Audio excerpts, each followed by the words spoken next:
express our appreciation and gratitude to our esteemed partners who have made this Rising Bharat Summit possible. Our co-presenting partner, Dream Sports, associate partners, Max Estates, Vikram Solar, Samtel and Reliance Industries Limited. Workspace partner, IndiCube, our exchange partner, National Stock Exchange, logistics partner, DTDC, energy partner, Crown LNG, our insurance partner, Insurance Dekho, and state partners, Uttar Pradesh and Madhya Pradesh partners. Your collaboration and cooperation is crucial to the success of this event. So many thanks once again. And now, ladies and gentlemen, let's kick off day 2 with enthusiasm and purpose. Together, we're helping create a Bharat that rises higher every single day. Let's get started on that note while we witness some very fascinating ideas and thoughts on artificial intelligence on day 1. It's now time to take that conversation forward and more specifically explore AI's role in shaping the future of India. So we're honored to have with us today Arvind Srinivas, the CEO and founder of Perplexity AI. In this session, we'll explore how AI is not just a global trend, but also a powerful tool for addressing India's unique challenges and opportunities alike. My colleague Chandra takes this conversation forward as Mr. Srinivas joins us live from the United States. Can we have a huge round of applause, though?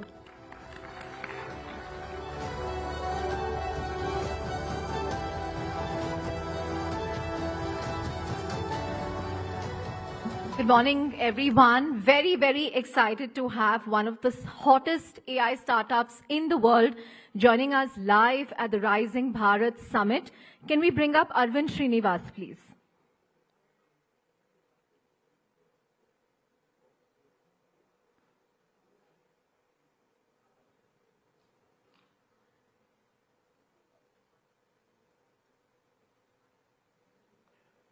Hi, Arvind. Good morning. Good evening to you. I believe it's around 10:15 p.m. at your place. That's right. That's right. Yeah. Great to be here. Thank you for having me here. Thank you, Arvind, for joining us after, I'm sure, what was a very hectic work day. Thank you for making it at the Rising Bharat Summit. And we hope you can be with us in person very soon for our next event. But, it's going to be nearly 3 years since you launched Perplexity. And this was a period that sort of coincided with the rapid rise in AI around the world. Give us a sense of the state of play in AI today, because every day when I open my Twitter feed or when I open any news website, it's just so overwhelming, the pace of creation, disruption. As someone who's sitting right there in the hot seat in the valley, give us a sense of the state of play, Arvind. I think you're right. Like the last 2-3 months have been pretty insane in terms of the speed of progress. I would say, the industry moved faster in the last 3 months for me than my first 2 years of starting Perplexity. And that should say something, because I actually considered Perplexity to be pretty fast moving. And I don't think we've moved ever faster than ever before in the last 3 months. So I think that is being like accelerated partially by the entry of China and DeepSeek and many other models from China, like Alibaba's QN models and so on. So that definitely like put open source ahead of the closed models for the first time. And so that caused all the foundation model labs in the United States, which do not open source these models, but they still want to compete for being the best model in the market, to start releasing their stuff even faster and make the API pricing even cheaper and do a lot more things in a speed that was never seen before. So because of this, all these new capabilities are possible now, especially on reasoning, where the models can think and answer for harder questions. And also the models can go through a long chain of thought process before executing a very complicated workflow, like doing the work of an analyst, doing the work of a research analyst or like a professional researcher, doing background research or diligence research or anything. All these things earlier would require very sophisticated workflows, but now essentially get compressed to a very long-running chain of thought process with good orchestration of the LLMs and a bunch of tools and data providers and APIs and things like that. So that's creating all these new kind of products like deep research that was never possible before. And it's also going to lead to creation of things like agents, right? It's the workflows that actually execute tasks for us. And so that's going to change our impression of AIs from just chatbots and answer engines and research agents to like assistants and potentially vertical and horizontal. So that's why like this year is very exciting. Are you having sleepless nights though? Because the pace at which this disruption, it's so intense that it's taking days for a rival to launch a competing product and out-execute an incumbent. So how do you keep up with it? Well, there's no substitute to hard work. So we work pretty hard. That's why I'm like, after your call, I'm still going to go back to work. This particular that moment in AI is something that you just cannot miss. It's if you probably take a break and come back after 3 months, it'll look like the world has changed completely. Just to make sense of what I said, like imagine you were, end of December or early January, and if I told you there'll be DeepSeek, there'll be deep research, there'll be O3 Mini, and like all these different models and like agents and like all, image generation, all these things that happen in the first 3 months of the year, you would be like, come on, I know AI is moving fast, but this sounds too much. But that's literally what happened, right? And so if anything, we should expect things to move even faster for the rest of the year. So are you clocking 90 hours a week, Arvind, 100 hours a week? Have you stopped? I don't know. I try to work all my waking hour. And there's this quote of Jensen Huang, like I wake up, I work, and even when I'm not working, I think about work.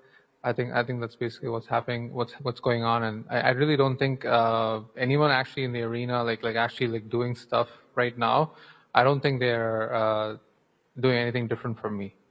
This seems like the bare minimum expectation right now. Right.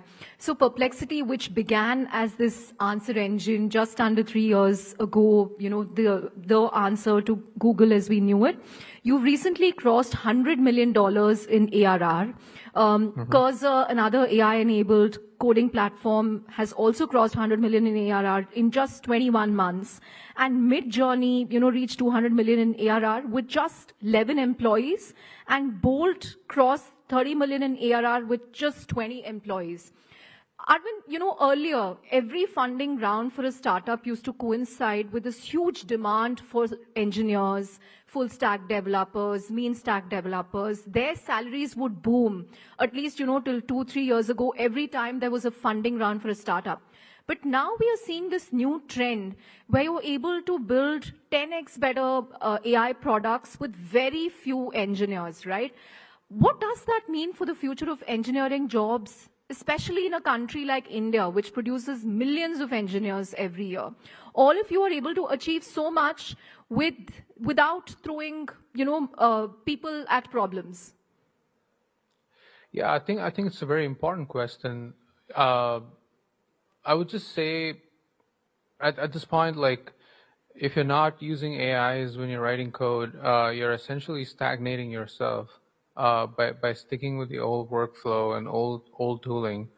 And people who do use AIs to write code are getting work done way faster. We see that internally, even at Perplexity. There are some engineers who are like very good at using these AIs for writing code, no matter whether it's in their editor, like in the form of GitHub Copilot or Cursor, or if it's like an end-to-end deployment app like Replit or Bolt. Or if it's something that's just a separate standalone app like Perplexity or ChatGPT, whoever is using AIs, they're getting work that's meant to be done in weeks and days, and they're able to fix bugs way faster. When somebody points out a feedback like, "Oh, can we move this button here? Can we change the UI to do something like this?" A designer can actually just look at that, come up with a new mock-up, and then just like ask AI to write the code in Swift if it's a Apple ecosystem product, and just like actually ship it, deploy it, emulate it, and see if it works, and then ship it to production, and then a new version of the app is pushed to the App Store. So earlier, this process would take weeks to write code and like go through some testing and all that stuff. Now that's being done in days. And so at the end of a year, like whatever app you have is just so much better with just very few engineers.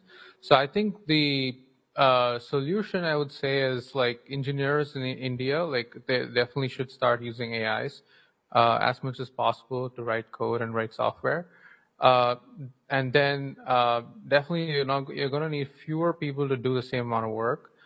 That doesn't mean that you don't need the other people, but you're just going to find a lot more projects. And so we can get like a lot more software projects done. There can be a lot of competing products doing the same category of products, or there can be so many different new category of products that don't exist in India yet. And then it could also mean that like, people with a lot of creative taste no longer need to feel like code monkeys if they want to like just get paid for something, right? They have an AI to do all that for them now, so they can truly be liberated, have all the freedom to go push new ideas into production themselves, own the users, build businesses on their own, potentially get to like $1 million in revenue annual recurring with just like a 1-person company or 2-person company.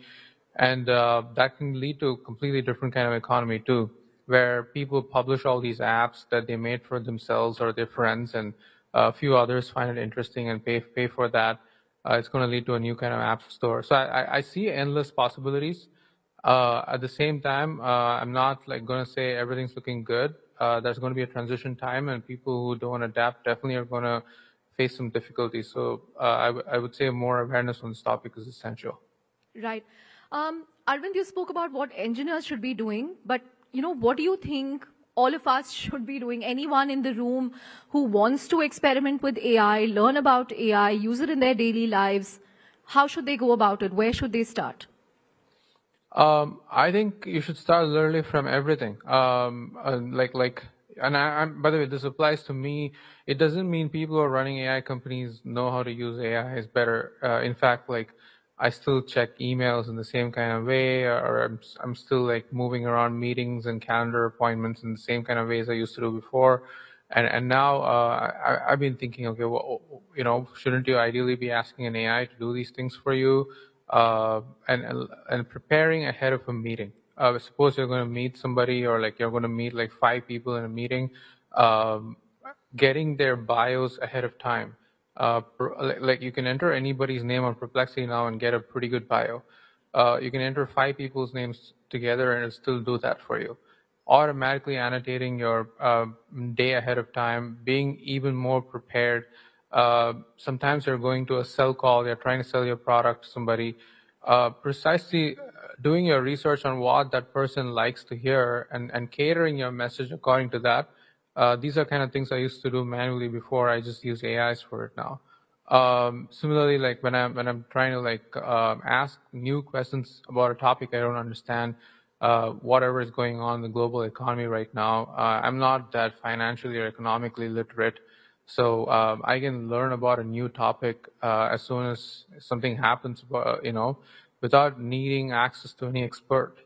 And I feel like that's a completely different future we're living in. So this is all like every common day-to-day person, all the research, making sense of the world.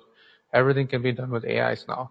And then you can also customize it to your profession if you're a product manager or like a business development professional, coming up with strategies to getting better at one particular task you're doing. A lot of our product managers have to use our products themselves to get a taste for like what to improve there. Consolidating customer support, like all the feedback people give about the product on so many different platforms. And AI can actually read all of that and like triage into the right set of issues based on the frequency of complaints better than a human can today. So you got to take advantage of all these tools. Right. Arvind, we are at the Rising Bharat Forum. We had Prime Minister Modi with us yesterday. He made a very rousing speech. I want to understand about what you think India should do to improve its research prowess in AI. Last week, for instance, we had Commerce Minister Piyush Goyal comparing India with China, where he said, it's very well that we are one of the largest startup ecosystems in the world, but we are building delivery apps, we are building, we are making fancy ice creams and cookies, but where is the hard innovation and hard technology that China has been able to do, whether in semiconductors or EVs? So what would your, reading be? How can we build a Perplexity out of India? I mean, you studied in IIT Madras, you went to Berkeley and then built Perplexity out of the US. It's now going to be valued, I think, at $18 billion on your next funding round. Why can't we build a world-beating product out of India? What will it take? I certainly think we can. Just to comment on the quote, I think it's a very positively provocative comment, and generally those comments are meant to instigate, like, okay, let me come and show that I can do it, sort of a reaction. So I hope that's what it leads to. Just to make it clear, China went through this trajectory too. Whatever India is doing right now, of like trying to build clones of apps that already exist, but for the Indian market, China did that for a long time. In fact, there's a whole joke in the TV show Silicon Valley about it, of how like every single startup, you just prefix a new to it and then you do it in China. That's how like the new Pied Piper. I think that's essentially what happened for a while there, and they built all that muscle to like ship products pretty quickly and iterate, and and only then they started building new products that did not exist, and captured a global audience beyond the Chinese market, like TikTok, for example, right? And so India can certainly produce its own like TikTok, which again is not deep tech, but it's still one product that would get the global audience rather than just the Indian audience. It's certainly possible, and I was in a podcast with Nikhil Kamath. I think he was discussing the same question with me of like, what would it take for India to build an Instagram rival? And I think all these questions should be explored, like that more people should be encouraged to try these ideas. And venture capital scene is very essential. I think VCs in India are still very risk averse, and they like to invest in things that they wouldn't lose money on, rather than investing in things they would potentially make a lot of money on, but are okay losing some money in some incorrect bets. So the mindset should be like, okay, 95% of my investments would fail, but 5% of my investments would return me like 100 or 1000x, that the 95% that failed doesn't matter. I think that mindset doesn't quite exist in Indian venture capital right now.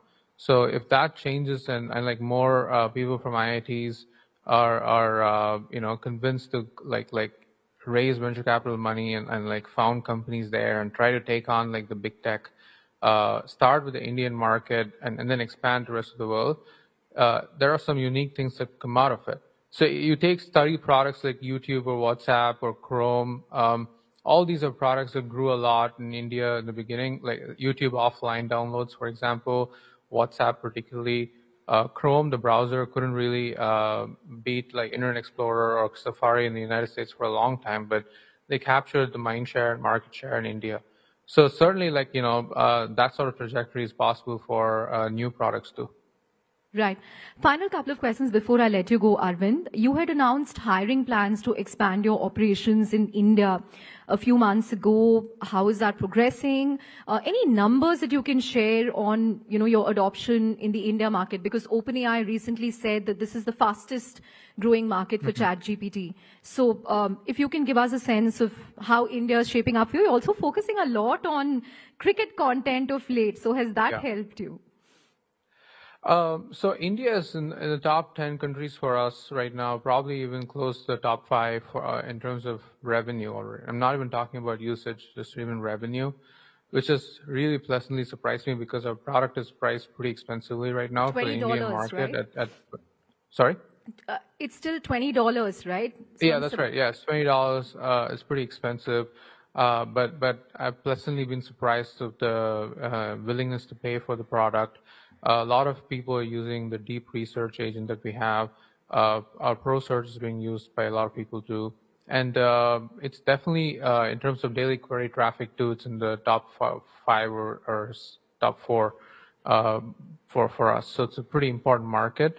And and I think like we've also been very pleasantly surprised by how fast it's growing. I'm sure that OpenAI is sharing similar statistics.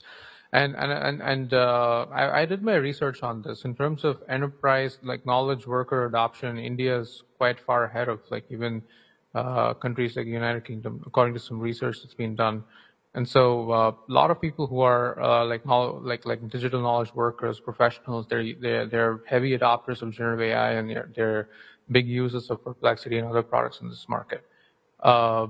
As for our hiring, I think it's honestly gone slower than I would have liked. We haven't actually hired that one person to really grow our business in India yet. We've got tons of applications. I definitely went through some of them, but to be fair, like we couldn't like go through the entire list. It was pretty complicated, and I would have to spend a little more time on this because the expectation was only people with like some amount of experience with like general manager or like business development would apply. But basically, the interest was so big that wide array of people with different set of skills applied, and so many referrals from people I know as well. So it got overwhelming to a point where I decided I would wait for a while and make sense of like what we really need there before expanding. And yes, like focusing on cricket is very important. There are lots of searches on cricket that are already happening on Perplexity, and we want to keep growing that. And we plan to also incorporate other content that's interesting to Indian audience, like entertainment, TV shows, movies, all local results, better support for languages. All these things need to be there for a product to be widely useful to the Indian audience. Right. India-specific pricing coming, Arvind? Yeah. Okay. I don't know the number yet, but we're definitely thinking about it. Yeah. So we can expect a lower number to subscribe to. Yeah, absolutely. Yeah, I think that's the right strategy. Many other consumer subscription apps have done this, like Netflix, Amazon. So definitely that's the way to go. Obviously, our inference is expensive. We don't want to like put a lower tier quality product just for like saving costs there.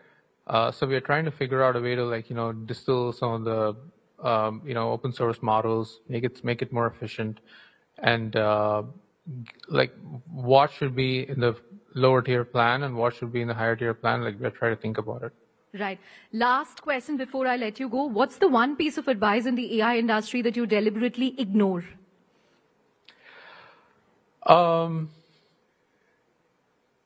think I can say two things. One is people often want to plan ahead, right? People want to have a strategy and a plan for 1 year or 2 years and stick to it no matter what happens in the world. I think that used to be a fine strategy when the world was moving a lot slower. It doesn't hold true anymore. Like everything changes pretty fast. Whatever you think doesn't work well, and so you kind of build around that.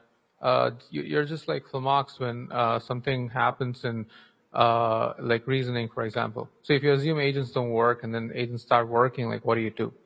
And similarly, if you assume something's really going to work and speed of progress is like slow there, what do you do? So you have to be pretty flexible and fast moving. And so I don't actually plan the company for more than 3 months right now.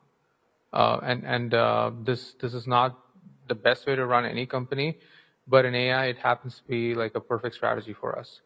The second thing I would say is a lot of people try to work backwards from what the user wants, narrow down the problem into like a very specific set of things, and build for one particular demographic or vertical. It's a very established advice in any kind of company, be it consumer or enterprise. The problem with AI, though, is you're building with a generic piece of technology. It's so hard to bake in custom constraints into it, and the more custom you try to make it, the more it loses its magic of generality, which is what people love about using AIs. And so without actually having an end user or like an end demographic or vertical in mind, it's so hard to actually build anything as a product builder. But you kind of have to figure out the sweet spot. of still being useful for a particular set of users, but making the product as general and horizontal as possible. And I think these are the two main reasons I would say a lot of people struggle to build AI native products in companies, but it's absolutely essential. Great. On that note, Arvind, thank you very much for joining us. You can get back to your work, but thank you very, very much for joining us at Rising Bharat. A huge round of applause, everyone, for Arvind Srinivas of Perplexity. Thank you. Thank you so much. Thank you, Arvind.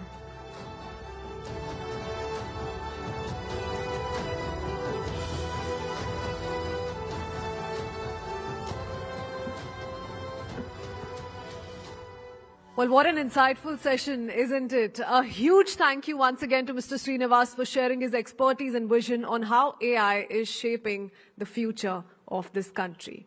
And ladies and gentlemen, up next in the forum, we discuss a topic that has taken the world by storm over the past few weeks.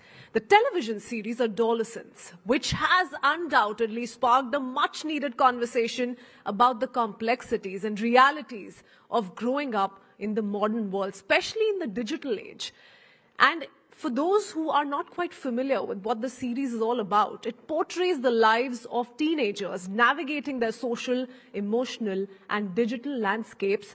The show has opened a window into the struggles and pressures that many adolescents and their parents face today. The limited OTT series has created space for an open and honest conversation about what it really means to be a parent in the current digital times, and how together we can equip ourselves with the tools, strategies, and perspectives that are needed to navigate this ever-evolving era for the young, for the current generation. So we welcome our esteemed panelists for this session, Mr. Harpreet Singh Grover, founder, The Curious Parent, along with the Dr. Amit Sen, Director, Senior Child and Adolescent Psychiatrist, Children First, and Sonal Mehrotra joins them and takes this conversation ahead. Can we have a huge round of applause, please?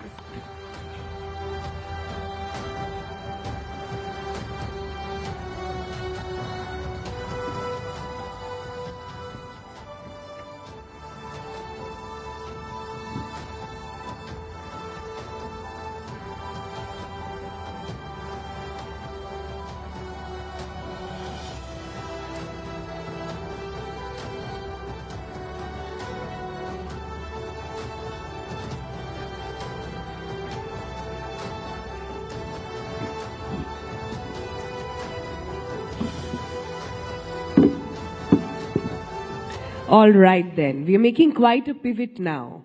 You heard from the people who are making AI and turning it into really complex ideas, providing solution, talking about jobs. But here we are to talk about the flip side. So can I, before I begin, get a quick raise of hands on how many sitting here are actually parents? Quite a few, all right. Have you guys seen the latest series, Adolescence? Okay, you have. Okay, the gentleman is very convinced and is raising his hand while recording as well. Okay, so there is a lot of conversation of late. Actually, we didn't really need that series to get started about our conversation on what social media is doing. But for a minute, for everybody here, I want you to imagine a scenario.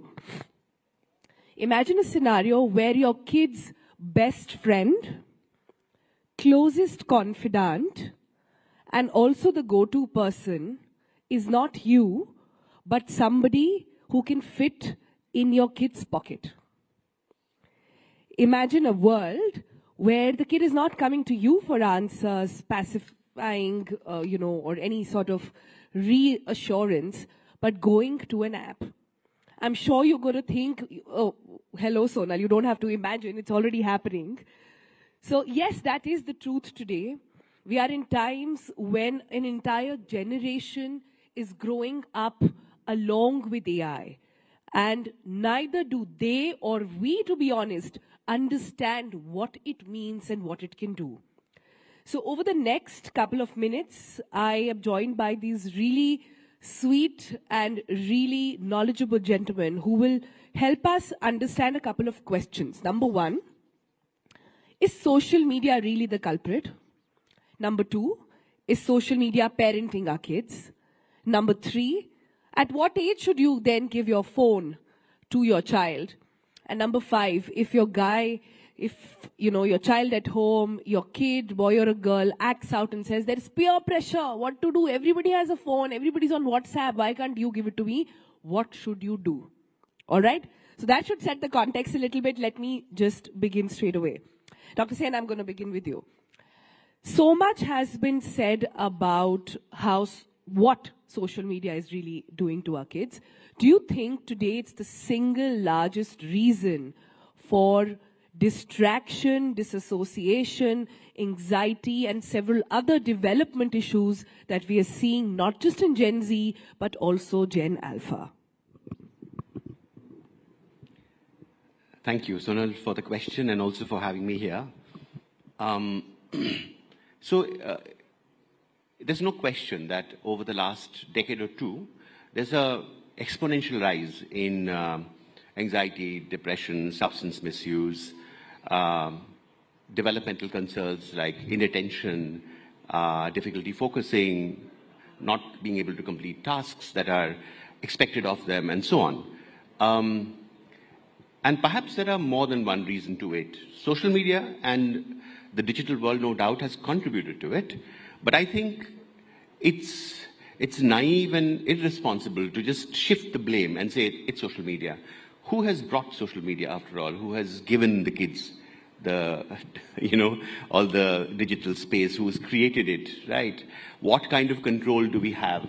Yeah, and the other questions that you asked as to what age do we introduce them to it?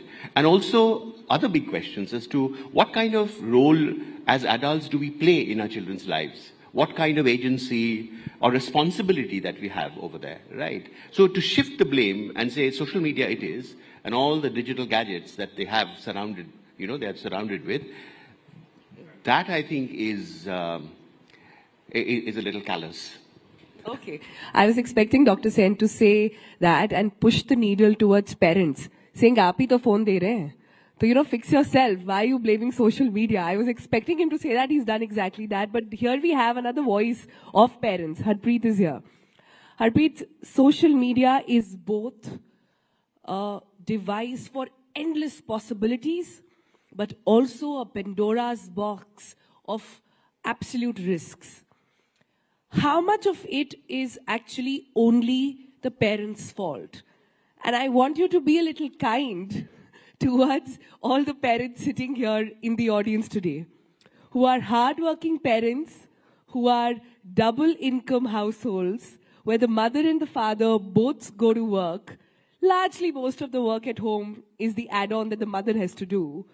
In that time, to put the blame solely on them, is that really correct?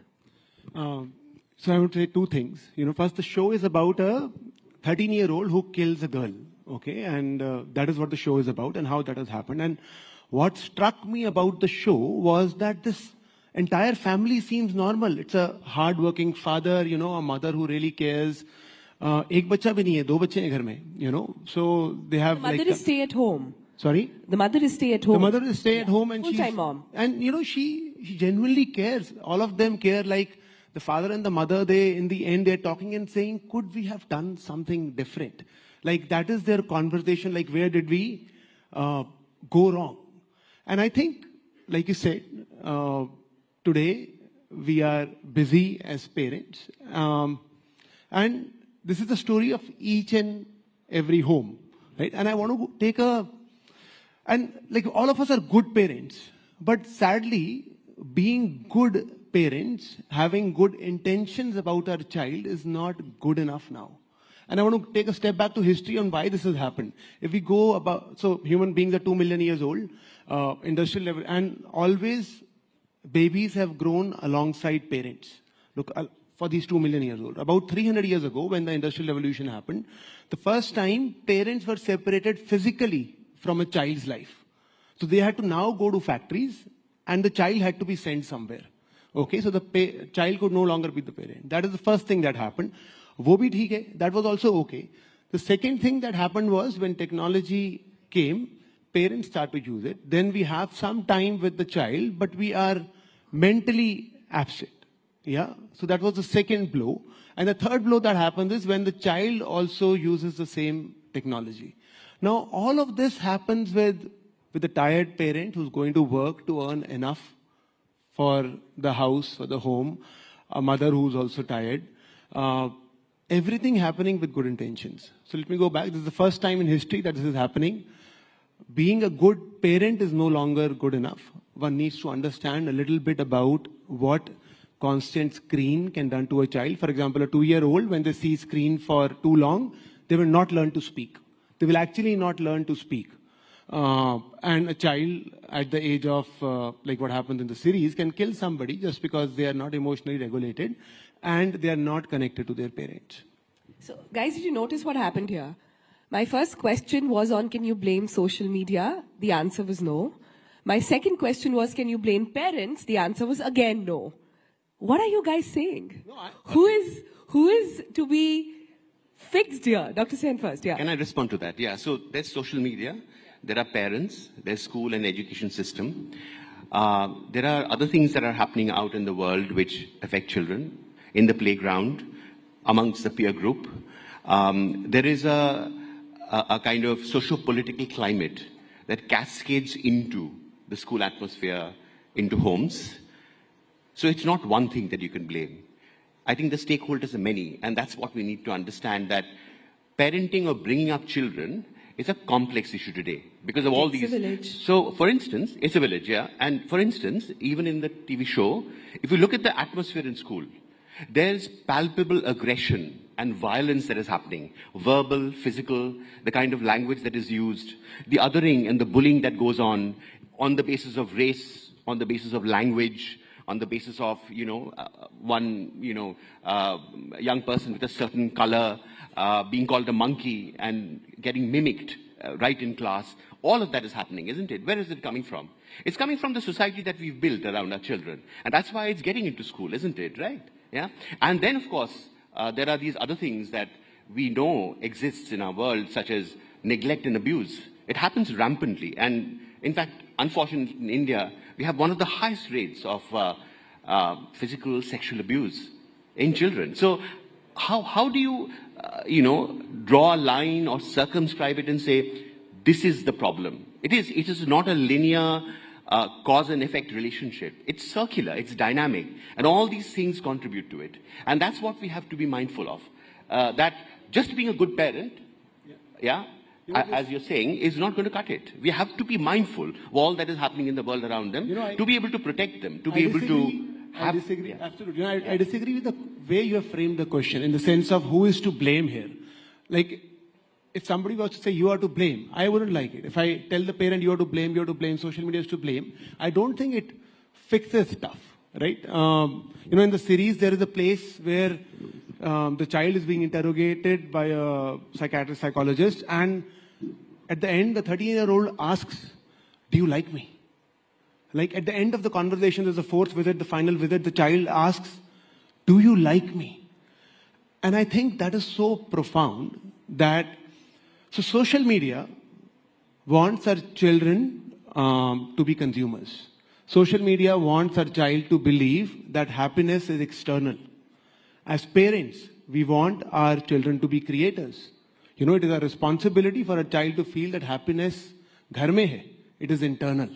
I was at the beach on Sunday, and we took my daughter, a few other kids, and there were 3 teenage girls who came, around 16 years old. They were well dressed. 3 hours we were on the beach, 3 hours they were on the beach. They did not step into the water. The only thing they did was click pictures. All 3 of them. And I'm not saying this from an angle of judgment.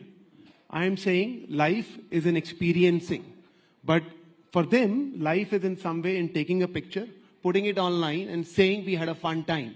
They are at the beach. They did not go into the beach, into the water. No water sports, nothing. So hold that thought then. Hold that thought. When you say kids are finding validation, finding quality time on social media, since you didn't like me saying who's to blame, where is this coming from? Because we all know kids are sponge. They absorb. They do what they see. They never do what you tell them to do. But Indeed. They only do what they see. Absolutely. Yeah. Can I respond to that? Yeah. So, yes, indeed. Kids require a lot of attention.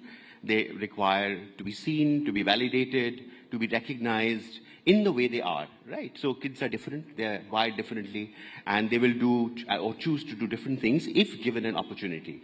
If they do not get the validation from the sources that you would naturally expect them to, which could be sometimes parents, it could be from the schooling system, it could be from other social spaces, which recognizes these differences in children, what their talents are like.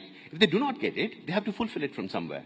And increasingly, that is the case. In fact, we as a system are failing them in a way, all of these people, the stakeholders, in a way where the only source of this validation, therefore, comes from the selfies and the likes they get, isn't it? And that's so dangerous because it's so fragile. It'll change overnight, isn't it? Every morning, the first thing they'll go is reach out to the phone and see how many likes their Instagram post got.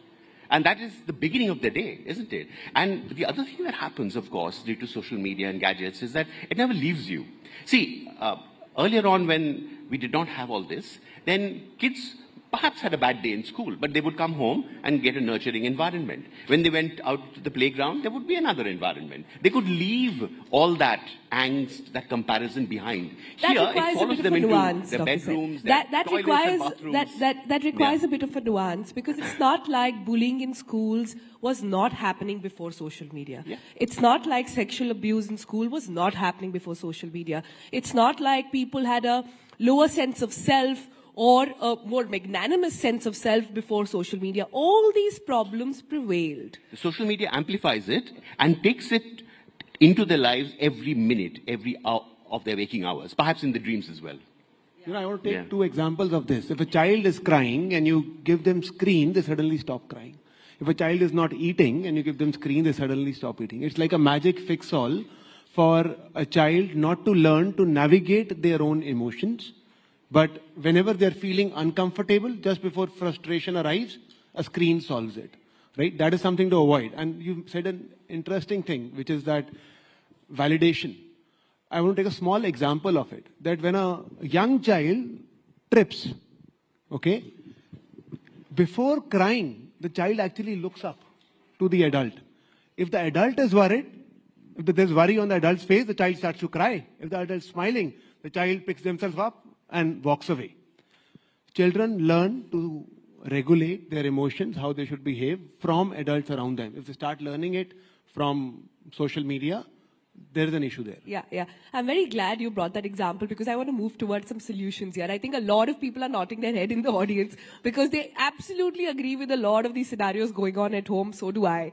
All three of us are parents and we all have gone through this phase, including Harpreet. He might not look it, and providing answers to all other parents as well. I'm sure you've had your share of experiences as well. So how do we solve this problem? Because I'll tell you how it starts.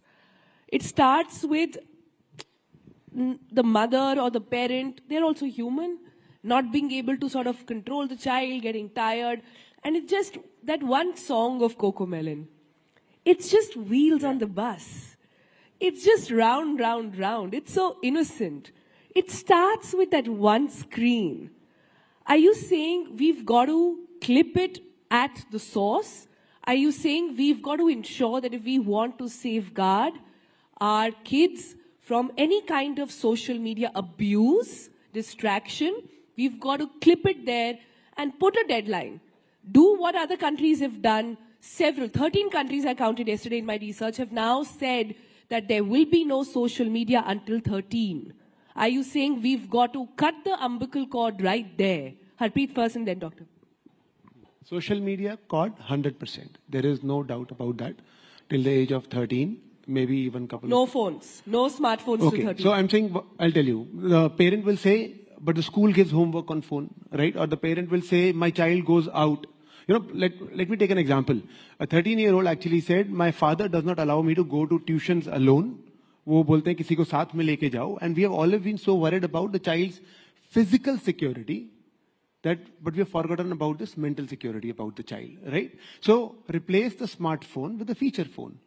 Give the child a smartwatch. I'm saying both of these are enough from a safety perspective. Give the child a laptop. Ensure the child understands that their history and etc., all of that are open to you. There is no question of privacy on internet for a 13-year-old or a 12-year-old. There is no such question. For a child to say, this is mine, you cannot see. that doesn't work because their brain is still not developed. Not in India, but clearly in other places. I'm saying so many of Even us in are... India. So far. You know, and the last thing I want to say is that it is important to remember that when we give our child a smartphone, we not only give our child access to the world, we give the world access to our child. And who will access our child is something that as parents we should know. And having simple rules in the house can just help everything. Like in our case, screen time, our daughter's 9.5, is on weekends, 1 hour each. That's it. That's the screen time. Okay. I'm saying this also because there are movements now going across the globe on smartphone-free childhood.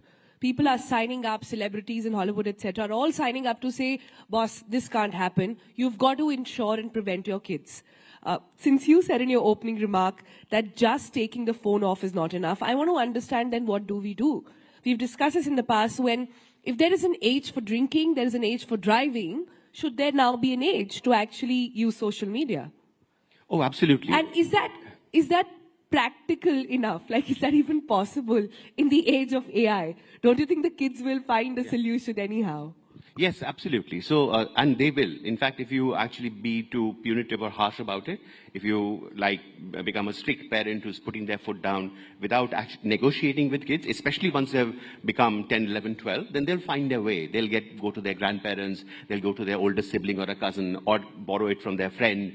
So it's very important that we factor that in. So gadgets and the digital world is not all social media. There are many other things that happen on it. And as Harpreet was saying, that we can be mindful of what we give to the child and the discussions that we have.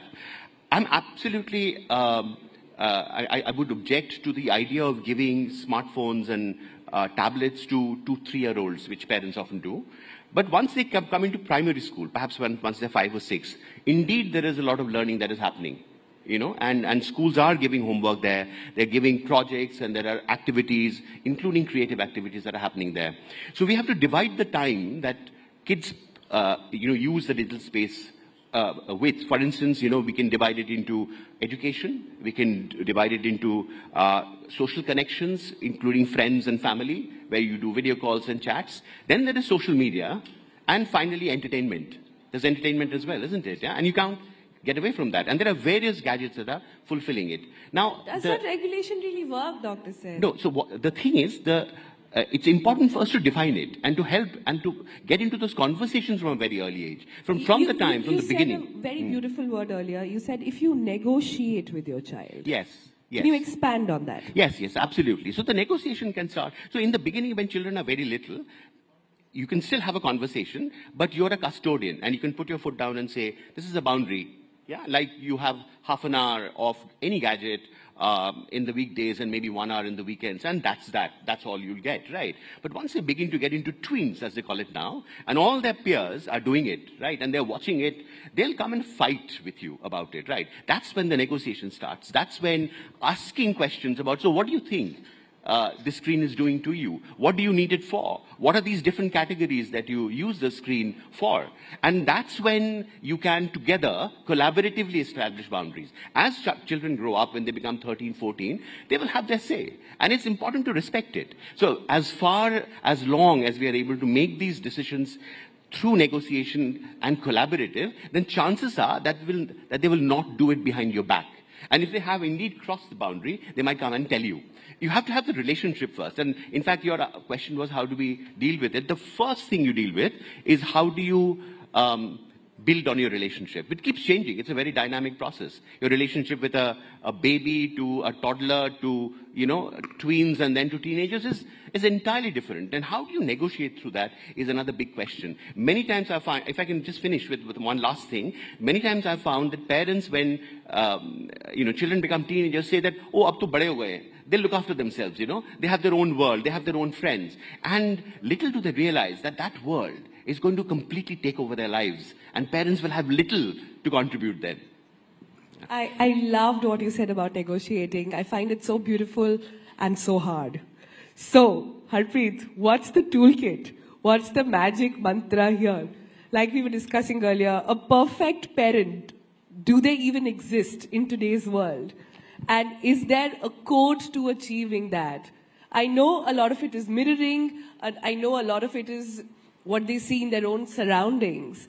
But when social media, when you think that your child is in your house, under your care, in their room, even then they are not alone now. They are with the gadget. And no matter, like Dr. Sen also said, no matter how hard you try, they will find a way. So what do we do? What is the way out here? Can I take an example? Can I read out something? Is that okay? I'll read out a little bit few lines. But I'm saying I met a husband and wife with a 15-year-old, and we were sitting on the grass, and I meet less parents generally, but they had requested, and we met. And they said, our daughter is completely into her smartphone. She keeps ordering stuff from Amazon and keeps taking pictures and putting them online. We are worried that she's not serious about her 10th exams. What do we do? And very intense about it. And so I asked that, आपने नहीं पूछा कि आप कितना time spend करते हैं social you know, I think it is okay for adults to see smartphones. I genuinely feel it is okay. Our brain is developed. We can self-regulate. I don't think I think when a child says, आप देख रहे हो मैं क्यों नहीं देख सकता, I don't think that's a valid question. I would say to the child, आपकी height बड़ी नहीं हो रही है, आपकी height बड़ी हो रही है, मेरी नहीं हो रही है. So I can see because my brain is developed, your brain is still developing, you can't see. Like I have no shame in saying it. You can see only for 30 minutes, I can see for 4 hours. That is how it is. And I think that we don't need to be apologetic to our children for it. So I asked this 15-year-old that, do you see phone for so long? Is it hard for you to resist? She said yes. And so I told the family that you are such a wonderful family, that your child has actually come with you, is sitting with you, is agreeing with this, what this is happening. So, you know, you have a connection that is very apparent. And I think that is the magic thing, that your child is more, even though child is not able to resist the phone, they have more connection with the parent than with the mobile. And you know, when I saw Adolescence, the series, at the end of it, I wrote something. Please. And it was that what I wrote was lessons from adolescence. And I said that I will not let my child below the age of 16 have access to social media. I will replace my child's smartphone with a feature phone, with a smart watch, with a laptop. I will not be bullied by my own guilt when my child says everyone has it. I will not think to myself, oh, I am giving it for studying. If my child feels left out of groups because he is unable to chat with his friend after school, I will explain to my child why that is okay. If my child is quiet, I will not think of that as okay. I will not think kids nowadays are like that only. I will find time for my child, time to connect, time to chat. I will not work with my imaginary child. I don't want a child who's good at what I want them to be good at, like boxing, football. I will see what my child enjoys doing. I will see my real child, not my imaginary child. I am responsible for my child. I love my child. Beautiful, beautiful. Huge round of applause, please. Harpreet, that is very, very thoughtful. Very, very nicely said. I have to wrap up, but not before asking this last question. To be a more present parent today requires work. It requires work. It requires a lot of work. It requires building up a lot of other skills as well. What my worry is that in order to do that, more and more women will have to take the lead, and more women will then lead to outside of the workforce. Is the key here then to try and not just talk about parenting, but try and talk about fatherhood first? Yes, and why is it that the women have to take the time off? Not at all. It's a responsibility of both the parents. And I can say that, vouch for it from my own experience, that I think that both of us, me and my wife, have been working parents all through. And we have, given our capabilities, our interests, the connect that we share with our child, we have divided responsibility.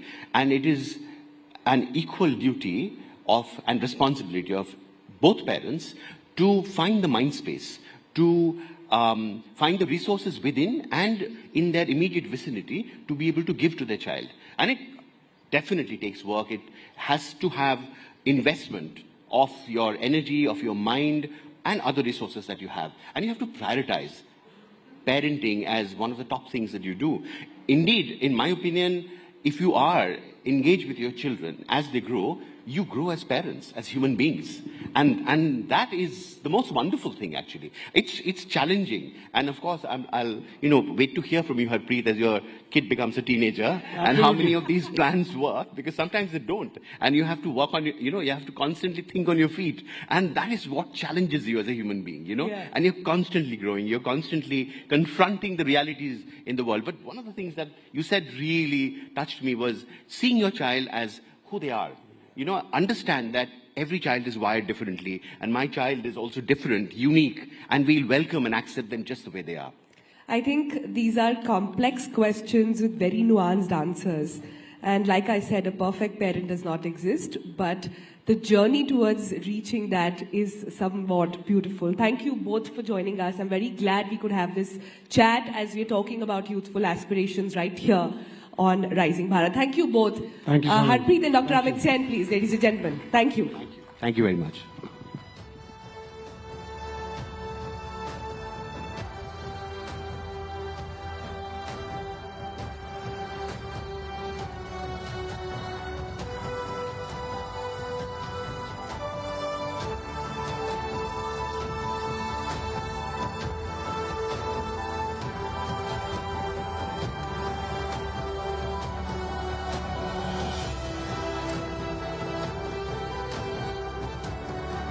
What an engaging and insightful discussion that was. And I think everyone here must make a promise today.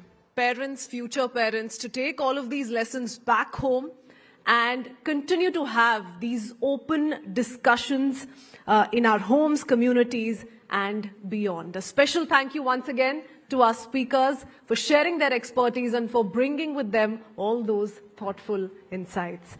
Up next, ladies and gentlemen, we're fortunate to have with us Swapan Kataria, the co-founder and CEO of Crown LNG. Swapan is a very visionary leader who has been at the forefront of empowering young minds, driving innovation and creating a more dynamic future for India. So let's grab this opportunity to learn from one of the leading voices in this space and get inspired by Mr. Swapan's perspective on what it truly means to have an empowered youth and an energized nation. Please join me in welcoming Mr. Kataria to the stage. I would also like to call on stage Palki Sharma, who will be taking this conversation forward.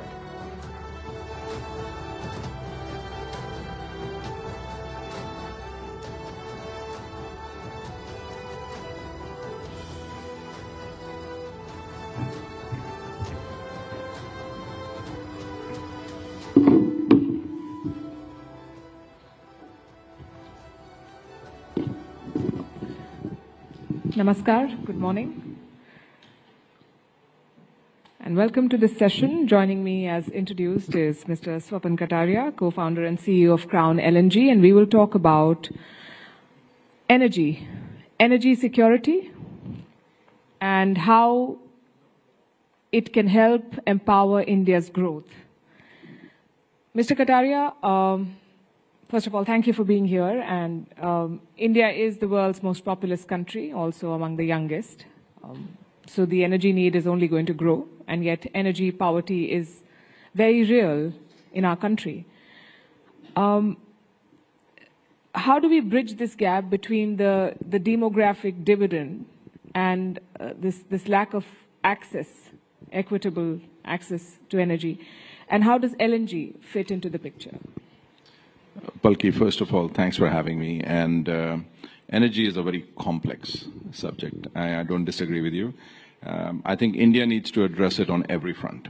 For 1.4 billion people and growing, we need every kind of energy that is out there. LNG is only one aspect of it. We have coal. Everybody, I'm sure, has heard about solar and wind. I don't think there's anybody in the world who hasn't thought of being green. But at the end of the day, I think one of the major players in the future that I see in India is nuclear power. So if you mix all of them, and the new technologies that we haven't even seen yet would probably come out mostly in storage that I see, I think added together, India needs to grow on every front. It should not be that, we have solar growing and not focusing on LNG, LNG growing and not focusing on coal, coal growing and not focusing on nuclear. I think all of them have to move forward together if we really want to grow. Right, but there's so much talk and focus, talk more than focus on renewable energy. Yet you're talking about LNG. So is LNG, according to you, a bridge fuel, or is that a long-term bet that we'll have to make? I think it's the latter, in my belief. I probably sound biased because I'm from the industry, but at the end of the day, in my 30-year career, I've seen solar and wind grow a lot, and they're here to stay. I'm not saying we're taking anything away from that. But at the end of the day, for India, we need on-demand power.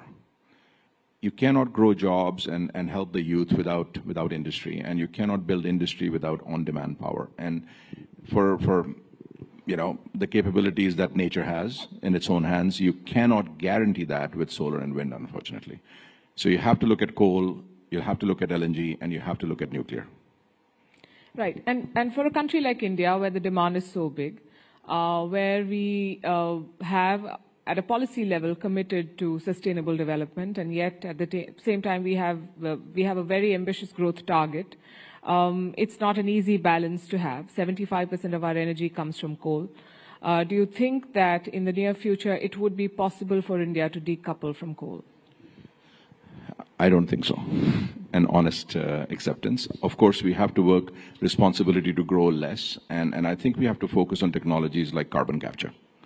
If you wanted to run a diesel-fired plant in the mountainous region, or you do a coal-fired plant, if you were capturing every ounce of that carbon coming out, not creating any atmospheric carbon at all, that could be a huge solution. I don't see India working towards carbon capture at all. No, I shouldn't say at all, but not at the pace it should be. Maybe that is a different aspect that we should think about, just from a different angle. Right. And you mentioned nuclear energy, and that is something that a lot of countries are increasingly turning to. How do you see India in that space, and what sort of progress, according to you, have we made, and what are the points that we need to focus on? So I think if you ask me from the outside, I'm not a nuclear physicist or something, but I have a simple logic because I've been in the industry for so long. I think India's dependence on nuclear is limited because of the participation of uranium, which India does not have, and it's very difficult to enrich it. So you're ultimately going to be dependent on the US or Russia or Canada, whoever has that uranium. But India does have thorium. So there are nuclear technologies out there which India can develop indigenously, and I don't think there's enough focus doing it. Honestly, I think there should be. The other thing that I see where you say transition fuel for LNG, I think nuclear plants take a long time to happen. And they're not that simple to just create overnight. So is LNG going to play a role over the next 10, 20, maybe even 30 years? I see it 100%, yes. Energy security, of course, is an economic issue, an imperative. It's also a geopolitical issue. There's a reason why we call it a strategic asset. And geopolitics is changing at a rapid pace. How do countries like India, which are dependent on energy sources from outside in a big way, ensure that while their demands are met, their sovereignty is not compromised? Very difficult question to answer, but let me try. So when we think about energy security, we always use energy security as two words in the same sentence, but security could be in different aspects. You need a tank, you need a plane, you need defense, you need missiles, you need so many other things for defense. Energy, on the other hand, adds value to security from a geopolitical standpoint. It helps you kind of, keep working with your friends rather than your enemies. And then once you get dependent on them, it's very difficult to pick a fight with them. It's like getting married. It's not easy to take a divorce. And when you do, it always leaves a trauma. So I think India will have to choose its LNG partners or coal partners or nuclear partners very carefully. But I still feel coal and nuclear, India can do it on its own. LNG is something it cannot. But it has to be a part of that energy mix. Because there are specific requirements where every industry will be needing different kind of fuel. Because if you wanted to do something in Kashmir, for example, it's very difficult to take a gas pipeline there in the mountains. So you would need a different kind of electricity plant or a power generation unit in Kashmir as compared to something closer to the shore where you can develop larger industry which will need maybe coal or gas. So it will be very region specific and demand specific. So if, let's say, Assam comes along and says, oh, I need to grow industry in Assam, or Kashmir comes along, I don't think it's easy for them to get gas. So we're not focusing on targeting our marketing there, for example, but the nuclear would be great if it can work there. That was the premise of globalization, one of the many, that if you have money at stake, if you are linked to each other through businesses, then you will not pick a fight. But we've seen that being uprooted over the past few years, first between Ukraine and Russia, and energy was what linked them, Russia and Europe, more like. And then we are seeing what we are seeing in terms of the tariffs that are being imposed across the world. This is a particularly complicated matter because you cannot build these supply lines overnight. You cannot even end them overnight. It takes years of investment and effort to do it. In this current scenario of flux, what would be your advice to policymakers? I think, as I said earlier, indigenous technologies need to be grown.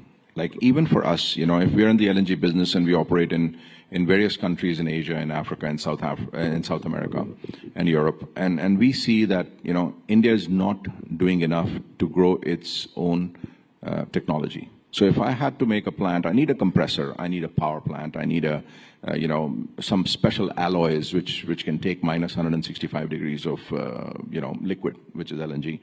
So they're not available in India. So I think the industry is not being able to grow. If it was available in India and Indian government was doing enough to create those patented technologies within India, it would certainly have less dependence on overseas. Indeed. Let's talk jobs now. How can LNG and the broader energy sector become engines of employment for the Indian youth? And we need a lot of jobs in this country. Actually, it just baffles my mind. Most of the kids that I meet, they want to go into IT. They want to move their keyboards. And the real jobs are in the energy sector, in the oil and gas sector. People don't find that working for an oil and gas company maybe is that, glamorous. I think that the mindset has to change. Even if you look at most of the colleges and universities, they have petroleum courses, very limited universities have them. I think that skill set development has to be there because, we are having, power plants which don't have skill set available for people to run it today because there are not that many youngsters going into that field. So I don't think the government can do it alone though. I think the private sector and the government have to work together to get that skill set up. And I think there are tons of jobs. This is one of the biggest booming sectors for jobs, and the young people should be training themselves into nuclear, into gas, into coal, into power sector, into ancillary industries which can operate on these, related to these energy industries. Is that a conversation that you've initiated as a leader in this space? Because from what I understand, the current government has put a lot of focus on skill development. We've had a ministry in place for more than a decade now, and you think that there's a skill gap to engage the Indian youth in the energy sector. Is that a conversation that's even happening? We are trying to rock the boat wherever we can. I don't think we get too many responses, but if we, shake 10 trees, we might be seeing maybe 1 or 2 of them move. But I think 9 of them should be moving, actually. I agree. Is there room for the Indian youth to innovate? Because the buzzword is startups now. Everyone's talking about a startup. But this seems like a very capital-intensive, legacy sort of a business or an industry to be in. Is there an opportunity for a young person who comes with, like you said, homegrown solutions or technology or in the startup space? Can people do stuff here? I think the youth of India is the most powerful youth that I've seen anywhere in the world. Not that I might be biased because I'm from India, but at the end of the day, when I come back, I see that, if I had been born 10, 20 years later, it would have been much better. Because you get an ecosystem of so much energy in people and in kids these days. And I think they don't have that support mechanism, which they need to grow. Because it's easy to say that there is a startup community in India, but it has to be nurtured. Right? Not just nurtured by helping them get orders, getting them also trade finance, And I think one of the biggest missing pieces that I see between startup and realization into commercial activities is the capital aspect of it. And I don't think there's enough capital being spent. There are few people that I've seen in the private sector doing whatever they can in their own world, but I don't think that's enough. I think there has to be a centered focus on startups from the government, where, let's say, if I were to be an investment office, for example, give me a tax rebate. I'll invest it in there. So I don't know if there's enough being done to nurture those startups. Yes, they're being given a huge promise that, okay, do it, you get a 5-year tax rebate. But I don't think after that there's anybody hand-holding them to make them into an industry. Yeah, so you're saying we need more mentorship, and we need more incentives, of course, but more mentorship. 100%. Right. When we talk about infrastructure or policy making, one of the challenges that we see in countries like India is the urban-rural divide, and that applies to energy as well. Energy access. We are heading into a summer that looks, by all indications, is going to be a punishing summer. How do we bridge this divide in the energy space? I think the only way to bridge it is having better planning. This summer is not happening this year alone, Palki. It's been happening for years. And the bureaucracy is still thinking, oh, we can't move this because that has not happened, and that cannot happen because this guy didn't say anything. We have to give up those excuses and just take a call. And somebody up there has to put its foot down and say, okay, enough is enough. We've looked at this for 10 regular years. The summer's growing. It's getting tougher. We take every kind of energy at whatever cost we get at the end of the day in an emergency. It almost is an emergency situation. But if we planned 10 years ago, we wouldn't be in this situation today. But if we don't do something today, we'll be in this situation tomorrow. And okay, I'll go back a few questions. You were talking about young people entering this space. We have a reasonably young audience as well here. Why don't you share your story with us, and why did you decide to go into the energy business of all things, and what has your journey been like? I think I was actually living in Russia when I entered the energy space back in 1993. And I was in the trading business, and I fell into a trading contract which was related to trading crude oil. And it was very profitable, and I never looked back after that. But that being said, I think if there was one thing that people should think, that energy sector is not just crude. It has such a vast footprint in our daily lives. It's not funny. You have to actually take a moment. A lot of people don't spend the time to look at oil and gas sector because, as I said, they don't consider that glamorous. I don't know. Maybe if I was in the oil sector, would I get a better date? Maybe that would be the way to look at it for the younger person. But I think from a stability and a job perspective, energy projects are very good. They have a long gestation period, and when they operate 20, 30, 40, 50 years. So I don't think there's any other industry which offers a better job security than the oil and gas industry. I think that's a strong pitch. Yeah. I have supported that. I've seen it. For me, it was looking at, okay, how much... It's time to money. Okay, the IT sector looks very fancy because everybody thinks that there's a Silicon Valley out there, but this is day to day. You need this every day. This is not services industry. It is actual products being made which affect and get utilized in our daily lives. And like you said, you've traveled the world. You worked with different countries, companies, and of course you worked very closely with players and partners in India. How have you seen the landscape change in India over the last decade when it comes to building better supply lines, ensuring more energy security for the people of the country? In simple words, I think there is improvement. But if I expand on it, I don't think there's improvement enough. And I'll give you an example, and I hate doing it because I don't think I ever want to compare ourselves with China. But China had the similar kind of population, and they already knew they're in the same situation. They don't have oil and they don't have gas. At least not enough to cater to their own people. In fact, I think India has more gas than China.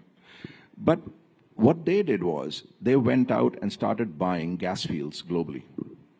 So they started investing into those gas fields so they can control the volatility of price for their consumers in their country. It doesn't matter if you have it, right? So when I was brought up with only, a little bit of thinking from my father. It doesn't matter if you have it today or not. What did you do today to have it tomorrow? So I don't think we're doing enough today to have it tomorrow either. That's my biggest worry from my perspective. Even now? Even now. I think we are trying to do contracts for buying. We are trying to discuss long-term contracts with countries which have it. We are trying to do very good diplomatic relationships with those countries. I don't think we're investing enough. We should not be giving our product requirements into the hands of other people. We should go and buy it ourselves. We should control the value chain. We're not doing enough to control the value chain. We are looking, or we've set ourselves a target to become an energy secure country by 2047 as part of our larger Viksit Bharat dream. Do you think we'll get there? Is that a very tall target to have set? So I think I'll be blunt about that as well. Doing what we are doing now, we won't get there. But given the time frame between now and 2047, we have the ability to do it. But the steps have to be taken now. So you're saying that the gap is at the policy level? That's what I see. Right. I hope the policymakers pay heed to advice from you and others like you. I was reading about what you've said in the past, and I understand that you've been a big champion of artificial intelligence in the energy space. How do the two sort of come together? Actually, they came together because of the demand in electricity, and ultimately the gas fills that electricity requirement. So we started, because we had access to, or we have access. So when you look at India and you want to bring LNG into the country, you have to go through a very rigorous process which has been put together by the Indian government to actually go and enlist and get approved for a license to import product into India. So at the moment, Crown LNG is establishing a project in Kakinada in Andhra Pradesh, which is 7.2 million tons per annum, and which is approximately 10 to 11% of India's total import licenses available today. So when the larger, hyperscalers, they wanted to put these things here, they approached us and said, hey, we need access to on-demand power. We cannot survive on solar and wind, because what if there's no electricity? Then it's not like we cannot operate our data center. So that is how we started our first conversations with them, and we realized that how important on-demand power is. And it's not just about running a data center. Then we started getting into complexities that does your data center have double redundancy, a triple redundancy, or a quadruple redundancy? So now, not only that, if you need a 200 megawatts power plant, for example, they want you to build 600 or 800 megawatts of power for it. They'll use only 200, but the other one should be standby. If the one, conks off, the second one starts working. So when you start thinking of that much of built-in optionality, you start thinking about that kind of a cost infrastructure. We felt that it's something which we can certainly support. And that's what got us into the AI. That's very interesting, actually. And the way you put it, one would have thought that that's common sense and most people would do it, but I'm surprised that it's not happening. I thought the same before I got into it. Right. Swapan Kataria, thank you very much for your insights and for your policy prescriptions that we hope reach the right people and trigger the changes that need to be made. Well, I'm always here to help if they need me. Thank you very much, and thank you for being such a fabulous audience. Thank you, everybody, for listening.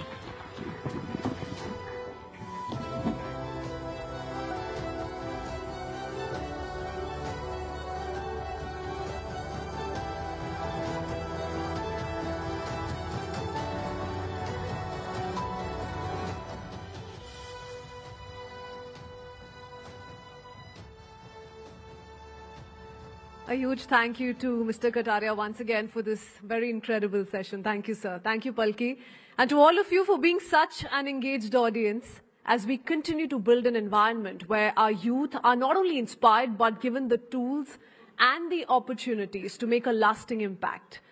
And with that, let's transition to something that's turned into a hot topic. Not now, since quite some time. In recent years, though, weight loss has become a popular subject that has drawn great interest with the rise of various diet trends, fitness regimens, and of course, weight loss medications. Today, a select panel of experts will help us unravel the complexities of weight loss medications, from understanding how these drugs work to exploring their effectiveness and potential side effects. We will be covering a range of important topics and issues to guide anyone looking to better understand this trending topic of discussion and debate. So without further delay, let's dive into this crucial conversation. Please join me in welcoming Winslow Tucker, President and General Manager, Eli Lilly and Company, India, and Dr. Chandrakant Laharia, Public Health Policy Strategist. May I also invite Sonal to once again take this conversation forward.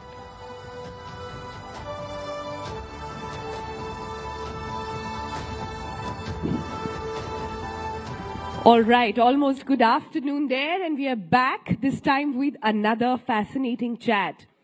I think if there's one thing that connects us all in this room, no matter your age, no matter your gender, no matter your nationality, is our health.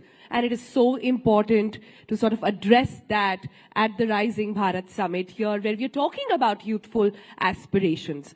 I'm so thrilled to have our panelists here with us on stage who've taken out the time to discuss about this topic, which a lot of people are talking about, but very few know about.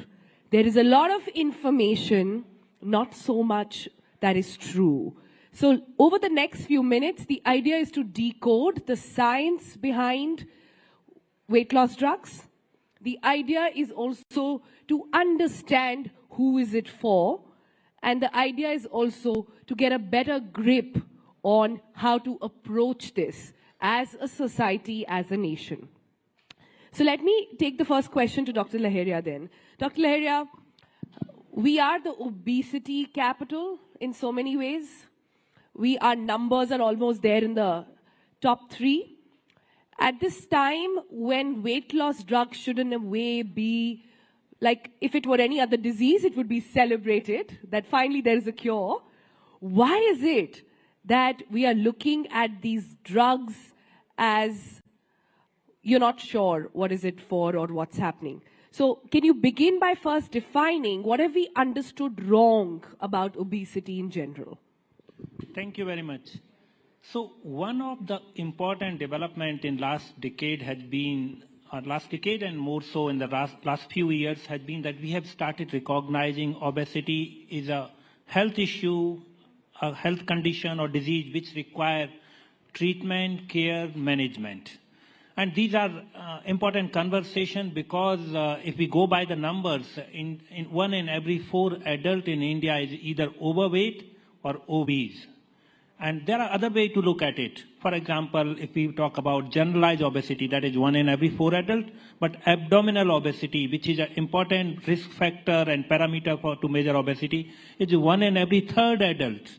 And another approach to look at it, which has implications in terms of heart disease and other, is dyslipidemia. So the level of cholesterol or lipids are deranged in 1 in every 5 adults. So these numbers are worrying, and they all come from extra fat in the body.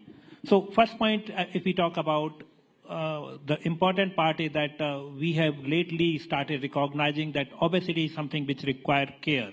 But if Dr. Laharia, you could tell us the difference between being fat and being obese. Well, that's a very interesting point, and that's why I gave a longish introduction. So the point is that there are a range of definitions for obesity, and for long, the approach which was used as a body mass index.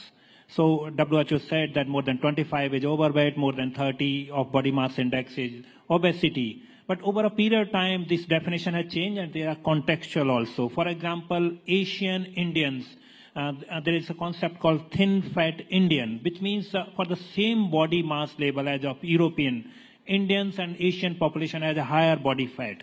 And the composition of body fat is a major factor in it. So the definition keeps changing. For India, the definition was always lower, BMI. But more recently, some of the Indian definition has come, which say that anyone who has a body mass index more than 23 is obese, which is stage 1 or stage 2 obesity. That definition has come. But I want to delve briefly into this. So there are new other parameters to look at obesity. For example, your waist circumference. For the male, it should not be more than 90 centimeter. For female, it should not be more than 80 centimeter.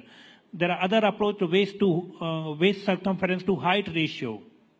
The waist circumference in the centimeter, if you divide height in centimeters, should be less than 0.5. So multiple parameters are coming up, and now globally there is a discourse going on that it should be preclinical and clinical obesity. But finally, coming to the key part, I am really pleasantly happy as a medical doctor and public policy specialist that the societal norm which normalize obesity as just a well-fed individual is changing. We people have started, people across India and policy making have started recognizing that obesity or overweight is a health condition, which is a risk factor in itself, but also a disease condition. And final point I would like to make is that this discourse is really important because that's where we can start making difference. I'm glad you brought it up because I think we are finally at that stage where the education or perhaps the definition is becoming more nuanced. Is no longer somebody just looking a particular type fit. Being lean does not mean being fit. Similarly, being fat does not mean that you are so-called unfit.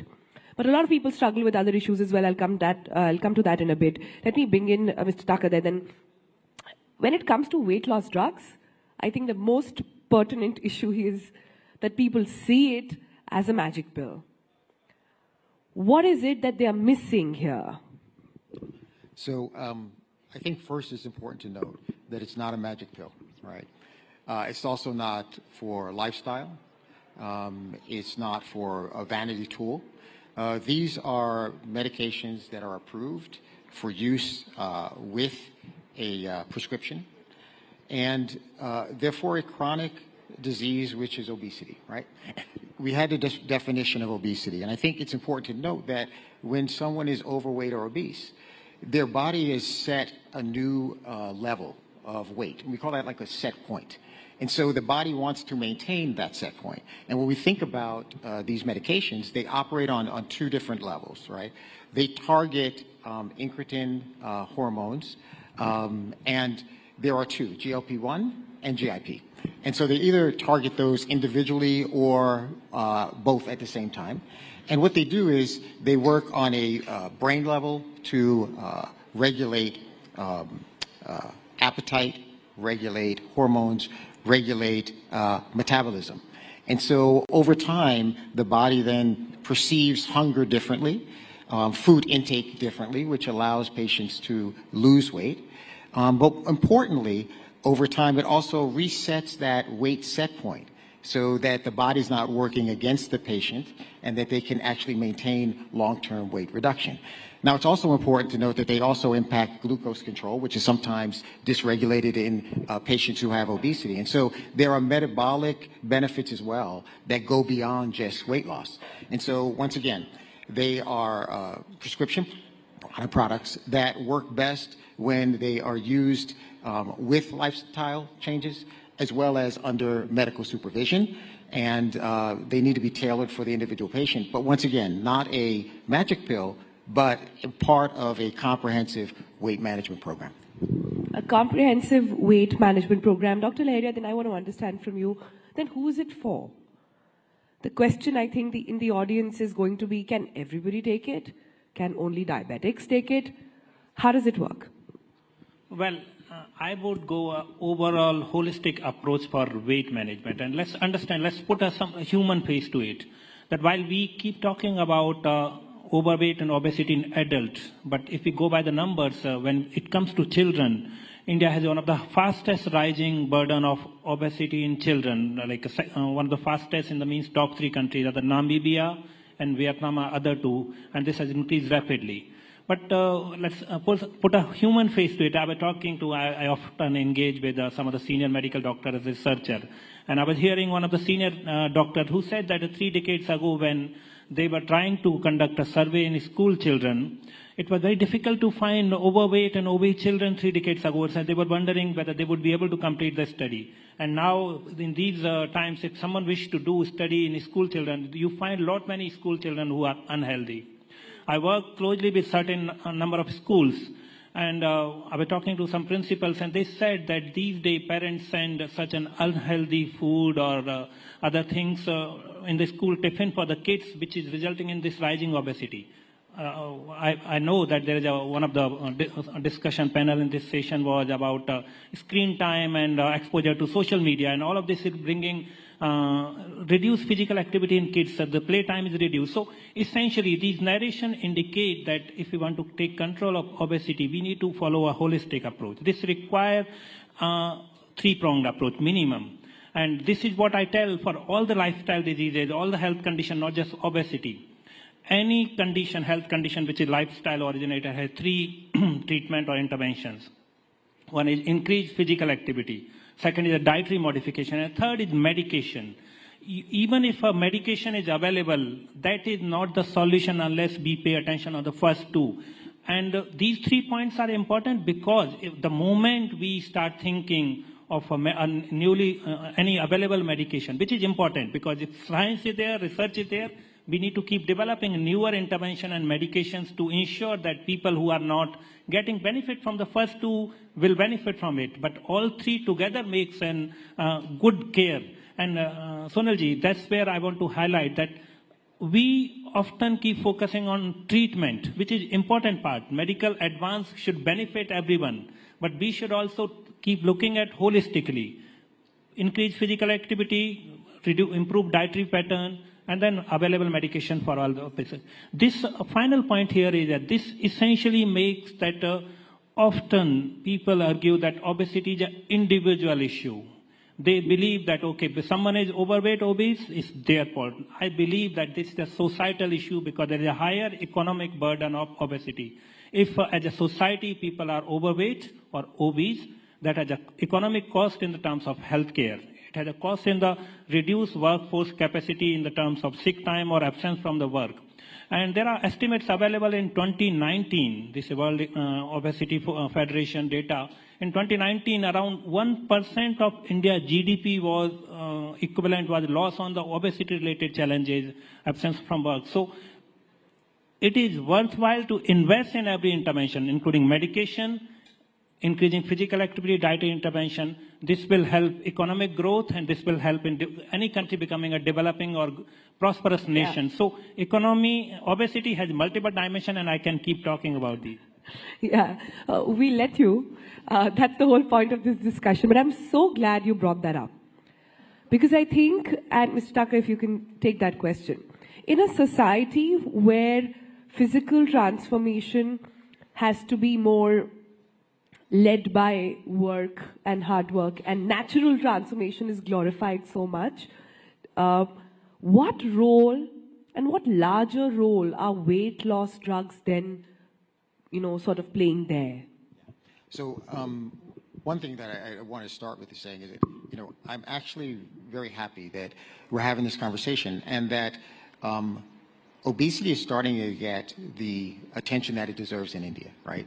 We want to provide gratitude to the Prime Minister and also to media for raising this because it's a critically important issue.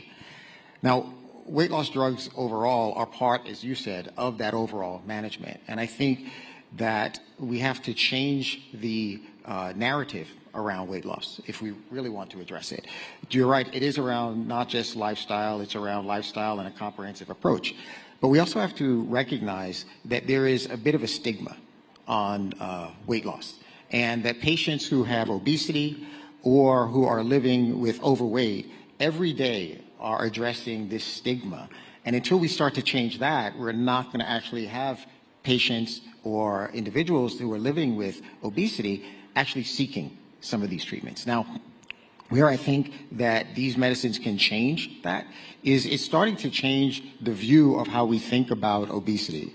It's not just about blame, it's really about biology, right? We know that there's a different way you need to address this, and I think that's critically important. I think also that, as you talked about, we have to be really cognizant that this is part of that comprehensive approach, and that if we do that over time, we'll start to see patients come forward and feel more comfortable in seeking treatment. I'm very glad you brought that up, because the follow-up to that, Mr. Tucker, is that What is the biology of obesity? I think the needle needs to shift on not just what is weight loss, but first we need to be very clear on what is obesity and how do we tackle that. So what is the biology there? So I'm not the medical expert, so I'm not going to talk about the biology specifically. What I can tell you of how these medicines actually impact that biology, okay? So as I started to talk about earlier, we know that a lot of things change when a patient is obese, right? How they perceive their satiety, how they perceive their appetite, their body is working against them, so they continue to increase. What these products do is they act both on the mental side, so they change how you perceive being full, they change how you perceive that you, your appetite, and so that reduces. It also works on the level of slowing their gastric emptying as well. So what that means is you feel full sooner and for longer, and so therefore your appetite changes as well, right? The last point, which I think is really important, is that it kind of changes that set point. I keep talking about the set point because your body's working against you. After you lose weight, your body wants to gain weight. This helps your body to kind of be at that next level where you can continue over time. And we have to recognize, to your point, that's why it's so important, that is part of this comprehensive piece, because you have to have lifestyle changes and along with the medicine to have the best outcome. Last thing I will say is this one thing about this, which I think is really important. We talked a lot about obesity, and you were saying, like, how is it different? I think we want to change the conversation from just obesity to better health, right? Because ultimately, these products will help patients to not progress to some of those long-term complications like diabetes, cardiovascular disease, dyslipidemia, that really impact their overall health and cost to the system. And so I think if we start to change that stigma, we can actually have a broader I think that's impact. very important, and I'm glad you brought it up. But just to expand on that, and if Dr. Lahiriya can also come in on this biology of obesity and how it works here, because a lot of people still feel that, oh, just take these injections and that's it. That's all you got to do. I don't need to hit the gym. I don't need to put in that extra hours. It'll control my appetite, and that's that. Can you sort of drop some truth bombs there? See, across the world, and most of the guidelines from Endocrinology Society, other society, categorically say that the first line of management is a dietary modification and lifestyle changes, increased physical activity. And one of the component in that is anti-obesity medication. So these are definitely entire gamut of things, but not the first line. That's part one. Second part is that these are prescription-only medicines which are provided by a medical doctor based upon individual case-to-case discussion with the patient.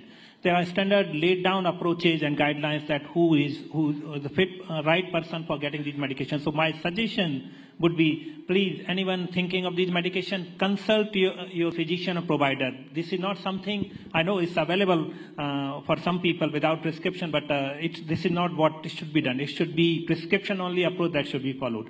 Going back to your previous question, and often people complain that, oh, we have tried increasing physical activity or dietary modification, it is not working. Shall we go for it? Possibly yes, but consult a physician. That will be my advice.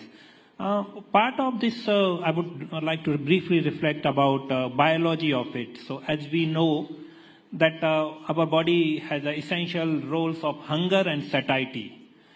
There are hormones which are released from intestine or your brain when you are hungry, and then once you start eating, there are hormones which are released from intestine which send the message that you are your satiety status has reached.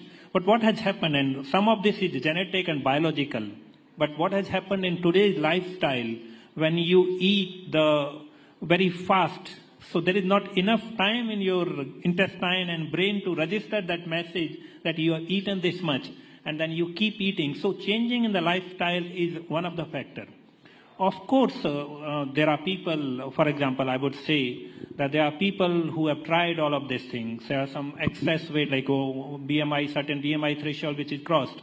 For them, if a prescriber suggests, and these are the medications which can wonder, and we know that we now have medications which can reduce 15 to 20% of the weight over a period of 3 to 6 months. But I'm again warning that this is something, a doctor-based, prescription-based approach which need to be followed. And even if you are being prescribed medications, there is definitely a role of lifestyle modification, physical activity, and other aspects. But let's look at the other side of the spectrum then. And I want to understand the struggle.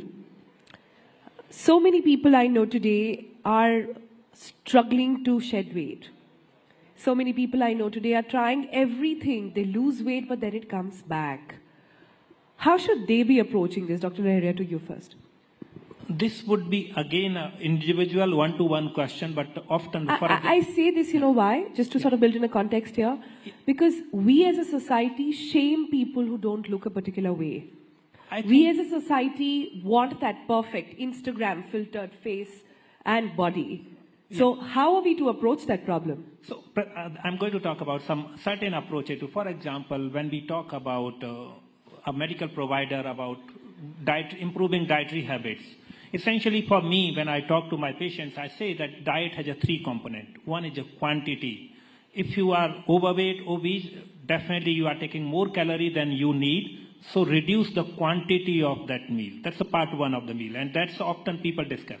But then second component of that is a quality of the meal. If you are taking high sugars, packaged food, ultra-processed food, that's a problematic.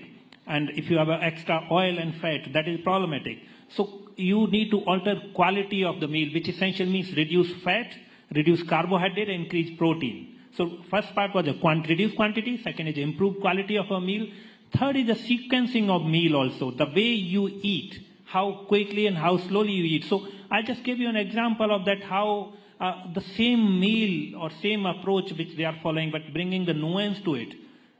Another approach to it is, for example, there are many patients who are overweight and obese. Definitely, in very likelihood, they would have a fatty liver.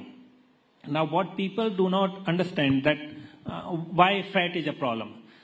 I tell them, and this is the unscientific reason, that anything which should not be somewhere, if it's there, it is problematic. So when your body has extra fat, it gets deposited in liver, viscera, other organs, and other places. And since it should not be, for example, it should not be in the liver, and it is a fat there, then your liver starts recognizing that's a foreign antigen. So it starts inflammation. And inflammation means your immune system gets activated, your antibodies start forming, and this results in damage to that organ. So obesity or overweight is an inflammatory condition which activates immune system, which makes you prone to multiple diseases. And that's why one of the recent Lancet paper on endocrinology and metabolism had talked about that obesity or overweight can essentially affect all the organs. But I bring you a good part of this thing. Whatever mechanism you follow, anti-obesity medication, physical activity, lifestyle, or dietary modification, if anyone, no matter what is the weight of that person, if that person can reduce 7 to 10%, let's not go to 10%. If 7% weight reduction, the first place where fat is deposited, liver, first place from where the fat will disappear is liver. And you will control many other conditions. In this round, I would say, please, once you go back, you read a common soil hypothesis. There is a scientific hypothesis which says that obesity results in lot many conditions, but it is a soil for a diabetes. Because if you have extra fat in your body, especially liver, the insulin which is produced in your body will not be able to reach to liver cells and muscle cells, and then insulin resistance will develop. You will develop diabetes. So obesity is a harbinger of many health conditions. Diabetes is one of those. Yeah. So we've established that obesity is a chronic problem. We've established also perhaps that weight loss drugs, however, seem to be in this blanket of secrecy. There is still a very strong stigma attached to it. It's perhaps changing in the West. In India, the narrative is still different. Mr. Thakur, why do you think that is? And what can organizations like Eli Lilly do to move the needle on this conversation and this narrative? I think that's a great point. I think that first, to my point before, first let's address the stigma of obesity itself, because I think that is keeping patients from actually seeking treatment. And as you said, this has to be a comprehensive approach. diet, exercise, and also weight loss medications can be part of that. So I think that's the first thing. First, let's address that. And in addressing it, we have to be really cognizant that, obesity today is viewed as a personal responsibility or a lack of personal responsibility, right?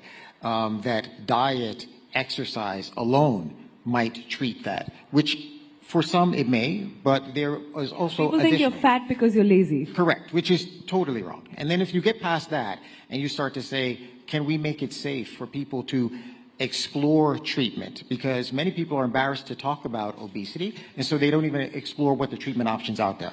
Once we start doing that, then we can start to talk about where do weight loss medicines fit in, right? My hope is that as we start to look at where weight loss medicines fit in as a prescription drug with physician supervision, that more patients will feel free to get these products. We will see the impact of these products. We know that over time, many patients who have taken these products have gotten to a weight level and been able to maintain that.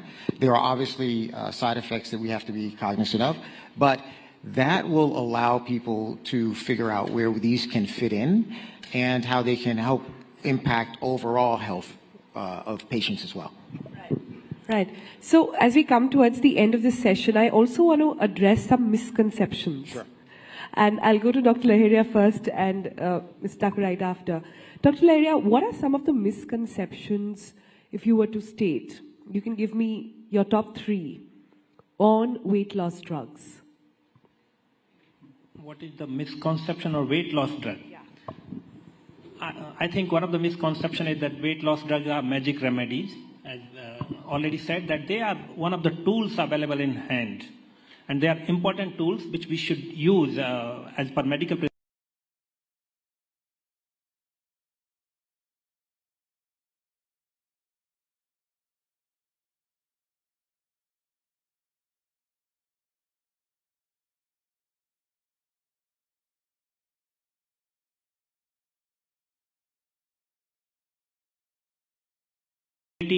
society and government responsibility. Everyone need to play a role in this approach. For example, if someone advised that you do physical activity, but that requires school should have a playground, that requires city should have a space for bike ride and other things. So it requires intervention on multiple level.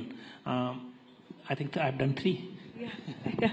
Your top 3. I think the first one would be that there's a myth that weight loss is due to not would say personal responsibility as much.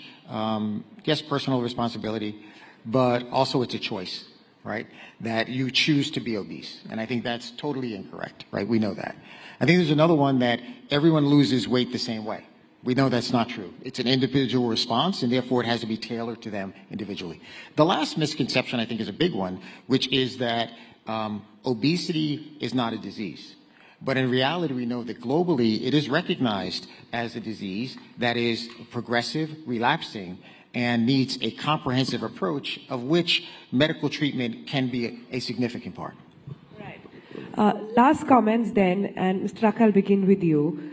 What is your hope then with weight loss drugs in the Indian context on what they can do for the medical fraternity on the whole and this entire, on the medical infrastructure on the whole? I think, as I think about India and this vision of a healthy India, I think that these weight loss drugs hopefully change the conversation around just obesity and weight more to health and how we can improve health so that individuals can achieve their best level of health. And I think that is a comprehensive approach. It is addressing the fundamental cause of obesity, which these drugs go to, the hormonal cause, the metabolic pieces that drive the disease, and not just the symptoms. And that we make it safe for people to talk about obesity and seek treatment, particularly with lifestyle changes, medical intervention as well, so that patients can achieve their highest level of health, and we can improve society and also reduce health costs. That's quite lovely. Dr. Laheria, then, I was going to ask you the same question, but with a different lens. we are looking at India, which is very aware now. This generation is talking about health more than ever. We also have the government coming out with initiatives which are taking and putting health at the forefront. You've got the Fit India movement. The Prime Minister talked about it in his Mann Ki Baat as well. So we seem to be moving in the right direction, or so it seems, when it comes to this entire conversation on staying fit. But what is the roadblock? What do you see as something holding us back? What I'm essentially asking you is, if the Prime Minister was listening to you right now, what would you tell him to do that can unlock the potential of how much we have developed both in the mindset and medical science on fitness? Let me answer this in two parts. One is what we are talking about, weight loss drugs or anti-obesity medications are essentially anti-diabetes and also have a multi-organ benefits in terms of kidney health, liver health, heart health. So they are really useful medication, and that it boils down to that if you reduce weight, no matter whether by physical activity, dietary modification or anti-obesity medication, it is going to work in multiple ways, keeping you fit. Second part on what are the roadblocks. I would flip the question. I would say there are 7 P's approach which we can do. One is that we need to focus upon preventive aspect of health. Second is we need to bring attention on promotive health. Third is prompt treatment. If you are required treatment, you go for a prompt treatment. Fourth is a policy approach. We need to have that kind of policies which support all these interventions. Fifth is everything should be done as per the need of people, people centricity in this approach. Sixth is programmatic intervention, which essentially means just do not focus upon one isolated intervention, but make it a holistic programmatic. And seventh is a partnership between public and private sector for a public purpose. So we need, if we do 7 P's, prevent, promote, prompt treatment, policy research, people centricity, programmatic approach and partnership, it will take care of a holistic approach on our different components. Otherwise, simply focusing on medication or increasing physical activity or reducing oil is not going to work. We need to give it a shape of that where all the components are taken care of. I think that's very well said. Thank you both for joining us on this very, very fascinating discussion. I think personally, we are at the cusp of really understanding and unlocking health and wellness in the country. And this is going to be a very, very critical piece of understanding how we approach it. Ladies and gentlemen, I bring to you Mr. Taka and Dr. Laeria. Thank you so much for being here.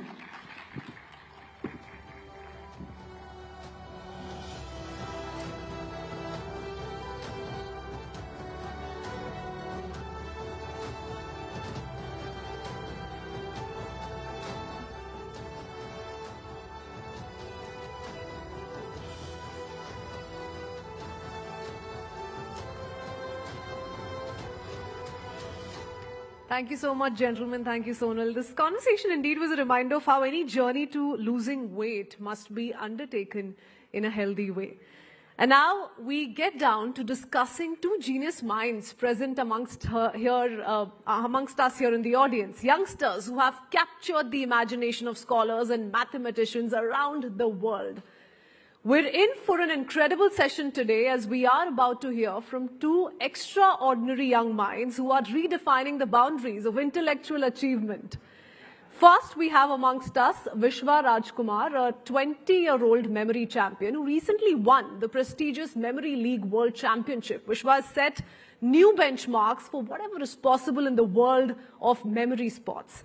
And joining him is Arvind Shukla, a 14-year-old prodigy known as the human calculator, and we'll hear more from him.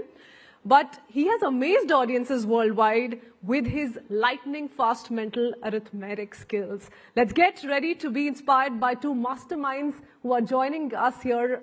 And welcome. Let's welcome Vishwa Rajkumar and Arvind Shukla to the stage. Toya Singh, my colleague, will be taking this conversation forward.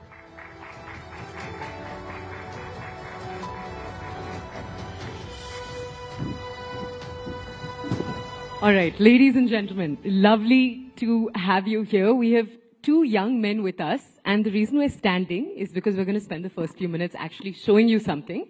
Then we'll do the discussion we're going to do. Let me just tell our audiences, we told everyone about your achievements, but I just want to introduce them once again to our audiences. Right here we have Arvind. Arvind, you're just going to be showing us some mathematics. He's the person who we said was a human calculator. I don't know if you like that description or not, so we'll talk about that in a second. And right after that, we'll go over to Vishwa. And Vishwa is the person who is incredible at remembering things. So we're actually going to show you both of their skills first. Sabko thoda jaga denge with these really, really cool skills. And after that, we're going to ask you some more questions. Okay? So first, we're both going to sit down, Vishwa, and Arvind, please go ahead. So, screen. We're going to actually pull it up on the screen behind. Yeah. Let's go. So basically this subject is called Flash Anzan, where numbers will flash on the screen and we have to add them. So basically this is a demo of it. So now these are the three parameters. First one is the digits. So basically how many digits would flash? Like there is one digit, that means it will be 1, 2 till 9. There is the duration in seconds for per number. So here it's 1.0. That means one number, 1 second, means for in 1 second, one number. And third is the problem numbers, means how many numbers will flash. What is the problem number? Just Means, explain. how many numbers will flash, like Okay. 10 numbers, 100. Okay. So now this thing should be tried by everyone in the audience on the stage. So and tell the answers after it. So let's start.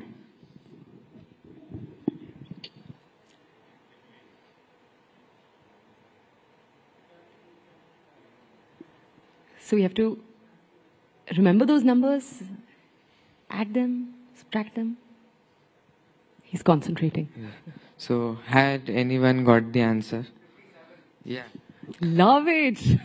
So 57. Yeah. So that's what, right? Now we will going to get more decrease- tough. Huh? We're going to get more tough. Yeah, we will go one by one.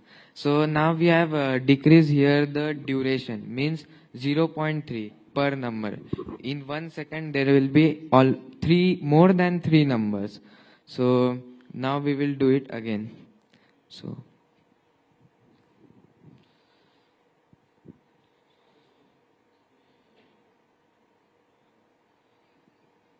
has anyone got? 55. Yeah.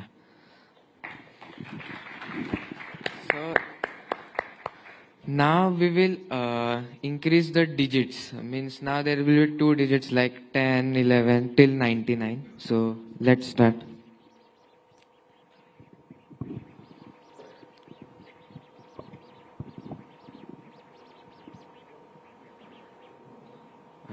The answer is 6, 7, 1. Yeah. Now we will again increase the digits and keep the speed and the problem number same. Let's start.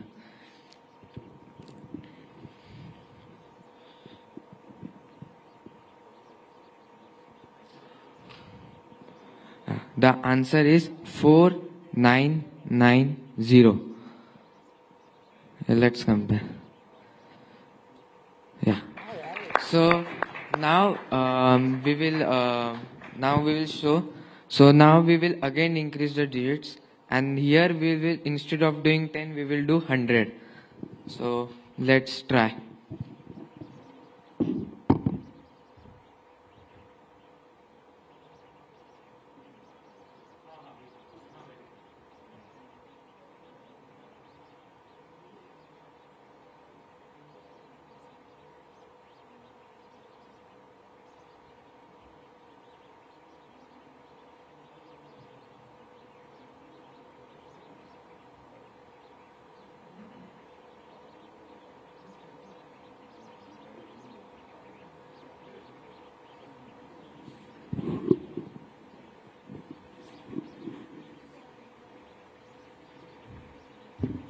The answer is 5, 5, 2, 0, 8, 9. Let's compare. Again. Still close? Yeah.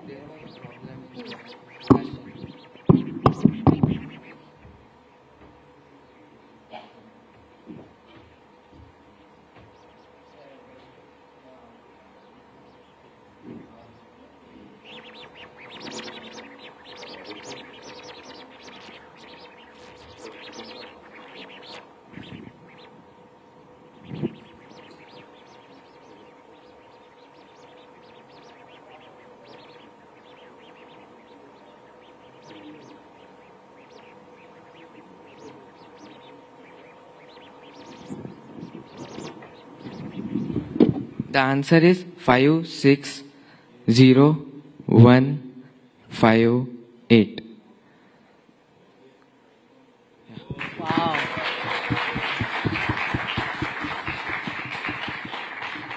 Yes. Can I ask you to sit now? And Arvind, I have to tell you, it's so cool to watch everyone just looking at the stage and trying to calculate, and all of us realizing that your brain is just leagues ahead of all Thank of us. you.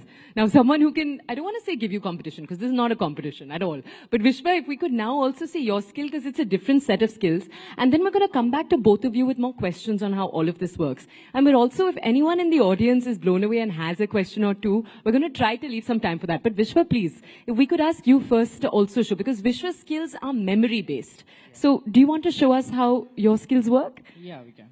Okay, let's go ahead. We're just going to pull up something on the screen right now.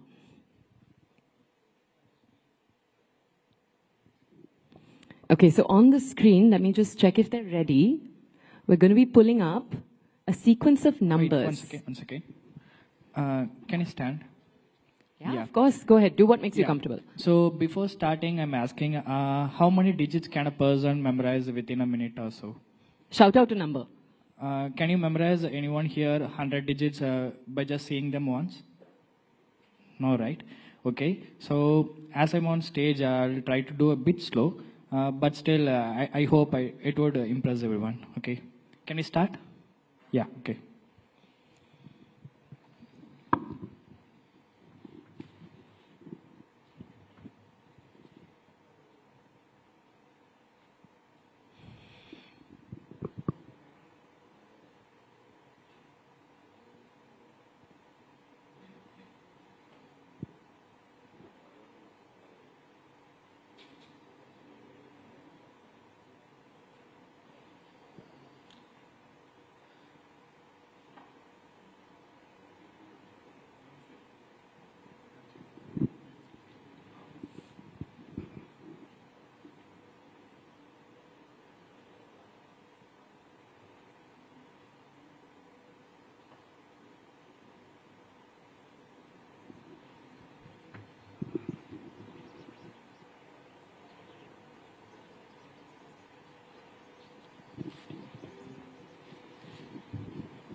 You ready? Yeah, I'm ready. I memorized them. So I'm going to recite them in order. You can check it. 3729, 6135, 7515, 1467, 4520, 0867, 3618, 1954, 8153, 1144, 5672, 9961, 4955, 6473, 1343, 1988, 2567, 0925, 3398, 7810, 7173, 4540, 5175, 4303, 8429. Thank you. I did it a bit slow, but my personal record, which I broke in World Championship, which happened online, I memorized 80 random digits in just 13 seconds, which is almost like 6 digits per second. Thank you. So, you know how our parents always tell us ki pani piyo? So one very crucial part of your process is drinking water. So you'll always see Vishwa with a can of water next to him or a bottle of water. You've talked about how being hydrated is important. A reminder to everyone, there are jars of water on your table. Piyo, pani. Let's go ahead. All right. So the other thing we thought we would do very quickly is I'll very quickly give Vishwa a list of words. Oh, we can hear the satisfying snap of cans of water opening right now. But I thought we'd give you a list of words. Because what he just did was with numbers, but he can also do this with words. So we're going to give him 20 words. And we're not going to ask him to repeat them to us till this conversation is done. Okay? So we're going to ask him lots of deep questions. And let's see uske baad remember karte ya nahi. You're ready, right? Yeah. Okay. So the list of words, and I am a normal human, so I could not remember them. I hope that's all right. Is dog. Dog. Grass. Grass. Helix.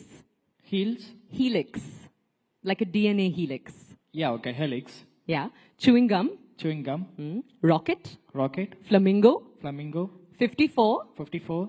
Boys. Boys. Crease. Grease. Chips. Chips. Filibuster. Filibuster. Okay, filmbuster, okay. Swimsuit. Swimsuit. Bus. Bus. Saliva. Saliva. Continuum. What does it mean? Continuum. Continuing. Pagdi. Bakri. Pagdi. जो sir पे पहनते हैं ना पगड़ी. Okay. You're okay with the different language there? No. Okay. We'll discover. Yeah, okay. Lemon. Lemon. Disappointment. Disappointment. Cadbury's. Cadbury's. And fiscal stimulus. What is the last word? Fiscal stimulus. I don't understand what is it. Should we just go with fiscal? Fiscal. Yeah. Yeah, okay. Yeah? Yeah. Fiscal is, I wanted to mix up the different categories of words.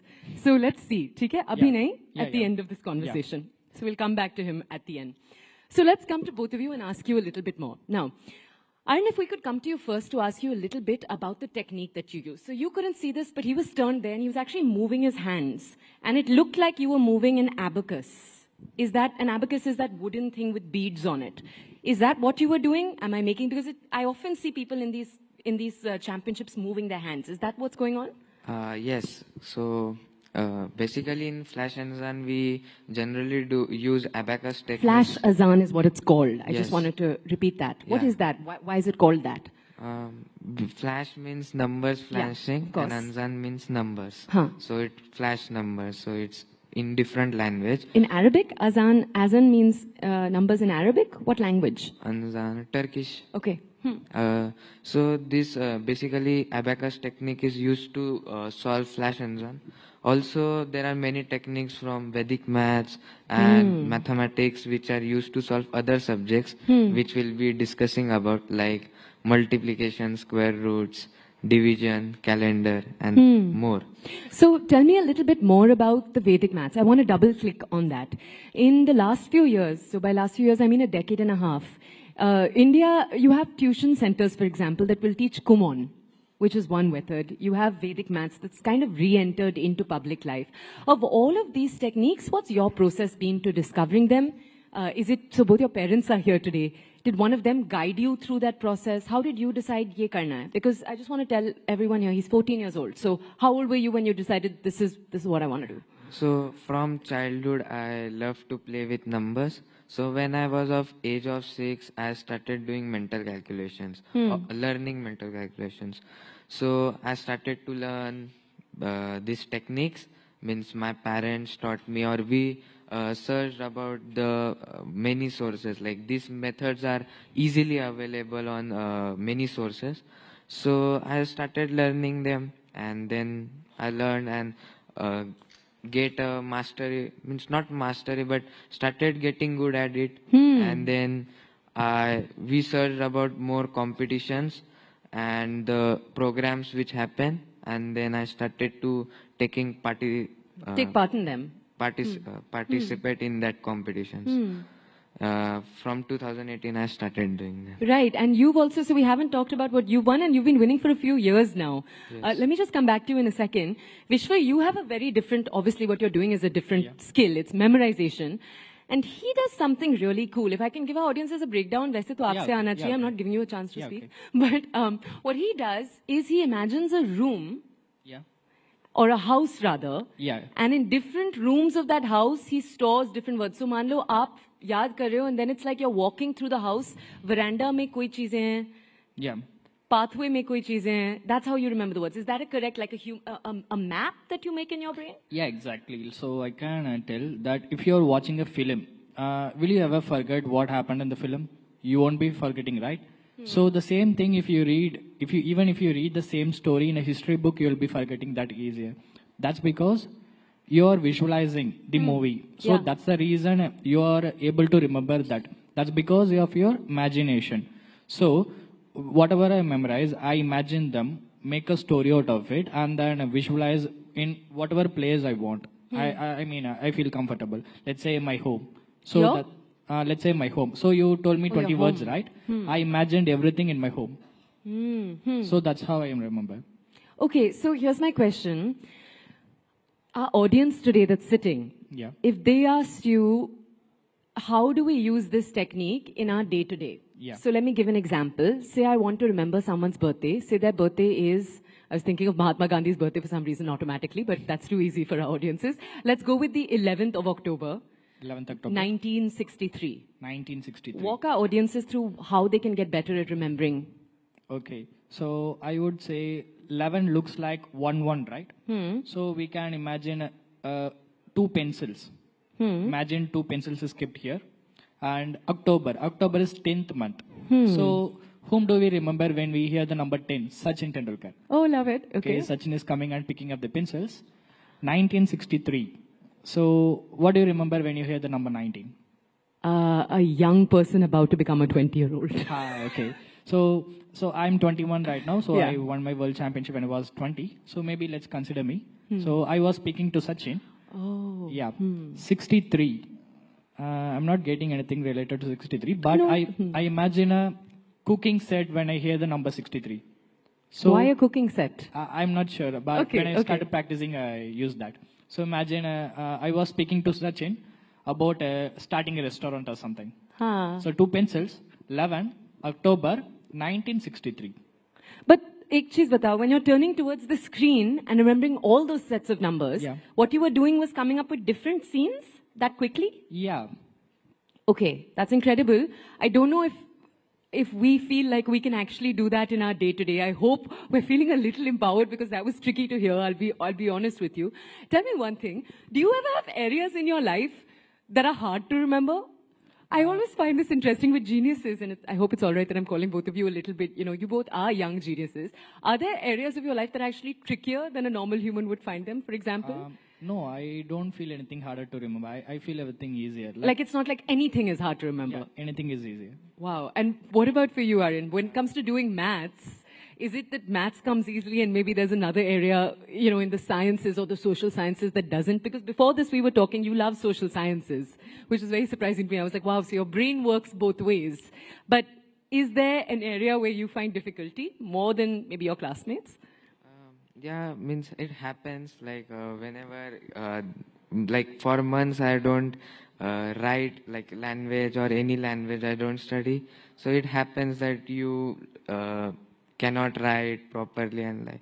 So generally it don't happens in school, but in mental maths it happens that in particular subject, once it happens that for 6 months I was not getting right. So in mental maths, you said. Particular subject. So errors happen, but we just it was really cool actually when that wrong number came up there. How much you took it in your stride. You pointed out something's wrong and then you just went on. And that brings us actually very quickly to my semi-last question. I want to ask both of you, because you've both been doing this for years. We haven't talked enough about your story. We're almost done with our time, but I do want to ask, for our audiences, both of these young men in front of us have been working on these skills for years. And Arvind, I just want to ask you first, and Vishwa, I'll come to you after that. Yeah, okay. Arvind, tell me a little bit about when it's been harder for you. So walk us through maybe the months when you're doing the sums, you're not getting them right again and again. Yes. I want to know, amid that frustration, how do you reset your mental pattern? What does the mind of a winner sound like? So I would say the most difficult time was the COVID time, because there were no competitions. For 2 years, there were no competitions. So keeping that fire under us to win, and that was very much tough. Practicing for 2 years with, like, there was no prescribed competition or any schedule that competition is going to come. So it was important to not give up. So I would say that was the most tough. What was your secret to your perseverance in that time? My secret is like not giving up, I would say, and have a passion for what you do. Yeah, so my passion for mental mathematics keep me going. Yeah, it's been very cool to speak to both of you and realize that you both really love what you're doing. And I think it's a love for it that fuels more than anything else. Yes. Right? And that's really cool. Can I ask you, Vishwa, a little bit about what it's been like for you? So you're older. You're about 6 years older. I think that's fair to say. You're 6 years older. You've been also doing this for the last few years. Yeah. Your parents are not here today, but I'm sure they really, really support this and think it's really cool. But what have the difficult times looked like for you? With memorization, it's a different set of skills altogether. Yeah. Are there days where things are just not sticking? I want to know if, you're going through something emotionally turbulent. Yeah. It's there. Does it become harder for you? Yeah, What does that look like? Yeah, I started my training in the year of 2021 myself. I just bought my laptop and started logging into the Memory League website and trained myself. So that's how I started. When I started, I trained like 10 hours a day. But later, I stopped my training because I couldn't focus. I don't know what happened. I couldn't focus, so I just stopped my training. But I was participating in every competitions consistently, but not training. What happened, like in the year 2024, when I was in a competition, I'm about to win it. It's happening online, but there was a sudden mental fog. But I started losing every point, and I just got eliminated. I realized at the moment I'm going to quit the sport. But what happened? Before quitting the sport, I accidentally registered for another competition, which is happening next month. Yeah. So I just thought to myself, before quitting, I'm going to participate there. Even I'm going to lose, I'm not going to bother. I just trained 10 days before the competition. You won't believe, I won the competition. It's an international slam. And after winning, the next year, the World Championship is happening. It was also online, which happened in 2025 January. People were telling that the top 2 players of the world was Alex Mullen. He is 6-time world memory champion from America. Yeah. And another person was Matteo Silo. He's from Italy. And these 2 guys are like too amazing in sports of memory. And none of them spoke about me. They just telling that the final is going to happen between these 2 guys. I got emotionally sad. I started practicing a lot. And you won't believe that in the finals, they both didn't appear. Instead, me and my friend Nasser Ali, he is from Saudi Arabia. Yeah. We both are same age. He too got emotionally sad, and we both practiced really hard for 2 months in the month of November and December. And in January, Alex and Matteo just got lost to 2 persons. Was it We you and both. him? Yeah. Lovely, huh? No one thought that this is going to happen because a lower ranked player from nowhere, we both came to the top, and I won the world championship. He came as a runner-up. This is such a sexy India story. You know what I mean? In the sense that Yeah. so many times we hear about young people like both of you. I just Yeah. want to tell our audiences also, you're 20 and he has a New York Times profile about him. So if you search him, you'll get this whole article about your memory techniques, which I just think is so cool. Okay, we're going to have to wrap up, and I want to thank both of you. But before we do, we have a list to ask of him. So we're going to do that. Yeah, I okay. hope you're ready, Vishwa, for your okay. moment of truth. Let's go. Do you want to start from the top and tell us?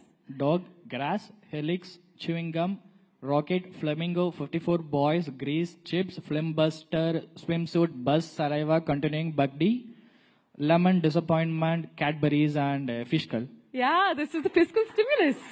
All right. It's been lovely to speak to both of you.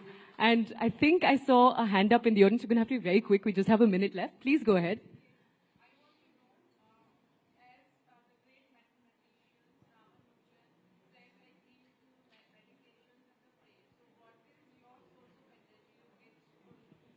Okay, boys, you just have a minute. What's your source of energy? Your source of inspiration? So I practice Sahaja Yoga meditation which helps me to be calm and be mindful, and it also increases concentration power.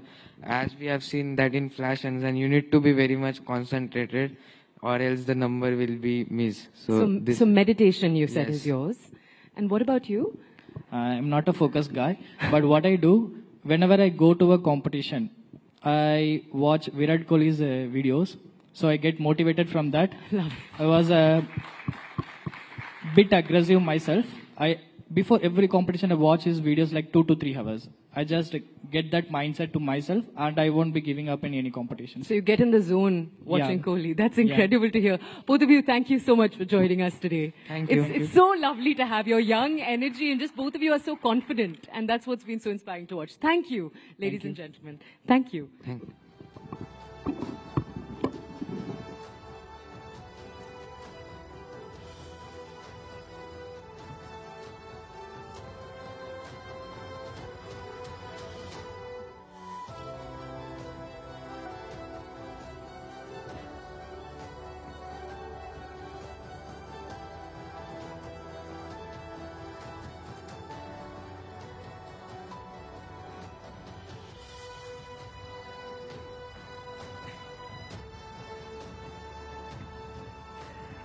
Well, to say that everyone was mind blown would be an understatement. Thank you so much, Vishwa and Arya. A bright future for you ahead. Ladies and gentlemen, with that, we pause here for a while. I would request all of you all to proceed to Business Hall 4 for lunch, but 30 minutes is all you have. Something. Dr. Jaishankar, thank you very much for joining us at the Rising Bharat Summit. You've come here every time we've had a Rising Bharat Summit, so this is your 3rd edition here. But I want to start off with something significant which some of our audiences may also be interested in knowing.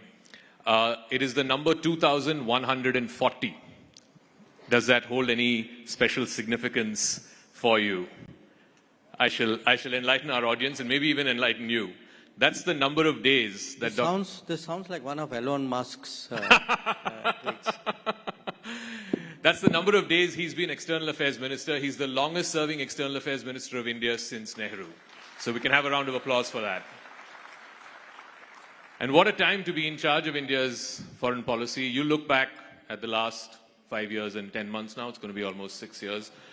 What do you think has been Indian foreign policy's singular achievement in these last 6 years? One thing if you were to name, with the mic, sir.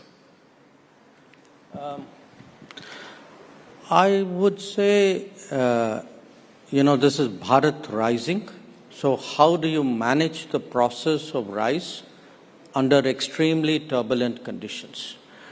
Because managing a process of rise is tough enough, but, countries normally hope that you get a very conducive environment.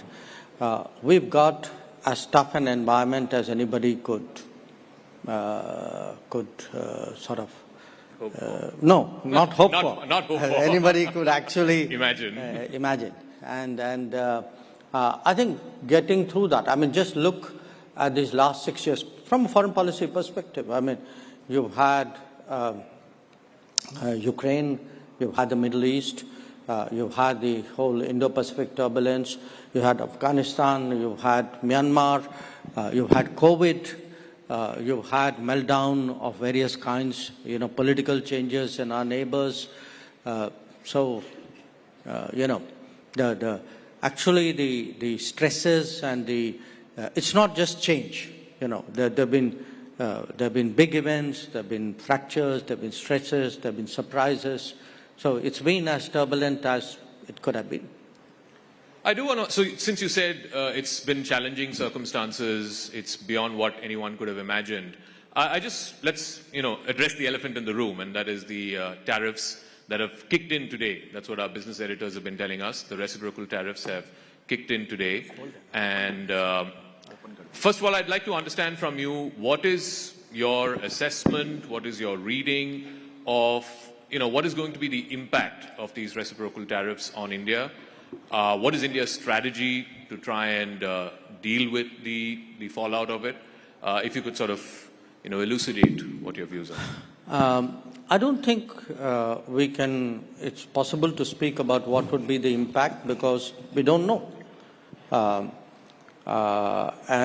What is our strategy. I think that's pretty clear. We decided that we will engage the Trump administration early on this set of issues. And we were very open with them, very constructive with them, as they were with us. And what we agreed to do was to try to negotiate a bilateral trade agreement by fall of this year. To the best of my knowledge, and I could be corrected here, I think we are the only country after President Trump has assumed presidency the second time, which has actually reached such an understanding in principle. So I don't know, every country, because every country is tariffed, okay? So every country in the world today is fashioning its own strategy of dealing with the United States. In our case, our strategy has a goal, and the goal is to see whether it's possible to actually deal with this situation by concluding a bilateral trade agreement. And I should add that in an interesting way, this has long been our objective. The present situation may have created the circumstances for such a serious conversation. But if you look at President Trump's first term, we were actually negotiating a trade deal which could not fructify. And if one looks even at Biden's administration, we discussed trade possibilities, and we ended up with the IPEF initiative. They were very averse to doing a bilateral agreement. So from the Indian perspective, actually doing, working out something bilaterally with the United States is not at all a sort of a negative or a sort of unwanted situation. On the contrary, it is something which has long been our objective. But tell me, Dr. Jaishankar, as you take a moment to drink water, you've been part of many bilateral negotiations, trade negotiations in the past. These things take time. You said we're hopeful that the BTA will be wrapped up by the fall. Two things. What happens if it doesn't, and if it takes longer than that? And two, how confident are you that you can actually wrap it up by the fall? Well, I've always wondered why it takes such a long time. Frankly, I've never figured it out. You tell us. No, I've never figured it out because, I see, we have trade negotiations which have been going on for decades. And the negotiators meet, I think, every 6 months or 3 months or 4 months. And I wonder why. I mean, if I were doing a negotiation, I'd be at it till I got the job done. And I think today, when I look back at the last, since the Prime Minister's visit, I'd say mid-Feb, so we're about 6 weeks since then, we've actually had multiple rounds in this period. I think we've had more periods, discussions with the Americans in the last 6 weeks than I suspect we've had with the Europeans in the last 2 years. Wow. More discussions with the US in the last 6 weeks than what you've had with Europe in 2 years. But you're also sort of accelerating the FTA talks with EU, with UK and so on. Do you think that, this is a 35,000 feet view question, do you reckon that Mr. Trump, by doing what he's doing, is forcing other countries to, start trading more with each other and start, processing these FTAs in a quicker fashion? Look, you are attributing everything in a way to President Trump. Mm-hmm. I understand why. But I want you to look at it for a moment from an Indian perspective. Sure. Okay? Let us say, since the beginning of reform, 1990s, in 30 years, what are your FTA agreements? They're largely to the economies east of India, with the ASEAN, with ASEAN members, with Japan, with Korea, Australia, which is not the same. Now, where are actually your big, many of these are competitive economies. Yeah. Okay? In fact, with most of these countries, we are running today trade deficits. Now, where is the natural growth potential for our exports. It's to the countries west of us.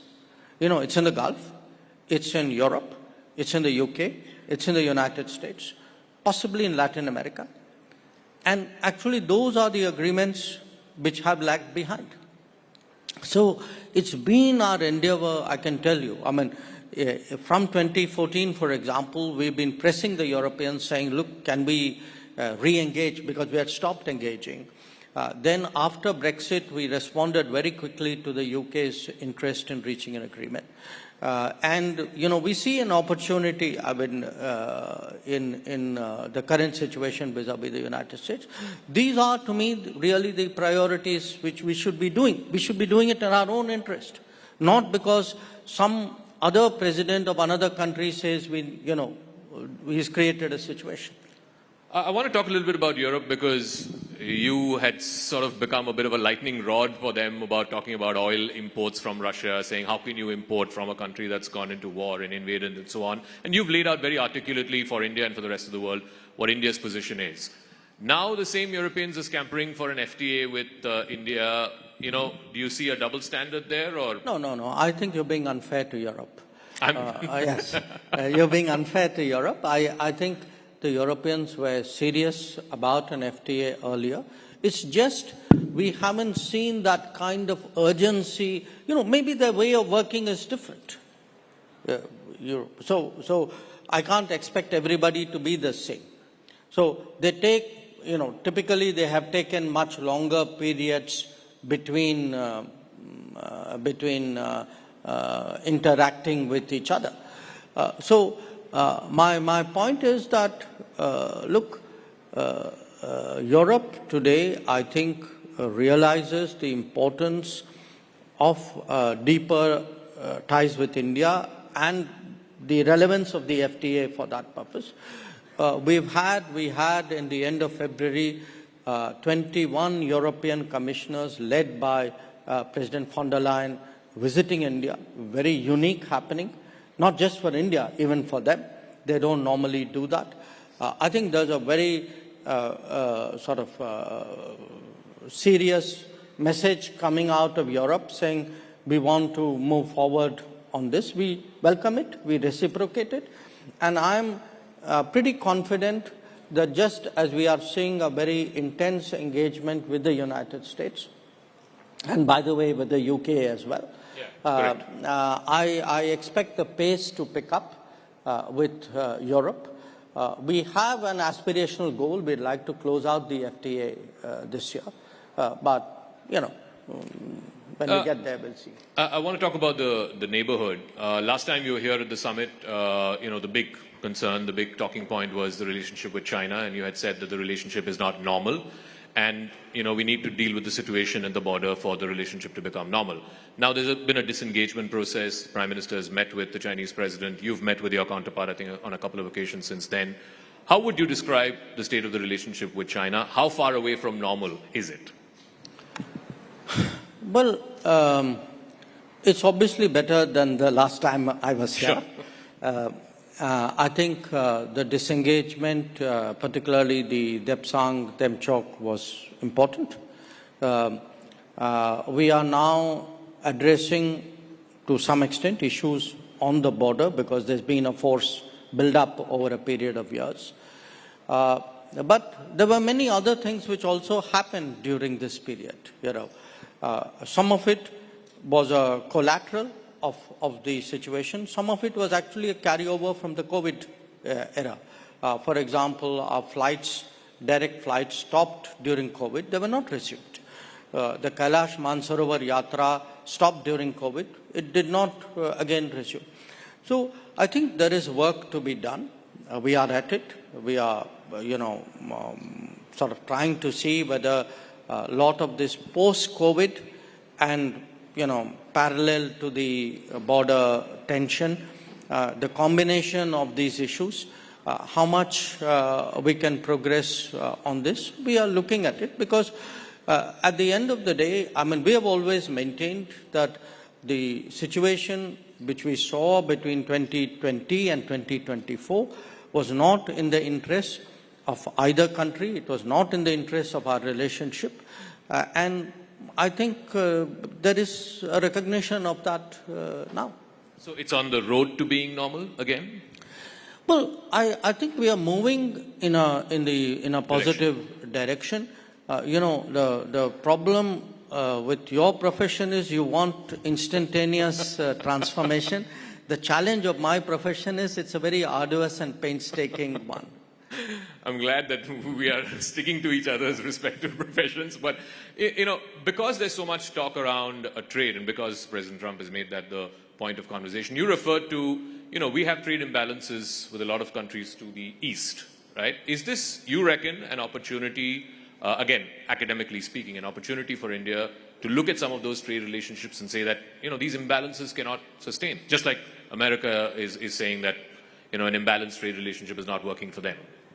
Well, we've had concerns. We have articulated those concerns. This is not my direct remit, but I have a visibility into it, and we work as a team within the government. I think one of the issues for us, for example, has been the review of the ASEAN-India Trade in Goods Agreement, ITIGA, which we believe has been unnecessarily prolonged. I think it's important for all countries today to realize that the nature of the global discourse on trade is changing. There are new parameters, there are new metrics of judgment. I think countries will do what they need to do to protect their businesses, to protect their labor, to protect their societies. We cannot be an exception to it. So I think we have concerns with many of the countries east of us, countries with whom we have FTA arrangements, and also countries with whom we don't.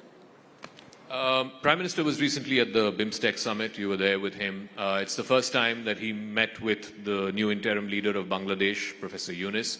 There's been a lot of concerns here in India about some of the statements that have been made by the leadership there, some of the goings-on the ground, whether it's attacks on minorities, so on and so forth.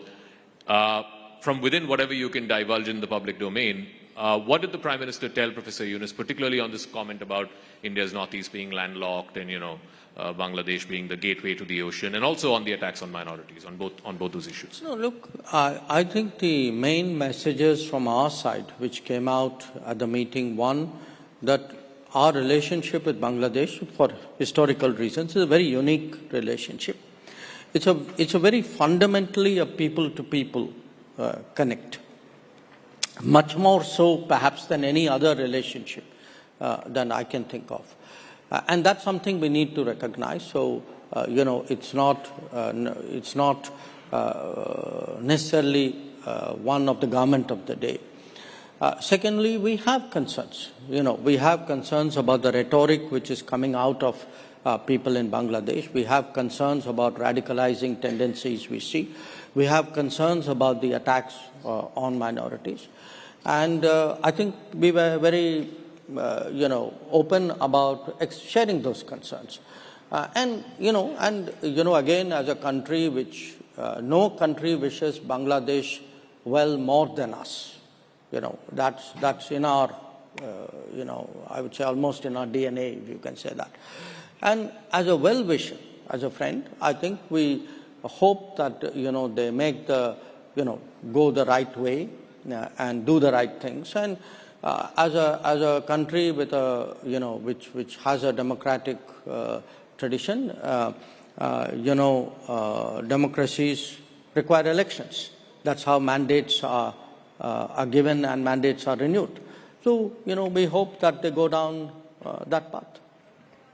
From well-wishers to not-so-well-wishers, I want to talk about Pakistan. Two questions. One, because this news just came this morning, the Tahir Rana, who's the convict in the 26/11 attacks, is likely to be extradited perhaps in the next 24 to 48 hours. So I want your comment on that. And second, this whole thing, Balochistan seems to be in a bit of a flux, and Pakistan has resorted to its old, copybook that, India is doing this, so on and so forth. So on both those issues, I would like your there's nothing really new that I can say on the Tahir Rana issue. I mean, obviously, we welcome the decision of the American legal process. On the Balochistan issue, look, I don't want to say anything. I mean, there is clearly a very disturbed situation there. People are suffering there. And if I say something, there'll be finger pointing. So I don't want to say it.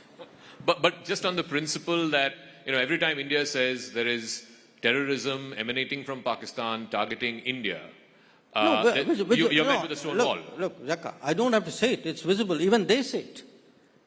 But it's not like I'm making an accusation and everybody in Pakistan is there saying, no, this is completely untrue. You have people in Pakistan who openly declare that they are doing terrorist activities in India. So this is not an argument. This is not a hypothesis. This is something they proudly claim. So I think, we've always maintained, not just us, all sensible people have maintained that if you start a terrorism industry, you will be consumed by it, and that is exactly what we are seeing today in Pakistan. So at a time when, there's an acceleration for regional partnerships and so on, you don't see any future for SAARC, given if Pakistan does not change its tack and does not use or employ terror as an instrument of state policy?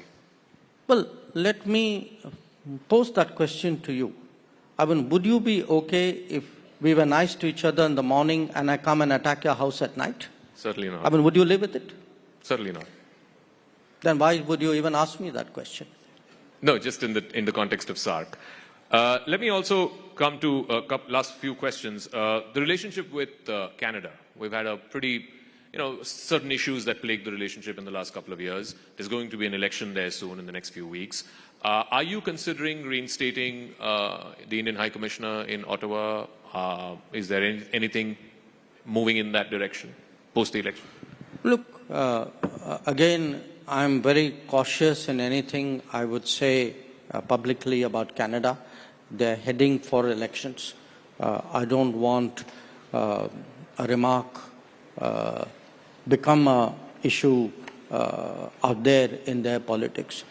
For us, the direction in which ties have gone is something which, again, we believe has not served the interests of Canada. The kind of latitude that was given to people espousing extremism, secessionism, violence, if you import such people and encourage such people, it's going to have consequences in your own landscape. And, what we were saying, in a way, the cautions we were uttering inside the room, unfortunately, played out outside the room as well. So we would like certainly to see, after all, it's a big country, Commonwealth country with whom we've had, generally good relations. Yes, things, again, for almost exactly the same reasons had happened in the 80s. So to the extent that, we see them recognizing the problem and, not giving that kind of political space to such forces, if we would then naturally take that into account. I have no gain by having bad relations with Canada. I would like them, actually, I would like both sides to mend the relationship. But I would also like people to recognize that there's a real problem out there. And the problem is, the kind of space given to these forces. One final question. We're anticipating President Putin of Russia to visit India at some point this year.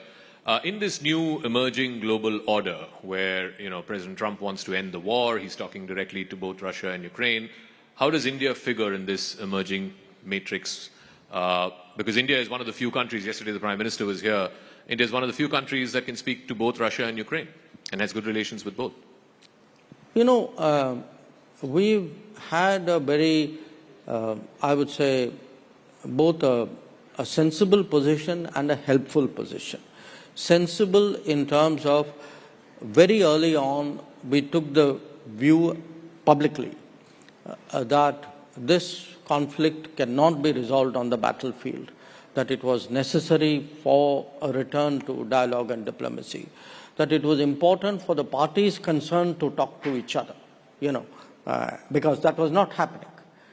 And there was actually a view at that time that everybody else will gather together and somehow produce a solution, and the other party, in this case Russia, would be confronted with that as a choice. Now, much of what we held in 2022, 23, 24 has actually come to pass. And you know, there's no vindication in it. I mean, in fact, if anything, there is regret that, you know, so many lives have been lost, so much time has gone, so much damage has been done, not only to the countries, but to the global society and to the international economy. But, okay, now there is a greater understanding that we need appreciation, that we need to actually, they need to engage each other. So, to the extent we can sort of motivate that, foster that, encourage that, we would do that. And you know, again, I maintain that we've always, you know, what we said in Moscow was not different than what we said in Kiev and what we said in third places. And we've tried to, you know, have conversations here, take those there with the approval of each party. And so that's one part of what we've tried to do. The other is, you know, there have been different dimensions of this conflict which have popped up from time to time. Different countries have weighed in, and I think it's such a really serious issue. It's natural. It's not a single or a small number of countries. We approve of all of that. I think anything which any country can do or any group of countries can do to help, we welcome that. We've tried to do a few things ourselves. We weighed in with other people. You know, it could be some of the nuclear-related issues, or it could be grain corridor, or whatever it is. But the objective is to help. The objective is not to put yourself ahead. I mean, we're not, you know, actively searching for a role. But if, you know, either of the parties or any other country comes and says, look, can you help out on this? We'd be open to doing it. All right, and I'll wrap up. I know you like cricket a lot, so these 2,140 days as the longest-serving foreign minister post-Nehru, you look at it as a test match, as a T20, as a one-dayer, or this is your career with an asterisk, not out. S. Jaishankar batting at 2-1-4-0, not out. No, I think on this one, look, it's been, again, it's been a very interesting heading to 6 years as foreign minister, but I treat it to some degree as a continuum of what I was doing earlier. In a way, I think the next few years will be extraordinarily challenging. It'll be challenging for the world. It'll be challenging for us as a country, precisely because we have to keep rising through all this clutter, through all these tensions. And to be associated with that process, to be given responsibility of that process, I think is a great honor, it's a great responsibility, and I'm very, very, you know, grateful for it. We have the best batsman batting at not out on that. Thank you very much. Ladies and gentlemen, Dr. S. Jaishankar, the External Affairs Minister of India.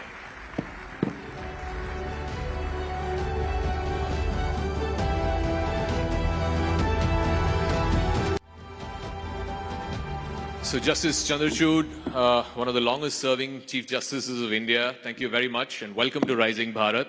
My colleague Ananya is with me and will be asking you a few questions. Let's start with the theme of Rising Bharat this year, which is Youthful Aspirations. There's a crowd of young people here. What would you tell young people, you know, who want to get into your profession particularly?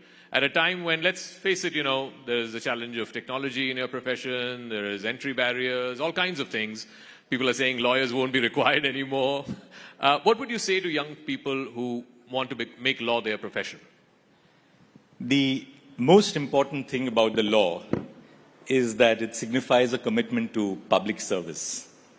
Because the law is all about societal service. Of course, lawyers do service to themselves as well when they earn fees from their clients. But that's a small part of the story. The essence of law is realizing rights and in the process of realizing the rights of others, to bring about a wider social transformation. So in that sense, I would encourage young people to join the law. It's a profession which is breaking glass ceilings, it's breaking feudal barriers, it's breaking patriarchal barriers. You asked me about, AI, and will AI take the place of lawyers or possibly judges? Well, there's lots that AI can do, as we will possibly discuss, but there's one thing which AI cannot substitute, and that's compassion, a sense of love, a sense of respect, a sense of dignity, and that only humans can bring to the process. But the profession still has a lot of entry barriers, right? I mean, you talked about feudal barriers, gender barriers. How do you make the profession a lot more egalitarian, if you will, for people who are wanting to enter it and make a career out of it, particularly in the context of women? Again, it's something that, you've taken a great interest in when you were a judge and then later on CJI. Do you think this is a level playing field? Well, there are two segments of the profession that we must deal with. One, which is purely in the private realm, which is unregulated, namely lawyers entering into courts. And then you have the more structured part of the legal profession, where young lawyers join the judiciary right at the inception. And there you find that because the process of recruitment to the Indian judiciary at the lowest levels is structured, it's based on competitive examinations, on interviews, where there's a level playing field, particularly for women, you'd find that that's the place where the social barriers are being broken down. Because a young person across the realm, irrespective of their command over English, because as you know, the local language, the regional language is the language of the courts. These young people are now entering into the legal profession. They're all first-generation judges. So quite contrary to what is portrayed very often in the media, these are people without any background who aspire for nothing but the best. The second thing that is happening is that so many young women are entering into the Indian judiciary at the lowest levels. You asked me about women, and should we deal with that briefly right now itself? I mean, I'll leave it to you, because there's something very important that, we need to focus on about women. The issue about creating a level playing field for women is not just an issue of the legal profession. It's an issue which has a broader social content. Take a very simple case where both spouses work and you have a child. There's a parents-teachers meeting in this class. Who goes to those parent-teachers meetings? The mother? If the child falls sick, is down with measles for 2 weeks, who stays home? The mother? Who stays home when the woman is expecting a child and she's in an advanced stage of pregnancy? Obviously, the person who's carrying the child. Now, what happens as a result of these societal inhibitions and barriers? The woman also has a very disproportionate responsibility for looking after the elderly in the family, parents, in-laws, the aged in the family. So, if a woman drops out of the workforce at an early stage, it becomes extremely difficult to get back. Now, take the case of the Indian judiciary. If a woman has, say, had a break for 3 years or 5 years when the children were young, it becomes extremely difficult then to get back at the same level as a male counterpart would be at. For the reason when we are recruiting judges to the High Court, we look at how many judgments do you have? What's the volume of cases that you have dealt with? A woman who has faced this break in career is basically not able to compete at the same level. So first and foremost, we will have to therefore lower, in a certain respect, the entry barriers or the entry standards to have more women entering into the higher judiciary, which is not to say that you are lowering quality, but you are lowering these barriers, conscious of the fact that women face these disproportionate social burdens which men do not necessarily face. But as I said, Zaka, this is not really so much an issue of the legal profession as a broader social issue. In the legal profession, there are certain peculiar things which women have to combat. One of them, for instance, is that, the high mobility at the workplace. You don't go to one job or one desk and sit there the whole day, right? Going to your office is only a very small part of a woman's or a man's role in the legal profession. You're working in the court all day long, but your work doesn't come to an end after court hours are over. You go back to your office, you're meeting clients, you're traveling cities. So in a sense, these particular constraints of the legal profession have a disproportionate impact on women in our society. And really speaking, therefore, there has to be a broader societal response to ensure that more and more women enter into the workplace. But as I said, India is changing. I mean, you just look at the audience in a court and you will find an overwhelmingly large number of young women today in our courtrooms, which is just a sign of the changing times. But at the same point, while we have a lot of women entering into this profession, but at the same point of time, they exit too soon as well. So because, we have seen how delicate the washrooms in the trial courts would be, that they're into very bad shape, they cannot go. And there are a lot of infrastructural issues also. Do you think that if they are addressed or some other things are adjusted, there could be better workplace management for women, and there might be a chance that more and more women could actually stay in the profession for a longer time itself? Well, of course, I completely agree with you. For instance, in the district judiciary, we have very standard and well-established rules which allow for maternity leave, for leave at different stages of a woman's career. When a child is, say, for instance, appearing for a 10th board examination or a 12th board examination. So where you have structured rules which provide for a level playing field for women, women are able to really respond to the challenges of the profession. The problem arises in the unstructured market-based system, which is the private space in the legal profession, where you have individual lawyers recruiting juniors. There's no overall structure, in the sense that there is no overall regulation on how you will treat women in the workplace, because you don't have one large corporate entity like a big law firm only employing women. So where you find that, the interface of women in the legal profession is with a structural organization like the judiciary or law firms, there you would find that more and more women are extremely, successful. On the other hand, when it comes to solo practitioners, how much will you pay? Will you stop paying a woman because she's on leave for 3 months in your chamber? She's gone on leave for 3 months because a parent is seriously unwell.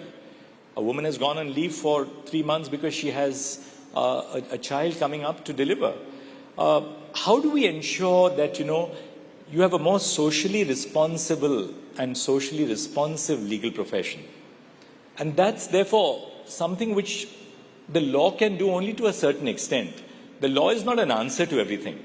The change has to come through, and it has to take place within society. Chief Justice, there's a lot of talk around judicial reform of late, and I know we don't want to get into the specifics of anything because, some things could be still under investigation, some matters could be sub judice.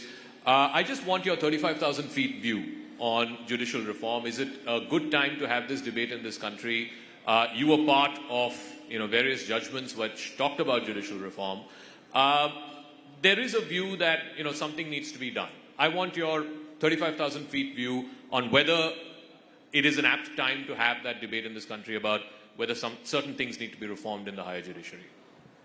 35,000 feet above sea level, when you have an air pocket, the pilot tells the passengers to fasten their seat belts and navigates that air pocket. Now, there is something to learn from that. And that's something which I have learned over, years of being in the judiciary and before that as a lawyer, which is never take decisions which are reactionary. When you have a problem on hand, deal with that problem on hand. Allow the dust to settle. Have a broad stakeholder consultation, a broad reflection on what needs to be done, and then take decisions which will be in the interests of the institution and the nation. Never take decisions on the spot, because you may be reacting to a situation and your decision would be a decision which may not be well thought of. Talking of judicial reform, I think reform has to begin at the very base of the pyramid, namely the district judiciary, because that's where common people come into contact with the judicial system. A young couple which has a matrimonial dispute, where do they go to? They don't go to the High Court or the Supreme Court as a matter of first instance. They go to the family court. Now you see that in the family courts, there's a huge backlog of cases for the reason that we have used the adversarial system for resolving family disputes, which is so completely incorrect. Family disputes have to be resolved by applying non-adversarial systems because you have a child. If the couple has a child, there are issues of child custody, of child welfare. So we have to adopt a more non-adversarial system at the level of the district judiciary. The second important reform which we need to focus on is the huge vacancies in the district judiciary. Recruitment to the Indian district judiciary takes place in the states. It's never at the national level. I am a proponent of at least some national deliberation taking place on should we have an all-India judicial service in India. In other words, we must make some effort to attract the best into the Indian judiciary at the district judiciary level, apply reservations. Now, the states do have some concerns because we are a federal nation. So will having an all-India judicial service impact on the responsibilities, the authorities, the constitutional role of the states? That has to be obviously thought of, and I don't discount the concerns of the states. But having said that, we can at least have a national level examination and then allow for recruitment by the states on the basis of the merit list in the national examination, applying reservations in relation to each state, whether for the SCs, the STs, or the OBCs, as the case may be. So that reform has to take place at the lowest level. Just one final word on this question, which is that the government, the state, is the largest litigator in Indian courts. The largest volume of litigation into Indian courts comes from the government.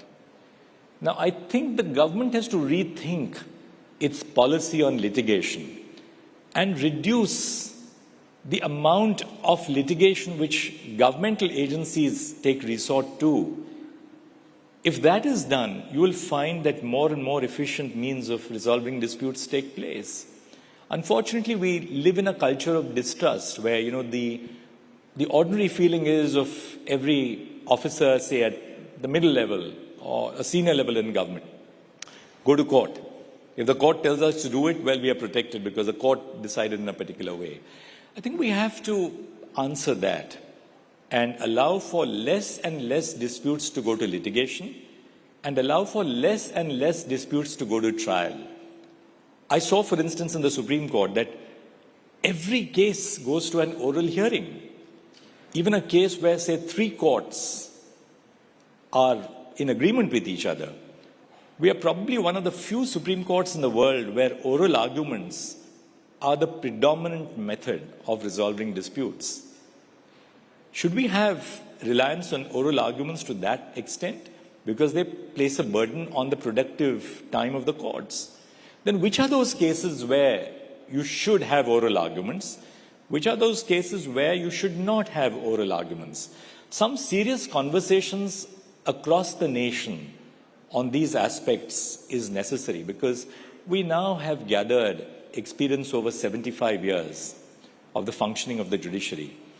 And there has to be a broader national dialogue on these critical issues which face the Indian judiciary to make it a more efficient judiciary, because unless we do so, the judiciary will not really, in that sense, be able to be a critical component in the advancement and the development of the nation. The judiciary is a very key aspect of rule of law. So when you speak, for instance, of getting more business into India, investment into India, what does investment need? What does global investment need or domestic investment need? Global or domestic investment needs a climate where the law is certain, the law is objective, the law is applied in a transparent manner, and disputes can be resolved efficiently. So, reforming the judicial system in that sense is going to be a key element in the overall progress of the nation to being truly a developed nation, both economically and socially. You know, judiciary often walks down the tightrope between activism and restraint. So how do you feel? You've been the Chief Justice, you've been a judge of the Supreme Court for, years long. How do you feel that that delicate balance can actually be maintained, or things do not go either this way or that way? I don't think that the dichotomy or the conflict is between judicial activism and judicial restraint. The choice is between judicial responsibility or judicial abdication. Take a very simple case like COVID vaccinations. The government initially was not a proponent of the policy that vaccinations should be supplied free of charge to all Indians. Now, the case came up before the Supreme Court of India. We were in a lockdown. We were all doing the case through a video conferencing platform situated within our own homes. And we asked some critical questions to the government. We said, is it not your duty to ensure that public health is prioritized over everything else at this particular point of time? Now, at a certain level, whether vaccination should be distributed free of charge or on a paid basis, it's a question of policy, right? But is it a question of policy when you are dealing with the right to life of our citizens? And the answer would be no. So it ultimately you're looking at the perspective of the problem.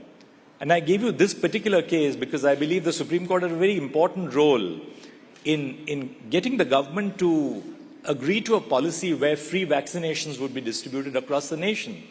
And as we know, we were a success story, not just domestically, but across the world where, our vaccinations reached out to different parts of the globe, including nations which are not developed nations or which lacked resources, where we provided vaccinations to them. So courts, coming back to your question, apply standards which are laid down in the law. They apply standards which are laid down by the Constitution. Take a case of the environment and development. To what extent should you protect the environment? To what extent do you allow for development by, say, setting up a greenfield airport or highways in hilly areas, which are necessary for national security? So courts constantly are applying legal standards. And therefore to say that, courts are activist is, I think, not a very correct appreciation of the way work takes place in the courts. The courts have a responsibility under the Constitution. If they were not to fulfill that responsibility, it would amount to abdication.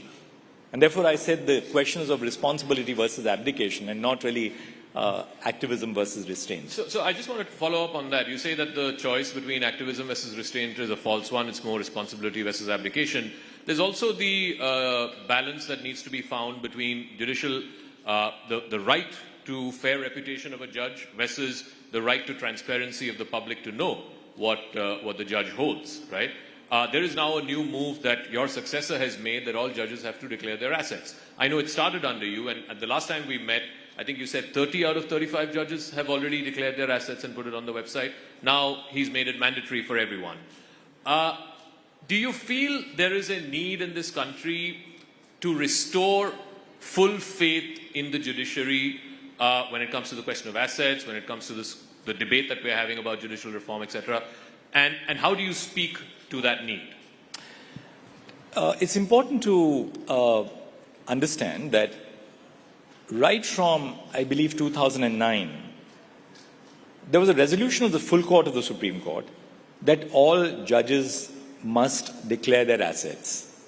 Now, as you know, all of us as citizens have to declare our assets for the purposes of income tax. And all judges are like individual citizens, income tax pays. So when you file your returns, you necessarily have to disclose your assets, which are dealt with, in certain cases audited.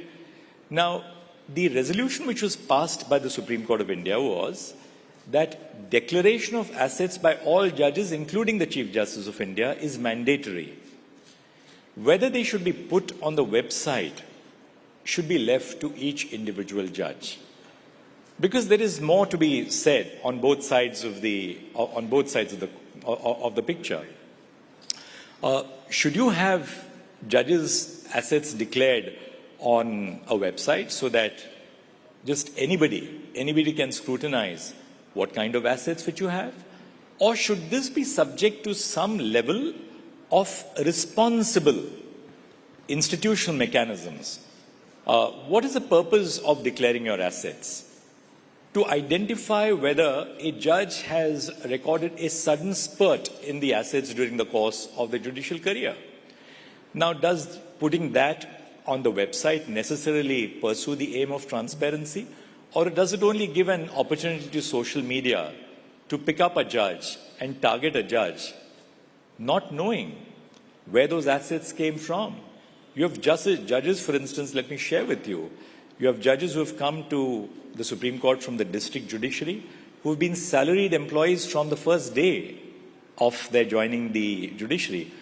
On the other hand, you have lawyers who have been extremely successful, lawyers who have been recruited directly from the Supreme Court, bar, to become judges of the Supreme Court. Their asset base would be very different. Then you have people like me, who were lawyers for a while. I practiced for 20 years and then became a judge of the High Court in 2000. So there is a broad diversity within the Indian judiciary itself, in the higher judiciary. So far as the district judiciary is concerned, again, there are very stringent rules which apply across the states, which requires for a disclosure of assets. So yes, I completely understand and I support the decision which has been taken. I support the decision which was taken by my predecessors a decade ago on the declaration of assets. To what extent should you have transparency? That's a very important question, and that's a more vexed question. We shouldn't, in the name of transparency, be doing something which will prevent genuinely competent people from entering into the institution of the judiciary. And that's the one danger which we have to balance out. You know, while we speak of institutional transparency, we are in a stage of live streaming where we have regional judgments now coming in. What more steps do you feel that, can come in as far as institutional transparency, either at the Supreme Court or the district judiciary is concerned, so that everybody can actually access the law, everybody can know how court proceedings go on? Because already we have steps. You had initiated, live streaming. You had a robust system of live streaming, simplified judgment, regional. What more can be put in as far as, increasing this institutional transparency is concerned? Let us begin with legislation, the process of forming laws. Now, a very welcome step which was taken by Parliament and therefore by the government while it moved the Finance Bill of 2025 was to simplify the Income Tax Act. And just to give the viewers some figures, there were 47 chapters in the Income Tax Act which have been brought down to 23. There were 819 sections which have been brought down to 536. There were 5.12 lakh words in the Income Tax Act which have been brought down to 2.60 lakh words. There were 1,200 provisos, the provisos in legislation, provided that, and provided further that. So these 1,200 provisos have been removed. There were 900 explanations which have been removed. So the first step, I think, and I'm not being critical, it's just a process of evolution. It's important that we simplify laws. Say a law meant for maintenance of senior citizens. The senior citizen must be able to understand the law. A law meant to protect women against domestic violence. That law must be understood by those women who are going to seek access to justice. The law is not meant for judges and lawyers alone, right? It's meant for citizens. One problem which you perceive in the law, and I'm sure so many of the audience would also agree with me, is that there is a disconnect between the spoken version of our regional languages and the official version of our regional languages. For instance, my mother tongue is Marathi, but I'm very fluent in Hindi, and I know several other Indian languages. Now, spoken Marathi at home or spoken Hindi is very different from official Marathi or official Hindi. Now, how does a citizen understand official Marathi or official Hindi, or that, for that matter, official Tamil or Malayalam or Telugu or Bangla or Gujarati or Punjabi? So we have to bridge this gap between the way laws are drafted in the official text and the laws as they should be understood in the language which citizens speak. So the first step is, of course, the Saral movement. Make laws more Saral, make them more simplified.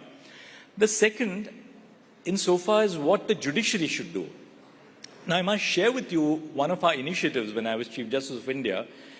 We began a monthly newsletter through the Center for Research and Planning, and every judgment which was delivered by the Supreme Court, the judgment may be 50 pages, it may be 500 pages, we would put into a small paragraph, in very simple terms, what that judgment decides, so that the common citizen must know what is it that this judgment has done for me.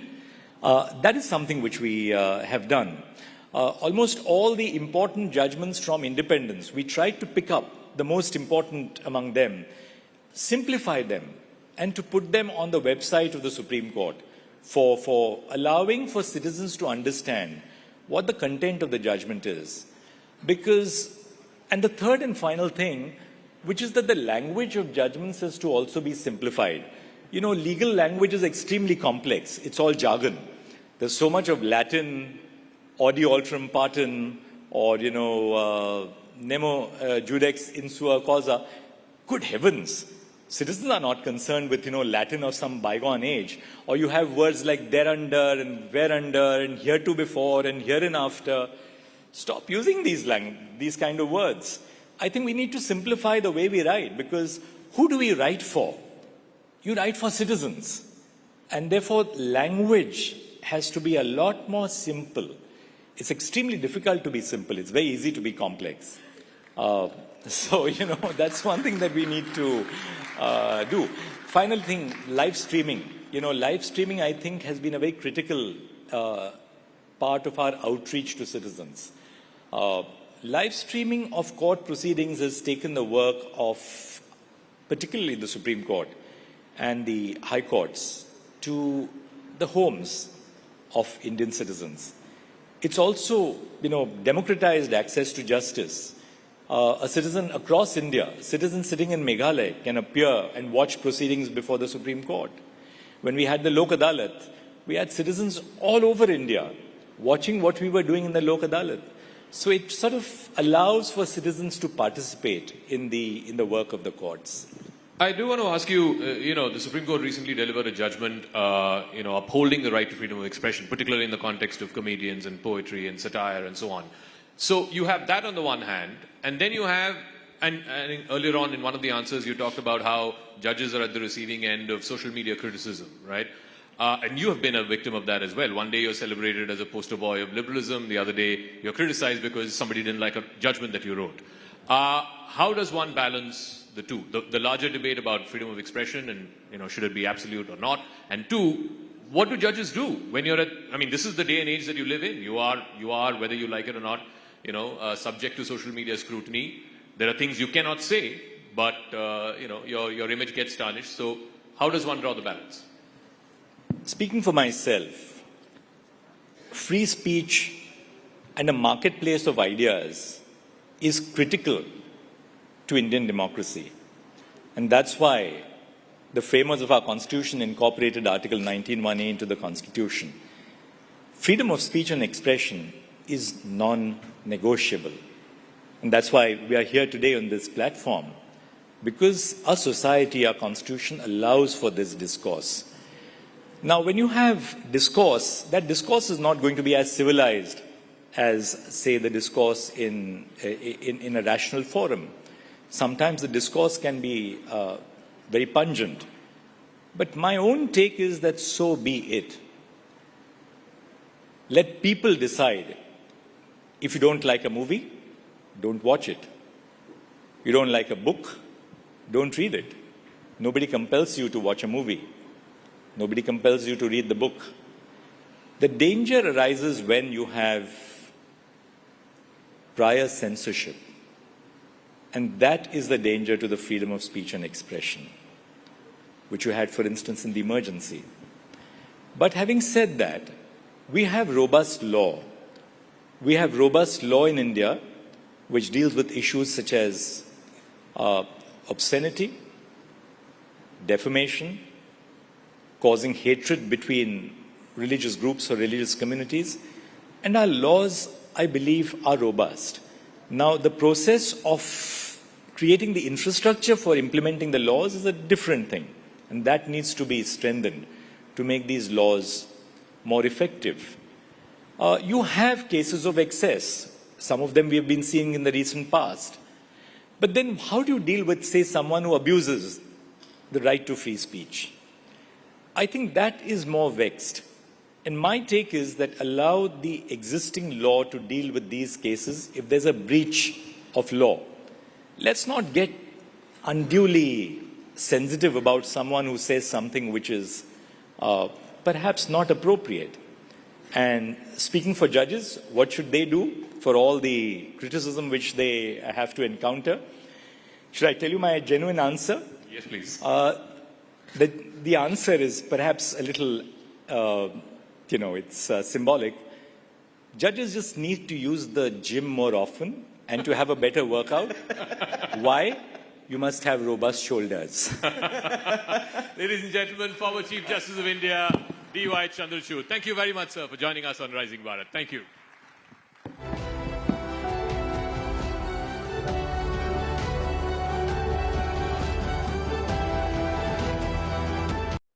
Hi, Arvind. Good morning. Good evening to you. I believe it's around 10:15 p.m.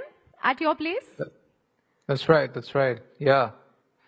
Great to be here. Thank you for having me here. Thank you, Arvind, for joining us after, I'm sure, what was a very hectic work day. Thank you for making it at the Rising Bharat Summit. And we hope you can be with us in person very soon for our next event. But, it's going to be nearly 3 years since you launched Perplexity. And this was a period that sort of coincided with the rapid rise in AI around the world. Give us a sense of the state of play in AI today, because every day when I open my Twitter feed or when I open any news website, it's just so overwhelming, the pace of creation, disruption. As someone who's sitting right there in the hot seat in the valley, give us a sense of the state of play, Arvind. I think you're right. Like the last 2-3 months have been pretty insane in terms of the speed of progress. I would say, the industry moved faster in the last 3 months for me than my first 2 years of starting Perplexity. And that should say something, because I actually considered Perplexity to be pretty fast moving. And I don't think we've moved ever faster than ever before in the last 3 months. So I think that is being accelerated partially by the entry of China and DeepSeek and many other models from China. I hope that all of your stomachs are full after a lovely lunch meal. And before the break, we were looking at a very different set of discussions. So we had with us 2 young boys who showed us some of their mental magic. Before that, we talked about weight loss. It was a very, very different topography. Now we're going to be shifting the focus and the pace slightly in the next few hours. On the second day of Rising India Summit, we're going to be kicking off everything that's going to be taking place with something very, very topical, the Wakaf reform. It concerns the management and the oversight of Muslim religious and charitable endowments, and in the last few days, it's become a huge point of scrutiny, particularly around the broader issue of political appeasement, whether it is, whether it isn't. So last night, at this very venue, the Prime Minister emphasized the need for policies that transcend appeasement. These were his words. He said we need to all work together towards the betterment of all communities while also ensuring transparency and accountability in the management of Waqf properties. Now, that statement was part of a larger discussion, but it has ignited a bit of a larger conversation, and we thought this afternoon was the perfect opportunity to take that forward. So, join us this afternoon to debate the broader points that were raised by the Prime Minister. On stage in just a few minutes from now, we're going to have Shehzad Poonawala. He's the national spokesperson for the BJP. We're going to have Dr. Shoaib Jamai. He's the Delhi president of the AIMIM, and Rajkumar Bhatti of the Samajwadi Party. I'd invite all of you onto the stage, and to moderate this entire discussion, let's welcome Aman Chopra.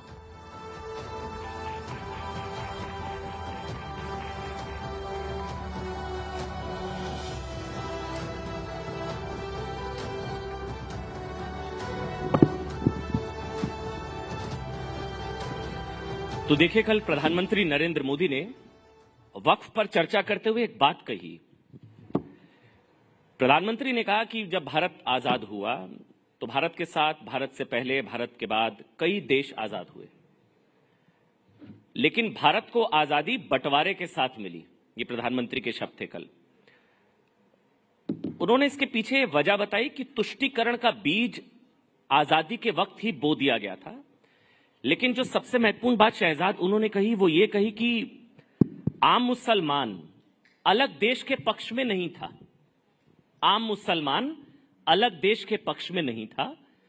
कुछ कट्टरपंथी सोच वाले लोग थे जो देश के सीने पर बंटवारे की लकीर खींचना चाहते थे। कांग्रेस ने उस कट्टरपंथी सोच को खाद पानी देने का काम किया। वही तुष्टीकरण की नीति को प्रधानमंत्री ने जोड़ा वक्फ से, और फिर उन्होंने जो कहा वो सबसे महत्वपूर्ण कि उस तुष्टीकरण की बात कर लीजिए या आज वक्फ की बात कर लीजिए, दोनों में फायदा उस वक्त एक पार्टी को सत्ता मिली और आज कुछ मौलानाओं को या कुछ अतिवादी नेताओं को संपत्ति, दौलत, शोहरत मिली, लेकिन आम मुसलमान को न तब कुछ मिला था न आज कुछ मिला। शहजाद पूनावाला, एक बार जोरदार तालियों से प्लीज स्वागत कीजिए। भारतीय जनता पार्टी के राष्ट्रीय प्रवक्ता है, राजकुमार भाटी समाजवादी पार्टी से, और ऑल इंडिया एमआईएम के दिल्ली अध्यक्ष हैं। आप दिल्ली का ओवैसी भी कह सकते हैं इनको। शोएब जमई हमारे साथ है। पहले शहजाद भाई, मैं आपसे शुरू कर रहा हूं, क्योंकि मैं तो आज भी देख रहा हूं, आज भी ममता बनर्जी ने बोल दिया हम नहीं मानेंगे। देखिए, वक्फ हमेशा से मैंने कहा है कि वक्फ बहाना है, आग लगाना है, दंगे भड़काना है और वोट बैंक की दुकान सजाना है। आप देख लीजिए, पश्चिम बंगाल में रामनवमी की शोभा यात्रा निकालने के लिए तो आपको हाई कोर्ट जाना पड़ता है परमिशन लेने के लिए, पर जो कानून दोनों सदनों से पारित होकर संवैधानिक तरीके से प्रेसिडेंट का हस्ताक्षर उस पर लग चुका है, उसके खिलाफ प्रदर्शन करते वक्त वहां पर जो जमा हुई जमात है वो कहती है मैं संविधान नहीं मानूंगा।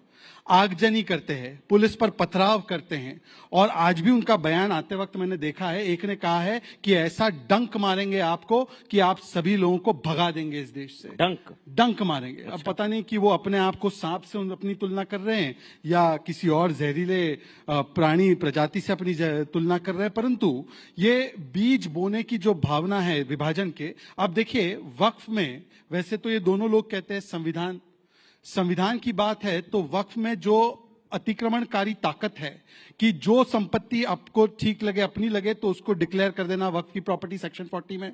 फिर सेक्शन 6 में केवल ट्राइब्यूनल तक ही जा सकते, उसके बाद अपील ना हो। और जो संपत्ति पे दावा करते हैं वो दावा करने वाले को नहीं, जिसकी संपत्ति है दरअसल उसको प्रूव करना है कि ये वक्फ की संपत्ति नहीं है। अब ये संविधान के खिलाफ है, ये संविधान के साथ है। दूसरी बात, वक्फ की प्रॉपर्टी पूरे देश में 8 लाख से अधिक, 9 लाख से अधिक प्रॉपर्टीज है। कुल मिलाकर 37-38 लाख एकड़ प्रॉपर्टी है। इसकी इनकम, रेवेन्यू जनरेशन, इनकम मतलब रेवेन्यू जनरेशन है 166 करोड़। इसका मतलब है प्रति एकड़ 444 रुपीज। अगर मैं खेती करता हूं, एकड़ कितना? 444 रुपीज, 444 रुपए, 444 रुपीज पर ईयर एक एकड़ पे वक्फ की संपत्ति का रिटर्न है, रेवेन्यू का। और अगर आप किसानी की देख ले या अगर आप अर्बन एरिया में कोई लैंड की पार्सल देख लीजिए जिसको डेवलप किया जाए, तो मिनिमम 1 लाख से 5 लाख रुपए प्रति एकड़ आता है। तो इसका मतलब क्या है? अभी देखिए, हम लोगों ने नवरात्र भी मनाए, तो नवरात्र में आपने देखा होगा माँ कात्यायनी के हाथ में, एक हाथ में प्रतीक होता है, कमल चिन्ह होता है, और दूसरे में हथियार भी होता है। तो एक तो ये संपन्नता का और सामाजिक न्याय का एक हथियार है कि जो गरीब, पसमानदा मुसलमान, जो बेवा है, जो यतीम है, जो अनाथ है, जो आगा खानी है, बोरा है, दरगाह के लोग हैं जिनके अधिकार मारे जा रहे थे, उनको अधिकार सुनिश्चित करेगा। ये स से संविधान की सुरक्षा, जैसे मां हथियारों से सुरक्षा करती है, वैसे स से संविधान की सुरक्षा का हथियार है, और स से सुशासन का एक औजार है जिससे कि भ्रष्टाचार बंद होगा। तो स से सामाजिक न्याय, संविधान और सुशासन के खिलाफ, ठीक है, ये क्यों लोग कहते हैं स से शाहीन बाग बना देंगे और फिर बोलते हैं हम संविधान वाले हैं। नहीं, लेकिन एक बात जो प्रधानमंत्री ने कल एक और बात करी, उन्होंने कहा कि भाटी जी, मैं सवाल आपसे ले रहा हूं, प्रधानमंत्री ने कहा कि इस जो भू माफिया या आक्रमणकारी नीतियां, ये प्रधानमंत्री की नहीं है, मेरे शब्द है, लेकिन उन्होंने आगे कहा कि केरल में ईसाइयों की जमीन पर कब्जा, हरियाणा में सिखों के गुरुद्वारों पर कब्जा, सिख ईसाई हिंदुओं के मंदिर, वो तो आप मेरे से बेहतर जानते, तमिलनाडु में 1500 साल पुराना मंदिर, वो हमारा, पार्लियामेंट हमारा, संसद हमारा, ये हमारा, वो हमारा। तो आपको नहीं लगता कि कुछ क्रियाकलाप ही इस तरह के थे कि बदलाव लाना बहुत अनिवार्य, अपरिहार्य हो गया था, लाना ही पड़ता? जो किरण रिजिजू ने कहा कि ये नहीं आता संशोधन, तो साहब पार्लियामेंट भी शायद वक्फ का होता। राजकुमार भाटी जी, क्या क्या बदलेंगे प्रधानमंत्री जी? इतिहास बदलेंगे, भूगोल बदलेंगे, समाज विज्ञान बदलेंगे, संविधान बदलेंगे, देश की लोकतंत्र को बदलेंगे, देश की सोच को बदलेंगे। असल में जो असली समस्या है वो ये है अमन जी कि राष्ट्र निर्माण में, राष्ट्रीय आंदोलन में, राष्ट्र की आज़ादी में इन संगठनों का और इस विचारधारा का कोई योगदान रहा नहीं है जिससे प्रधानमंत्री जी आते हैं। तो इनके पास बताने के लिए, गर्व करने के लिए कुछ बातें हैं नहीं। आपने कहावत सुनी होगी कि किसी लाइन को छोटा करने के दो तरीके होते हैं, उसके बराबर में बड़ी लाइन खींच दो या उस लाइन को मिटा दो। तो प्रधानमंत्री जी लाइनें मिटाने की प्रयास करते हैं, बड़ी लाइन उनसे खींची नहीं जाती। अब वो कह रहे हैं कि देश के बंटवारे को हवा दी कांग्रेस ने। अब जिस व्यक्ति ने इतिहास पढ़ा होगा, अभी तो बहुत लोग ऐसे जीवित हैं इस देश में जो 1947 के समय मौजूद थे, या नहीं भी थे तो उस समय के अखबार हैं, उस समय के रिकॉर्ड हैं। देश की आजादी की जब लड़ाई चल रही थी 1857 के बाद ही अंग्रेज इस बात को समझ गए थे कि भारतीयों को बांटे बिना हम इस देश पर शासन नहीं कर सकते, तो उन्होंने डिवाइड एंड रूल की पॉलिसी अपनाई। हिंदू मुसलमान को आपस में लड़ाओ, तो अंग्रेजों ने ही मुस्लिम लीग का गठन कराया। मुस्लिम लीग को वही फाइनेंस करते थे और हिंदू महासभा को भी अंग्रेज ही फाइनेंस करते थे। हिंदू महासभा का गठन भी उन्होंने ही कराया। कोई मुझे जवाब दे दे, शहजाद भाई दे दें कि सावरकर को 60 रुपया महीना किस बात का देते थे अंग्रेज, और 60 रुपया जब देते थे जब प्राइमरी के टीचर की सैलरी 15 रुपए महीना होती थी। आज प्राइमरी के टीचर की सैलरी 50,000 रुपए है, यानी कि आज का 2 लाख रुपया देते थे अंग्रेज। किस बात के लिए देते थे? जिन्ना से कहते थे हिंदुओं के खिलाफ बोलो, और सावरकर से कहते थे मुसलमानों के खिलाफ बोलो। इन दोनों के बयानों ने, इन दोनों की नफरत ने, इन दोनों के दो राष्ट्रवाद के सिद्धांत ने भारत का बंटवारा किया। कांग्रेस कभी भारत के बंटवारे के पक्ष में नहीं थी। गांधी, अंबेडकर, पटेल, नेहरू कभी बंटवारे के पक्ष में नहीं थे। दुर्भाग्यजनक बंटवारा हुआ, उसका सबको दुख है, पूरे भारत को दुख है। हमारा एक हिस्सा कटा, लेकिन उसके लिए आज ये कह देना कि प्रधानमंत्री कहेंगे तो कौन विश्वास करेगा कि कांग्रेस ने हवा दी थी और ये नहीं चाहते थे जी, मैं इस देश में 2 राष्ट्र की सबसे पहला जो सिद्धांत दिया वो सावरकर ने दिया। 2 राष्ट्रवाद की बात पहली बार की सावरकर ने की। सावरकर का आप हिंदुत्व वाली किताब उठा के पढ़ लें या गोलवलकर की आप बंच ऑफ थॉट्स पढ़ लें, वो कहते हैं कि ये देश हिंदुओं का देश है। अभी ना भाटी जी, जब मैं डिबेट में आ रहा था, तो जो मेरे गेस्ट कॉर्ड में सेतु हितेश हैं, वो कह रहे थे कांग्रेस के प्रवक्ता नहीं है। मैं कहा कमी नहीं महसूस होगी, आपने मुझे सही साबित कर दिया। बहरहाल मैं एक बार अब शोर जो मैं हो गया ना, मैंने बोला ही नहीं कुछ।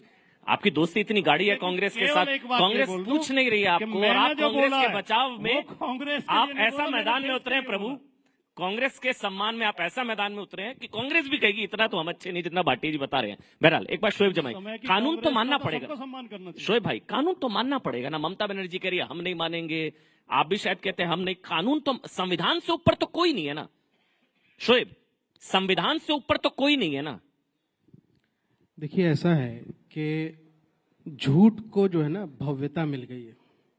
The lie has been glorified, और दुर्भाग्य से हमारे टीवी चैनल और मीडिया भी उसी को एजेंडा को चलाते रहते हैं। और जनमानस के दिमाग में आ जाते कि अच्छा ऐसा है, वक्फ बोर्ड ऐसे कब्जा कर लेता है और ये कर लेता है। एक बात बताइए, वक्फ बोर्ड कोई मुसलमानों की स्वायत्त संस्था है, ऑटोनोमस बॉडी है, या स्टेट गवर्नमेंट के द्वारा एक रिकमेंडेड, बल्कि उनके अंडर में, जिसमें स्टेट के सेक्रेटरी, जिले का डीएम, चीफ मिनिस्टर के द्वारा अपॉइंटेड लोग, उसके ही द्वारा यहाँ से अपॉइंटेड जज उसके ट्रिब्यूनल में होते हैं, बल्कि एक कानून के तहत वो एक बॉडी होती है किसी भी स्टेट में। और किसी भी जमीन पर जो रजिस्ट्रेशन एज अ वक्फ होता है या कोई वक्फ करता है, वो बिना सर्वे के नहीं होता। सर्वेयर भी गवर्नमेंट का, स्टेट गवर्नमेंट, अगर बीजेपी की सरकार है या कांग्रेस की भी सरकार है, सर्वेयर उसको सर्वे करके रिपोर्ट देता है, डीएम उसको सही पाता है, तो ही वो वक्फ में रजिस्टर हो। अब इतने तमाम प्रोसेस से कोई चीज गुजर के आती है तो आप कहेंगे कि अरे मुसलमान तो वक्फ बोर्ड के नाम पे कब्जा कर रहा है। अरे तो कब्जा कर रहा है, अगर किसी गांव में, तमिलनाडु की किसी गांव में किसी ने गलत क्लेम कर दिया, किसी सर्वेयर ने गलत रिपोर्ट दी, या किसी डीएम ने उसको अप्रूव कर दिया, इसमें मुस्लिम समाज का क्या दोष? नंबर 1, ये झूठ फैलाया। अब दूसरा कि वक्फ बोर्ड के पास जो है ना तीसरी सबसे ज्यादा जमीन है। पहली होगी रेलवे और ठीक है, रेलवे और रक्षा तो देश की है ना, ये निजी है, इसलिए पहली है दुनिया में सबसे अमीर। जी, अभी एक डेटा, एक आंकड़ा आप उठा के देखिए, जो हिंदू इंडोनमेंट बोर्ड है, हर देश में, हर समाज के पास, हर धर्म का एक एक बोर्ड है। जैसे हिंदुओं में हिंदू इंडोनमेंट बोर्ड है, गुरुद्वारा प्रबंधक कमेटी है, क्रिश्चियन की एक अपनी इंडोनमेंट बोर्ड है। उसी तरीके से देवी स्थानम बोर्ड है, हिंदू इंडोनमेंट बोर्ड है। उसमें सिर्फ 4 राज्य, तमिलनाडु, उड़ीसा और आंध्र प्रदेश और तेलंगाना, इन 4 राज्यों के आंकड़े उठा के देखेंगे तो लगभग 12 लाख एकड़ जमीनें जो है वो सिर्फ ये 4 राज्यों में है। फिर आप क्यों झूठ बोलते हैं कि इतनी जमीनें हैं इनकी? अगर जमीनें हैं भी तो जिन्होंने वक्फुल औलाद किया या जो कुछ भी जिन्होंने डोनेट किया, उन्होंने अपनी प्रॉपर्टी की है। भाई मेरी प्रॉपर्टी है, मैं किसी को डोनेट करना चाहता हूँ, वक्फ करना चाहता हूँ, it should be go under a process. ये अच्छी चीज है, ये अच्छी चीज है। अब सुनिए, एक मिनट आप कंप्लीट करिएगा, ये अच्छी चीज है। यानी कि 9.4 लाख एकड़ जमीन डोनेटेड है, इसमें वक्फ बाय यूजर भी है। नहीं, मैंने पूछा हाँ या ना। 9.4 लाख एकड़ जमीन डोनेटेड है, सिर्फ डोनेटेड है, ये सिर्फ डोनेटेड है। तो आप तो कहते हैं मुसलमान इतना पिछड़ा हुआ है, इतनी जमीन, ये तो बात है ना। गरीब मुसलमान, पिछड़ा मुसलमान, जमीन 10 लाख एकड़। इस बात को मोदी राज में अच्छी तरक्की हुई है। नहीं, मैं इस बात को लेकर कभी नहीं कहता कि वक्फ बोर्ड के अंदर करप्शन नहीं था। स्टेट गवर्नमेंट की निगरानी में, चाहे बीजेपी की सरकार हो या कांग्रेस की हो या किसी अन्य पार्टी, हर राज्य सरकार के अंदर जो भी वक्फ बोर्ड रहा है उसके अंदर करप्शन हुए हैं, उसमें सबने फायदा उठाया, सभी पार्टियों ने, ये मैं नहीं। लेकिन सुधार के नाम पर आप और उसको बिगाड़ रहे हैं। क्या कि देखिए, इनका कानून इन्होंने बनाया कि भाई आप अगर वक्फ करना चाहते हैं तो you should be practicing Muslim for the at least 5 years। Practicing Muslim का क्या क्राइटेरिया होगा? दाढ़ी टोपी होगी तब। उसके घर में नमाज पढ़ते हैं नहीं पढ़ते आप कैसे देखेंगे? लेकिन प्रैक्टिसिंग मुस्लिम होना जरूरी है वक्फ करने के लिए। लेकिन आप वक्फ बोर्ड में, सेंट्रल काउंसिल में 2 नॉन मुस्लिम अनिवार्य हो सकते।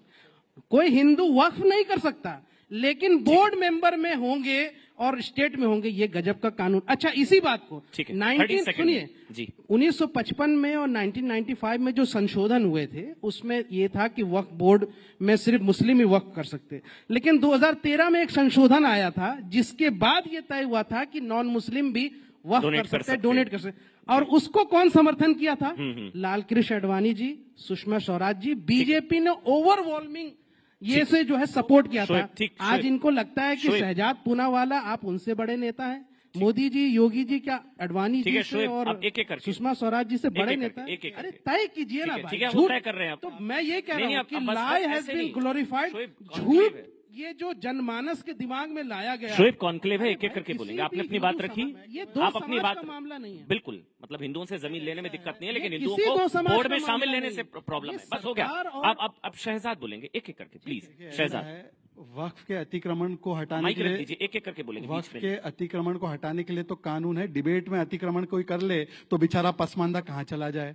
तो मुझे लगता है इसके लिए भी डिबेट अतिक्रमण कानून भी लाना पड़ेगा। अब सुनिए, एक एक करके मैं जवाब देना चाहता हूँ। दोनों विद्वान प्रवक्ता हैं।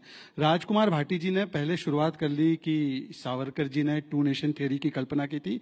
भाटी जी वैसे इतिहास का बहुत ज्ञान रखते हैं, पर सबसे पहले ये बात सर सैयद अहमद खान ने कही थी। दूसरी बात, सावरकर जी अगर इतने ही बड़े देशद्रोही थे तो इंदिरा गांधी ने 1970s में उनके नाम पर पोस्टेज स्टैंप निकालकर उनको ग्रेटेस्ट सन ऑफ इंडिया बोला। मतलब इंदिरा गांधी भी देश के बंटवारे करने वाले के साथ थी। और बंटवारा क्या सावरकर ने किया? सावरकर 47 में सत्ता में थे या नेहरू थे?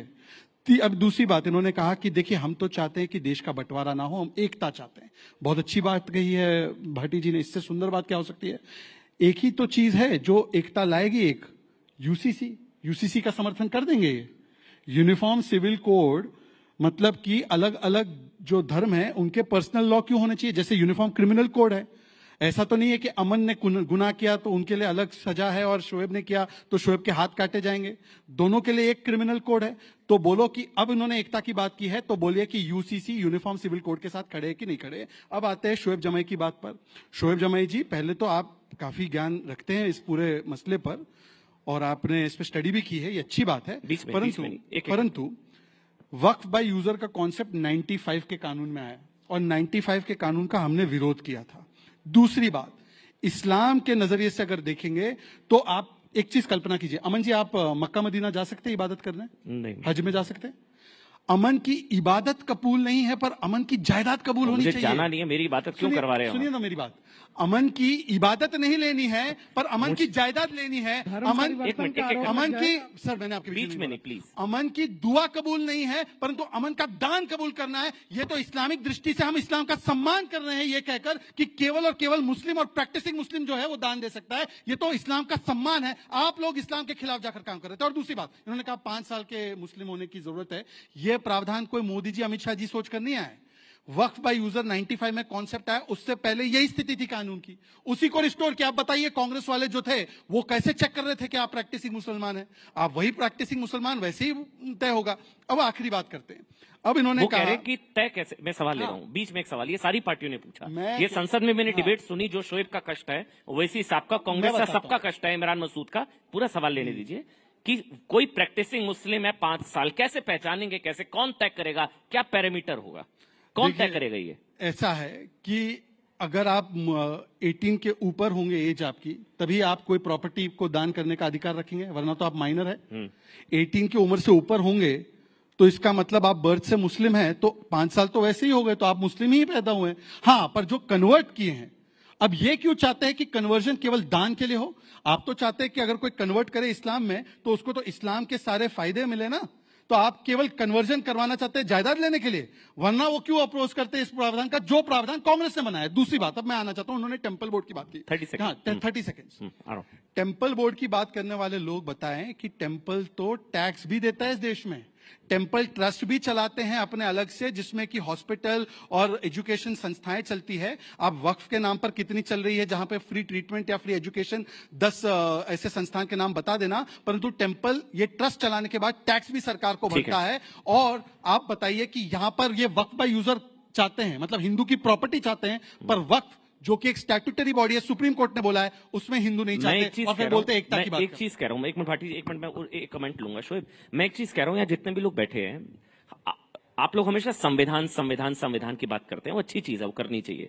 मेरी नजर में ये सारी डिबेट संसद में पूरे देश में हो चुकी है, अब तो राष्ट्रपति के हस्ताक्षर हो गए, चैप्टर क्लोज, मानना पड़ेगा, है ना। मैं ये कह रहा हूं कि संविधान से ऊपर या देश के कानून से ऊपर तो आप भी नहीं है, ना मैं हूं, ना मेरा धर्म है, कुछ भी नहीं है। संविधान सबसे सुप्रीम। अमूल आ रहे हैं ना, है या नहीं है? बताइए ना। संविधान बड़ा है शरिया? अच्छा मैं गलत बोल गया कुछ। संविधान बड़ा है शरिया? संविधान है ना सुप्रीम? सवाल पूरे कर लीजिए। अच्छा ये सवाल, 1 मिनट रुकिए पहले। मेरी नजर में मेरा धर्म छोटा है, संविधान बड़ा है। आपकी नजर में संविधान बड़ा है शरिया? संविधान ही हमें यहाँ से अपने धर्म को फॉलो करने की इजाजत देता है। तो संविधान बड़ा है? संविधान ही, आप संविधान को मानते हैं ना? तो संविधान बड़ा है, शरिया इतना मुश्किल सवाल नहीं। मैं माफी चाहूंगा, मैं गलत सवाल पूछ लिया आपके लिए शरिया बड़ा है। संविधान को मानते हैं? संविधान बड़ा है, शरिया नहीं, आप पहले भले, अरे चलिए मैं आपका जवाब दे दूंगा। आप नहीं बोल रहे हैं ये संविधान मानते हैं? सर, जिनके लिए शरिया बढ़िया था 47 में चले गए वो, हमने क्या हो गया आपको? आपके लिए देश तिरंगा पहले है। संविधान और देश से बड़ा कुछ नहीं है ना। हाँ, आपके लिए नहीं, मुझे पता, मेरे लिए तो है, आपके लिए संविधान और देश से बड़ा कुछ नहीं है। धर्म भी नहीं है, आपके लिए भी नहीं है। अरे संविधान बड़ा है, शरिया। अब मैंने जवाब दिया। आप संविधान मानते हैं ना? मैं आर्टिकल 40 की बात करना चाह रहा था। संविधान मानते नहीं मानते आप? जी मानते हैं। उसके बिना तो संविधान ने जो है 1937 का शरिया एक्ट भी अपनाया था, उसको मानते हैं आप? ठीक है, नहीं मानते, पूछिए। कौन? मैं क्यों मानूंगा भैया? आप मानेंगे शरिया, मैं क्यों मानूंगा? संविधान का हिस्सा है। शरिया आप मानेंगे, मैं क्यों मानूंगा? संविधान का हिस्सा है। अरे तो हो गए ना। तो संविधान बड़ा है, शरिया। कभी कभी जो है ना, कभी होशियारी गड़बड़ हो जाती है। मानिए अगर आप मानते हैं तो 1937 का शरिया एक्ट भी मानिए, जो सर कानून तो सब पर लागू गया है। बताइए शोएब, एक चीज मानिए, जो प्रधानमंत्री ने कहा ना, क्यों फिर विरोध करते हैं? देखिए मैं बहस नहीं, हम एक एक करके बोलेंगे। शोएब, शरिया कोर्ट का शोएब एक एक करके, वो तो संविधान का हिस्सा है। शोएब एक एक करके, पर्सनल लॉ संविधान का हिस्सा है। शोएब है ना? शोएब एक आराम। मैं बस ये जानना चाह रहा हूं, जो प्रधानमंत्री ने कहा कि कुछ सवाल ओवरराइडिंग पास दी गई इस कानून में, जो सेक्शन 40 है, आप भी जानते हैं, दी गई। हमारे कोई प्रॉपर्टी का मामला होगा, हम कोर्ट जाएंगे, न्यायालय जाएंगे, आप में वक्फ ट्राइब्यूनल जाएंगे।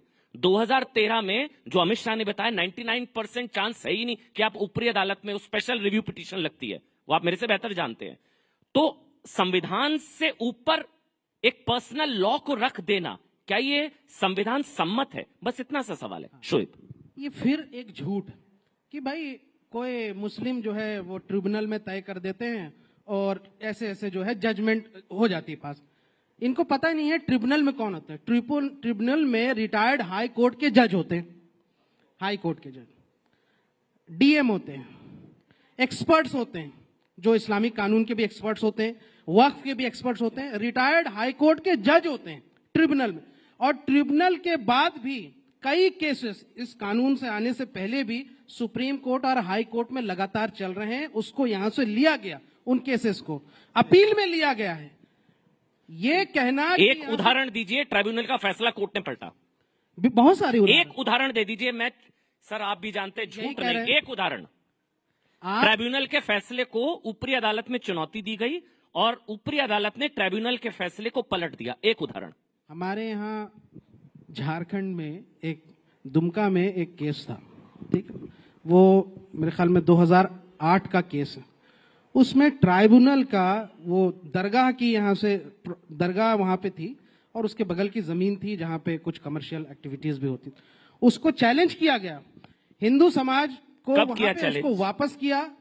इवन कि ट्राइब्यूनल के फैसले को, झारखंड वक्फ बोर्ड के ट्राइब्यूनल के फैसले को यहां से हाईकोर्ट ने पलट दिया।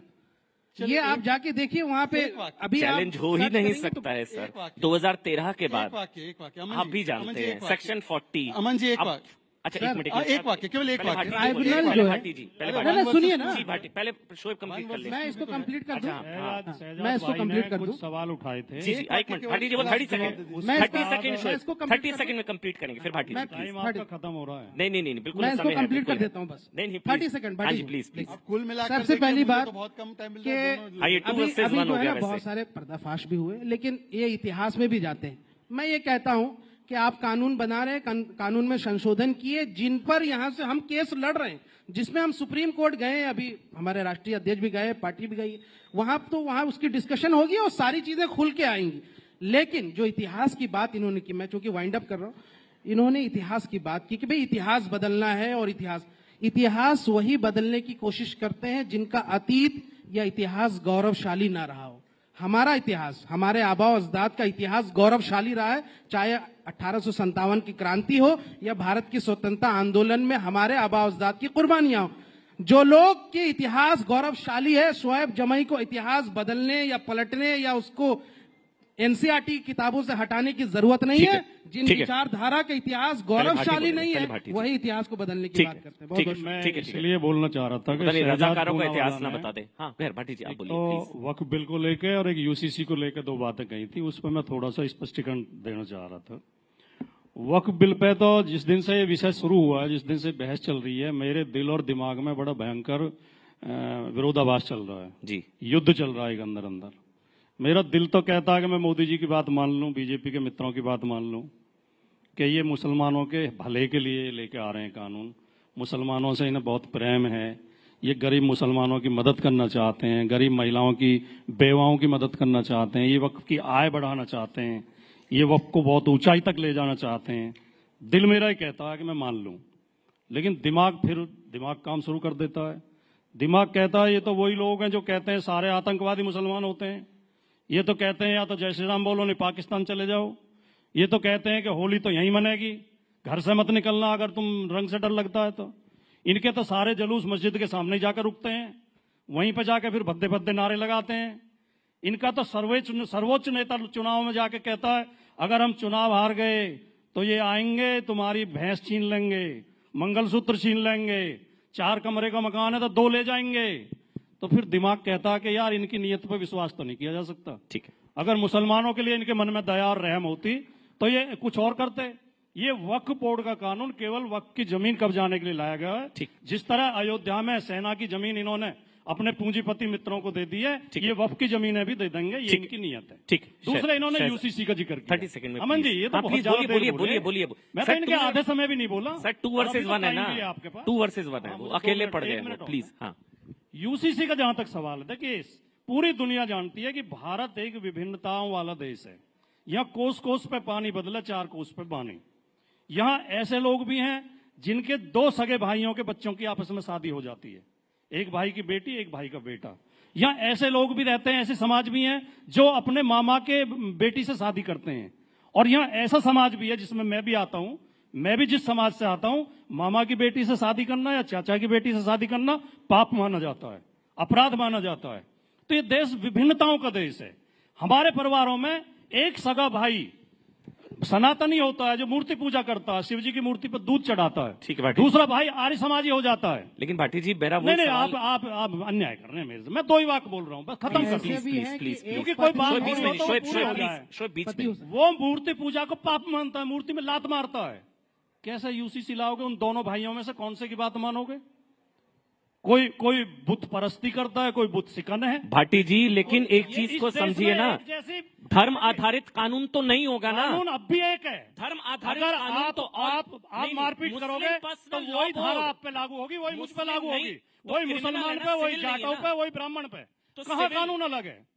मुस्लिम पर्सनल लॉ बोर्ड क्या है? अमन जी जवाब देने का मुस्लिम पर्सनल लॉ बोर्ड क्या है? अपने धर्म का पालन करने की आजादी हमारा संविधान देता है। अपनी धार्मिक संपत्ति तो पॉलीगैमी क्या है? प्रबंधन करने की ठीक है, आजादी हमारा संविधान देता है, उसे छीनने का प्रयास मत करिए। अब ऐसा है, सुनिए, अब देखिए मैंने दोनों वक्ताओं को बहुत धैर्य से सुना और बीच में कोई नहीं बोलेगा।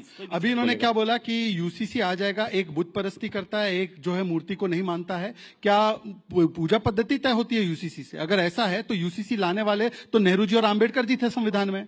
यूसीसी को पहली बार इंप्लीमेंट किया गोवा में तो कांग्रेस की सरकार थी, सुप्रीम कोर्ट ने वकालत की। यूसीसी का पूजा पद्धति से कोई लेना देना नहीं। आपको अपनी बहन से शादी करनी है, कीजिए, पर हाँ अगर आपकी बहन 15 साल से कम उम्र की होगी और आप 60 साल के होंगे तो अगर हिंदू को सजा होगी तो दूसरे वर्ग को भी होगी सजा। जानबूझ के प्रयोग कर रहे हैं, गाली गलौज बीजेपी के लोगों के बीच में नहीं बोला। शादी नहीं करता हूँ, अपनी जुबान को लगाम दीजिए आराम से। अच्छा, ये जानबूझ के इस तरह की बदतमीजी कर रहे हैं। मेरे भाई बहन से शादी आप लोग करते हैं, मैं नहीं करता। नहीं, आपके लिए नहीं बोला। मैंने आपके लिए बोला नहीं। आपके लिए नहीं, ये शब्द का क्या मतलब? मैंने जनरली बोला आपको अपनी बहन से शादी करनी है? किसी को भी, जानबूझ के किसी को भी भाटी जी, इनके पास मसाला होता नहीं। अच्छा ठीक है, इनके पास तर्क होता ही नहीं। अच्छा ठीक है, इनके पास ज्ञान होता नहीं, तो बदतमीजी पे उतर आएंगे। ठीक है, हो गया भाटी जी। और फिर ये बेइज्जत नहीं, आप बोल दीजिए, आपने उनके लिए नहीं कहा, नहीं कहा उनके लिए, हो गया। ऐसा भाटी जी उन्होंने आपके लिए नहीं कहा। बड़ी महफिलों में बेइज्जत करके निकाले गए हैं। अरे बस ऐसे भाटी जी प्लीज। इन्हें तो आदत पड़ी हुई है। राजकुमार भाटी, उन्होंने आपकी फैमिली के लिए नहीं कहा। वो क्या आपने कहा है? शहजाद बोल दीजिए, आपने कहा है। आपने नहीं कहा। मैं कहा होता तो तालियां क्यों बजती? नहीं, और वो मुझे मैंने कहा कि खामखा का ड्रामा मैं बोल रहा हूँ, मैंने कहा आपको मेरे पे है, मैं बोल रहा हूँ मैं नहीं अलाउ करूंगा, बस बात खत्म। ये जो चैनल आजकल चला रहे हैं कि बीजेपी उन्होंने आपकी फैमिली के लिए नहीं बोला है, उन्होंने बोला कोई भी अगर करना चाहता है परिवार में। एक दिल्ली की मुख्यमंत्री हमारे राष्ट्रीय अध्यक्ष के लिए एक चैनल पर बैठ के गाली दे रही है, एंकर ने नहीं टोका। ऐसे एंकरों को भी बेनकाब करना पड़ेगा। ये एंकरिंग नहीं है, ये गुलामगिरी है, ये नौकरी है किसी पार्टी। शहजाद ठीक है, माफी मांगी आप इसके लिए? नहीं बोला। क्या आपने अब शब्द बोले? के लिए नहीं बोला। नहीं बोल दीजिए, एक मिनट बोल रहे हैं। इन्होंने कहा कि आप अपनी बहन से शादी कर सकते हैं। अरे कोई आप प्लीज क्लैरिफाई, ये इंपॉर्टेंट है, फैमिली पे नहीं। मैं भी बोल रहा हूँ नहीं बोलना होगा फैमिली पे। मैं भी आई ऑल्सो। आप इतने अपशब्द बोलेंगे? चलिए हाँ प्लीज एक मिनट। ऐसा है, सुनिए। और शर्म नहीं अरे वो बोल रहे हैं भाटी जी, शो में बेइज्जत हो लेट इन स्पीक, लेट इन स्पीक। कभी A1 A2 B2 पता नहीं क्या करते हैं, कभी कुछ करते हैं। भाटी जी लेट इन स्पीक, बैठिए, लेट इन स्पीक। भाटी जी बोलने दीजिए, माफी मांगे, बोलने दीजिए, उसके लिए बोलना होगा उनको। माफी चाहता हूँ अगर हाँ, अगर आपको हाँ प्लीज शहजाद प्लीज, अब बीच में नहीं प्लीज। ऐसा है, भाटी जी प्लीज। अगर मैंने किसी मैं भी बोल रहा हूँ परिवार पे नहीं होगा। इसके अलावा कोई शब्द नहीं होगा कि मैंने गलत बोला। मैं भाटी जी आप, मैं बोल रहा हूँ ना, परिवार पे नहीं, परिवार पे नहीं बोला है। मैं बोल रहा हूँ नहीं, किसी की हिम्मत नहीं है। मैं बोल रहा हूँ किसी की हिम्मत नहीं है। भाटी जी आई रिस्पेक्ट यू।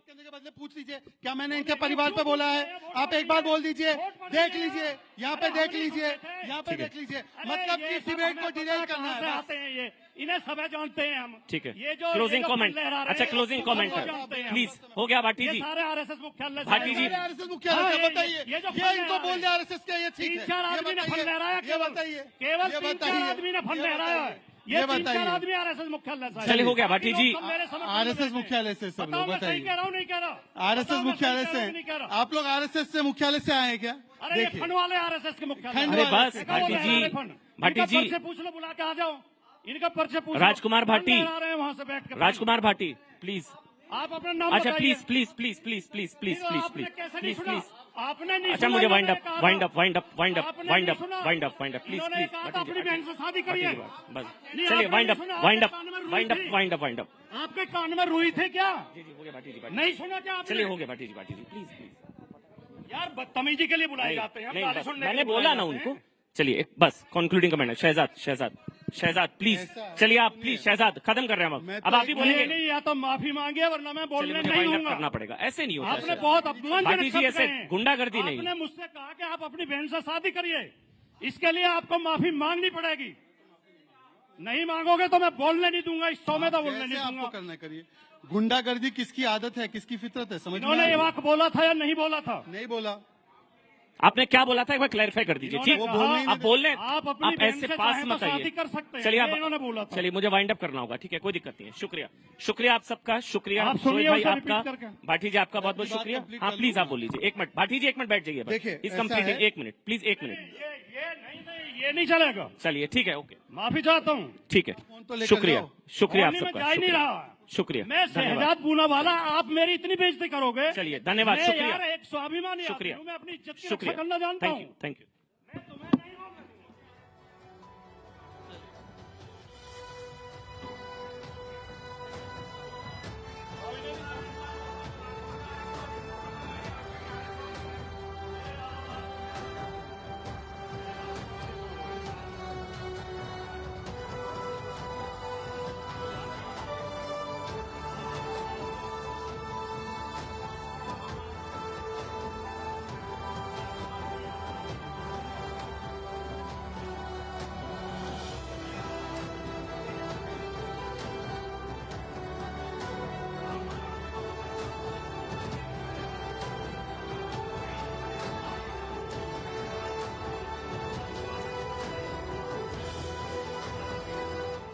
માટે CNBC બજાર વિશેષજ્ઞોના વિશ્લેષણ, બજારની હર ચાલ પર નજર અને હંમેશા બે કદમ આગળ. અમે છીએ CNBC બજાર, બિઝનેસની માતૃભાષા.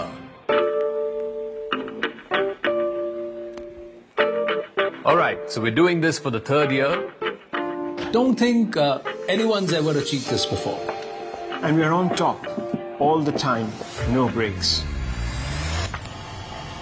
No, this is not clear. But one thing is clear, and let's get this straight.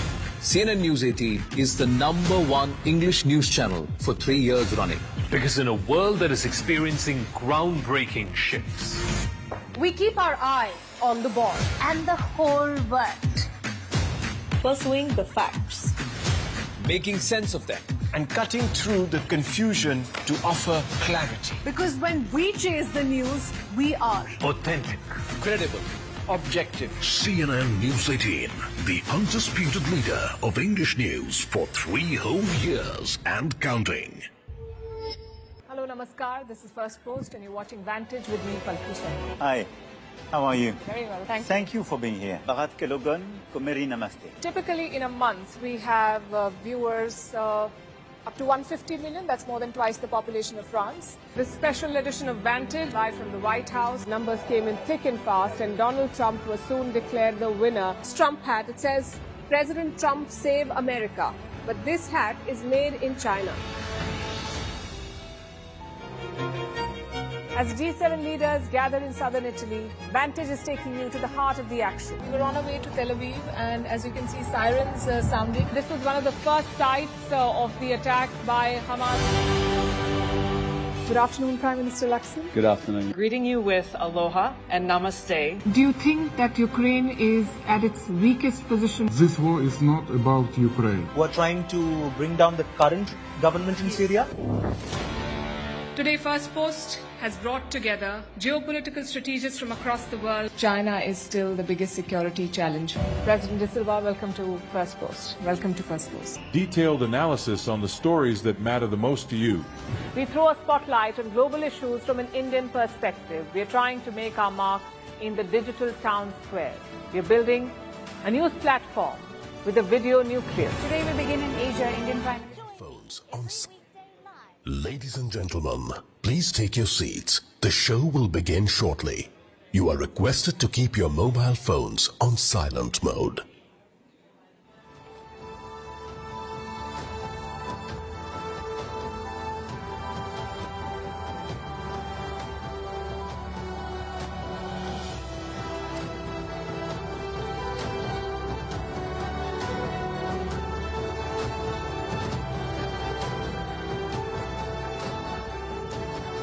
Okay.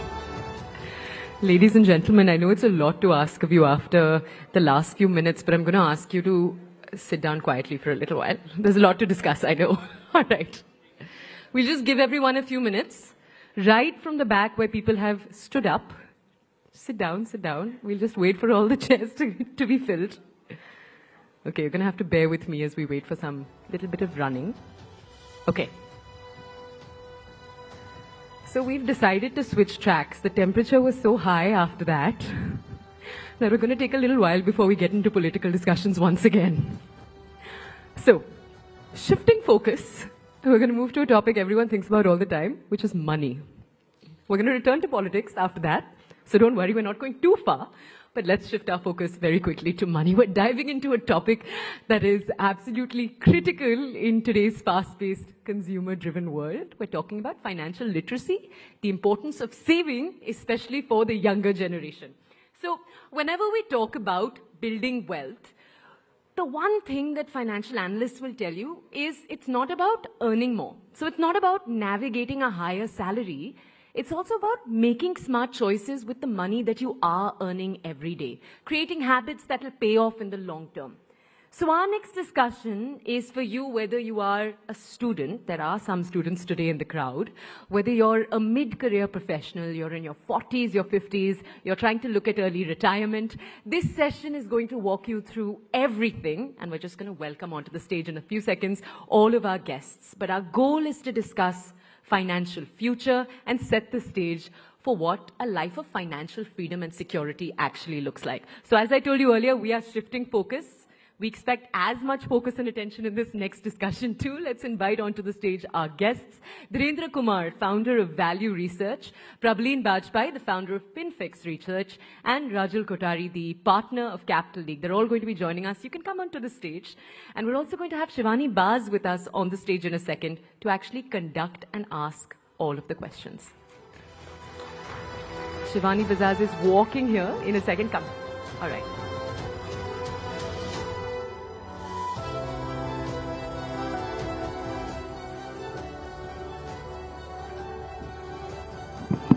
Thank you so much, Toya, for that. And thank you so much to the panelists. And thank you to the audience as well. I know it has been a heated discussion before this. We'll try to calm everybody down and welcome to Rising Bharat Summit and this particular important conversation that we are going to have. And as Toya mentioned, that, there has been a rising concern about the fall and the dip in the savings in this nation, especially from the young people. But, there is a dichotomy of sorts, Dhirendra, that we are seeing that a lot of interest among young people who want to invest more, get into stock markets more, want instant gratification, want instant results, returns. And, the most important question and the most asked question that I personally have whenever I speak to young people, people who are 19 years old, 22 years old, is that, which fund gives the maximum returns? Is there a fund which gives 50% returns? Dhirendra, and I know that on value research, there are questions like that every day. So, is savings mindset more important? Let me just, begin by asking you that question. As a country, are we looking at a time where that is going to be very important, because we are seeing that young people now in India are not investing and saving that much? Yes, your investing journey doesn't start till you save. So you can't borrow money and save. You will get bankrupt without having the money.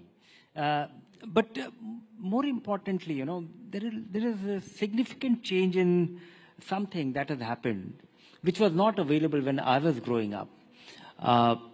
My parents, or most parents in my surrounding, in the vicinity, they had a fairly regular, predictable income for life, which is unlikely. Ever since I started, I was very unsure that, I might be growing, I might be declining, I might be, languishing, but I don't think I got into a career which was a job for a life or any such thing. Then the instant gratification bit. In my times, the waiting time for getting a scooter was 8 years for my father. And for me in Delhi, when I set up value research, the waiting time for getting a telephone connection was 9 years from MTNL. If you actually refer to all this, and today if you wish something, you get it. So, this is instant gratification is the new default. Then people are, these are very significant societal changes which we have seen in the last 20, 30 years, which is, lifestyle inflation is considered normal. If you are growing in life, then you are spending your way to demonstrate growth. Otherwise, you are not good enough. You are not prospering. You are not doing. So, that is one. That is another. Third is that, fear of missing out is something real. A lot of people are very upset, very disappointed with themselves. It actually hurts their confidence. If they are not able to demonstrate that they have really achieved it, they are not left out, they're not in the backstage. Then comes spending is visible, savings is not. You can't demonstrate that, you are a thoughtful guy who has a reasonable thing, and if you lose your job, you can take care of yourself. Your dependents can bank on it. So that is thing, and then financial discipline, is a life skill which is not being told. I grew up in a family where my parents, I was unable to discover, or know when I was graduating that whether my parents are well off, poor or rich, because for different things their reaction will be very different. I wouldn't know that. That is not the case. Today it is getting demonstrated. Then comes, schools teach you algebra. They don't teach you affordability. So that's a very significant, so I would not say that, today youth is reckless. I think they are, completely, they're untrained in risk. They are, they're unaware of it. Well, I think that is a very important point, Dhirendra, and I would want to go to you, ma'am, with that point particularly, because the world has changed and the teachings and the learnings that kids should have about financial discipline, about investments, about savings probably are not moving as fast as we are seeing the world move. You were absolutely right. There is a social media generation out there which believes that if you have 1 lakh rupees, you should show that you have 1 lakh rupees, right? So that is sort of, there is a sort of gap that exists between that. How do you think financial literacy can be brought as early as possible? Also, how do we use that literacy, that discipline, to make a new generation of youth who are more into savings, into investment, and more thoughtful when it comes to spending? So you're very right. I mean, from the time, like Dheeraj said, we grew up in a situation of scarcity, and now our kids are in a situation of abundance. So that very thought that they have to think twice before buying something or before spending on something, that thoughtfulness is missing. Now, to your question as to how early we can inculcate such kind of habits, I think society on various fronts has to deal with it as a collective force. So first stop is obviously the parents, because kids spend a lot of time with their parents. They learn by example. And I would give my personal example that at home I have two boys, 27 and 20. And from a very young age, I opened their bank accounts. I would, anything they would win or, some competition, good marks, you deposit a small amount in their bank account. And then when it would collect to, let's say, like a 5,000, 10,000 kind of an amount, you invest in it. When they would get the portfolio, you sit with them, you show them how your money is growing. That, I gave you a gift of 1,000 and now look, it's looking like, 1,000 something. Similarly, with pocket money, we can teach them budgeting.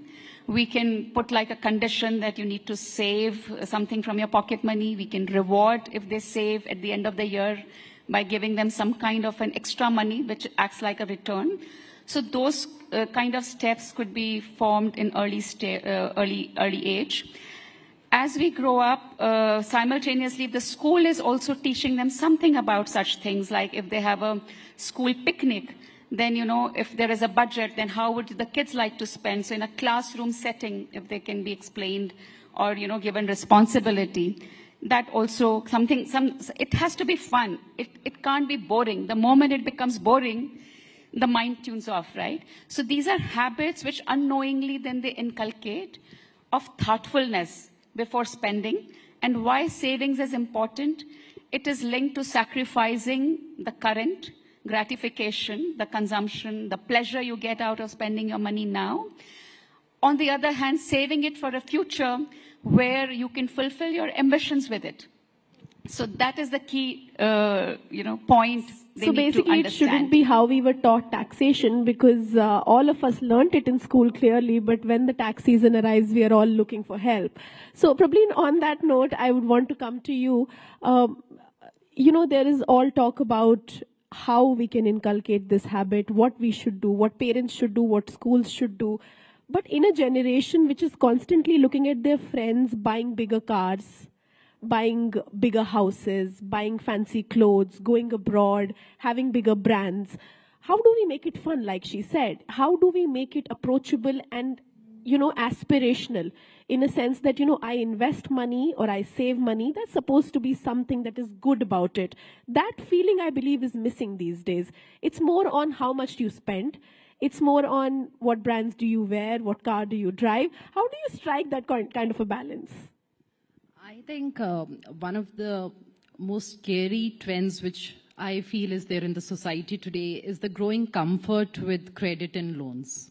Because most of our pictures that we post, that have gone on a foreign trip is probably out of a personal loan that the person has taken. I know somebody, in fact, my RM from the bank, he came and he said, "Ma'am, kuch bata do, mere finances theek karo." And I said, "Where do you invest? How much and all?" I said, "Start with 5,000, you're getting 25, 30, kuch shuru karo." He said, "Nahi ma'am, मैंने शादी के लिए personal loan लिया था, अभी मैं वो पूरा कर रहा हूँ." So an event like marriage, where your budget can be probably from 10,000 to 10 crores to, further figure. Anything. You have to put a capping. And Shivani, वो जो पुराने time पे कहते थे, जितनी चादर है आपको उतना ही पैर पसारना है. So basically, you need to limit yourself. You have to have a budget. And it's not that you shouldn't buy a fancy handbag or you shouldn't go on a foreign trip, but you should plan for it. And it's really hard in today's world because everything is so instant. So on nature, it doesn't work. So it's like if you plant a tree, it'll take those 5-10 years to grow. And creating wealth is something similar. And unless and until we learn to keep that patience, become a little uncomfortable with the growing comfort with credit debts, because we don't see affordability with, can I afford a 1 crore home? We see, okay, maybe I can afford a 1 lakh EMI. So the way we check affordability has changed. So at the end of the day, I think it's so important that you start with the basic simple exercise of tracking your expenses, where what is spent, see what can, the leakages are always there in your home budget, you're spending. Put a capping to it. Try and put some money aside in the beginning of the month. Please just usko gayab kar do. Put it in a different bank account. You have to save at least 20-25% of your income. Otherwise, 30 years later, you would repent. A small example, a person, because a lot of young kids are sitting here, a 10,000 SIP started today. Sounds boring, 10,000, 30 years, who's seen 30 years? But let's say you're 25 and you invest till 55. With a 10,000 SIP, you can create about 3.5 crores, which is quite good. If you now that's a calculation people want to hear, so go on. If you do a 10% step up, so if you're just increasing your SIP with 10% each year, you can create 8.7 crores, which is not bad. Now let's say another person says, I'm not starting at 25 because I will earn more when I'm older. Because we tend to overestimate our earning capacity and kind of underestimate our future expenditure. That person, let's say, starts 20 years later, has to retire at 55. So starting at 45, 10 years to go. Now when you start with 10,000, you can only create 23 lakhs in those 10 years. Now you'll say, no, but I can do more. Okay, so let's do a 50% step up. Even a 50% step up will give you 1.8 crores. So what that person needs to do is save about 16 times. So 1,60,000 during that tenure to reach that basic 3.5 crore mark, which the person A was able to do with that 10,000 SIP. But that patience has to be there, Shivani, and it cannot be, it's not something that you can borrow. You need to practice it. It's like meditation. So you have to invest, practice, and I think then only it can happen. Otherwise, we won't have a very healthy financial well-being kind of the youth of today, they won't have that kind of a wellness tomorrow. Absolutely. Two things that the youth of today wants and needs, meditation and investing patiently. So you touched upon both of them. I would want to come to you, Dhiren, with 2 points that Prableen made. One, the easy access to credit. Is it a boon or a bane? It seems to me like, this becomes a problem while, as she said, now affordability is looked at with the kind of EMI that you can actually afford on a monthly basis and not on the entire sum of money that you are doing. So even though it's very important, it's something that puts money in the hands of people. But where do you think the lag is? What needs to be fixed in this scenario? No, very little needs to be fixed in this because, it is good to have available credit, but it is not at all good to avail that credit for unnecessary things. It was a great deprivation for the whole generation for the first, 20, 30 years of post-independence that there was no credit available. People could not borrow money. Today we have gone to, so I think, the real problem lies in basic understanding of arithmetic. Appreciation of magic of compounding. Financial literacy should start, or understanding or comprehending that should start in a more visual way, because most of the people who are troubled by their missteps are the guys who are unable to comprehend. What is it? When you go to a Apple store, and when he tells you that here is this great iPhone 16. And this can do all the magic. And it is extremely tempting. In fact, it has designed to tempt you. Amazing, a store which is very difficult to get out of. And, it is displayed. And there is a whole science and psychology and behavior and design to it. And then when he tells you that, this is not 1.5 lakh rupees. This is 4,300 rupees per month. And you actually forget asking that whether it is for 5 years, 3 years, or 7 years. This is financial illiteracy of an unusual kind. So I think, the root lies in some very basic comprehension of arithmetic. And these values are not built. You will have great apps, you will have great facilitation. And the whole, about financial services, I have my feeling, not feeling, a deep belief that everybody is out there to get you. And if you are not, you have to really start with the premise that what all can go wrong? How will I lose money? Because people lose principle in the first place. In fact, the bigger problem is not this. The bigger problem is before borrowing. Of course, this is one thing which will hold you back, but you still have a different pleasure of at least not being stupid. I think in this country, everybody starts with a life insurance policy at a very young age, when you have virtually no dependents, when you don't need the life insurance. And it is actually, it is an investment plan, substantially, which is packaged as an insurance policy, which people are so committed, and people have such deep belief in it. And people end up earning for their longest term, for their longest term investment, committed investment, the average return on a LIC policy, endowment policy, will be about 3.5%. You lose 2/3 of your, you are unable to beat inflation with this investment for the longest term committed disciplined investment. Then comes, in this country, everybody who gets into the organized sector starts with his EPF account. That is mandatory for the employer to open it. You will have one. I do. And that is where, the longest term investment happens to be substantially fixed income.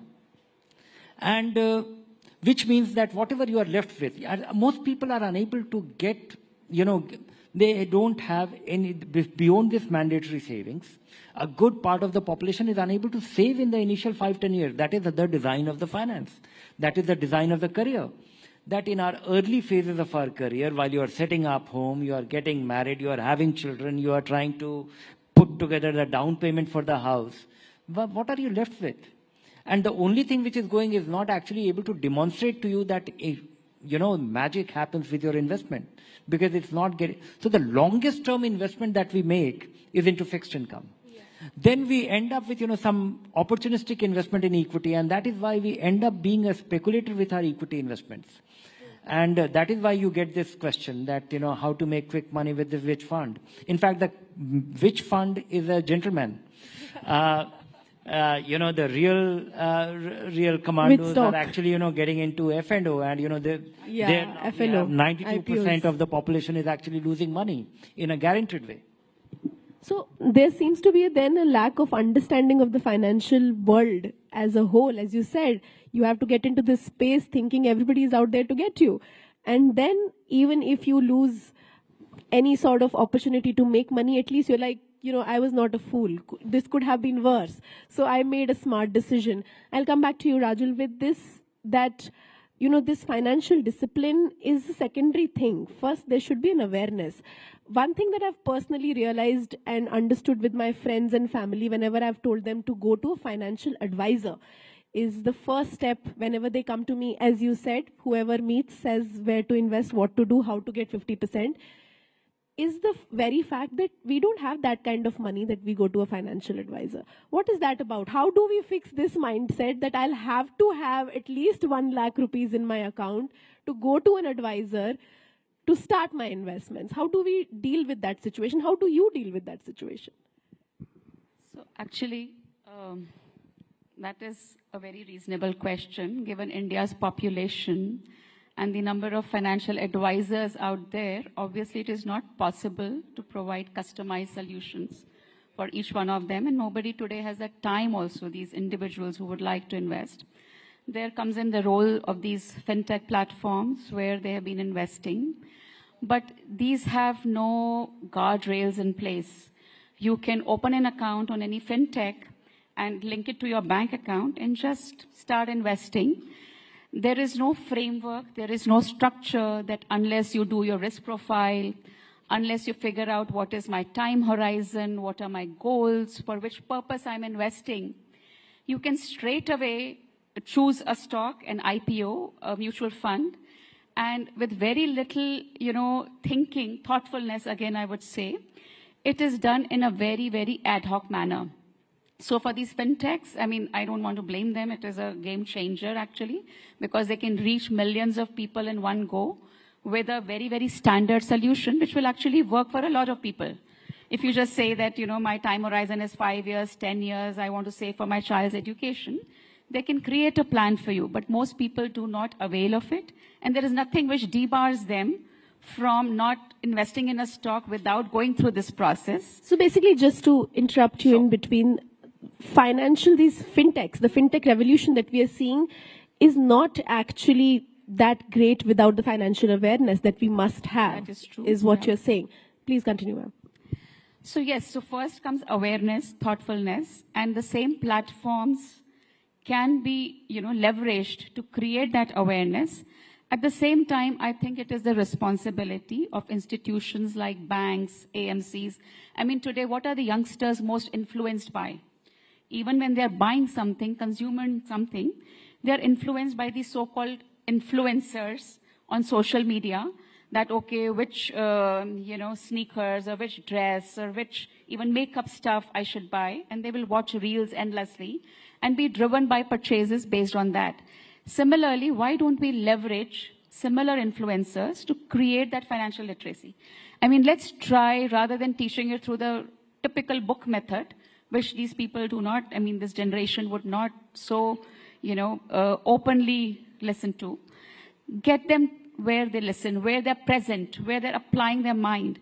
So today there are a few financial influencers, but it is like a drop in the ocean. For every 1,000 influencers whom these millions of brands use to influence their sales, you have a handful of financial influencers.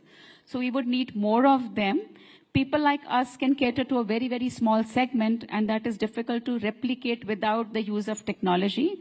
And since there is a phone now in everybody's hand, why not use it for, creating that literacy as well as making your thoughtful, mindful decisions which are linked to your risk appetite, which are linked to your goals, and giving them enough sense of what are the risks there. But that's the point. How many young people do understand risk profile? Because unless the market falls, nobody is scared of anything. Everybody thinks they're going to make money. Prableen, how do you think about it? You deal with a lot of young people. Until last month, everybody thought that they're going to be millionaires by the end of this year. And today, everybody's sort of asking the same question again. Should we stop our SIPs right now? Is this the right time? How do you deal with these questions? And what is the right answer for that, for the benefit of the audience sitting over here? So ideally, we should be clubbing ourselves as a risk-averse, moderate risk, or a high-risk investor. But interestingly, our risk profile keeps changing with the markets. So when the markets are doing well, we're all okay with a small cap, and we want those 104% returns because we're all smitten by the recency bias because we see what has been there in the recent past 6 months and 1 year data. And that should not be the case, of course, Shivani. So what we really need is that you have to know what your risk appetite is, and you only get to know or realize it when the markets are in times like we are in at present. So I think in the last 6 months, a lot of people, 7 months, must have realized that, okay, maybe I'm not okay with a 20% fall or a 25, 30% fall in my portfolio. So I think you sometimes need these hard times in the markets to realize what your actual risk appetite is. It is it's a calculation, it's a process actually through questions which you should be answering and coming to your risk profile. But if you haven't done well, then the natural way of learning is, markets teach you then during such times. But ideally, if you're investing in the markets, then you can't be a fair weather friend. दुख सुख दोनों में आपको साथ देना है market का, and then only the markets आपका साथ देंगी. So if you are continuing with your SIPs when the markets are going up, you have to continue with your SIPs when the markets are down, and you have to complete that cycle. So that's the point really, of the really SIP. important. The SIP is based on the premise of rupee cost averaging, which we borrowed from dollar cost averaging. How do you average? You have to buy, like she says, when markets are going up and when markets are going down. If you only invest in while the markets are going up and stop when the markets fall, then actually you are at a loss. You've invested in a rising market. You know, in a very easy manner, when my friends ask me, I say, when do you go to a mall to buy more stuff? When there is a sale. So, you know, we all have to look at it like there's a sale in the market, so you put more money. We are running out of time, but I'm going to put the last question to the entire panel. I'm going to start with you, Dhiren. UPI has been a game changer in this country, and I would want to ask you, in a precise, concise way, what do you think will it take for the country's youth to move from UPI to SIP? Just like we are enthusiastic about quick sending money, how do we do that with the SIP? No, I think, you know, the kind of thing that has happened with SIP, I don't think it is difficult. People have to go through this cycle, and there's a growing awareness, and I think we will have the next generation of apps which will nudge you on every spend. You know, your UPI spending can well be a point of nudging you that, okay, what will be the worth of this in 10 years' time? And, you know, depending on the kind of, because there are necessary spending being done through UPI.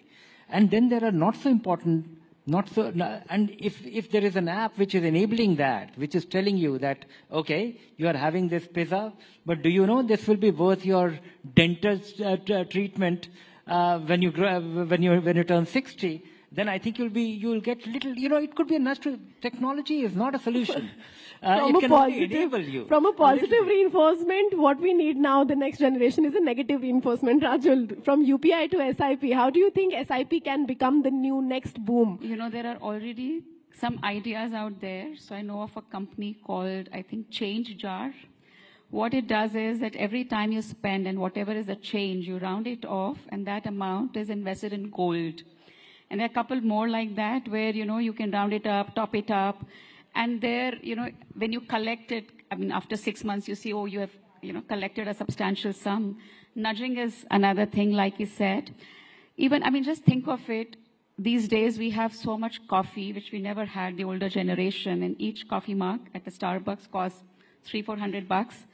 Assuming we are having 2 cups a week, even if we give a 1, in 5 years, if you invest that money at 12%, that will be a good amount, like a 1.5 lakhs. Absolutely. And you could fulfill a bigger dream with that kind of money. So we need to learn to sacrifice a little bit, but on the tech platform, it will go hand in hand. If you go to a Paytm and, you know, it says you've made some payment, it says you've saved so much. Even on, let's say, something like Milk Basket, that you buy vegetables, you've saved 100 rupees today because of discounts.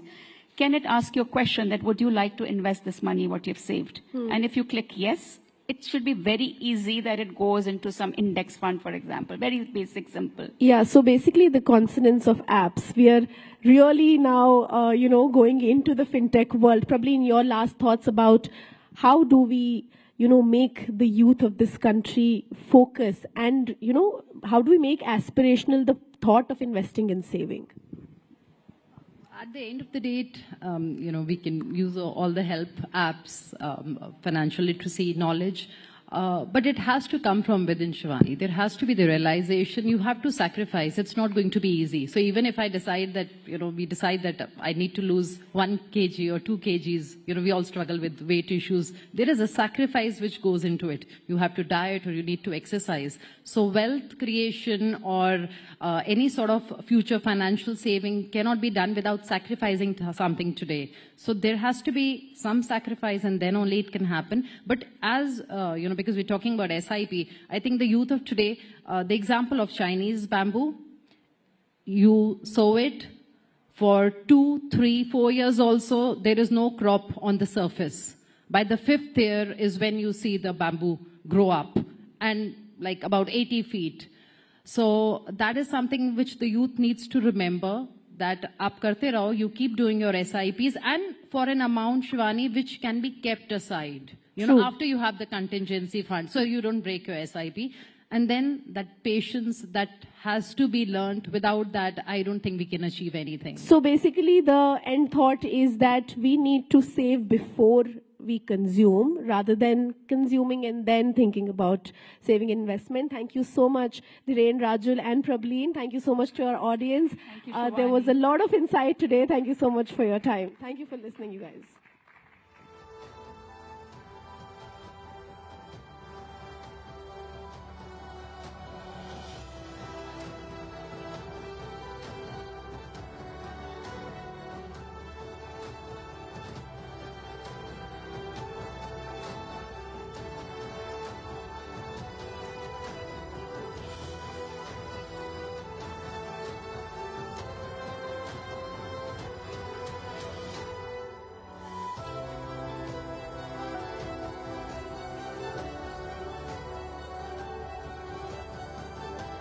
Okay, all right. Let's move on now from that conversation about finances.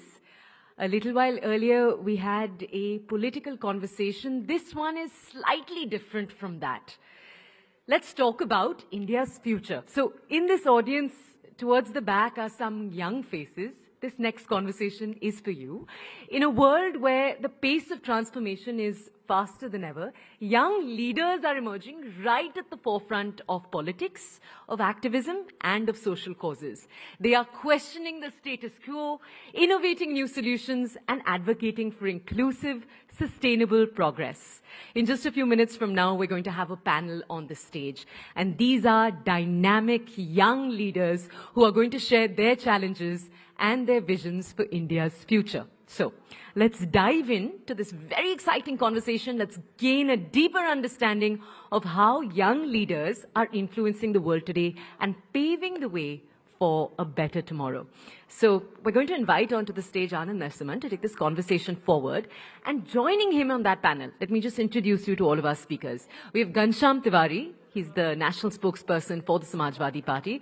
Priyanka Kakkar, she's the national spokesperson for the Aam Aadmi Party. Varun Kumar, he's joining us from the Telugu Desam Party. And Siddharth Yadav, he's the national spokesperson for the BJP. A lot of Bonhomie love back there. Anand, do come onto the stage to carry this conversation forward.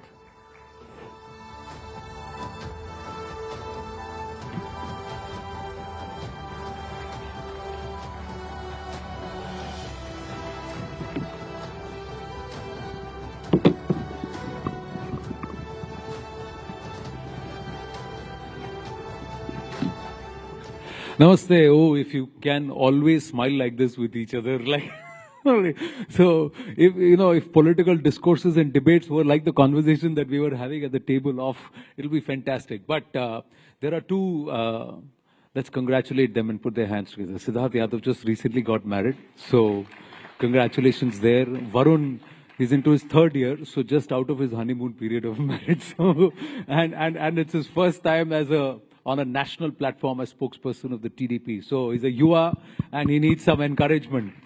So, long honeymoon then. जो शादीशुदा उनको पता है 2 साल बाद क्या होता है, अब तो अभी तो शुरू हुई है कहानी. Anyway, Priyanka ji, you are the dynamic. अब वक्त क्या? You'll have to give the context since she said that young dynamic leaders. So I looked at him, I said, I'm dynamic, you are young. And that is what he's referring to. And Ghanshyam, I met him as an educationist. And he's traversed the politics of UP, Bihar, UP, and then national politics. And we've had a lot of run-ins on debates, but I always hold him dear to my heart because he's doing some phenomenal work in the field of education. So as a politician, he's also doing some great work as an educationist. So welcome everybody. So we're going to traverse the length and breadth of your own personal journeys into politics, and then of course some real politics. But first, let's start with you, Priyanka ji. How did AAP happen? How did politics happen? And what were you before you turned politician? Well, I am and I was a lawyer besides being in politics, and I'm very grateful to the Aam Aadmi Party, to Arvind Kejriwal ji, who collected us very passionate young people and gave us the freedom to grow and taught us how to question without offending people. And you will see Aam Aadmi Party, I can with great pride say, is the only party which has no parivarvad. You know, it was all us people from no political backgrounds. We got such a platform. I know he wants to jump in on this one, but you will have to be better behaved than Shehzad Poonawala. So that is my journey. I'm also a lawyer alongside being in politics. I'm very swayed by the idea of everyone getting good quality education in the country. I'm very swayed by the fact that everyone should have access to affordable healthcare, because like my leader Arvind Kejriwal ji says, the middle class is one hospital bill away from poverty. I will not agree with any aankadas he will give, because I read his notes secretly, so I can already tell you. And besides that, I mean, that's the little about myself, and I do want to come to the political part because that is more... No, but what is this with lawyers and politics? I think her party में, हर political party में आप मानेंगे ना? ये भी lawyer हैं. हाँ वही तो. हाँ ये भी lawyer हैं. Basically, I think it just allows us to question without much fear or fervor. I would think it also gives us an analytical bent of mind and see both sides of the coin, more perspective. I mean, I'm glad to be a lawyer. I can argue either way, I would say. No, but I don't know, why the political bug bites you or you... No, actually, you know what happens in the court? You see so many cases. You see the injustice. You see what is happening with the country in a more broader perspective than what the media influences you through. Sorry, I don't mean it in a negative way. No, sure. It's just that the problems there is a dynamic and there is a perspective. Yeah, the problems there are manifold. And then you get to read about them, indulge in them, you get to know the perspective. It's a much broader field which gives you... Kabhi aisa hua, you had a run in a heated debate with another spokesperson and next day you are on the same side arguing in court, or you got to work together on a particular case? Yes, it has happened. And I think that is the beauty of a democracy, where I can fight with Siddharth Yadav currently and maybe have a cup of coffee thereafter. You think that happens even today? Okay, Not because so a lot of seasoned politicians say कि वो ज़माना और Not था. so much. I agree. Not so much. It used to happen, but not so much anymore, which is sad. Why is that, Ghanshyam, as we get into your journey into politics? Thank you so much for this stage. My journey into politics, my father served Air Force. I grew up studying in Kendriya Vidyalayas, became passionate about social sector, traveled the country from Punjab to Tamil Nadu to Maharashtra to UP, Rajasthan, studied in Karnataka, became a semiconductor engineer. Worked in Bangalore, now semiconductor is a buzzword, worked in Bangalore with Texas Instruments and Intel. But eventually my fascination to enter social sector motivated me to pursue higher education. So went to IIM Bangalore, Kellogg, some of these good institutions, Harvard. Eventually came to Patna after the education and worked with Nitish Kumarji for around 6 years in Bihar on various ideas from politics to communications, and began an education startup in Delhi in 2016. Akhileshji invited me to be a national spokesperson for the party, and here I am. I think to your question that why is it divisive now, I think we have too many people thinking that they will sit on a sofa in their drawing room and decide who's nationalistic, who's Hindu, who's not Hindu, rather than traveling across the country, living in our beautiful villages, towns. I think when you travel the country, from village to town to city, across the nation, you realize that nobody is wanting anybody to give anyone certificate of nationalism, or certificate of Hinduism, or certificate of Islam. I think it's a handful of people who want to paint the entire country in one way, and that is why things are becoming divisive. True, but you can also fight on television or argue, fight on the floor of parliament. You have a political difference, but you can still be friends. Have you not seen, as a tech guy yourself and someone who understands, people unfriending people on Facebook, on platforms because you hold a political ideology? How did that happen? How can you unfriend a friend because there's a political difference? You may oppose Prime Minister Narendra Modi, he may support Prime Minister Narendra Modi. You may oppose the BJP, you may support the Samajwadi Party, he may oppose the Samajwadi. But that doesn't stop the two of you from being friends, right? Why do you unfriend people based on their political... Vishnu Jain is in the house. Big round of applause for him. Namaste. Yeah. Let me append that question with the thought that we are in the age and era of AI. Just in the previous panel, they spoke about how technology can nudge you based on your various habits. You will be in a time when you can speak to your phone and it will talk to you in a conversational AI in any language about your account, the habits, the kind of scams you can be exposed to, the kind of investment you can make. Similarly, you take Siddharth's phone, you take everyone's phone here, Anand's phone, my phone, right? And you ask the phone in due course, based on the messages on my phone, am I a hateful person? Do I get everyday messages of hate? And you will know the answer. If your phone tells you, it's not Ghanshyam Tiwari or Priyanka Kakkar or Anand, it's not Modi ji. If your phone tells you that based on the history of your messages on your phone, you are a hateful person or you're not a hateful person, you get so many messages related to hate. It could be related to any community. But if your phone is telling you that for 10 years, your message history tells you you've been a hateful person, then there's no way you can sit across the table for a cup of coffee with somebody who thinks differently.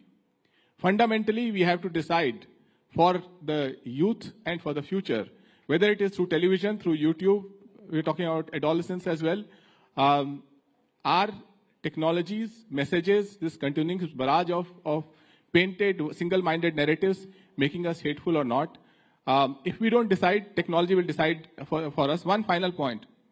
When you get a call, those of you who have Truecaller on your phone, if the number says it's a spam, you'll probably not pick up. So before you knew that person, technology has already marked that person as spam. In due course, the same technology, if somebody is speaking, Siddharth is speaking, I am speaking, and a bottom ticker, which is AI generated, says that this person is hateful, you may not listen to him. But there's a fundamental difference in the comparison that you make, and I hope the audience appreciates that. When you unfriend a person, that person is already your friend. It's not technology or a number. A number is spam. A person is not. And I said you're unfriending people. I'm not saying you are befriending people or deciding not to accept it. Hanji, ji. And then we'll get Varun one and has to agree Siddharth and away. admit that what has happened in today's time is it's my way or the highway. So if you don't, it's the government has imposed it such. You have a different view. You are an anti-national. The area and space for discussion, that has become very narrow. And that is one thing which percolates from the top, you know, when it trickles down from the top and we also think similarly, and then the person will unfriend you. This is what I think. No, I'll tell you one thing. Let me ask you. There are political parties who have, I will tell you personal experience, who have decided not to come on my show because they believe this person's point of view is not akin to us or whatever their position. All right, that's your professional position as a politician. Does that mean you will not come and sit and have a coffee and have a conversation offline? There's a difference there. Why is it that what is your political position is deciding your personal life and how you will behave and interact with it as people? Sorry, I'll get Varun in. Yes, Varun. And as an ally, as somebody that is a TDP, which was part of the NDA, then moved out of the NDA, and I was back thick in the NDA and propping it up largely, you know, along with the JDU. What is your point of view? And as a youngster, Thank you for this you must have stage. got into politics in the last 8-10 years, correct? 16 plus. All right. So I have a cycle party along with me. Our symbol is also a cycle. I have an ally already, so I have 3 friends already on the stage. So 3 things, Anandji. In politics, there are no permanent friends and permanent enemies. First thing, let's get that right. Second thing, in social media, you add friends, you don't make friends. Okay, friends are made outside and you add them on social media. Please don't get confused. We have a tendency of feeling people as friends on social media, they are just your contact list. That's what is my personal opinion. Third thing is that we have come over from a transition phase wherein believing politicians, so for example, if I'm a politician, if Mr. Ghanshyam is also a politician from another party, we've forgotten the fact he is my rival or competitor, but he's not my enemy. Okay, we have now come with an agenda where you are from another party, you are my enemy. I know you for 10 years, 20 years, I know your personal affiliations, etc. No. You are my enemy, no matter what. If that's the case, then nothing can change us. They say ideology is thicker than blood. So friendship has to be thicker than ideology if you have to get out of this. So anybody who comes with that mindset of unfriending someone, even in personal life, not social media, even in personal life, because he believes in a different ideology, I think that has to be evolved at a personal level. It has to come from the inner side. So if you believe ideology is thicker than blood, then keep friendship is thicker than ideology or relationship is thicker than ideology. Very well said there. In fact, someone told me those who are unfriending you because you hold a particular view, then perhaps were never your friends because they never understood all of you. Now, that's one perspective. The other perspective is, listen, if I disagree with this person, I don't want this person in my life. So that's another point of view. We all have to individually decide where we are. Siddharth Yadav, where are you? And how about this foray into politics? Lawyer, you're doing very well. Badhiya practice. Why get into politics? Thank you, Anand, for having me on your show. About my journey, I think I come from a defense background. I have most people in my family, I think more than 30, who are either serving or have served in the armed forces. I lost my father in the Kargil war, and I think I was very young then. I was just 4 years old. And I think that was when I first thought that there is some service that I need to do. I need to choose the way, I need to choose the platform. But there is something that I have to do for this country. I wanted to join the services, but as one would understand, the family who goes through this is never keen for another person joining the forces again, and I had to just fill my NDA form and not go for the examination. But, having said that, I joined the Delhi University. I got into the SRCC college. I then went on to do law. I became a student activist. I worked as a student activist with Akhil Bharatiya Vidyarthi Parishad for 10 years. Working in the ABVP, I served on various positions. The zeal was continuous. We have to do something for the country wherever we are. And then, I'm very grateful that the largest party, as we say, the Bharatiya Janata Party and the one in government, gave a chance to such a young person to represent the thoughts of the party on national television. And being the youngest on the panel as well, I think, all contributions and all attribution of that has to be given to the party. But when it comes down to the question that you're asking, I think that's more important than my story today. Because the time that we are in, it's a different time. And I'll explain you why, what is my understanding, why we think that there is so much animosity, or, why friends are unfriending friends, and why all of this is happening. I feel personally that we are in an uncomfortable political space today. That uncomfortable political space is because the comfort in this country of a political space was when one party ruled the country for 50 years. Now system is challenged. New people came in. The entire atmosphere is changed. When one party was ruling this country for 55 years, things were very different. Probably we were always in the opposition. We knew how to be in the opposition. Probably we only knew how to be in the opposition. We had never even dreamt of, how do we do if we get into power. But in the past 10, 11 years, when the people of this country gave us solid mandate, a government after government, a clean majority, choosing one leader, backing one leader, transformations happening, a lot of systems are challenged. When that happens, and when we stand at that juncture, it is difficult to accept, and I'm not, blaming anybody or any political party that they cannot accept the defeat or they cannot accept the change. But it is difficult to accept that this can also happen. Now in India, we are in power from past 11 years, and we accept that we are not going to be in power probably for the next 100 years, next 50, 55 years. But the reality is that governments can come and governments can go. The reality is that the people are backing ideologies. If a Congress will go, no unstable governments will come. If a Congress will go, stable governments will come. If one thought which was there, which was prevailing in the country, if that goes away, there is this thought which is challenging what we were told and taught for so many years. When that happens, I think, these differences grow up. And it also becomes so. And I'm going to make a political point now, which probably will have to be answered, because I think this session should not be like the last one, and also not should be like the previous one. But I'm going to make a political point. When a prime minister in this country is elected by the people, an official campaign by the party which ruled this country for 55, 60 years is that Chaukidar chor hai. Ye Prime Minister chor hai. If I have to speak for Priyanka ji, in 2015, his party leader made a tweet ki PM Modi is a coward and a psychopath. If we say such things, if top leaders say such things, अब मैं और प्रियंका जी उसके बाद बैठ करके coffee भी पिएंगे अगर, और मैं इनको बोलूंगा कि आपके लीडर ने गलत बात बोली, she is bound to defend what. No, I tell you. I think if we, I just conclude in 10 seconds. Yeah, I think if we go beyond that, and we as young politicians, I think, because all of us are young, if we start to draw that line and say कि नहीं चलो ये चीज मेरी party ने गलत करी या आपकी पार्टी की ठीक थी, I think कि वो unfriending वाला काम कम हो जाएगा और we can have more coffees. I'll say just one quick thing. I think when the language of the Prime Minister and the culture that Prime Minister communicates will be visible in the language of anchors, will be visible in language of spokespersons, will be visible in the language of members of parliament in the debates.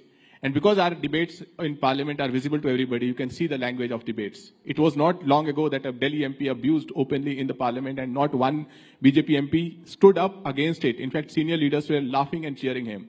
So I think As far as language of the Prime Minister is concerned and things that has been said up to the Prime Minister, whether it is Chandrababu Naidu ji, he has said, I think this is the new normal that has been set up. But we are here to discuss what is a newer normal that is possible for the youth. My worry is that when the top leadership demonstrates poor language, we're talking about protests from Samajwadi Party on the language of Delhi Chief Minister, then the language of society goes for a toss.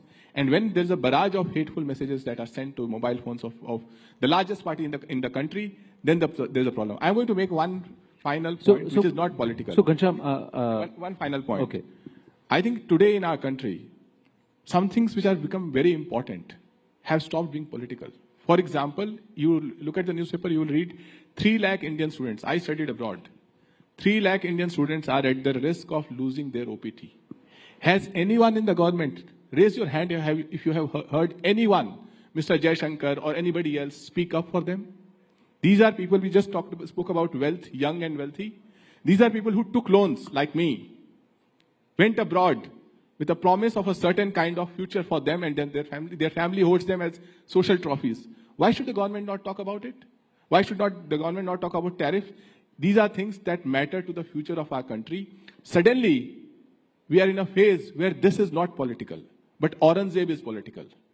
Something that happened 500 years ago is political, but what is happening 5 minutes ago is not political. Right. No, can I respond to that? No. I tell you what. We can always have this political bashing, and one can bash the other at all points in time, and it's very convenient to do. The point is that the conversation around Aurangzeb came from somebody from the Samajwadi Party. The utterances of Prime Minister Narendra Modi can be criticized, but the utterances of leaders of the Samajwadi Party or other people across this one are not very to be colored in glory. The point I'm trying to make is not the political scoring point. Now, the point I'm trying to make is, you may disagree with the Prime Minister, but all political parties need fresh infusion into their political parties. So if there is a whole vision of 1 lakh fresh faces into politics, non-dynastic people into politics. Now, the PM did not say they're going to join the BJP, right? The PM said, we need at least 1 lakh people over the next 20 years joining politics, so that there is fresh infusion of political thought. Now, whether they join AAP, they join any Samajwadi Party, TDP, any of the political party, Congress or BJP, any political party, you need fresh infusion. My question to you is, that fresh infusion of politics from a Yuva today has to happen on a binary thought process or on a carefully thought out ideological thought process, which says, I will stand steadfast on a point, I will tell someone else that what you're saying is wrong, your utterances are wrong, but I'm not going to make it personal with them. Is it not that politics that we would like to see? Now, what are we going to do to get to there? That's what is it that's going to inspire 1 lakh more youngsters over the next 10, 12, 15 years to join politics in the first place? I'm coming there itself. Because if we go down this line, it's going to be so negative. And then what will happen? It will be the dirt, the muck, the riffraff of society who will continue to dominate politics. It will not be intelligent people. It will not be young achievers. It will not be smart, talented people who are not only educated, but they're also rooted to the ground. They're coming from backgrounds which have seen certain discourse. Yes, Varun. That's what I'm trying to drive at. We can always keep this bashing going. It's very convenient. I get this point, Anandji. As long as 1 lakh, 10 lakh, firstly, I welcome the statement by the Honorable Prime Minister that he needs 1 lakh youngsters across the political spectrum with infusion of thoughts, whatever agenda it is. When you have a 1 lakh people joining the political force of this Indian landscape, remember where and what agenda is driving them to come to politics. Is it the rich and the wrongful incentives that is attracted, or is it because of an idea that is driven to solve problems right from the ground level, or is it because of any other factor or to enjoy the power or something else? Politics is definitely not a rosy path, like as you see. If you find out across, you use your intelligence or you use your AI, you use your whatever mechanism. The country like India, the biggest challenge that we have today is, if youth wants to enter politics, I will have a subsequent question to every one of us asked amongst ourselves, why? That's the first question. All of us are asking, youth have to come to politics, but why? Why? I will have only 2 instances in this country when youth were driven into politics. One is because of the demographic dividend. So we are about 27 to 28% youth now, probably at the range of youth when we call it as youth. And if the demographic dividend keeps us giving more youngsters as a population, it's inevitable that youth will come into politics. But what is the agenda behind them going to come into politics? Have we put the rightful incentive for politicians working in this country? Or is politicians still a service-based kind of thing? So let's differentiate what is the root cause of their brains storming up to becoming politicians. I decided to become a politician in my 9th standard. At 14 years of my age, when I visited Delhi for the first time and I saw Parliament, I was mind blown. I said, people told me that this is a temple of democracy. All our fates are decided here.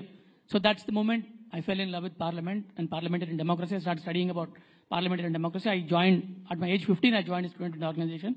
And it's about 16 to 18 years of journey here, and we are here. But it's very important for us to understand what is incentivized, what is the neurological incentive that younger generations of this country are asking themselves to join politics. If it is not ideology driven, if it is not governance driven, if it is not policy making driven, if it is something else, then let's wait for a moment. Let these leaders do the course correction. Let us fill that gap. Let us understand what youngsters want to come and what are they wanting to solve. And one point, I'll just conclude in the last 10 seconds. Let universities and schools have a curriculum wherein grand old problems of India since independence are being educated and taught. Let us tell our youngsters that these are the problems in politics. Come here to solve these problems. Come here to address these problems. You might not be incentivized. You might not have a power. You might not have anything. Come for the local governance. And one more thing. In a country with so much of population and with 543 MPs now, so even if you make it double the number, it won't be enough. The ratio is very thin. Have the local government strengthen. Make youngsters part of a local government where they can handle 50, 100, 200 people at a time, solve their problems, give autonomous powers to them at local level, and then come them so that they'll understand the process. They'll come back with fresh infusion of thoughts because they've solved little problems first. Please ask the students or youngsters why they want to come into politics. That's the important question. No, why should we ask someone why you want to come into politics before we even give them a reason or give them career politics as an option? Priyanka ji, look at Aam Aadmi Party.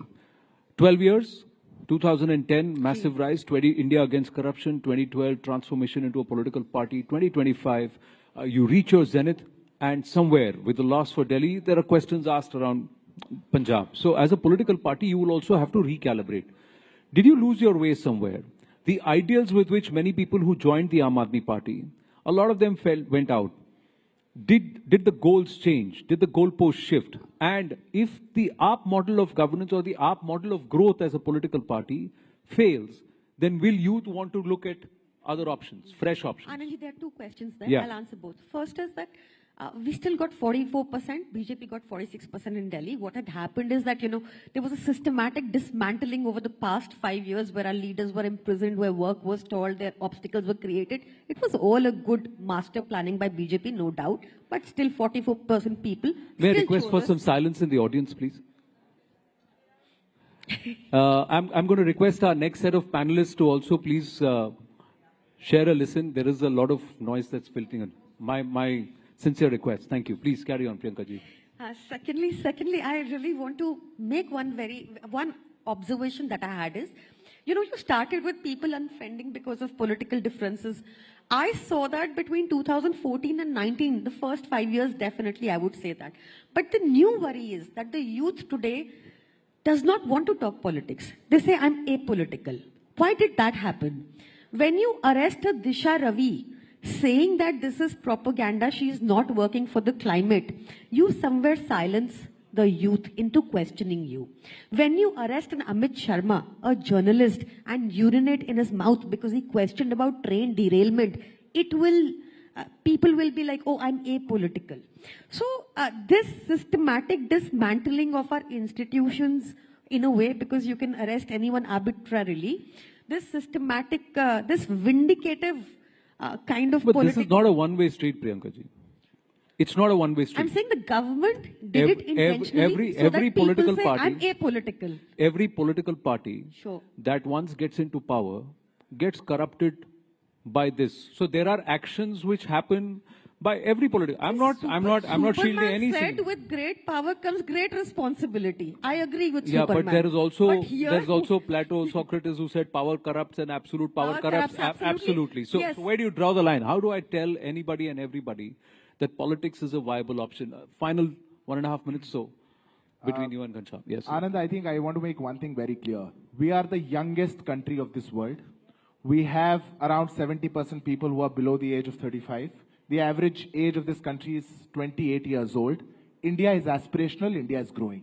India is not what India was in 2013. When I joined college, I was not an aspirational youth.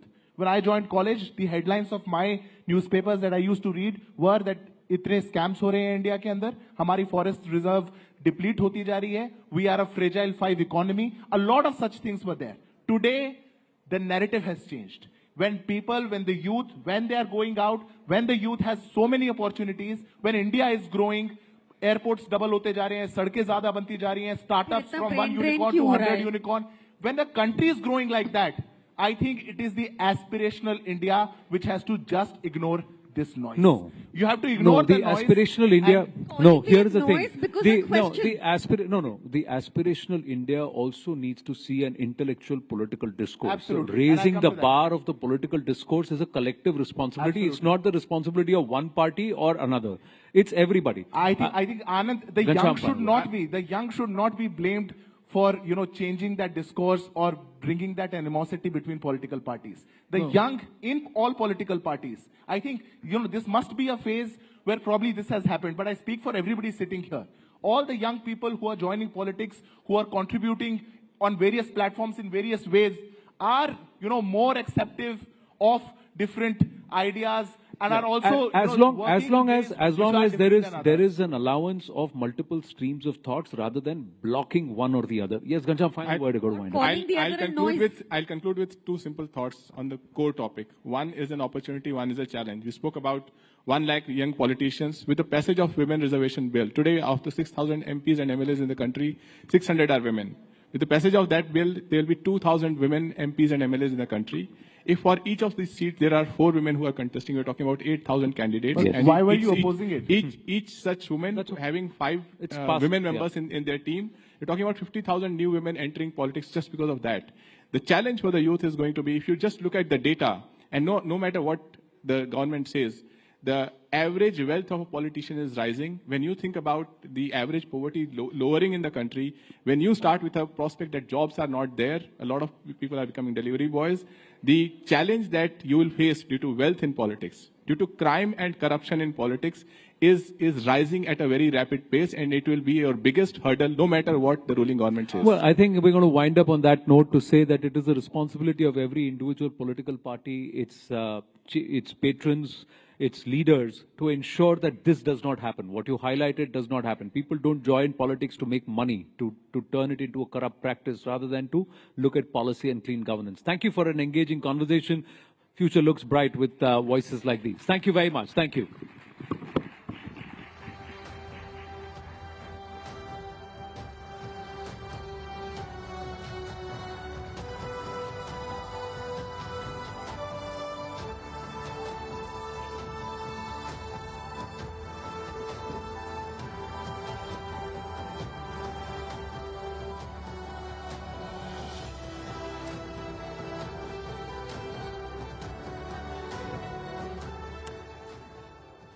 तो विकसित भारत का आधार युवा शक्ति, और इस मंच पर उन्हीं युवा आवाजों को आपने सुना है जो भारत की नींव रखते हैं और भारत के बेहतर भविष्य के लिए बात करते हैं. Now, since we have shifted the gears and we are ready for another round of intense political discussions, अब आगे हम ऐसे विषय पर, ऐसे मुद्दे पर बात करेंगे जो आज के वक्त में खासतौर पर देश और दुनिया की मौजूदा स्थिति को देखते हुए काफी रेलेवेंट है. इतिहास गवाह रहा है कि राजनीति और धर्म का रिश्ता हमेशा से ही जुड़ा रहा है, एक बॉन्ड रहा है. कभी धर्म ने कानूनों का आकार दिया, कभी पॉलिटिकल मिशन में धार्मिक भावनाओं का इस्तेमाल किया गया, और कई बार राजनीतिक नेतृत्व ने धार्मिक संस्थाओं पर गहरा प्रभाव भी डाला है.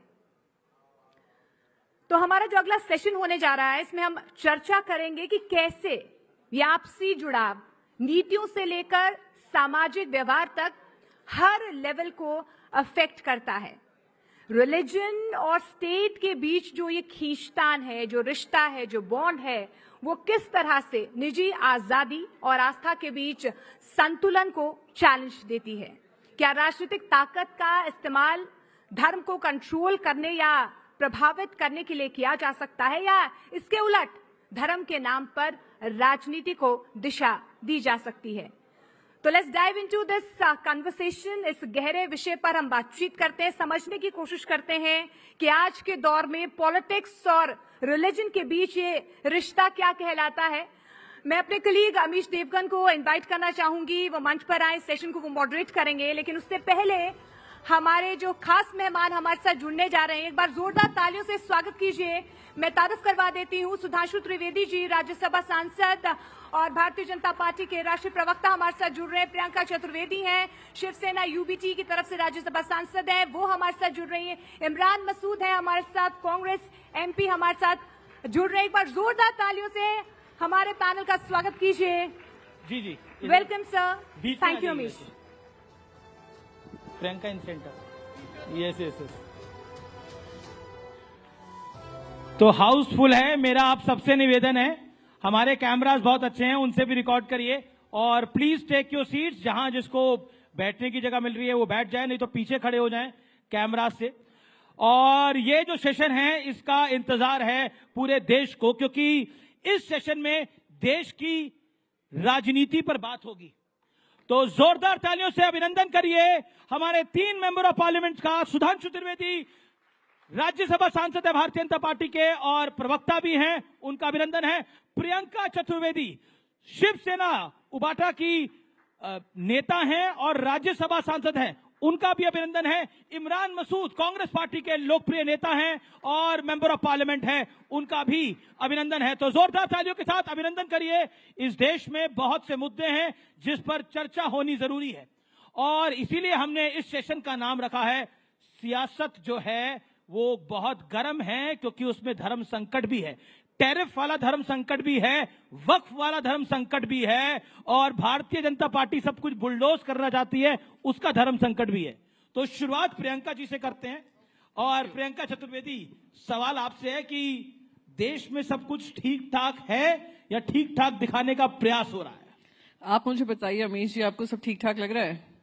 कि अभी 2 रुपए एक्साइज ड्यूटी बढ़ाई है पेट्रोल और डीजल के प्राइसेस में, जबकि पूरी दुनिया भर में पेट्रोल के दाम गिर रहे हैं, ऑयल प्राइसेस नीचे आ रहे हैं। क्या आपको ये ठीक लग रहा है कि एलपीजी गैस सिलेंडर 50 रुपए से बढ़ा दिया गया रातों रात, उस समय पर जब जनता को राहत की सांस मिलनी चाहिए थी? क्या आपको ये नहीं लगता है कि हमारे पार्लियामेंट में देश के प्रधानमंत्री, क्योंकि अगर सिंगापुर के प्रधानमंत्री को आप देखेंगे, देश विदेशों के प्रधानमंत्री को आप देखेंगे, वो जनता के बीच जाकर बता रहे हैं कि टैरिफ जो यूएस टैरिफ इंपोज हुआ है वो किस तरीके से हमारे ट्रेड पे प्रभाव डाल सकता है। जनता को कॉन्फिडेंस में लिए हैं? नहीं लिए हैं। क्या हमारे जो कॉमर्स मिनिस्टर हैं उन्होंने एक भी बार पार्लियामेंट में टैरिफ्स के बारे में बात की है और क्या इम्पैक्ट पड़ेगा? बल्कि कॉमर्स मिनिस्टर को स्टार्टअप इंडस्ट्री को एनकरेज करने की बजाय महाकुंभ में जाकर कहते हैं क्या जिंदगी भर दुकानदार बने रहोगे, चाइना को देखिए। अरे चाइना जैसा आप सपोर्ट भी तो करिए, पॉलिसी से सपोर्ट करिए, फंडिंग से सपोर्ट करिए। आज देश के 80 लाख लोग राशन पे निर्भर हैं, रोजगार कहाँ है? तो मैं मानती हूं कि मेरे देश में बहुत कुछ अच्छा चल रहा है और अच्छा चलना चाहिए, पर हमारी जो प्राथमिकता है, जनता से जुड़ी हुई प्राथमिकता है, उस पर ज्यादा चर्चा होनी चाहिए। जिस दिन यूएस के टैरिफ रोल आउट हुए थे उस दिन रात के 3 बजे तक हम लोग पार्लियामेंट में चर्चा कर रहे थे वक्फ अमेंडमेंट को लेकर। मैं उम्मीद कर रही थी कि कुछ हमें बताया जाएगा कि किस तरीके से हमने इस कदम उठाए हैं, क्या डोनाल्ड ट्रंप से बातचीत हुई है, क्या वहां के ट्रेड सेक्रेटरी से बात हुई है और कैसे हमें राहत मिलेगी, पर उसके बारे में कोई चर्चा नहीं हुई। तो बस यही है कि पटरी पे लाने के लिए वो डिरेलमेंट जो होता रहता है ना, उसको काबू में लाना जरूरी है। तो सुधांशु जी, विपक्ष के अनुसार तो सब कुछ ठीक नहीं चल रहा, आपका वक्फ पे ज्यादा ध्यान है, टैरिफ पे कम है। क्या आपको लगता है कि ये आपका भी सियासी धर्म संकट है? क्योंकि मैं ऑपोजिशन जो बात बोलती है उसको कोट कर रहा हूं कि बीजेपी मुद्दों को इसलिए भटकाती है कि उनको पॉलिटिकल फायदा हो सके। देखिए, यहीं पे समझ में आता है कि विपक्ष की सोच और समझ क्या है। टैरिफ को लेके पूरी दुनिया में किसी को समझाने की जरूरत है कि क्यों हो रहा है? मैं चैलेंज करके पूछता हूं, दुनिया के एक स्टॉक एक्सचेंज बताइए जिसमें क्रैश ना हुआ हो पिछले 48 से 72 घंटे में। चाहे जापान का नेकेई हो, चाहे हांगकांग का हैंगसेंग हो, चाहे चाइनीज हो, चाहे ड्यूटिश मार्क हो, यूरोपियन स्टॉक एक्सचेंज हो, न्यूयॉर्क का डाउ जोन्स हो, हमारा 3.4% गिरा है। आपको पता है हैंगसेंग तो 13.5% गिरा है, 15% तक जापान का गिरा है। और अकेले अमेरिका में $7 ट्रिलियन डूबा है, 420 लाख करोड़। भारत में 17 लाख करोड़ रुपए। भाई इसके बाद भी किसी को लगे कि समझाने की जरूरत है। मजे की बात यह है कि वो पार्टी कहे जिसके नेता सबसे ज्यादा विदेश घूमते हैं, विदेश घूम घूम के खूब भारत के बारे में प्रचार करते हैं, ऐसा नहीं हो रहा, वैसा नहीं हो रहा, और उसके बाद उनको समझ में नहीं आ रहा है कि बाहर क्या है। इसके लिए कहा जाता है अमित जी, समझ समझ के समझाओ उसको जिसके की समझ है, और जो समझ के भी ना समझे समझो कि वो ना समझ है। तो ना समझ को कैसे समझाया जा सकता है? अब रही बात इसकी, तो ना समझ कौन है? अब मैं एक सीरियस बात बता दूं। देखिए, टैरिफ्स के ऊपर रेसिप्रोकल टैरिफ अमेरिका ने लगाने का निर्णय लिया। सिर्फ भारत पे नहीं, सारा दोष ये लोग मोदी जी की गवर्नमेंट को दे रहे हैं, 60 देशों पे लिया है। और चाइना को तो अभी थ्रेटन किया है 50% लगाएंगे। हमारा उनके सामानों पे टैरिफ है 52%, उन्होंने 26% लगाया। दो चीजों में हम चाह रहे थे कि हमें छूट मिल जाए, एक फार्मास्यूटिकल और एक एग्रीकल्चर। फार्मास्यूटिकल में उन्होंने एग्जेम्प्ट कर दिया, जो भारत सरकार की एक बड़ी उपलब्धि है। इसीलिए अगर आपने कल का ही डिटेल पढ़ा हो तो ये आएगा, फार्मास्यूटिकल इंडस्ट्री में भारत की ग्रोथ रेट 8.4% है। सबसे ज्यादा हम कंट्रीब्यूट कर रहे हैं, $9.8 बिलियन अकेले अमेरिका को एक्सपोर्ट करने पे कंट्रीब्यूट कर रहे हैं। तो देखिए, ये बता रहे हैं, इसको एक लाइन में बता, टैरिफ पे क्यों नहीं? होता क्या है कि दुनिया में जलजला आ गया है, ठीक, मगर उसके बाद भी अगर अपना जहाज हिल भी रहा है ना, कहेंगे जहाज के कैप्टन की गलती है, अगल बगल के जहाज उलट पलट गए, वो मत देखो भाई, वो पलट गए तो क्या हुआ, वो सुनामी आ गई है समुद्र में, मत देखो, देखो हमारा जहाज क्यों हिल रहा है, कैप्टन दोषी है। इस मानसिकता से जब चलेंगे तो देश में कुछ भी अच्छा नजर नहीं आएगा। और जहां तक इसकी बात कहूं, जहां तक वक्फ की बात है, तो ये ईमानदारी से एक प्रयास है जो कि भारत के संविधान के अनुरूप व्यवस्था को सुचारू रूप से चलाने के लिए, गरीब मुसलमान को उसका हक दिलाने के लिए। मैं सिर्फ एक बात पूछता हूं, वक्फ बोर्ड भारत का नहीं, दुनिया का सबसे अमीर वक्फ बोर्ड है। भारत का वक्फ बोर्ड दुनिया का सबसे अमीर, 39 लाख एकड़ जमीन है। मैं पूछना चाहता हूं, बताइए, छोड़ दीजिए बाकियों के लिए क्या है, एक बड़ा हॉस्पिटल बनवाया है क्या इस जमीन में? कहीं एक बड़ी लाइब्रेरी बनाई है? कोई मुस्लिम स्कॉलर्स के लिए बड़ी यूनिवर्सिटी बनाई है? गरीबों के लिए, यतीमों के लिए, बेवाओं के लिए कुछ बनाया है? बाकी तो छोड़ो, अरे मंदिरों में तो भंडारा चलता है, गुरुद्वारों में लंगर चलता है, किसी को मुफ्त में 2 टाइम का खाना भी मिलता है। राम जन्मभूमि 2.77 एकड़ लैंड, 3000 करोड़ रुपए की अब तक इनकम है, 400 करोड़ जीएसटी दे चुके हैं। 39 लाख एकड़ लैंड और इनकम 166 करोड़, सरकार को 0। अब आप उसके बाद समझ लीजिए कि उसके बाद भी ये कहते हैं कि कुछ देने के लिए जरूरत नहीं है, कुछ समझने के लिए जरूरत नहीं है। तो इसीलिए मैं कहना चाहता हूं, सिर्फ ये बता दें गरीब मुसलमानों के लिए किया क्या है। इमरान मसूद, प्रधानमंत्री भी राइजिंग भारत के मंच पे थे और प्रधानमंत्री ने जो बोला, उन्होंने बोला कि वक्फ से जुड़े बिल का संसद में पास होना सामाजिक न्याय की दिशा में लिया गया एक बड़ा कदम है। लेकिन ये जो डिबेट है, मूल रूप से विपक्ष जो है वो अपीजमेंट की कर रहा है, विपक्ष तुष्टीकरण करना चाहता है। ये प्रधानमंत्री का कहना था कल इसी मंच से। देखिए, अभी आपने 2-3 मुद्दों पर बात की, मैं केवल क्योंकि बहुत ज्यादा उस पर नहीं जाना चाहता, इतना जरूर कहूंगा कि राहुल जी ने जब उत्पादन आधारित अर्थव्यवस्था की बात की थी, तो उस उत्पादन आधारित अर्थव्यवस्था की बात इसलिए राहुल गांधी कर रहे थे कि जो अमेरिका का टैरिफ बढ़ाने के टैरिफ वाला हो रहा है और उससे हम परेशान हो रहे हैं, उससे हमें परेशान होने की जरूरत नहीं। भारत अपने आप में इतना बड़ा देश है कि हमें दूसरे के ऊपर निर्भरता कम से कम होनी चाहिए जी। और मुझे नहीं पता, ये जो टैक्स आपने बताया कि मेडिकल की जो दवाइयों के ऊपर कुछ छूट मिलने का था, चूंकि मैंने जानकारी पढ़ा नहीं, मुझे कहीं दिखाई नहीं दिया, हो सकता है आप सच हो, लेकिन आपको तो बोलने में महारत है, इसलिए मैं 100% कुछ नहीं कह सकता कि वो उसमें क्या है क्या नहीं। कोई भी चेक कर सकता है जाके, नेट पे जाके। वो 5 जून तक है, फिर उसके बाद भी लागू किया जाएगा। सो डोंट भ्रमित मत करिए। एक्सेप्ट कर लिया कि अभी है तो 5 जून के, देखिए 5 जून में कौन सा वक्त है? दूसरी चीज, जब आपने वक्फ की बात, मैंने प्राइम मिनिस्टर को कोट किया जी, वक्फ की बात की, और प्रधानमंत्री ने जब ये एक बार जब आए, उन्होंने कहा कि मैं देश के अंदर मुसलमान के एक हाथ में कुरान और एक हाथ में कंप्यूटर देखना चाहता हूं। गरीब मुसलमानों को हक मिल रहा है। मैं बोल रहा हूं ना जी जी। जब उन्होंने ये बात बोली थी तब ये बहुत अच्छा लगा था कि प्रधानमंत्री जी ने ये बात बोली है, लेकिन करना उसके बिल्कुल उलट है।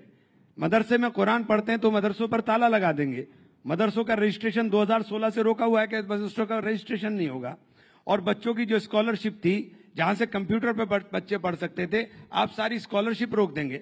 अलीगढ़ मुस्लिम यूनिवर्सिटी, जो यूनिवर्सिटी सेंट्रल यूनिवर्सिटी है, उसके लगातार फंड के अंदर कटौती करते चले जाएंगे और 2 सेंटर उसके बंद होने के कगार पर आ जाएंगे। और उसके बाद फिर ये आप उम्मीद करेंगे कि आप मुसलमान की शिक्षा की बात करेंगे।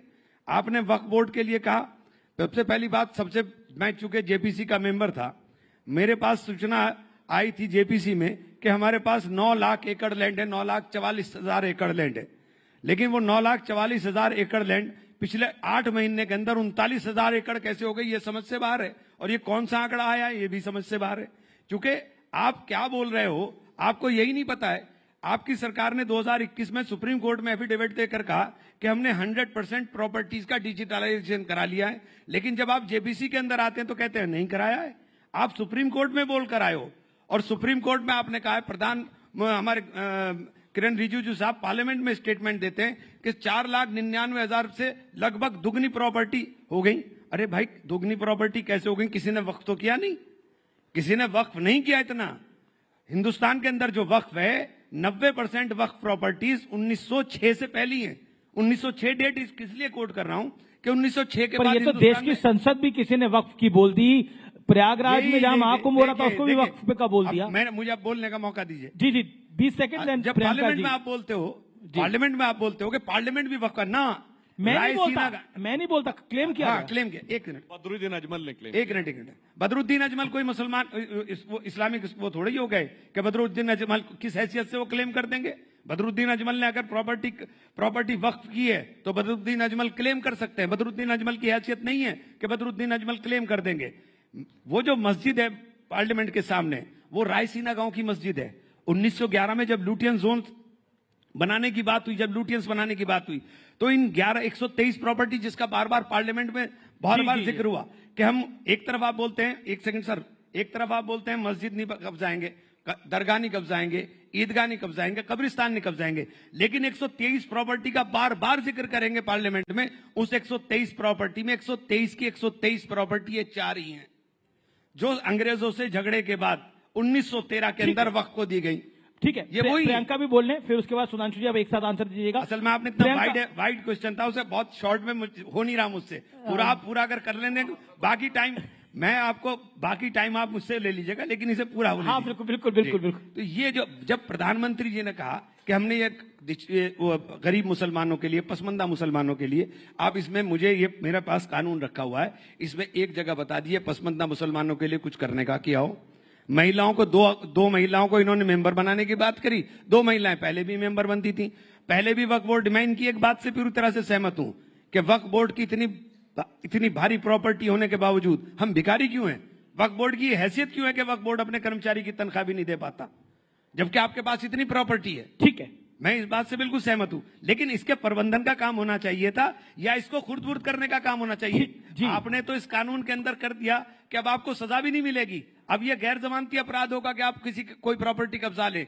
और एक सेकंड, बस खत्म कर रहा हूं, एक सेकंड। और दूसरी बात, आपने लिमिटेशन एक्ट हटा करके कर दिया कि आप एडवर्स पोजीशन में चले जाइए, यानी जितने कब्जा धारक हैं वो सब मालिक बन जाएंगे। तो आपने बचाने की बात नहीं की, आपने तो खुर्द-बुर्द करने की बात कर दी। ठीक है, प्रियंका, क्या आपको लगता है वक्फ को लेकर आपकी पार्टी को भी पॉलिटिकली कॉर्नर किया जा रहा है? महाराष्ट्र के अंदर जो शिवसेना शिंदे गुट है वो बहुत सी बातें बोल रहा है, बहुत सी संज्ञा दे रहा है आपकी पार्टी को। Any comment? सबसे पहले तो मैं नहीं, क्योंकि मैं वो कमेंट करूंगी, पर उससे पहले मैं थोड़ी क्लैरिफिकेशन दे दूं। जो फार्मा इंडस्ट्री को भी बाहर रखा है और एग्रीकल्चर को बाहर रखा है, वो टेम्पररी सोल्यूशन है, कोई फुल वो नहीं है मेजर जो लिया गया है। डोनाल्ड ट्रंप उसके पीछे भी आएंगे सूनर और लेटर, एंड आई थिंक 5 जून तक उन्होंने कहा वो डिसीजन ले लेंगे। रही बात, मैंने तो स्टॉक मार्केट की बात ही नहीं की थी। Stock market comes crashing down, वो तो ग्लोबली स्टॉक मार्केट क्रैश कर रहा है। मैंने कहीं एक बार स्टॉक मार्केट की बात नहीं की। मैंने कहा हमारे एक्सपोर्ट्स कम होंगे, हमारे एक्सपोर्ट्स पे प्रभाव पड़ेगा। इसके आपको टेंशन होनी चाहिए। आपको जनता को क्या, आप अगर विपक्ष को भी कॉन्फिडेंस में लेंगे कि क्या क्या बात हुई, आप पूरी दुनिया में फैलाते फिरते हैं कि अरे डोनाल्ड ट्रंप ने कुर्सी खिसकाकर प्राइम मिनिस्टर को बिठाया। बढ़िया बात है, हमारे प्रधानमंत्री की इतनी इज्जत नवाजी जा रही है, डोनाल्ड ट्रंप उनके दोस्त हैं, तो क्या हमारे लिए, देशवासियों के लिए क्या आउटकम है, हमारी इकोनॉमी के लिए क्या आउटकम है? मेरा सवाल ये था। Unfortunately he limited it to stock market, क्योंकि उनको ये सूट करता है ये एजेंडा करना। अब रही बात वक्फ को लेकर, जहां तक हमारा मानना है, आज अगर हिंदू टेंपल ट्रस्ट में कोई नॉन हिंदू बैठेगा, हम सबसे आगे आकर उसके खिलाफ बात करेंगे। अगर आप केदारनाथ ट्रस्ट देखें या आप अभी राम ट्रस्ट जो बना है, राम क्षेत्र तीर्थ ट्रस्ट, उसमें क्लियरली लिखा है कि अगर कोई डीएम अयोध्या का मुसलमान होता है तो वो एडिशनल डीएम को वो चार्ज दे दिया जाएगा। आई मीन नॉन हिंदू होता है, I do not want to reduce it to just Muslims. Non Hindu अगर कोई होता है तो वो एडिशनल डीएम को दिया जाएगा।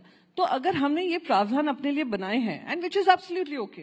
अब वक्फ में मैनेजमेंट सिर्फ मॉस्क का नहीं होता है, ग्रेवयार्ड्स का भी होता है, रिलीजियस साइट्स का भी होता है, सब इट्स अ वेरी एनकम्पेसिंग थिंग। तो हमारी कुछ ये था, हम बहुत क्लियर हैं कि रिफॉर्म होना चाहिए था। ये खुद वो मान रहे हैं कि रिफॉर्म होना चाहिए था, कि कुछ लोग बैठकर किसी भी प्रॉपर्टी को वक्फ की प्रॉपर्टी बता देते थे और वक्फ को जो रिटर्न्स मिलने चाहिए थे वो नहीं हो रहे थे। तो रिफॉर्म होना चाहिए, कोई उसमें दो राय नहीं है। पर जो अमेंडमेंट्स जेपीसी के माध्यम से रखे गए, जो इनके अलायंस पार्टनर्स हैं उनके आपने कर लिए, जो हमारी तरफ से आ रहे थे कि ये अमेंडमेंट भी अगर आप कर लोगे तो और थोड़ा इंप्रूवमेंट हो जाएगा, वो टोटली रिजेक्ट कर दिए गए। अमेंडमेंट्स आपने नहीं माने, और आपकी पार्टियों आपके इस बिल को जिन जिन आपके सहयोगियों ने सपोर्ट करा उन पे भी भारी पड़ रहा है। ये मैं नहीं बोल रहा, कुछ इस्तीफे आए रालोद से, कुछ इस्तीफे आए जनता दल यूनाइटेड से, उसकी मैं बात कर रहा हूं। दोनों बातों का जवाब देता हूं। पहली बात तो प्रियंका जी तो मुंबई से हैं। अरे बड़ी स्वाभाविक सी बात है, अगर दुनिया में डाउनफॉल आएगा तो एक्सपोर्ट में कमी आएगी। एक्सपोर्ट की कमी का बिल्कुल लॉजिकल रीजन मैंने बताया है कि पूरी दुनिया के शेयर मार्केट्स में, बल्कि अगर आप जेपी मॉर्गन एंड चेस की लेटेस्ट रिपोर्ट पढ़ें तो वो तो कहती है अमेरिकन इकोनॉमी में 60% चांस है रिसेशन आने का, क्योंकि वहां भी एकदम से प्राइसेस आगे बढ़े हैं। तो जब दुनिया की इकोनॉमीज में रिसेशन आएगा तो हमारा एक्सपोर्ट कम होगा ही होगा, इसमें कोई बहुत दिमाग लगाने की जरूरत नहीं है। इसलिए मुझे लगता है कि जो लोग समझदार हैं, पढ़े लिखे हैं, वो राहुल गांधी के प्रभाव से बचने का प्रयास करें जो इस तरह की चीजों में आते हैं। राहुल गांधी क्या खूब पीछे पड़े रहते हैं। दूसरी मैं बताना चाहता हूं, 99 ले आए हैं। देखिए वक्त पे एक टेक्निकल बात बता, मैंने बोला इस बार राहुल गांधी के पीछे पड़े रहते हैं, इस बार 99 ले आए हैं वो। अरे राहुल गांधी जी तो किसी से पीछे, अपनी पार्टी के नेताओं के पीछे पड़े। गुजरात में कहते हैं आधे हमारे हैं आधे बीजेपी के, हमारी पार्टी के अंदर क्या क्या बताया जाए, छोड़िए वो बात को। मैं ये कहना चाह रहा हूं, देखिए वक्त में बहुत क्लियर है, मंदिरों की, मस्जिदों की कमेटी, दरगाहों की कमेटी, कब्रिस्तान की कमेटी, उस पर कोई प्रभाव नहीं पड़ने वाला है। वक्फ का उससे कोई मतलब नहीं है। केवल जो लैंड का मामला है वो मैनेजमेंट का विषय है, उसका धर्म से कोई मतलब नहीं। इमरान मसूद कुछ काउंटर पॉइंट नहीं, अभी सुन ले पूरी बात। 1964 Allahabad high court judgment, clear cut पढ़ लीजिएगा। 1976 Bashir Ahmed versus state of West Bengal, जिसमें उन्होंने क्लियर कट कहा है कि ये कोई कॉन्स्टिट्यूशन में आर्टिकल 26 का मतलब इसमें नहीं है। अब सुनिए 1993 केरला हाई कोर्ट का जजमेंट, जिसमें कहा मुतव्वली इज नॉट इक्विवेलेंट टू महंत, ये इलाहाबाद हाई कोर्ट के जजमेंट में 64 में कहा गया है। तो बहुत साफ बात है, इट्स लाइक कि जैसे माइनॉरिटी इंस्टीट्यूशन है मदरसे, अब आप कहेंगे माइनॉरिटी कमीशन का चेयरमैन हमारी उसका होना चाहिए। भाई this is like a minority commission, तो माइनॉरिटी कमीशन का चेयरमैन नहीं होगा, हमेशा मुसलमान नहीं हो सकता। तो इनकी वो एक सिख भी हो सकता है। ये उस मानसिकता से हैं कि माइनॉरिटी कमीशन का चेयरमैन हमेशा मुस्लिम होता था, इसलिए इन लोगों को ऐसा लगता है। और एक बात मैं कह दूं, फिर हमारे राष्ट्रीय अध्यक्ष नड्डा जी ने फ्लोर ऑफ द हाउस पे बोला था, जिस ढंग के प्रोविजंस यहां हैं दुनिया में किसी मुस्लिम कंट्री में वक्त में नहीं है, ना सऊदी अरब में जो इस्लाम की जन्मस्थली है, ना इंडोनेशिया में जो सबसे बड़ा मुस्लिम कंट्री है, ना टर्की में जो खिलाफत की सीट रही है, और ना आईएसआईएस वाले इलाके वाले इसमें सीरिया और इराक में, इसलिए, और ना पाकिस्तान और बांग्लादेश में। इसीलिए मैंने बोला था, कहावत होती हिंदी में, नया मुल्ला प्याज ज्यादा खाता है, यहाँ गैर मुल्ला प्याज ज्यादा खाता है, और इतना प्याज खाता है कि आंखों से आंसू निकल रहे हैं। भाई साहब ऐसा है कि कौन गैर मुल्ला, कौन हिंदू, कौन मुसलमान, उसका सर्टिफिकेट भारतीय जनता पार्टी नहीं देगी। भारतीय जनता पार्टी हिंदू की ठेकेदार नहीं है, नहीं थी, ना ही रहेगी।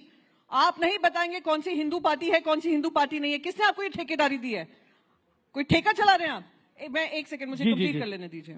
एक बोध गया एक्ट है 1949 का, उसमें 1950 में संविधान आया, बुद्धिस्ट वहां पे प्रोटेस्ट कर रहे हैं बोध गया को लेकर कि वो उसमें नॉन बुद्धिस्ट ज्यादा हैं, बुद्धिस्ट कम है। टेम्पल किसका है? बुद्धिस्ट का है। वो इनसे मांग कर रहे हैं उसको भी बदलाव करिए, नहीं उसको बदलाव नहीं होगा।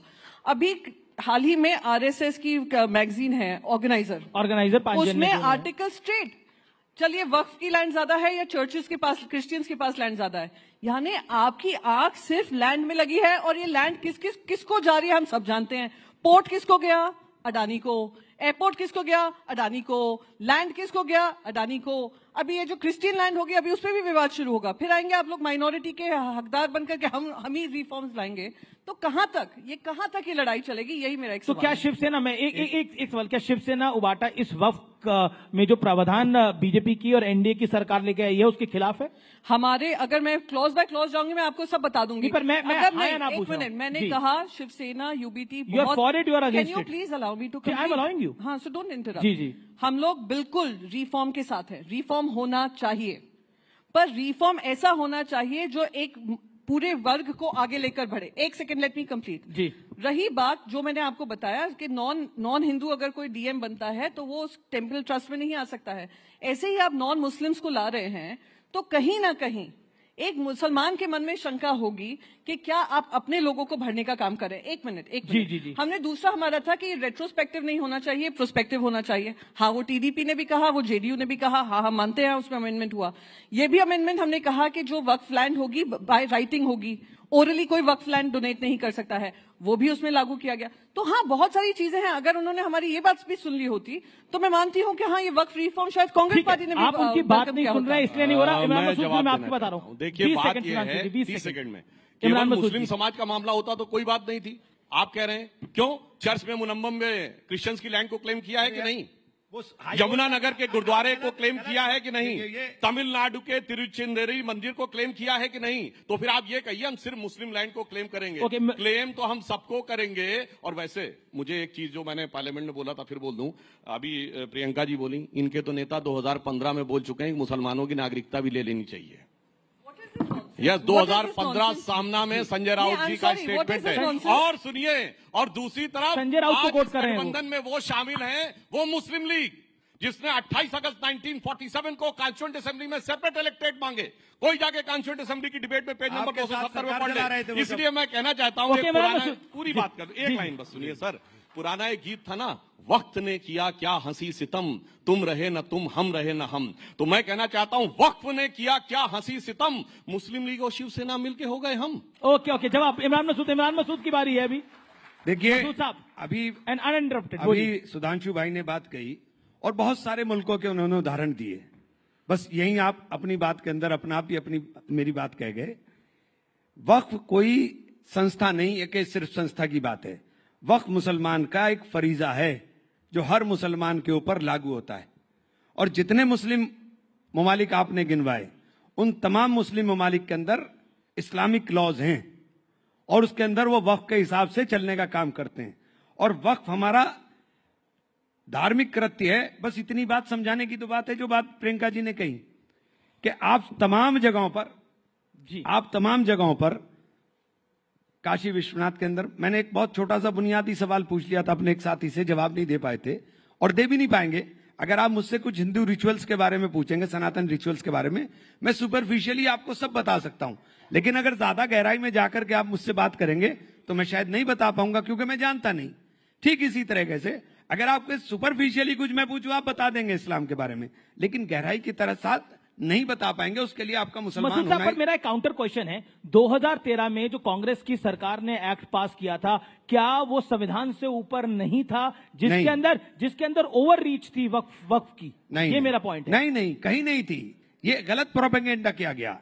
आप मुझे बताइए, 16-17 ट्रिब्यूनल हैं, क्या तमाम ट्रिब्यूनल के फैसलों को रिव्यू नहीं किया जाता हाई कोर्ट से? ठीक इसी तरह से तमाम वक्फ ट्रिब्यूनल का फैसला, उसका भी रिव्यू हाई कोर्ट से हो सकता था। आपने कह दिया कि उसको कोई चैलेंज नहीं कर सकता। अरे भाई, ये कैसे मुमकिन है?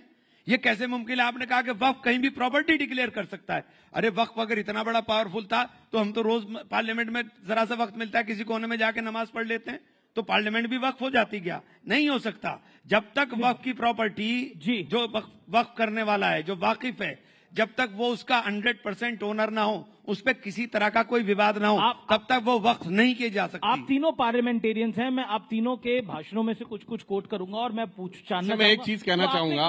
क्यों कहा, मैं शुरुआत कर लेता हूं। मैं सुधांशु त्रिवेदी आपके पास आऊंगा। इमरान मसूद आपसे शुरुआत कर लेता हूं। इमरान मसूद, आपने बोला कि इस देश में मुसलमानों का गला घोटा जा रहा है, यह आपका बयान था।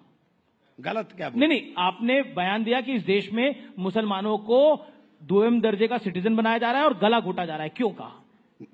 मुसलमानों के साथ हो क्या रहा है कि मुसलमान, मैं अब वही बोल रहा हूं ना जी, मुसलमानों के साथ हो क्या रहा है कि मुसलमान घर में रहे तो दंगाई घुस करके निकालें बाहर, और बाहर निकले तो पुलिस छाती पर गोली मारे। क्या हुआ संभल में? पहले सर्वे के लिए गए, कुछ नहीं हुआ, फिर 250-300 का टोला गया, मस्जिद में जाकर के नारेबाजी हुई, लोग आए, हंगामा हुआ, और उसके बाद 5 लोगों के गोली लगी और सीधे छाती पर गोली लगी, और जिनके गोली लगी उन्हीं के लोग जेल चले गए। अच्छा, वो संभल वाली मस्जिद एएसआई के संरक्षण में थी और एएसआई वहीं नहीं जा सकती थी? आप मुझे एक बात बताइए, एएसआई का अजीब कानून है। एएसआई का जन्म हुआ 1871 में जी, और उसका प्रबंधन शुरू हुआ 1904 में, और एएसआई प्रोटेक्टिव मूवमेंट जितने भी हैं उन सब की मालिक एएसआई हो गई। सुधांशु त्रिवेदी, उन सब की मालिक एएसआई हो गई। मस्जिद, एक सेकंड, मस्जिद बनाई मेरे पूर्वजों ने नमाज के लिए, अब एएसआई तय करेगी कि हम नमाज पढ़ें कि ना पढ़ें? एएसआई तय करेगी कि हम कहीं वजू खाना वजू करें कि ना करें? मैं एक लास्ट के अंदर दूसरा सवाल भी लूंगा, लेकिन अभी हमारे पास काफी समय है। मैं सुधांशु त्रिवेदी, आपने सदन में एक बात बोली जिसपे दिग्विजय सिंह को ऑब्जेक्शन हुआ, देश के गृह मंत्री खड़े हुए। आपने बोला कि इस देश के मुसलमान को कभी इशरत जहां से जोड़ा गया तो कभी किसी और के साथ जोड़ा गया। क्या आपको लगता है कि आप भी, मैं मतलब आपसे मेरा तारुफ भारतीय जनता पार्टी से, मुसलमानों को एक जिसे कहते हैं मार्जिनलाइज करना चाहते हैं? यह आरोप है, मार्जिनलाइज करना चाहते हैं। आपने मेरा पूरा जवाब नहीं होने दिया, लेकिन साहब जी आप कंप्लीट कर लीजिए। आपको पूरा कर लीजिए। आपने गला घोटने 2 ही सवाल किए थे ना? जी। गला घोटा जा रहा है, ये सवाल नहीं, आपने बोला था उसी को गला घोटा जा रहा है, तो ये आपको बता दिया। मुसलमान को शिक्षा से वंचित किया जा रहा है। आप हालात ये देख लीजिए कि जो मुस्लिम अलीगढ़ मुस्लिम यूनिवर्सिटी है वो लगातार पिछले 10 साल के अंदर नीचे जा रही है, उसके फंड्स आपने रोक दिए, उसके 2 सेंटर बंद होने के कगार पर आ गए। अच्छा खासा रिसर्च इंस्टीट्यूट था, सेंट्रल यूनिवर्सिटी, उसको क्यों तबाह करना चाह रहे हैं? यही प्रश्न है मेरा, उसको क्यों तबाह करना चाह रहे हैं? ये तो पहले भी बोल चुके थे, से निवेदन है, अब मैं जवाब देना चाहता हूं। देखिए, इन्होंने कहा कि भाई इस्लाम के पवित्र कर्तव्य में एक वक्फ है। भाई मेरी समझ तो इतनी है, इस्लाम में 5 ही पवित्र कर्तव्य हैं, रोजा, कलमा, नमाज, हज और जकात। इसमें वक्फ कहां है भाई? और मैं ये भी बताना चाहता हूं, इसी बात में 1894 में प्रिवी काउंसिल का जजमेंट आया था, जिसमें सर सैयद अहमद ने कोट किया था कि वक्फ मूल इस्लामी परंपरा का हिस्सा नहीं है, ये शरिया का हिस्सा है। उसके लिए मुजार शब्द का प्रयोग किया। इसलिए वक्फ अल औलाद, आपको बड़ी मजेदार बात पता है, वक्फ अल औलाद यह है कि मैंने जमीन तो वक्फ कर दी मगर रहेंगे मेरे ही परिवार के लोग। मतलब मैंने अपना पैसा तो मंदिर को दान कर दिया मगर रहेगा वो मेरा। ऐसा आपने विचित्र उदाहरण नहीं सुना होगा, इसलिए वो क्वैश किया गया। मगर कांग्रेस ने 1906 में कलकत्ता अधिवेशन में प्रस्ताव पारित किया कि नहीं वो कुछ गलत हो गया है, दोबारा किया जाए। अब मैं एक सेंटेंस कोट करता हूं, चूंकि वक्फ एक मुस्लिम प्रॉपर्टी से रिलेटेड मैटर है तो इसका गवर्नमेंट या पब्लिक पॉलिसी से कोई मतलब नहीं होना चाहिए। यही तो आज बोल रहे हैं। ये इंपीरियल लेजिस्लेटिव काउंसिल में अप्रैल 1913 में मोहम्मद अली जिन्ना का स्टेटमेंट है, जो कांग्रेस के सपोर्ट से इन्होंने अंग्रेजों के जमाने में कराया। 1913 से 2013 तक इनकी किस वाकफियत ही नहीं बदली। और मैं पूछना चाहता हूं, इमरान मसूद साहब तो यूपी के रहने वाले हैं, यूपी कह रहे पढ़ाई लिखाई में पीछे रह गए। पता है आपको, सैयद मुसलमानों की रेट ऑफ लिटरेसी 1931 में 24% थी, जब यूपी की 8% थी। और जातिगत सर्वे था तो यूपी में जो सबसे पढ़ी लिखी ब्राह्मण कम्युनिटी मानी जाती थी हिंदुओं में, वो 15%, क्षत्रियों में 13%, सैयद मुसलमान 24%, ब्यूरोक्रेसी में 20%। कहां चले गए मेरे भाई? आज बाकी माइनॉरिटीज को आप देखिए, सबसे पढ़ी लिखी आज कम्युनिटी कौन है? हाईएस्ट एजुकेशन में पारसी 0.001% की माइनॉरिटी। सबसे प्रॉस्परस जो सबसे ज्यादा कंट्रीब्यूट करती है इनकम टैक्स में, जैन 1% की माइनॉरिटी। सबसे एंटरप्रेन्योर कम्युनिटी कौन है? सिख 1.8% की माइनॉरिटी। उसके बाद आप देखिए क्रिश्चियंस में एजुकेशन का स्तर कितना है, यहूदी छोटी सी माइनॉरिटी कितना है, और ये जबकि मैं आपसे कहूं आजादी के समय इनमें से किसी एक की भी रियासत नहीं थी, 1-2 सिख रियासतें छोड़ दें, जबकि इनकी तो लाइन लगा के रियासतें थी। पटौदी के नवाब, भोपाल के नवाब, रामपुर के नवाब, लखनऊ के नवाब, जूनागढ़ के नवाब, हैदराबाद के निजाम, और आज कहते हैं साहब हम तो मजलूम हो गए। क्यों? जो हुक्मराने वक्त थे वो आज मजलूम हो गए, क्योंकि सेक्युलरिज्म के जाल में ऐसे फंसे और उल जलूल हो गए। और सुनिए ये उल जलूल मामला क्या है। 2013 में आई सच्चर कमेटी की रिपोर्ट जो कहती मुसलमानों के हालात इतने खराब हैं कि साहब ये तो शेड्यूल कास्ट से बदतर है। और आपको पता है 1913 से 2013 तक 17 लाख एकड़ जमीन आई थी वक्फ में, और 2013 से 2023 में 21 लाख ऐड हो गई। मतलब गजब का आपका लॉजिक है। एक तरफ कह रहे हैं शेड्यूल कास्ट से बुरी स्थिति है और दूसरी तरफ ऐड होते जा रहे हैं। और सर आंकड़ा तो ऑन उस पे बोला। सर आप तो सदन में हैं, आपको विशेषाधिकार हनन ले आना चाहिए मंत्री के खिलाफ अगर आपको आपत्ति है तो लाइए साहब। सुधांशु जी हाउस पे दिया गया मेरे सवाल का जवाब नहीं दिया आपने। जो था मैं उस पर आता हूँ, लेकिन प्रियंका पहले बोले। एक लाइन बोल दूं इस पर। प्रियंका जी, देखिए मुसलमानों के बारे में समस्या क्या है कि आज के जमाने में लोगों को मुस्लिमों की जो लियाकत थी उसके बारे में भी नहीं पता है। एक दौर था जब मुसलमान दुनिया में सबसे पढ़ी लिखी कम्युनिटी होती थी। बैतुल हिकमत का नाम आपने बगदाद का सोचा होगा, that was a centre of knowledge. आपको पता है कि शुश्रुत संहिता का सबसे पहले अनुवाद अल शुश्रुत ने कराया था अरबिक में। आपको पता है कि ये मैंने जो पार्लियामेंट में ही बोला था कि जो पहले हिंदी न्यूमेरल्स वहां पे गए, जिसलिए अरबी में इनको हिंदसा कहते हैं, उससे सबसे पहले अल जब्र ने ट्रांसलेट किया, उससे अलजेब्रा बना।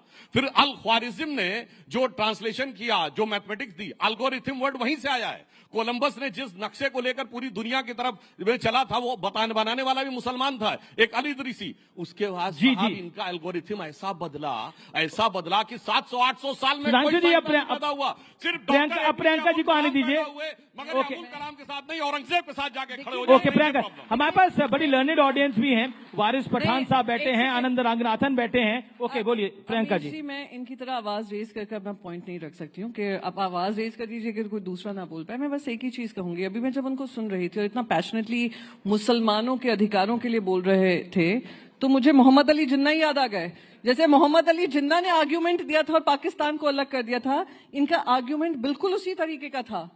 तो आज ये मॉडर्न डे जिन्ना कौन बनकर बैठे हैं, आज इनकी भाषा से बहुत स्पष्ट हो गया है। जहां बता रहे हैं अरे देखिए हम लोग क्या थे, हमें क्या कर दिया, तो ये इनका आप कह रहे हैं मॉडर्न डे जिन्ना है। बिल्कुल, जो उस दिन अमित शाह जी ने भी कहा जिस औरंगजेब की कब्र में मरसिया पढ़ाने वाले को राज्यसभा आप भेजेंगे। के लिए करते हैं हम मुसलमानों के लिए करते हैं, हम मुसलमानों के लिए करते हैं, ऐसे ही नहीं। अरे मैंने तो बताया मुसलमानों में क्या था और कहां से कहां पहुंचा। अमित शाह आपने मेरा सुना ही नहीं। अब मैंने प्रोवाइड करिए, क्या कोट किया हमने, अपना तो बोला ही नहीं। सिर्फ एक डॉक्टर अब्दुल कलाम। अमित शाह के लिए जब इतना जोर जोर से चिल्लाते हैं ना तो सिर्फ अपनी आवाज सुनाई देती है, लॉजिक की आवाज कम हो जाती है। तो कुछ सुनाई नहीं पड़ रहा आजकल। बोलिए प्रियंका जी। आपको समय कम मिला है शायद मुसलमानों के प्लीज ना मुसलमानों के अधिकारों का हनन हो रहा था, किस तरीके से वो प्रताड़ित थे, किस तरीके से वो गरीब किए जा रहे थे, सब किया। बेचारा सुधांशु जी ने उनका हक रखा है और सुधांशु जी की वही मैंने बस यही रिपीट किया। अमित शाह जी ने जो पार्लियामेंट में कहा कि हम ही मुसलमानों का हक और अधिकार की लड़ाई लड़ रहे हैं। आपको हैरानी नहीं होती जब बीजेपी ये बात बोले कि हम मुसलमानों का कर रहे हैं? मुझे तो ऐसे ही साउंड कर रहा था कि जिन्ना ने कहा मुझे एक सेपरेट कंट्री चाहिए क्योंकि आप मुसलमानों के लिए हक नहीं दे रहे हैं, वही ये काम कर रहे हैं। सुधांशु द्विवेदी, अब ऐसा बीजेपी कह रही है कि मुसलमानों के लिए हम कर रहे हैं, अब कई लोग कह रहे हैं कि हम सपना देख रहे हैं कि बीजेपी मुसलमानों के लिए करना चाह रही है।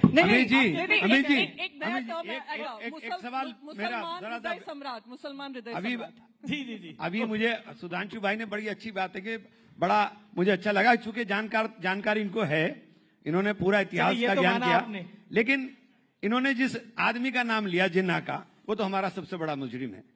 अगर जिन्ना ने ये गुनाह ना किया होता तो आज इस हालत में हम आप धमका ना रहे होते। हमारा सबसे बड़ा गुनाहगार जिन्ना है और जिन्ना आपका साथी था, हमारा साथी नहीं था। औरंगजेब एक मिनट सर, औरंगजेब मत, अभी एक मिनट सर।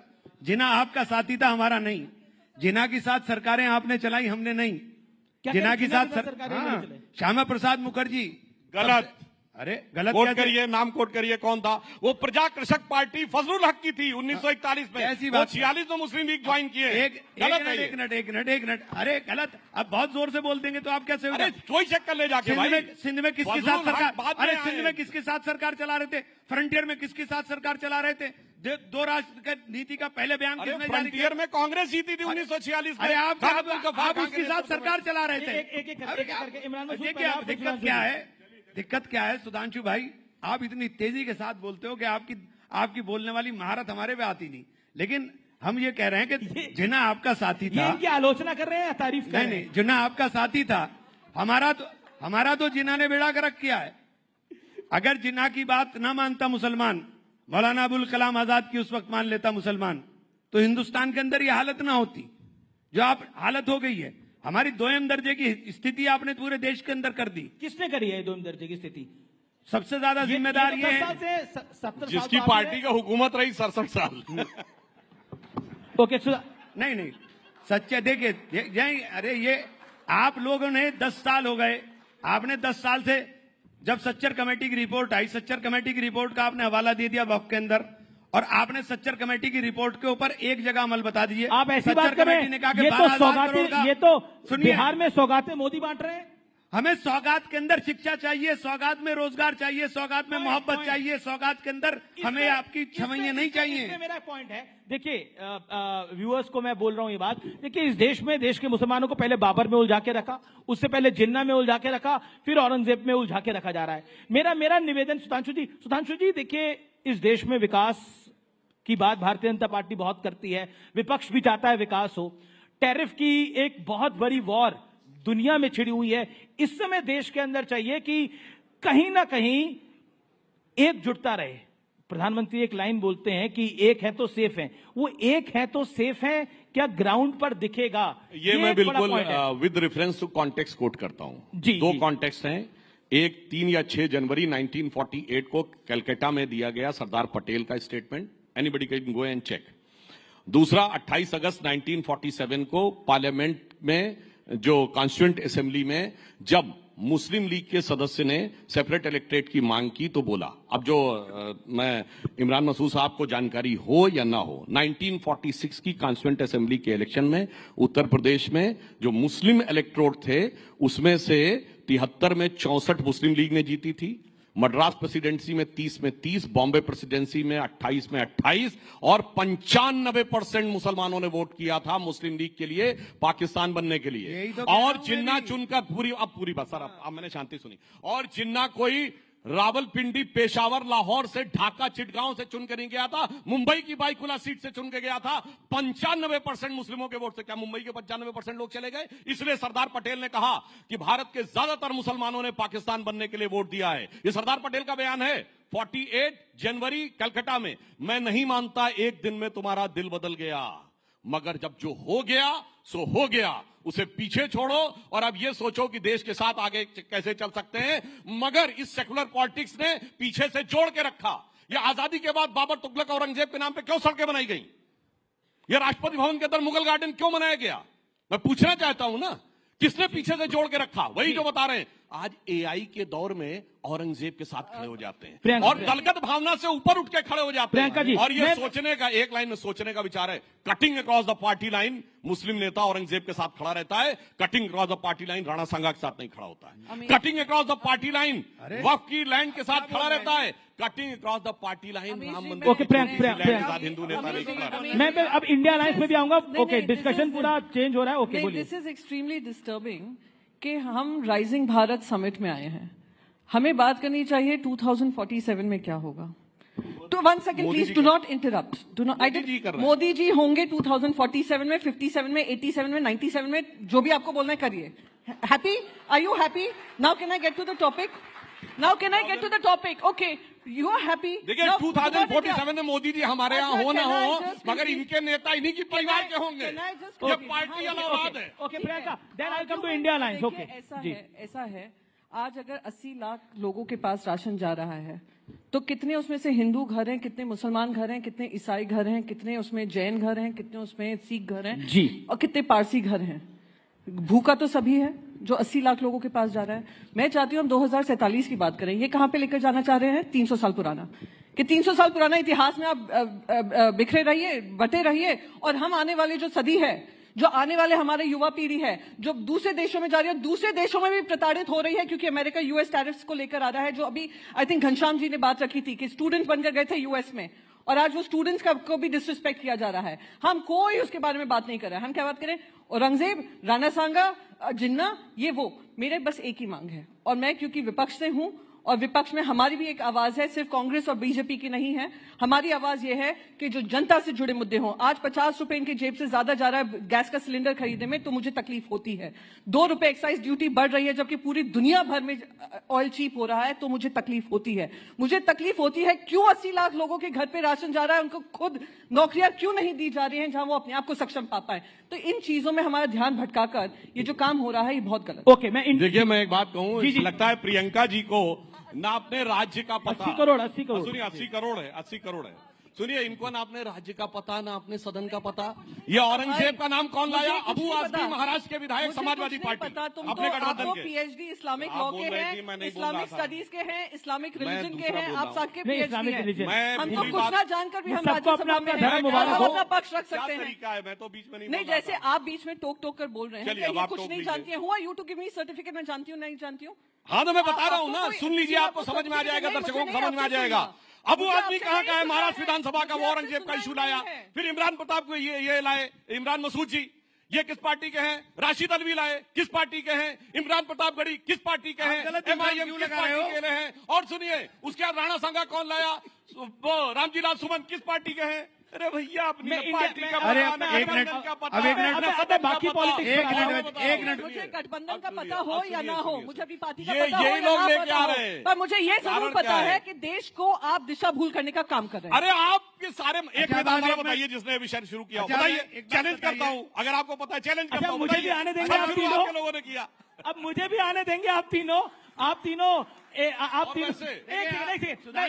अलायंस पे आता हूँ, फिर रैपिड फायर राउंड है। अच्छा ये बताइए, इमरान भाई, ऑल सेट। देखिए, आप तीनों बहुत अपनी पार्टी के उम्दा स्पीकर हैं, और तीनों को मैं अरसे से जानता हूँ। इमरान मसूद, ये देखिए, अब थोड़ी राजनीति की भी बात हो जानी चाहिए। ये सब जो चल रहा है, हम राइजिंग भारत के मंच पर हैं। एक बात बताइए, अब ये 27 का विधानसभा चुनाव आने वाला है उत्तर प्रदेश में। अब आपने तो इतना बड़ा बयान दे दिया है, अब बताइए क्या होगा? समाजवादी पार्टी के साथ आप जाएंगे कि नहीं जाएंगे?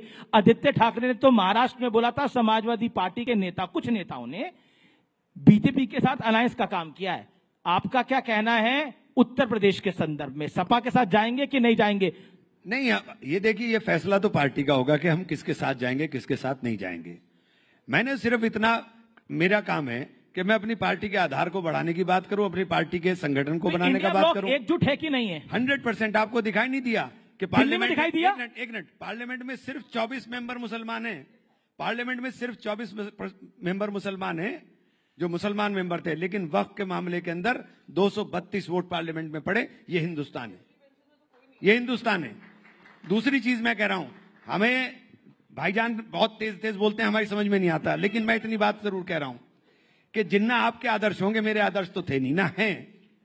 क्योंकि जिन्ना को हम सबसे बड़ा गुनाहगार मानते हैं, अपनी इस हालत का, बदतर हालत का, जो आपने हमारी कर दी है। मैं इंडिया अलायंस में रहा हूं। समाजवादी पार्टी के साथ अलायंस होगा कि नहीं होगा? नहीं, ये फैसला तो पार्टी का होगा। अभी क्या माहौल है? अभी क्या मूड है? संगठन की बात रखिए ना, कुछ तो ब्रेकिंग न्यूज रखिए। अभी राइजिंग भारत की बात करें हम लोग, और हम लोग देश की, हम लोग प्रियंका जी से पूछ लीजिए, ये एक्सपीरियंस करके आए हैं समाजवादी पार्टी को महाराष्ट्र के अंदर, सलाह अच्छी देंगी? नहीं, देखिए, ये बिल्कुल दूंगी, और खुले दिल से दूंगी, क्योंकि मैं देश के साथ हूँ। जी। देखिए, हम लोग कौन किसके साथ लड़ेगा, कौन क्या लड़ेगा, राजनीतिक परिस्थितियों पर दिल्ली में हमने एकजुटता देखी। केजरीवाल जी को एकजुटता के कारण निपटना पड़ गया, अरविंद केजरीवाल जी को एकजुटता के कारण निपटना पड़ गया। दिल्ली में हमने देखा।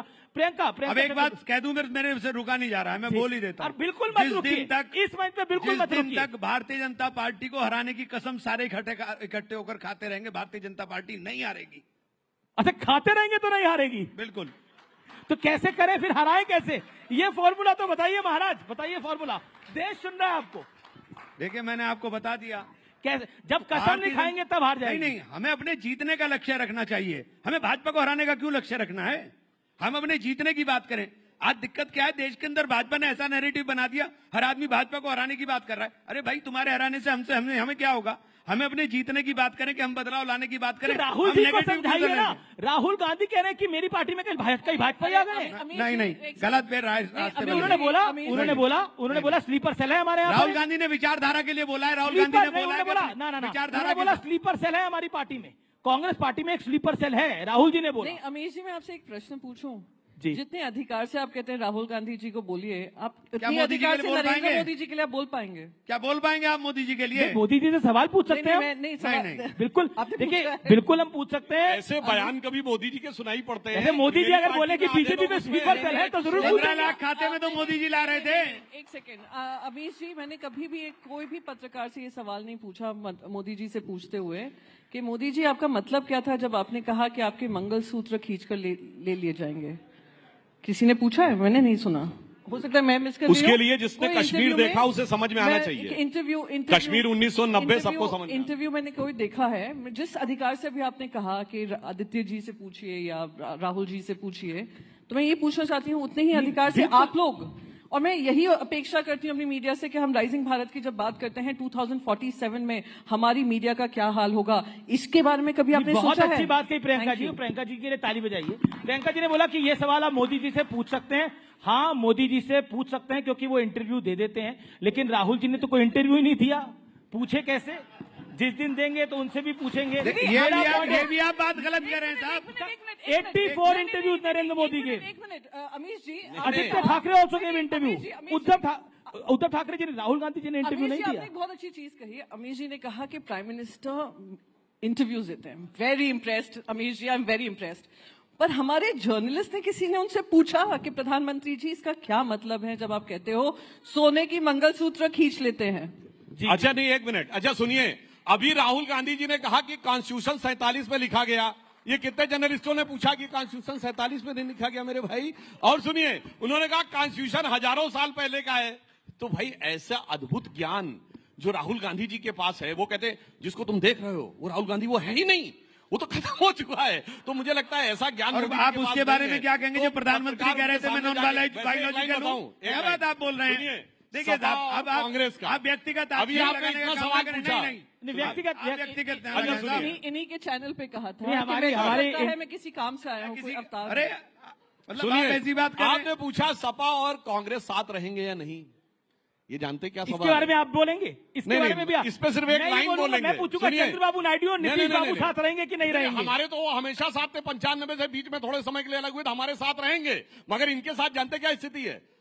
लोकसभा में साथ थे, फिर बाई इलेक्शन में अलग हो गए, फिर वक्त पे साथ आ गए, फिर अलग हो गए। इनके लिए एक लाइन है सपा और कांग्रेस के रिलेशन के लिए कि मिलो ना तुम तो हम घबराएं, मिलो तो आंख चुराएं हमें क्या होगा। ओके रैपिड फायर राउंड है। एक सवाल, दो सवाल हैं। सबसे पहले इमरान मसूद साहब आपसे, कौन बेहतर पॉलिटिशियन है, राहुल गांधी या प्रियंका गांधी? Choose one. आप कैसी बात कर रहे हैं? नौकरी खतरे में डाल नहीं, अब मैं डबल माइक लगाऊंगा। मुझे आप एक बात सरिए, आप पूछेंगे। रैपिड फायर राउंड का मतलब होता है ना एक लाइन में जवाब। एक लाइन में जवाब भाई। नहीं, आप राहुल गांधी और मोदी जी के बारे में पूछेंगे तो मैं जवाब दूंगा। मैं पूछ दूंगा। ओके अब मुझे मौका दीजिए। इमरान मसूद, अगला सवाल आपसे। वक्फ संशोधित कानून मानना सही है या गलत, क्या कहते हैं आप इसके ऊपर? मानना सही और गलत तो एक अलग विषय है। मानना जब कानून, देखिए कानून अगर बन गया और हम सुप्रीम कोर्ट में गए और सुप्रीम कोर्ट से भी इस पे मोहर लग जाती तो मानना पड़ेगा। ठीक है, देश कानून से चलता है, देश हमारे बात से नहीं चलता है। प्रियंका चतुर्वेदी जी, विपक्ष का बड़ा नेता कौन है, राहुल गांधी, अखिलेश यादव या उद्धव ठाकरे? Choose one. महाराष्ट्र के लिए तो उद्धव ठाकरे जी हैं। और देश के लिए? मेरे लिए तो as my party leader Uddhav Thackeray ji हैं। I am very clear. देश के लिए भी अगर उन्होंने महाराष्ट्र में एक अच्छा मॉडल दिया तो देश का भी एक अच्छा मॉडल ही प्रस्तुत करेंगे। ठीक है। और किसकी विचारधारा आपकी विचारधारा के, यानी आपकी पार्टी की विचारधारा के ज्यादा करीब है, कांग्रेस से भारतीय जनता पार्टी? देखिए, हमारी पार्टी की, मैं अपनी पार्टी की विचारधारा की बात करूंगी, जिनका मैं वही कंप्लीट कर लूं, एक्साइटेड मत होइए जी। के दिल में राम, हाथ में काम, आपको किससे क्लोजेस्ट है वो आप समझ लीजिए जी। सुधांशु त्रिवेदी, वक्त झांकी है, आगे क्या बाकी है? वक्त आने पर बता। वे हमारे यहाँ तो प्रधानमंत्री है। आपने पूछा सवाल हमसे क्यों है? सुनिए, इसलिए कि आपके यहाँ अभी हसरतें हैं होने की, हमारे यहाँ ऑलरेडी है, इसलिए अंतर है। अब पूछ लिया, आपने पूछ लिया, आपने पूछ लिया। सुनिए, अब आप बता दीजिए ना, आप बता दीजिए ना, आप बता दीजिए मोदी जी और अमित शाह में कौन है? हमारे यहाँ तो मोदी जी प्रधानमंत्री हैं, किंतु परंतु नहीं है। आप क्या हसरतें लिए हुए 1 दर्जन लोग खड़े हुए हैं इंडी गठबंधन में। अरे ठीक है, मेरे ही भाग से छीका फूट जाए। जी, आपका सवाल, अगला सवाल, आपने सवाल क्या किया था? अगला सवाल और आखिरी सवाल, अगला सवाल और आखिरी सवाल है, अखिलेश यादव बेहतर हैं या राहुल गांधी बेहतर है? आपकी राय के अंदर एक को चूज करना पड़ेगा। बिल्कुल निश्चित रूप से अखिलेश यादव, चूंकि कम से कम कुंभ में स्नान करने तो गए, धन्यवाद। गए नहीं स्नान ओके, आप तमाम लोगों का बहुत बहुत शुक्रिया। जबरदस्त तालियों के साथ अभिनंदन करिए हमारे तीनों सांसदों का। बहुत अच्छी चर्चा रही और तीनों ने बहुत ही अच्छे तरीके से हर सवाल का जवाब दिया। बहुत बहुत शुक्रिया आप तीनों का। सुधांशु त्रिवेदी, प्रियंका जी, इमरान मसूद जी, अभिनंदन है आपका।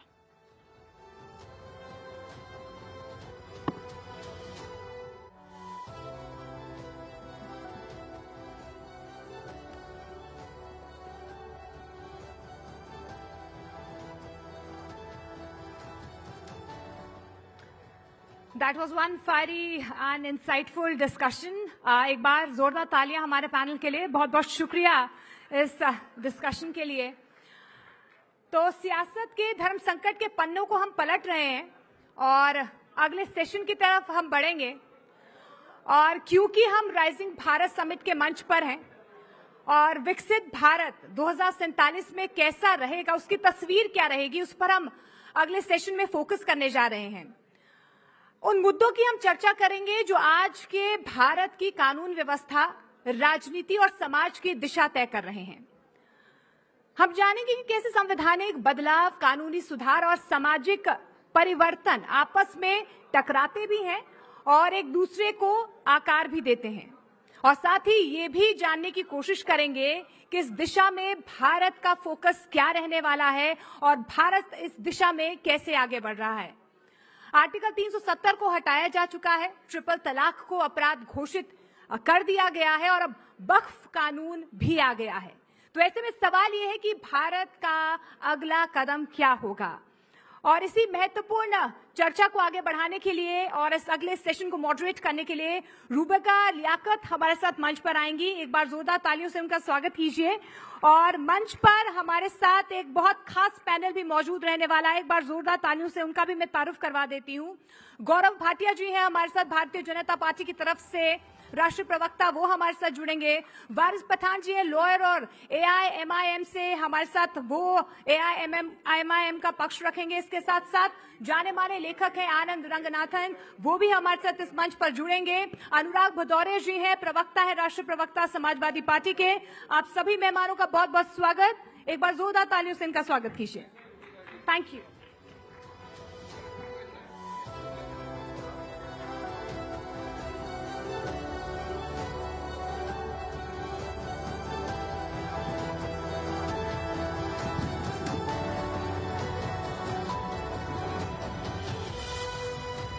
नमस्कार आप सभी को।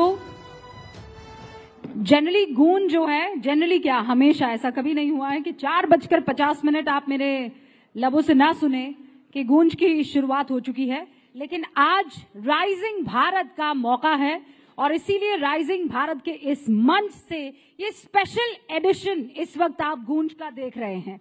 हमारे साथ खास मेहमान जुड़ चुके हैं। आप जानते हैं वक्फ में परिवर्तन जो हुआ है उसे लेकर खूब चर्चाएं चल रही हैं और ये राइजिंग भारत का ही मंच था जहां पर कल प्रधानमंत्री नरेंद्र मोदी ने पहली मर्तबा वक्फ को लेकर उनकी सरकार क्या सोचती है और कैसे वक्फ अब तक तुष्टीकरण का सबसे बड़ा हथियार बनकर रह गया था। इसी मुद्दे पर आज चर्चा शुरुआत करने के लिए आप जानते हैं खास मेहमानों का तारुफ इस वक्त आपको यहाँ पर गौरव भाटिया जी, भारतीय जनता पार्टी के राष्ट्रीय प्रवक्ता नजर आ रहे हैं। जोरदार तालियों से इनका स्वागत कीजिए। AIMIM के राष्ट्रीय प्रवक्ता वारिस पठान यहाँ स्टेज पर, आज मैं खुद इनको पहली मर्तबा लाइव देख रही हूँ। बहुत बहुत स्वागत वारिस भाई आपका। उनके बगल में समाजवादी पार्टी के राष्ट्रीय प्रवक्ता अनुराग भदौरिया जी आपको नजर आ रहे हैं। अनुराग जी बहुत बहुत स्वागत। आनंद रंगनाथन अक्सर इन मुद्दों पर खतरनाक तरीके से अपनी बातें रखते हैं, पेशे से साइंटिस्ट हैं, लेकिन ये साइंस वाले फॉर्मूले जो हैं वो सोशल इश्यूज और पॉलिटिकल इश्यूज पर भी लगाते हैं। आपका भी बहुत बहुत स्वागत है। तो चलिए शुरू करते हैं। गौरव भाटिया, कल प्रधानमंत्री नरेंद्र मोदी ने ऐलान कर दिया और वक्फ को लेकर उन्होंने कहा कि ये तुष्टीकरण की राजनीति थी, इसकी नींव तो बहुत पहले पड़ गई थी, भारत पाकिस्तान के विभाजन के वक्त। सबको नमस्कार। और शुरुआत करूंगा, असंभव को जो संभव कर दे वो हमारे देश के प्रधानमंत्री श्री नरेंद्र मोदी जी हैं। और जब जब ये चुनौती देके कहते हैं नरेंद्र मोदी जी भव्य राम मंदिर बना के दिखाओ, भव्य राम मंदिर बना देते हैं। छाती पीट के कहते हैं अनुच्छेद 370 को हाथ लगा के दिखाओ, नरेंद्र मोदी जी कहते हैं जाओ उखाड़ दिया क्योंकि संविधान में लिखा है टेम्पररी है। और अब के असदुद्दीन ओवैसी के मुंह से निकला होगा जरूर कि वक्फ बोर्ड के साथ छेड़छाड़ करके दिखाओ। नरेंद्र मोदी जी ने कहा संविधान की शपथ ली है, संविधान के अनुरूप जो कार्य होगा वो करूंगा, और भू माफियाओं की कब्र है जिसने खोदी, उस व्यक्ति का नाम है नरेंद्र मोदी। दूसरी बात, क्या ये बहुत गर्व की बात नहीं है? आप मुझे बताइए, त्रिचुरापल्ली तमिलनाडु में 1500 साल पुराना मंदिर और 1400 साल पुराना धर्म, और वो धर्म कहता है ये मंदिर और ये गांव, ये सारी जमीन वक्फ बोर्ड की है। इलाहाबाद हाईकोर्ट को ले लीजिए, उसकी जमीन भी वक्फ बोर्ड की है। तो मैं समझता हूं कि अगर कोई भू माफिया बनेगा तो जरूर कदम उठाए जाएंगे, और जो संशोधन हुआ है, जो अब कानून बन गया है, ये भारत के हित में। और एक सवाल पूछ लेता हूं, ये जरूर बताएंगे यहाँ पे अनुराग जी से कि वारिस पठान सपा भी बैठी है और AIMIM भी बैठी है, जिनके नाम में मुस्लिमीन है जो गैर संवैधानिक है।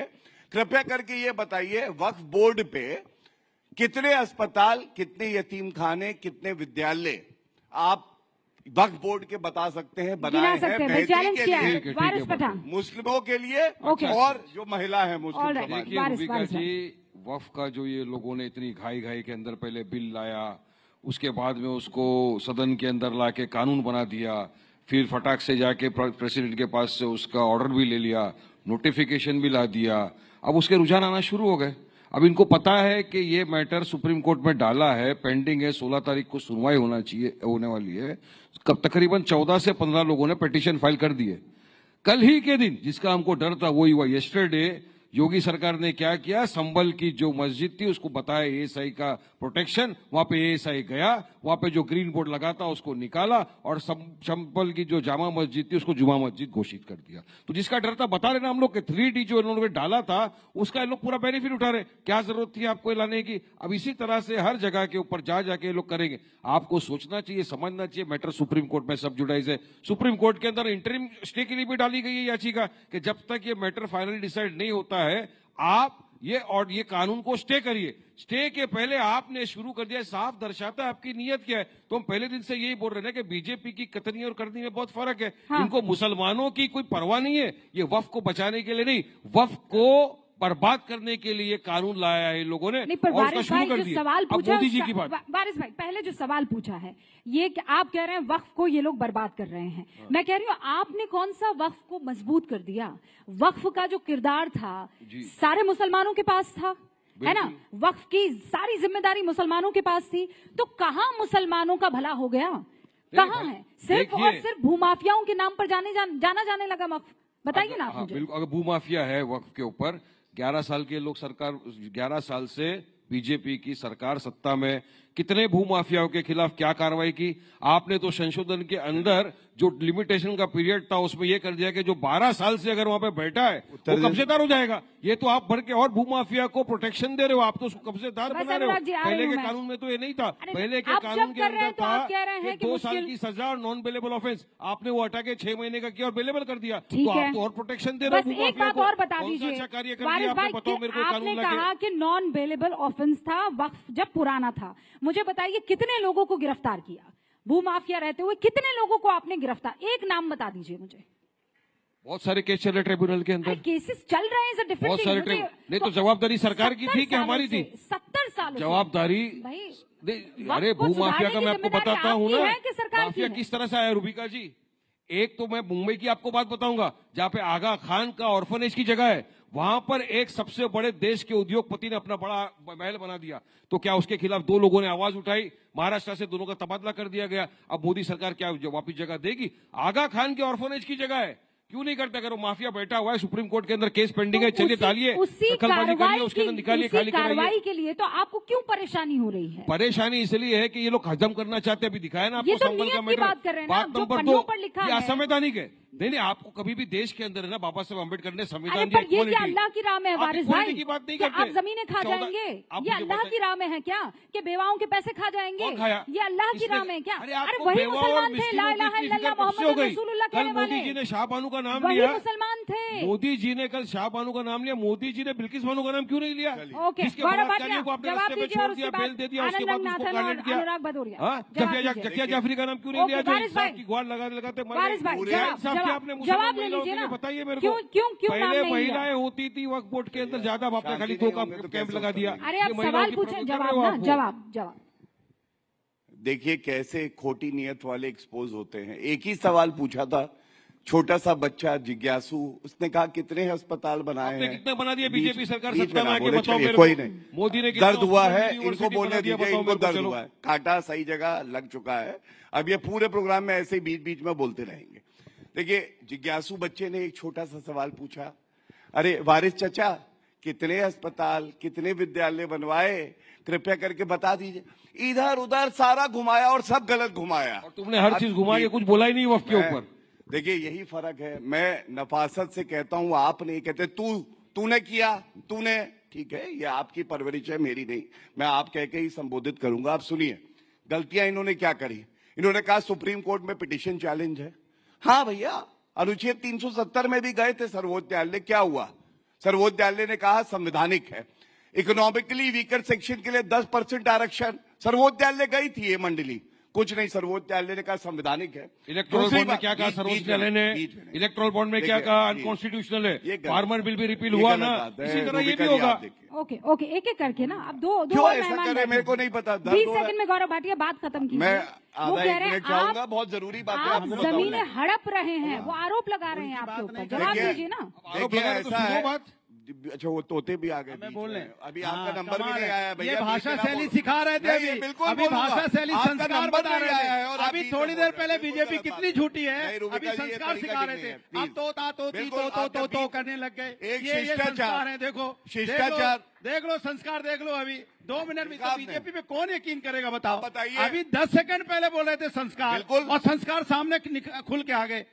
कमाल है भाई। अब हम बोल रहे हैं, अब इन्होंने बहुत बोल लिया। 1 सेकंड, 30 सेकंड, उसके बाद जवाब नहीं मिलेगा। हम देखिए ऐसा है, जब भी इस तरह का मंच होता है, शिष्टाचार में एक दूसरे की बात सुनते हैं, लिखते हैं, जैसे मैंने लिखा, उसके बाद अपनी बारी में बोलते हैं। ये बीच में क्यों कूद आए? अरे लो भाई, बेगानी शादी में अब्दुल्ला दीवाना। अरे अब्दुल्ला तो ऐसे ही दीवाना रहता है वैसे। चलिए अब मैं बताता हूँ दूसरी बात।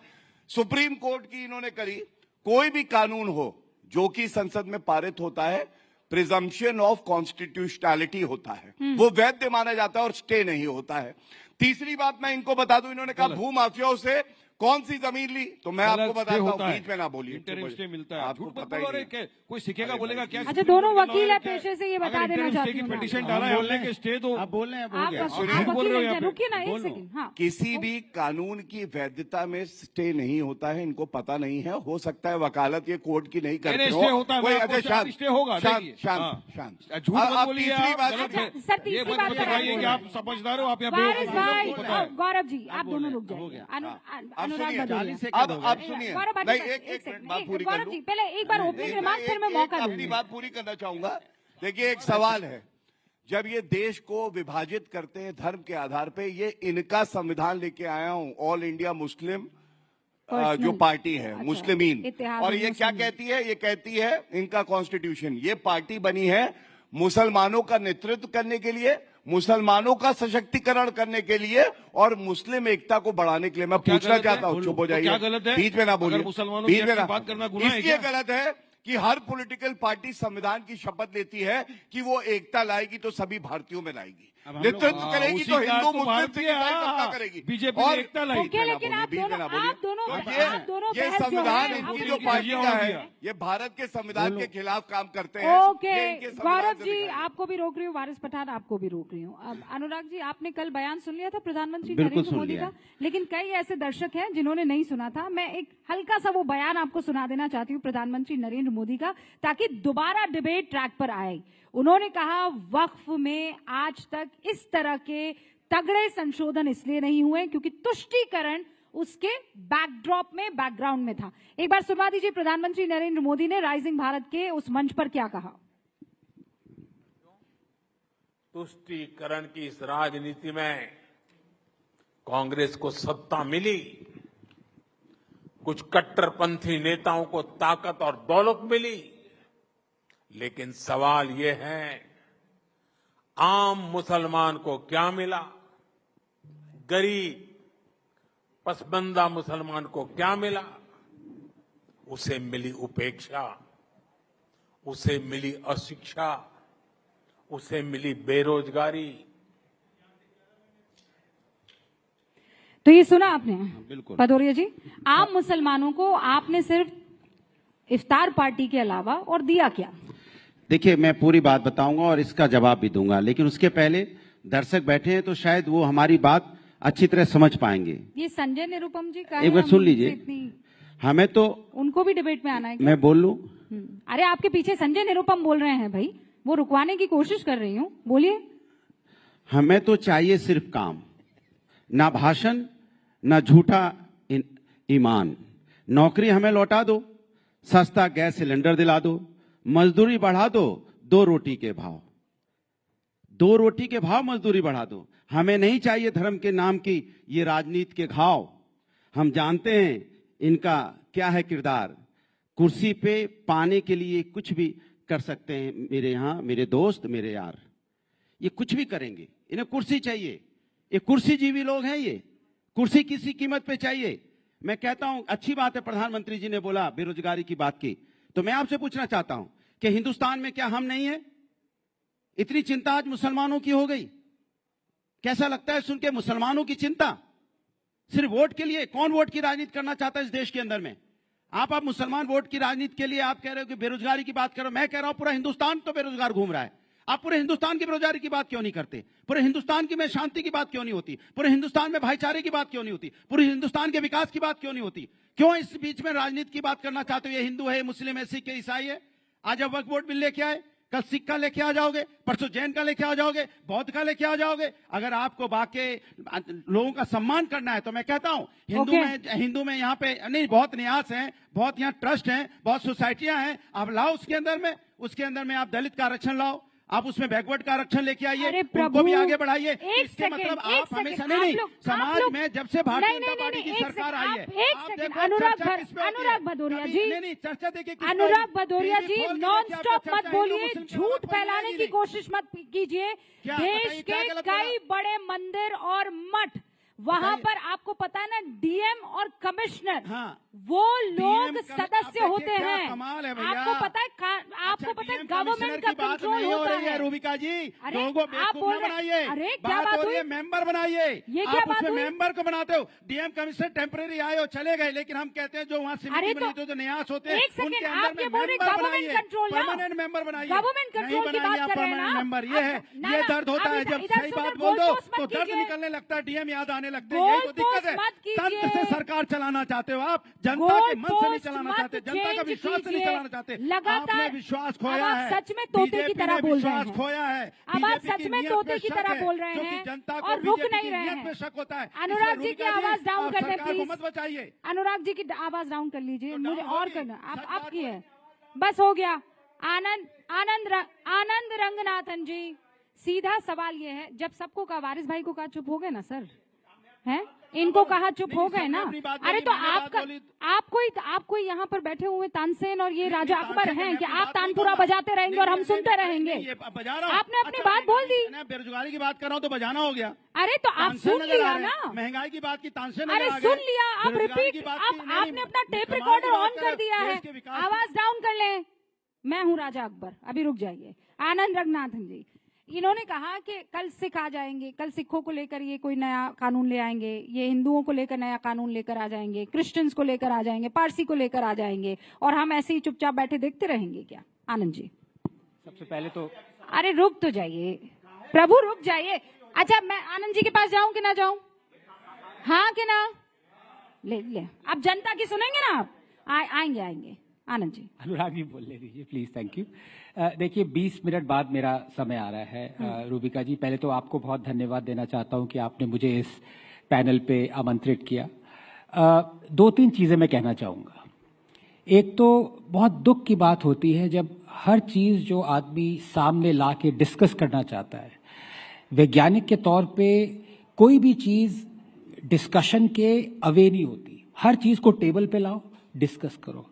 हमारे देश में ही ऐसा होता है कि कोई भी चीज अगर आप डिस्कस करना चाहें, आपको इमीडिएटली कह दिया जाता है हिंदू मुस्लिम ला रहे हो, हिंदू मुस्लिम ला रहे हो। मैं आपसे पूछना चाहता हूं, अनुराग जी प्लीज सुन लीजिए। पूछिए तो रहे, मैं तो पूरा पूछिए।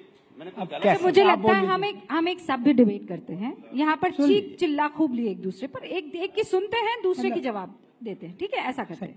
ओके, ठीक है। तो हिंदू मुस्लिम यहाँ पे हमारे देश में अगर कोई ऑब्जेक्टिवली सोचे तो कुछ हिंदू मुस्लिम नहीं है।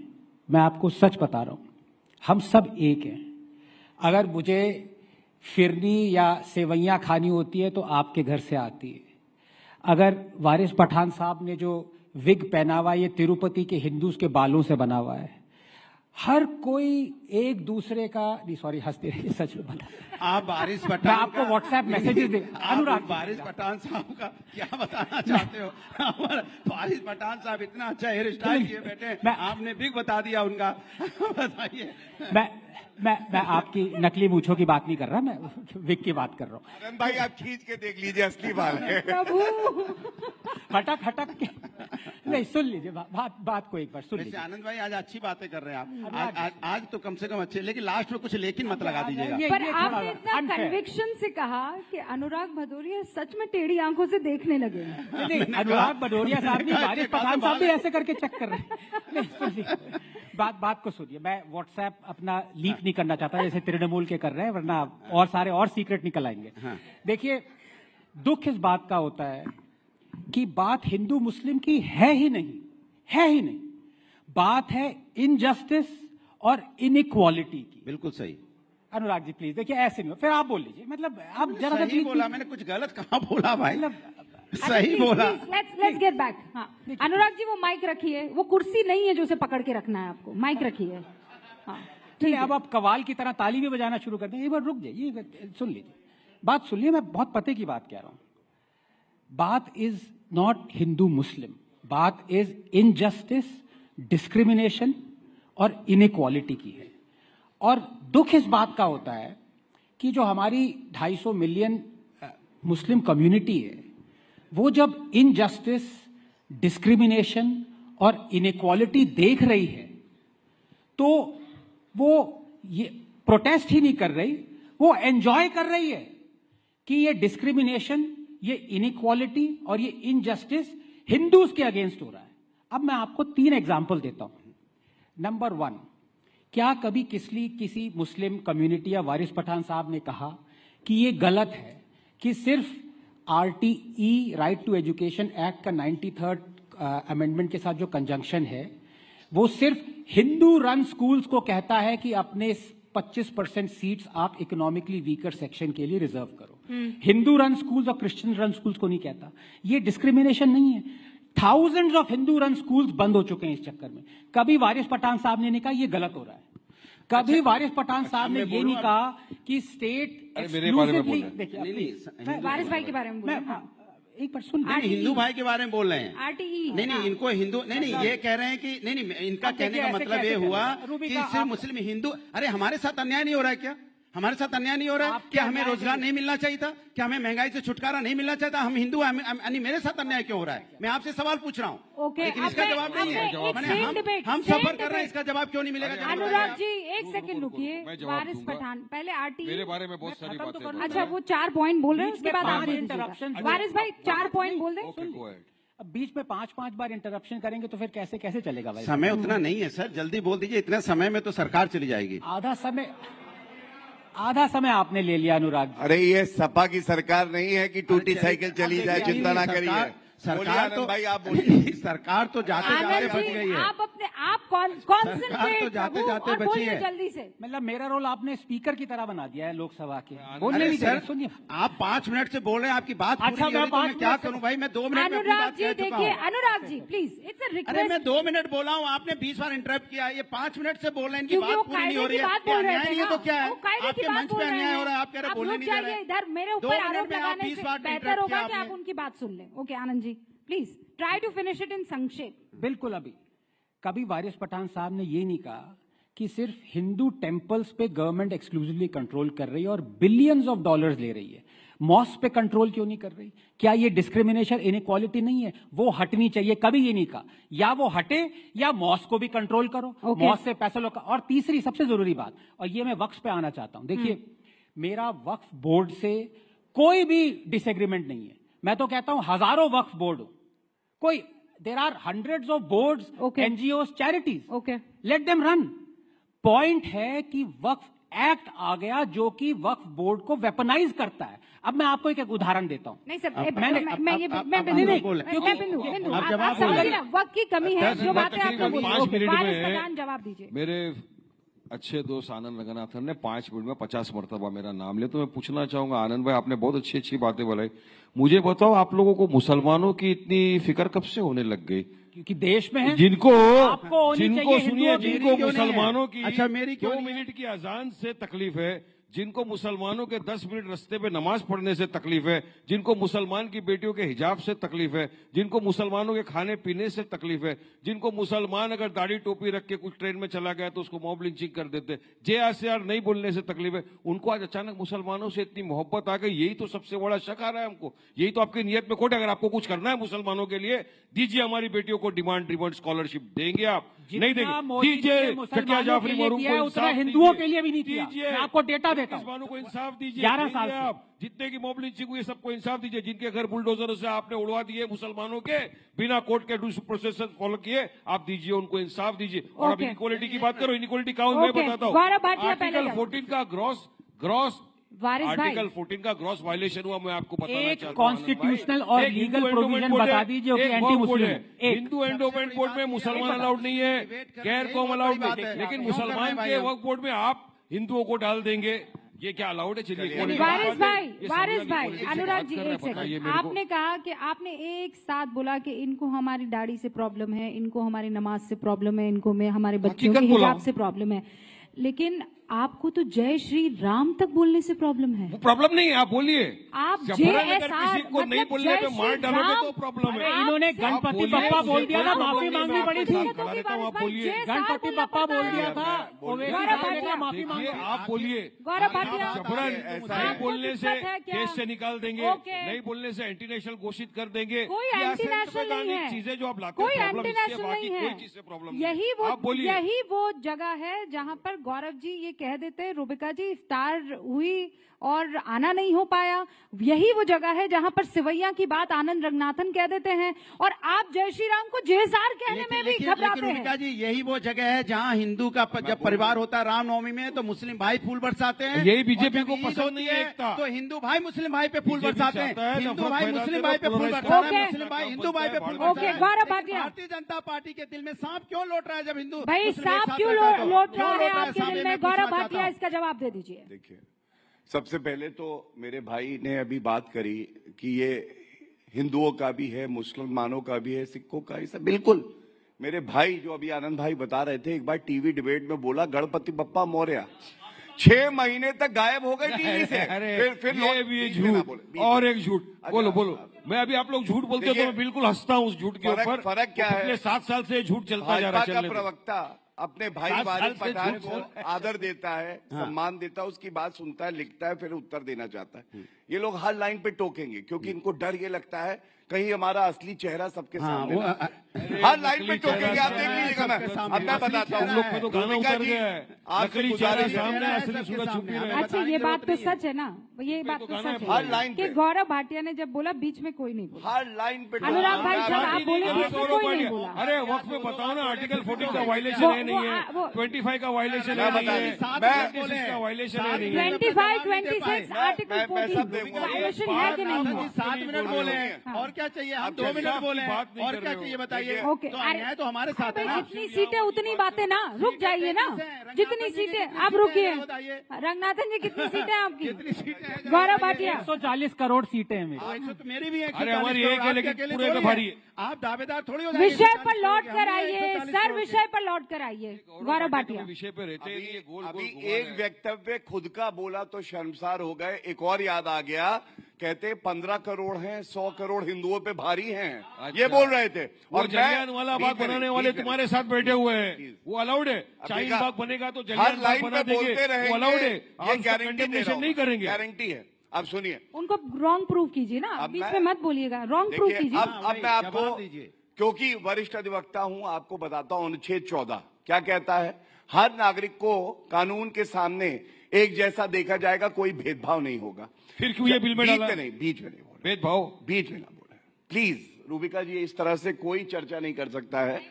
हाँ, अब मैं आपको बताता हूं, जब वक्फ का कानून संशोधन हुआ 2013 में, वही भेदभाव की शुरुआत हुई। कैसे, आप बताइए, क्या सिखों के लिए, ईसाइयों के लिए, क्या हिंदुओं के लिए कोई वक्फ बोर्ड जैसी संस्था है कि ट्राइब्यूनल में फैसला होगा कि मंदिर की जमीन है कि नहीं? 14 का उल्लंघन तब हुआ, बीच में नहीं, सॉरी, आप एक अच्छे पार्लियामेंटेरियन बन सकते हैं अगर चुप रहे तो, वरना नहीं। जो चुप रहेगी जुबान खंजर, लहू पुकारेगा आस्तीन का। खामोश रहे 70 साल, अब खामोश नहीं रहने वाले, हक इंसाफ की बात करेंगे। अक्सर ऐसा होता है कि जो सहिष्णु होता है और खामोश रहता है, उसमें ताकत ज्यादा होती है। जो चिल्लाता है अंदर से खोखला होता है। आप तय करिए, आप खोखले हैं, बीच में नहीं।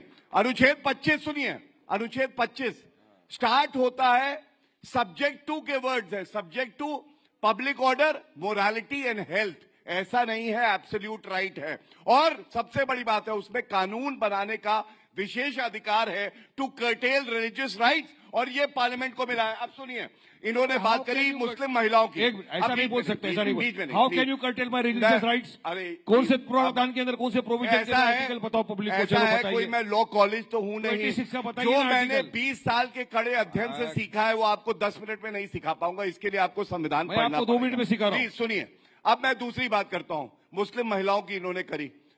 नरेंद्र मोदी जी से बड़ा सगा भाई कौन है? मुस्लिम महिलाओं को ट्रिपल तलाक को अपराध बना दिया, और ये हलाला और बहु विवाह तकलीफ के हमेशा पैरोकार बनते हैं। आपने बना दिया। तीसरी बात सुनिए, अच्छा अब मैं चाहती हूँ एक बात बस समाजवादी पार्टी पे कर लेते हैं। बाप रे, आप बताइए, अतीक अहमद सांसद रहे, विधायक रहे, 73 करोड़ रुपए की जमीन वक्फ की सरकार किसकी है? भारतीय जनता पार्टी की। अरे आपको मौका दूंगी, मैं बोलने तो दीजिए, एक बार बात खत्म करें, फिर देखिए अभी टाइम है ना, मैं आपको मौका दूंगी। दूसरा उदाहरण, आजम खान, आपको याद होगा, जिनकी भैंसे अखिलेश यादव पुलिस से ढूंढवाते थे, वो जेल में है, वक्त की संपत्ति ले गए। और अंत करूंगा एक ही बात कह के, ये गिराने की कोशिश करते हैं भारत को, नरेंद्र मोदी जी को, हमें। ना मैं गिरा, ना मेरी उम्मीदों के मीनार गिरे, मुझे गिराने में कई लोग 100 बार गिरे, और ये गिरते रहे। गौरव भाटिया ने जो बातें की, सर तुष्टीकरण का आप पर आरोप लगता है ना, वारिस भाई आती हूँ, तुष्टीकरण क्यों? भारतीय जनता पार्टी आज की डेट में वोट बैंक के लिए पूरे समाज में तुष्टीकरण कर रही है। हिंदू मुस्लिम की राजनीति कौन कर रहा है? नफरत की राजनीति कौन कर रहा है? इतनी देर इन्होंने भाषण दिया, इतनी देर बात बताई, एक बार भी देश कैसे आगे बढ़ेगा उसके बारे में नहीं, यूथ कैसे सम्मान से जिएगा उसके बारे में नहीं, सिर्फ एक ही बात, हिंदू मुस्लिम, मुस्लिम हिंदू, हिंदू मुस्लिम, मुस्लिम हिंदू, इसके अलावा कोई शब्द इनके पास नहीं है। राष्ट्र को आगे बढ़ाने के लिए देखिए, आपको याद रखना पड़ेगा, ये देश संविधानों ने, पर ये तो रिपीट टेलीकास्ट कर रहे हैं आप। सुनिए, इन्होंने इसके पहले नई दलील दीजिए ना। सुनो, इन्होंने 2014 में भूमि अधिग्रहण बिल लेके आए थे, वापस किया इन्होंने, क्योंकि विपक्ष अपनी राय दे रहा था, इन्होंने राय नहीं मानी। किसान बिल लेके आए थे, ये हमने कहा मेरी राय ले लीजिए, चूंकि उसी जनता ने हमें भी चुना है, जिन जनता ने आपको चुना है, आपने मेरी राय नहीं मानी, बाद में आपको किसान बिल वापस लेना पड़ा। जिन किसानों को मौतें होगी उनकी जिम्मेदार कौन होगा? आज आप वक्फ बोर्ड का बिल लेके आए, जेपीसी आपने बनाई, हमने कहा मेरी राय ले लीजिए, जेपीसी ने राय लेके वक्फ बोर्ड बनाए।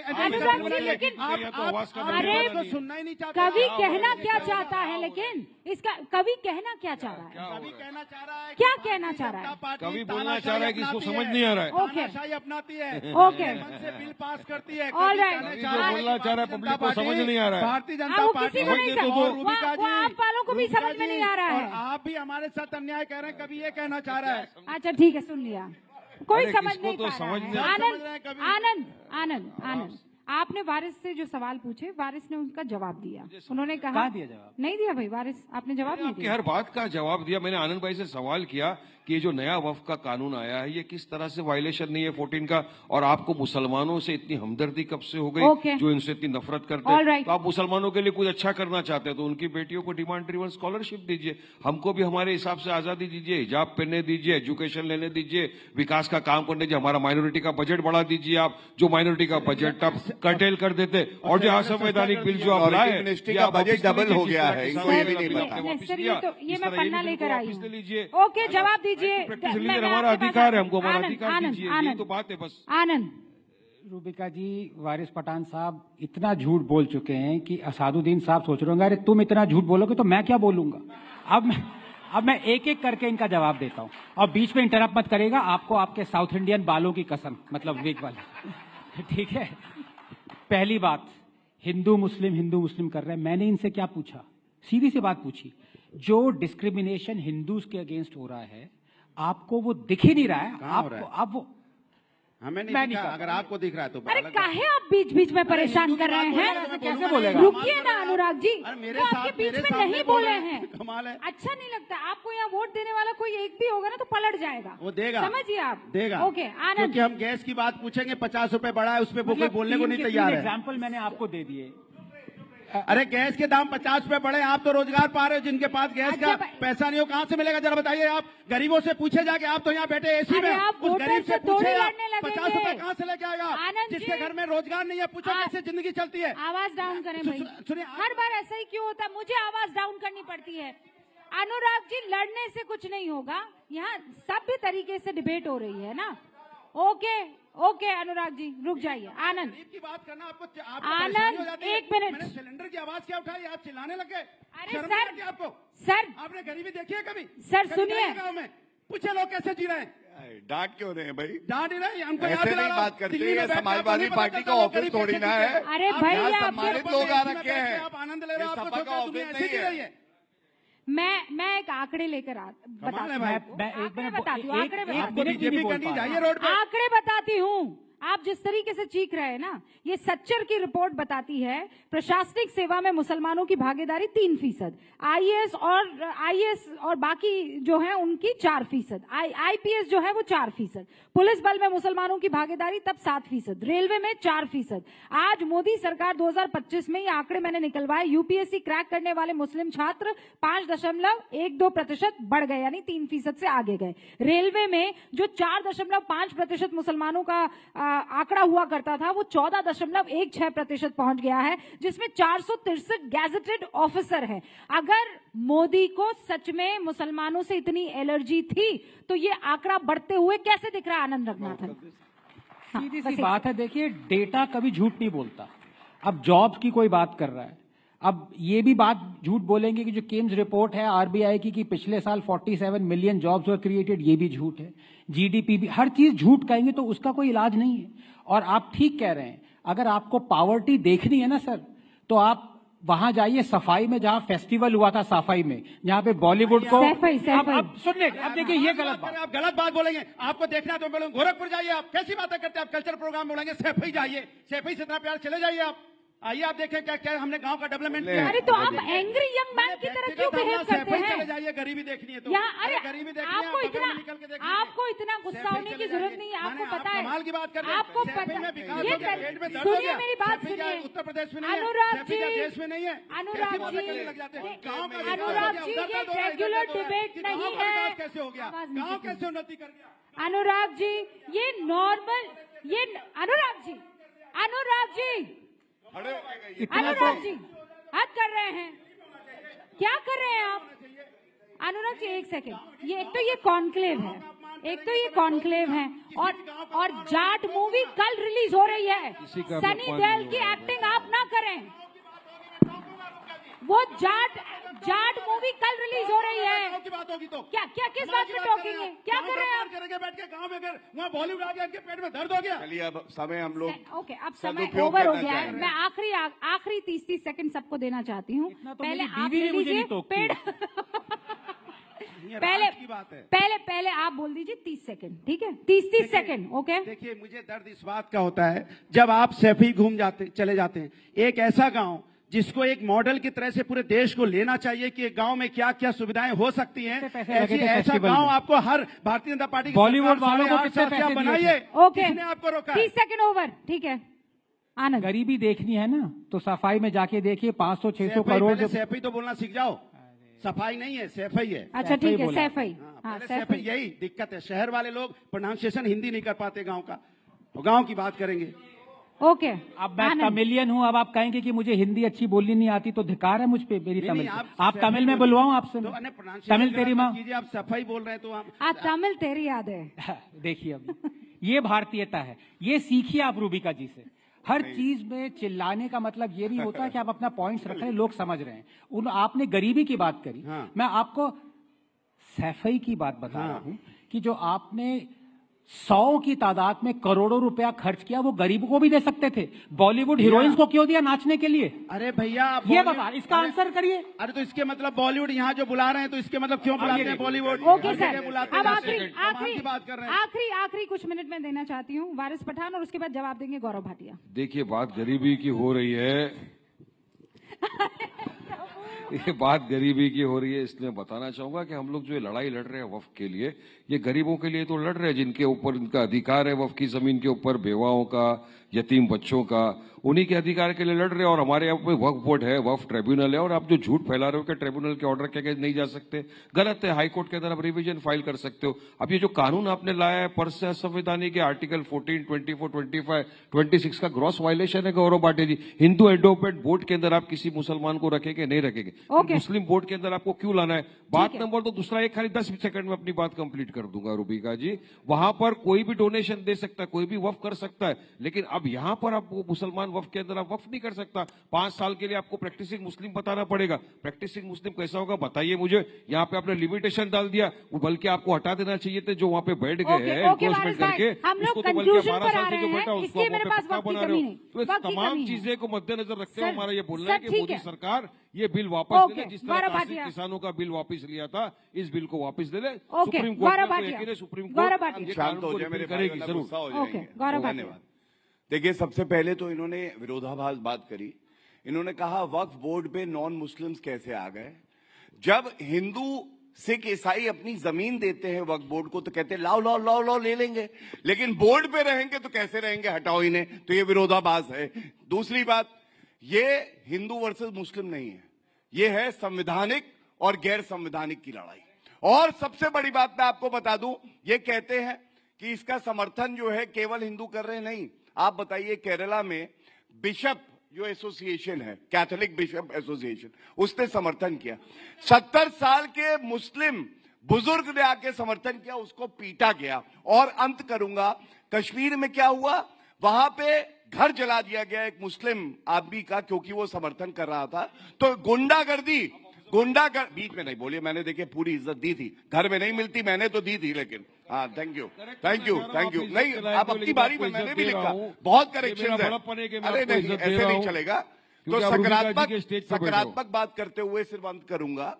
देखिए, आगा खानी, बोहरा, पसमानदा समाज, जिसको अलग थलग कर दिया था, उनको बोर्ड में जगह मिलेगी, सशक्तिकरण है।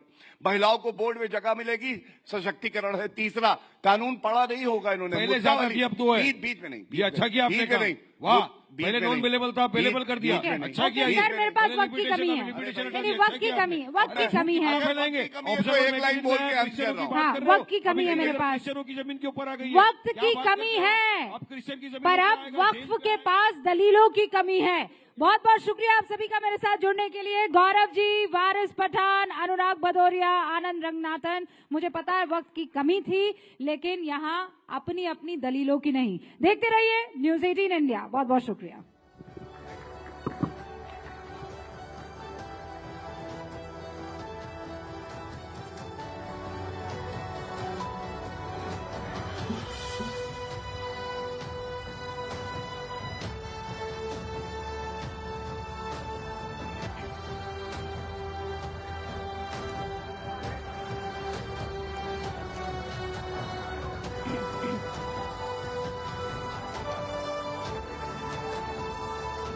तो देखिए, वक्फ के पास दलीलों की कमी है या नहीं, अगले सेशन में भी हम इसी पर चर्चा करेंगे। लेकिन मैं रिक्वेस्ट करूंगी, I would like to request everyone to please be seated for a next session.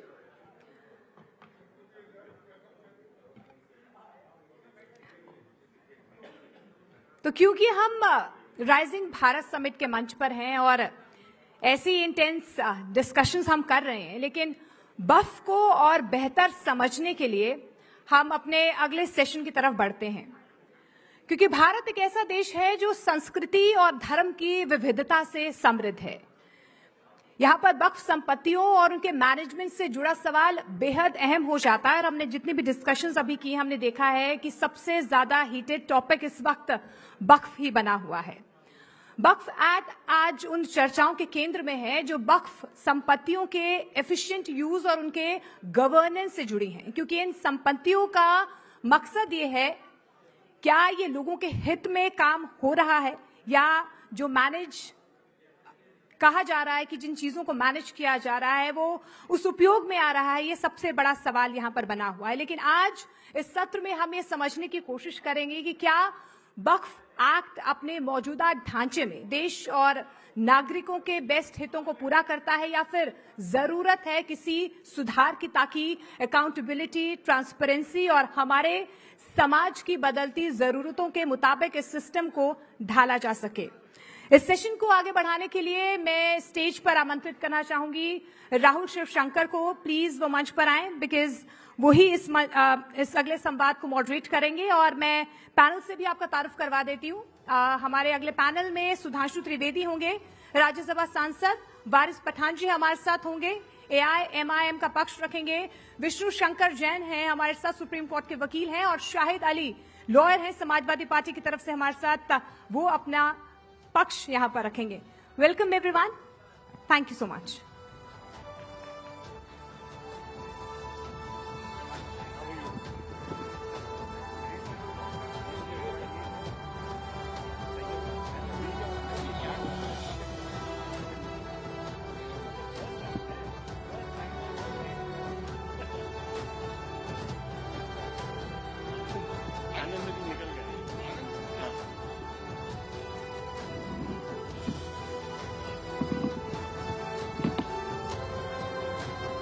Ladies and gentlemen, thank you very much for your patience. We promise to be better behaved than the panel before this.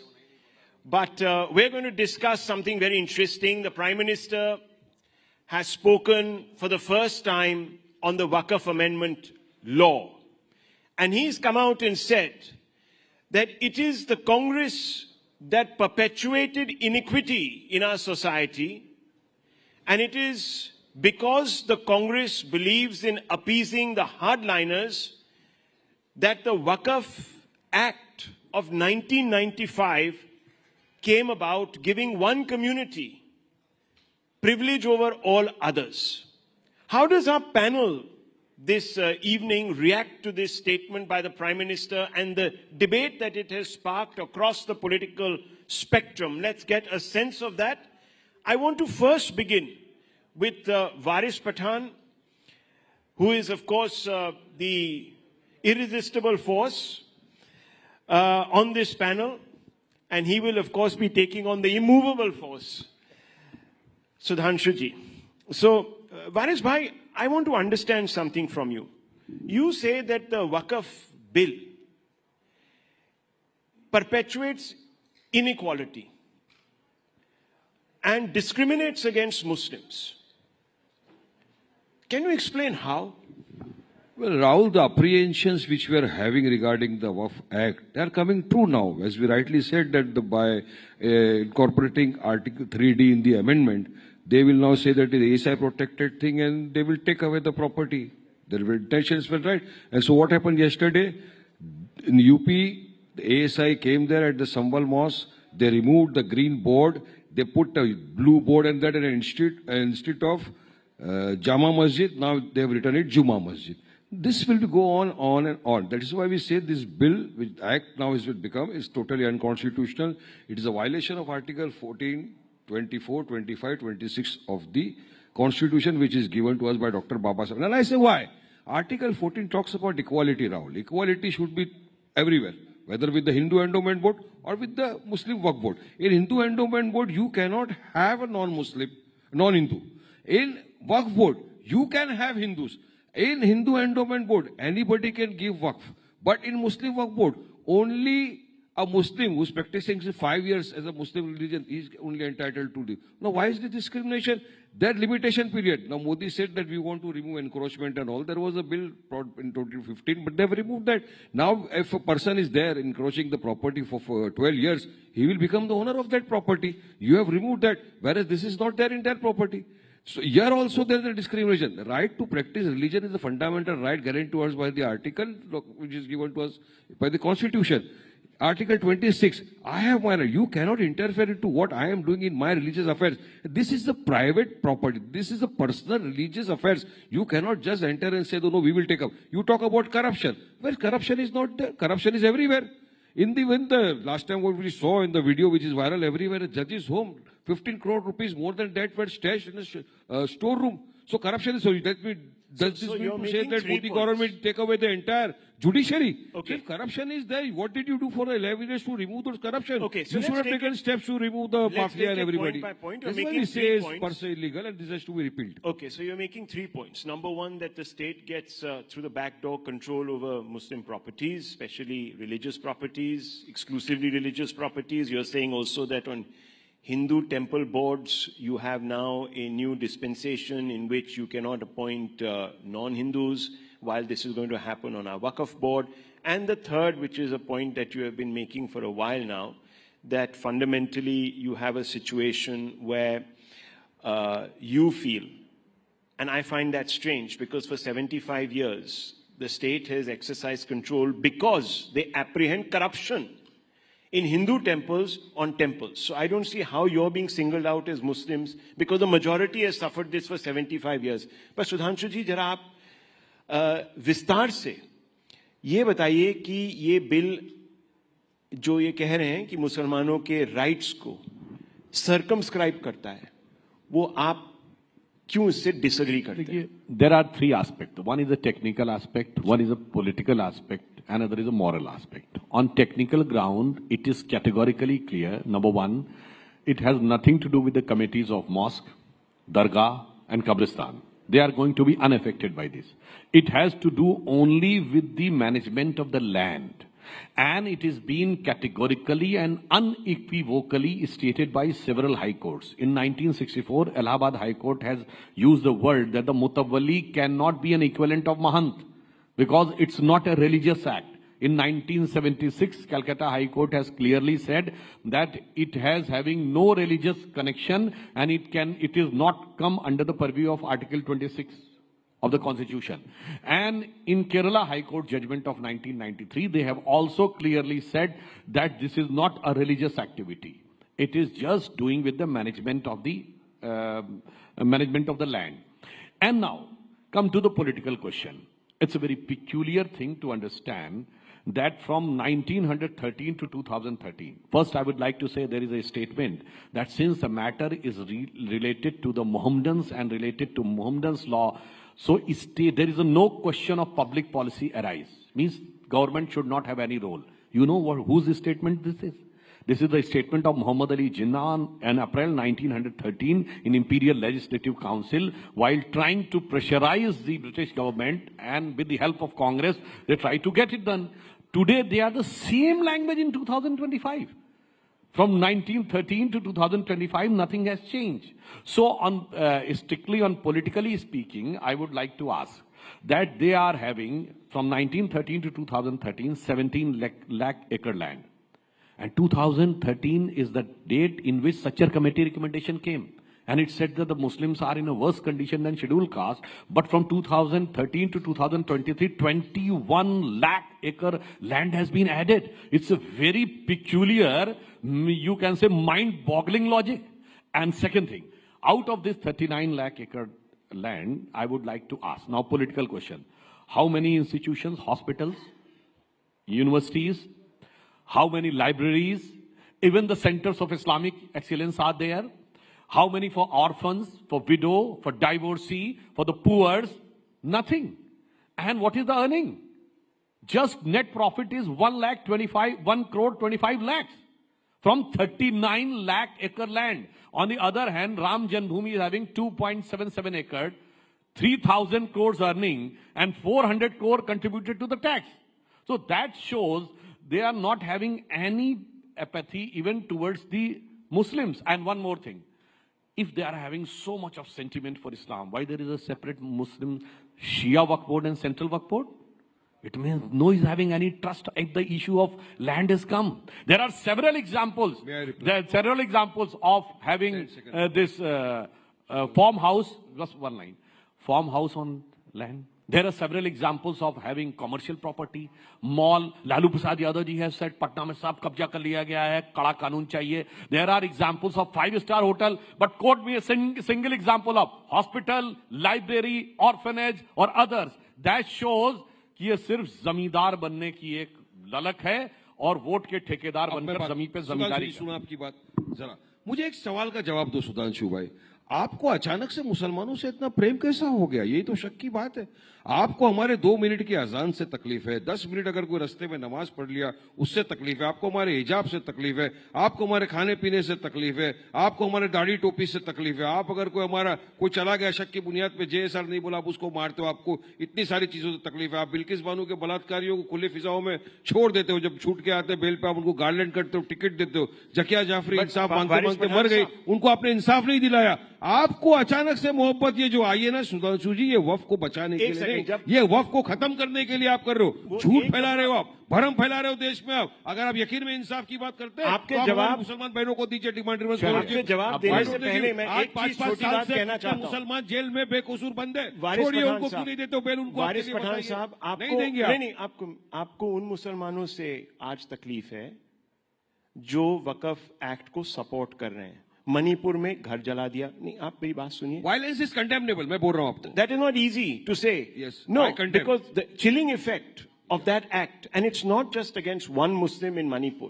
There have been several incidents where Muslims who have supported the BJP's position on the Wakaf Act have been attacked. The chilling effect that goes through the community means that hundreds and thousands of other Muslims, women, pasmandas, others from different communities who are benefiting will also now keep quiet. So this is not an exception. And this doesn't mean that there's one incident. But one second, let him respond. Jafar in our community. Let him, no, Mir Jafar. Peculiar gains and benefits are so if people follow the constitution. Because Modi has given them okay, post, so one second. They want something from Modi. That's why they're one second. Are you saying, knowing that they are going are you saying that people who respect the constitution are Mir Jafars?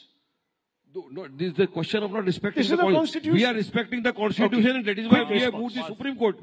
Had we not respected the Constitution, we would not taken the due process of law. We have gone to the Supreme Court. Good. We have filed an appeal before the Supreme Court. That's a good thing. I'm not denying. But there are certain people who wants to just sit with that so Modi gives them something. They have a right. And for their peculiar that is democracy, personal peculiar gains and that benefits. That doesn't matter. That is also democracy. He has used the word that he is against violence. But Afzal Halat ka mara hai.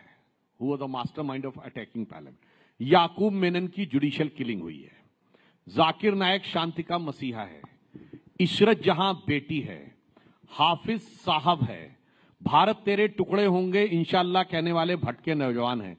गजब की dichotomy of the character है कि I am against violence but I am in favour of those. आप ऐसे Muslims के साथ रहते हैं। Let me complete the sentence sir, सुनिए, very important point I want to make. When Manmohan Singh was prime minister, who was invited to prime minister house? Yasin Malik, who was accused of murdering several IAF officers. When Modi ji became prime minister in 2015, which Muslim was invited? it was the 50th year of the martyrdom of Veer Abdul Hamid. His entire family and his wife was invited and respected. That is quite clear कि वीर अब्दुल हमीद जैसे अच्छे और सच्चे मुसलमानों के साथ हम हैं और अपराधियों और आतंकवादियों के साथ आप हैं। आपके खुद के एलाय शिवसेना के लीडर संजय निरुपम ने कहा कि अगर आप शाहीन बाग बनाओगे हम जलियांवाला बाग बना देंगे, जनरल डायर तैयार कर देंगे। आप उसका खंडन करते हो नहीं करते हो? बोलिए क्या स्टेप लिया आपने उसके खिलाफ, क्या एक्शन लिया आपने उसके खिलाफ? आप जलियांवाला बाग बनाएंगे, जनरल डायर बनाएंगे? उसके बाद भगत सिंह पैदा हुआ था और वारिस पठान बोल रहा है आप बनाएंगे, आप बनाओ जलियांवाला बाग, वारिस पठान आगे खड़ा रहेगा, मारो मेरे सीने पे गोली, खाएंगे गोली, हक की इंसाफ की लड़ाई के लिए। सुनिए, हाँ ये वायलेंस के अगेंस्ट है। 15 मिनट के लिए पुलिस हटा लो तो देख लेंगे। 20% 100 करोड़ पे भारी पड़ेगा। जलियांवाला की बात तो जुदा नहीं कर रहे हो। छोड़िए, गुल्ले काटे जाएंगे, राम राम चिल्लाएंगे, उसका कंडेमनेशन करो नहीं करेंगे। प्लीज वारिस भाई, look, we are coming to the serious aspect. We're one stage today. Can he quote a single Muslim country in which Waqf board is having this type of provisions which India's Waqf board is having? I challenge him. Second thing, can he quote a single minority community in India? Does Buddhists have this right? No. Sikhs have this type of right? No. Christians have this type of rights? No. Parsis have it? No. Jews have? No. Even the Christians, the Catholic Bishop Council of Kerala has written a letter on 31st of March this year that this should be amended because 400-acre land of Christians has been claimed by them. This is the fundamental. दोनों में से बता दीजिए, एक दूसरी जगह पे संविधान नहीं क्या? भारत से बता दीजिए, दिया हुआ संविधान नहीं क्या? सऊदी के अंदर कानून आप चोरी करोगे, हाथ काट देंगे, वो भारत में लाना चाहते हो क्या? अभी आप जलियांवाला तो बनाने वाले हो ना यहाँ पे? बनाओ जलियांवाला बाग, आएंगे भगत सिंह बन के खड़े रहेंगे सामने, मारो गोली। अरे constitutional right, we have a right to protest, you don't have a right to impose full penalty on us. Under what provision of law did you impose full penalty on us? Okay, I'll have to shut down your mic, please. Let's not shout at each other. Please, we're within earshot. For God's sakes, there's a whole live audience. Calm down. Okay, let's look at the constitutional question, because the matter now is going to go to the courts. We've tackled the politics here.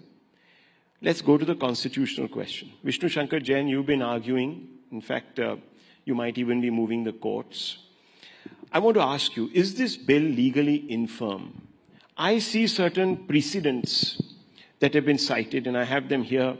In fact, there are several. There is the Shri Adi Visheshwari of Kashi Vishwanath Temple versus the state of UP, where legal precedents support state oversight. There are Supreme Court rulings. So, can you explain a little bit of that, and then I want Ali Saab also to come in. First of all, I want to ask a question: that what does this Amendment Act 2025 has done? Let me give you a very brief glance.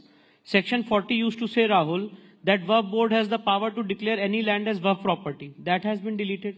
Section 104 used to give a provision that a non-Muslim can also donate to Waqf, which was against the Islamic tenets. That has been deleted. Section 107 gave an exemption of the Waqf from the Limitation Act. That has been deleted. The Administration of Evacuee Property Act, which all the properties were of central government, that was given to Waqf by Rajiv Gandhi government by Section 108, that has been deleted. So the unfettered and unchecked powers which were there under the Wakaf Act 1995 has been curtailed by the present Amendment Act 2025. Now, let's come to the constitutional aspect of it. The first Waqf Act in this country was introduced pre-independence in 1913, and the next Wakaf Act came in 1923. And Rahul, if you will have the provisions of those two acts, the only provision was there to get the Waqf property registered before the district judge. It is over a period of time, over these 100 years, that so much powers have been given that today we know a very well-known saying is there in the legal terms: power corrupts, and absolute power corrupts absolutely. And it is because of that Surat Municipal Corporation was declared as Waqf property. Allahabad High Court's land, a portion of Allahabad High Court's land was declared as a Waqf property. Matter traveled till the Supreme Court. Then Bed Dwarka was claimed to be Waqf property. Chandrasekhar Azad Park was claimed to be the Waqf property. So the present Amendment Act has only curtailed the unchecked powers which was given to the Waqf board. And Rahul, let's analyze. The major ground of challenge is what? That you have introduced two non-Muslim members in the Wakaf Council and in the Waqf board. This is the major ground of challenge. Now in the Waqf Council, how many members are there? 22 members are there. And these two non-Muslim members will not be ex officio. It is mentioned in the Act. These two non-Muslim members in the Waqf board will not be ex officio. So when you were receiving money from the non-Muslims under section 104, then also they were there. And I want to ask you a question. Waris bhai bhi mujhe bataएं, दो बातों का जवाब दें. Where is, in which Quranic text or in which hadith the concept of waqf by user is there? Please tell me. Point number one. Point number two, Waris bhai, please bataiye whether the Wakaf Act 1995 does not apply, whether the Wakaf Act 1995 applies to non-Muslims or not. It applies. Because of the judgment of the Supreme Court, Rahul and Rashid Wali Beg. So if it applies to non-Muslims, just let me finish. If the Wakaf Act 1995 applies to non-Muslims, why should non-Muslim members should not be there in the Wakaf Council and Wakaf Board? If it applies to me. Okay, now and according to my submission, it applies. Acha Vishnu, you have raised a very nice question. I'll rebut it. You spoke about equality. You spoke about the constitution. You say why it should not be applied here, why it is applying there. Hindu Endowment Board. Why don't you allow Muslims to be a part of it? Because no, in Hindu Endowment Board, you will allow other people from other community to give waqf, to give donation. But that is not. It's not a masjid committee. Do you have removed now? About temple committees. And anybody can donate now. But as per the new amendment, Muslims can only donate to Muslims in our waqf. That too 5 years you have to show that you are a practicing Muslim. Now what is the criteria to show that a person is practicing for 5 years? Okay. What is the criteria? I want to know that because Rahul, if I want to donate, I should know the criteria for donating the 5 years. बहुत साफ बात है. देखिए ये बात मैंने parliament में भी बोली थी. I want to make it very clear. इस्लाम में बहुत क्लियर मान्यता है कि जो गैर मुस्लिम है उसकी तो दुआ नहीं कबूल होती तो दान कैसे कबूल हो जाएगा. It is in respect to, otherwise दुआ कबूल हो जाए तो कन्वर्जन की जरूरत ही नहीं है भाई. दुआ तो सब मानते हैं, दुआ हाथ जिसके नहीं उसकी दूसरी बात होती है. क्या बात करते हो, सबकी दुआ कबूल होती है. ये झूठ आप फैलाओ मत. सर पूरे बड़े पार्लियामेंटेरियन हो, आपकी बात लोग हमारे माइनॉरिटी अफेयर्स मिनिस्टर गए, वो मदीना में एक लेवल तक जा सकते, उसके आगे नहीं जा सकते because he is a non Muslim. तो भाई इबादत नहीं कबूल हो सकती है, जायदाद कैसे कबूल हो सकती है? It is strictly in accordance with the principles of Islam. वरना कोई मुल्ला मौलवी मुफ्ती मुकर्रम बारी हाफिज से कहलवा दें कि गैर मुस्लिम की दुआ अल्लाह मियां कबूल कर लेते हैं तो मैं मानने को तैयार हूं. यहां पे पॉइंट दिखाई पड़ता है कि you want to manipulate the things as per your personal choices. But one thing is very clear that as he has pointed out कि जो लीगल प्रोविजंस हैं, लीगल प्रोविजंस बिल्कुल कॉन्स्टिट्यूशन के हिसाब से किए गए हैं. जो अधिकार सबको हैं वही अधिकार आपको है. मगर अफसोस जानते क्या होता है? जिनके दिमाग में आज भी बादशाही बैठी हुई है, जिनके दिमाग में आज भी है हम तो कभी हुजूर नवाब थे हुक्मरान वक्त, जिस जमीन पे उंगली रख दी वो हमारी हो गई, वो अब दौर खत्म हो गया. यही गलत है, यही झूठ है. जिस जमीन पे हमने रख दी कहां से आ गया? अरे जो अगर वक्फ करता है तो बताता है मेरी प्रॉपर्टी है, सर्वे ऑफिसर अपॉइंट होता है, ऑफिसर रिपोर्ट बनाता है, गैजेट होता है, नोटिफिकेशन होता है, उसके बाद वक्फ होता है. ये आप लोग ने फैला नहीं ये जगह मेरी, ये होटल मेरा, ये झूठ बोल बोल के आपने पब्लिक को डराया. ये तमाम बातें झूठ है. भू माफिया बैठा हुआ था वो भी डराया. भू माफिया तो आपने निकाला क्यों नहीं 11 साल से? क्या मदद किया आपने भू माफिया निकालने के लिए? अहमद था भू माफिया, उसको निकाला भाई. 100 करोड़ की वक्त प्रॉपर्टी हड़प के बैठा निकाला किधर? उसके बाद यहाँ पे मुंबई के अंदर आगा खान ट्रस्ट की जगह है, ऑर्फनेज. निकालो आप उसको वहां से. उद्योगपति ने बड़ा बंगला बना दिया वहां पे, नहीं निकालेंगे आप. जो वारिस भाई प्रोसीजर बता रहे हैं यही बात सेक्शन 3B में आई है. जो वारिस भाई प्रोसीजर बता रहे हैं यही बात सेक्शन 36 में आई है कि वफ अब बिना वफ डीड के नहीं होगा. इसमें प्रॉब्लम क्या? और मैं एक बात और बताना चाहता हूं, just keep the record straight. Waqf में the manager of the Waqf is not the Waqf board. The मुतवल्ली is the manager of Waqf, not the Waqf board. Shahid Ali, let me bring him in also. He has been sitting. और पूछा था कैसे decide होगा कि practising मुस्लिम है. It's very clear. हम सबको हर जगह अपना रिलीजन लिखना पड़ता है. तो जिस समय सेंसस में अगर आपने अपना रिलीजन मुस्लिम लिखा हुआ तो कोई प्रॉब्लम नहीं. If you are converted then you have to get a certificate from a Maulvi. And that should be 5 years old. ये हिंदुइज्म में है? नहीं, हिंदुइज्म में तो कन्वर्जन का कॉन्सेप्ट ही नहीं है. हमारे यहाँ कन्वर्जन का कॉन्सेप्ट क्या करेंगे आप? कन्वर्जन भी अप्लाई करेंगे क्या? हमारे यहाँ कन्वर्जन का कॉन्सेप्ट. टाइम भी दे दीजिए इन दोनों को, कोई मसला नहीं. सॉरी, मेरा टाइम भी इन दोनों को दे दीजिए, कोई मसला नहीं. ओके, नो क्यों? If they have been continuing, they have been this speaking, my time may also be given to them. I have no objection. Okay, no, please make your point, sir. Make your point. Sir, this Wakf Amendment Bill, which has been brought into this Act Wakaf Act. This is not only against the Constitution, I will tell you, this is against the secularism. This is against the preamble of Constitution. This violates basic features of India. Basic features cannot be amended or cannot be abrogated by anyone. So since by virtue of these provisions of these amendments, they have abrogated the basic feature, we believe that this will not stand before the Honorable Court. How this violates not only the preamble, but Article 26(14), I will tell. India is standing on three pillars basically, the executive, legislative and judiciary. Now by virtue of these amendments, they have curtailed the powers of judiciary and they have conferred power upon the executive in the form of DM. So presently the power will lie were with the Waqf board, were with the Waqf tribunal. Tribunal basically is the court, judicial court. So they have taken the power from the Waqf tribunal and they have conferred power to the DM. He will ascertain as to who has the title. In India, here is a judicial system. Only the courts, judicial system can try and can establish and can tell by way of passing a judgment as to who is the owner. The title can be decided only by the honorable courts, not by executive officer. So, by taking power from judiciary, they are conferring power from executive. So, you have been demolishing one of the pillars of India. So, whether India will be standing on two pillars, which is standing on three pillars? But do you know that some people will say that this is an attempt at equalizing the distinctions? Because for Hindus, this has been the case for 75 years, sir. So let's put that into perspective. Let's put that out there also. There's been an inequity. Anyhow, very quickly, Jaishankar Jain, on this point that he has made, I'll leave it at this then. Very quickly. According to me, Shahid Bhai is relying upon the principles of secularism. The dichotomy is that when secularism was introduced in the constitution, there was no JPC which was constituted. The stakeholders were not allowed to participate and there were no discussion. But anyways, but Shahid Bhai is saying that there are certain rights which have been violated.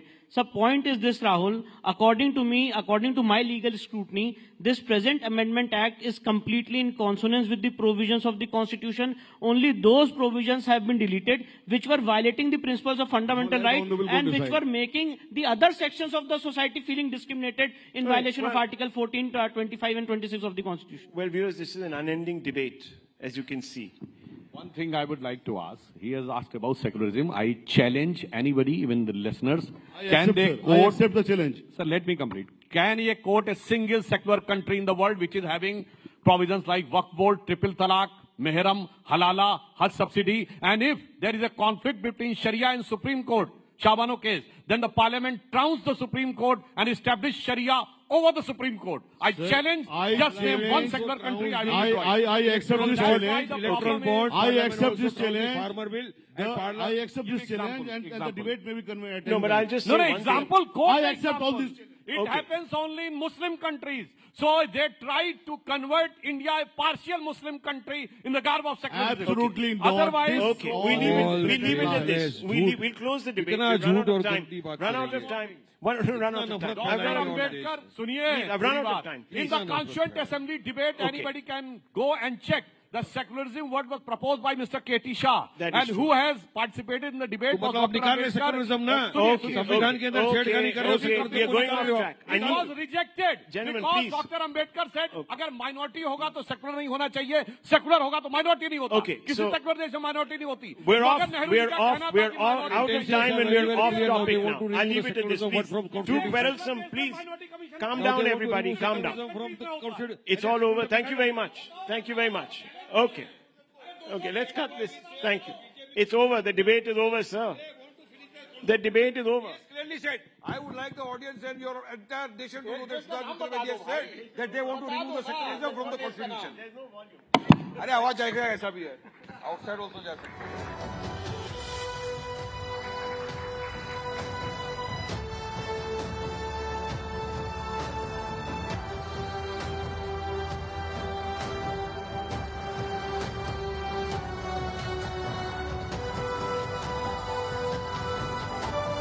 Thank you, panelists, and thank you, Rahul, for that very fiery discussion.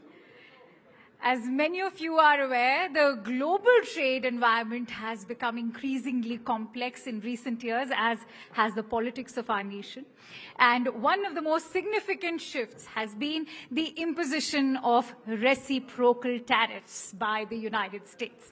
This move has placed India in the spotlight, highlighting the delicate balance between economic growth, trade policy, and international relations. This upcoming session today will focus on understanding how these tariffs are affecting India's trade dynamics, the challenges they present for Indian industries, and the broader implications on the economy. To provide a deeper understanding of how India can best respond to these tariffs while continuing to thrive on the global stage. My colleague Shivani Gupta will be moderating the session today. Shivani, the stage is all yours. And joining Shivani with us is Gusharan Singh, who is a renowned economist, Dipanshu Mohan, Director, Center for New Economic Studies, and P.K. Basu, economist. What a stellar set of experts Shivani has. And I'm sure you all can't miss this discussion. It's the topic of discussion today. In fact, Dr. Jaishankar was with us, and he couldn't help but touch upon that topic as well. The stage Absolutely. is all yours. Thank you so much, Akansha. I know that we've had a few fiery rounds and people need a break, but a big round of applause, please, for the three gentlemen joining me here on stage. Actually, this is the burning issue of our times, isn't it? But we're going to have a much sober debate. I don't know whether that's a good thing or a bad thing, but let's have it at it. Let me begin with you, Gusharan Das, and I'll dive right in. India is in a precarious situation because we're kind of doing okay. We're kind of okay as far as the heat from US tariffs, reciprocal tariffs is concerned. But, you know, we are not the major player in the market. So we have to be very wary of the headwinds that come our way because of others that are getting affected, namely US and China. So US increased its tariff in a fit to 104% on China. Just yesterday, China has increased its tariffs on US goods to 84% now. Are we all going to burn in this fire, which is primarily between US and China? That's the big question. Well, first, I would say that India is in a relatively better position because we are not an exporting country. Now, that's not something to be proud of, but in this circumstance, it means that the impact will be relatively modest. And secondly, in the products that we sell to America, the tariffs on our competitors are higher than they are to us. So we have that particular advantage. Where we are going to get hurt is because the global economy is weakening as we speak, moving to a recession, and it will, and that recession in the world will hurt us.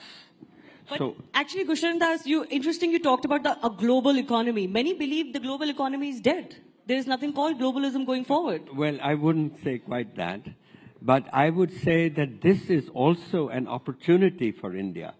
If we play our cards well, this may be the opportunity to really become an exporting country, which is to say that the reality today is partly why we are not an exporting country is because our tariffs are too high. And therefore, we have not been able to join the global supply chains. And as a result of that, we have, frankly, the main issue for India, there's only one big issue for India, and that is jobs. Right. Half of India's population is still on the farm. Mm-hmm. And the farms only need those, and that's a lot of people. Mm-hmm. And they have no future of rising. We're talking about India rising. Mm. They have no future. So the only way that this can be done will be through creating a larger manufacturing base. Every country that rose up, since 1991, India has grown at 6.35%. Now, this is very good for democracy. We have lifted 450 million people out of poverty. The middle class has grown from 10% to 30%. Now, this is all very good. But we have to do so much more. But we have not created an industrial revolution. Yes, and that has been a pain point for quite some time. We've been hearing about it for the last 15, 20 years at least. But Dipanshu, sticking to the tariffs, I want to press on this question with you. Is the global economy, the way it used to function, dead? Is that order dead? What is going to come after this if this is what is going to happen? Okay, thank you for having me here. Much more civic in terms of what I was listening in the last two sessions. So it's a very critical point in economic history and political history for nations. There are turning points in history for every century. This is precisely one of them. So a lot of things would look clearer 6 months, a year down the line. Where I think India is in a relatively better position is that it started aligning with other regional groups much earlier in the conversation. I think thanks to a little bit of foresighted thinking by the current administration, at least from projection purposes. So one good example is what India's been doing in BIMSTEC, within conversations as part of BRICS. It's trying as much as possible to be part of regional groupings where they have strategic interests. Is that the way to go? Regional more than global? Absolutely, because in the rise of multipolarity, there are multiple poles of strategic alignment. And you have regional competitive advantages. Where I think India has been affected economically is that it's been very vulnerable on a few sectors, which I am sort of worried, which is agriculture, sectors like dairy, poultry, which will be big contesting points in its FTA conversations with the US. That's under a sort of discussion point. It's been a larger trade issue for many developing countries. Yes. And I think because we have lesser leverage given what the US is doing, you would find these sectors to be very critical in the way how India positions itself. Okay. As of right now, if you really look at the information out, we don't really have a very clear, cohesive trade policy vision. And I'm using the word trade policy because it's different from broader foreign policy. There are strategic, military interests, where you have a clear understanding who your principal trade partners are, not by the data, but by the vision of your alignment. And India has right now an FTA negotiation, even with the EU. I think the diversion of the trade conflict from what you're going to see between the US and China will have ramifications on India as well.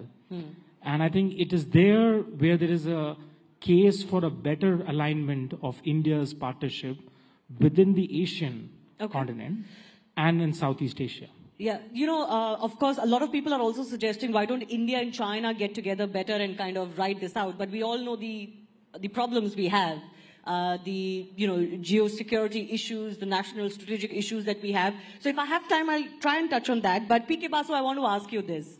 Donald Trump is saying countries are coming to him and begging him. Should India also join that queue, or should we stand our ground? What is the best way to negotiate with Donald Trump? Well, let's get away from some of the rhetoric and the sort of abuse of Trump that is now sort of the global consensus.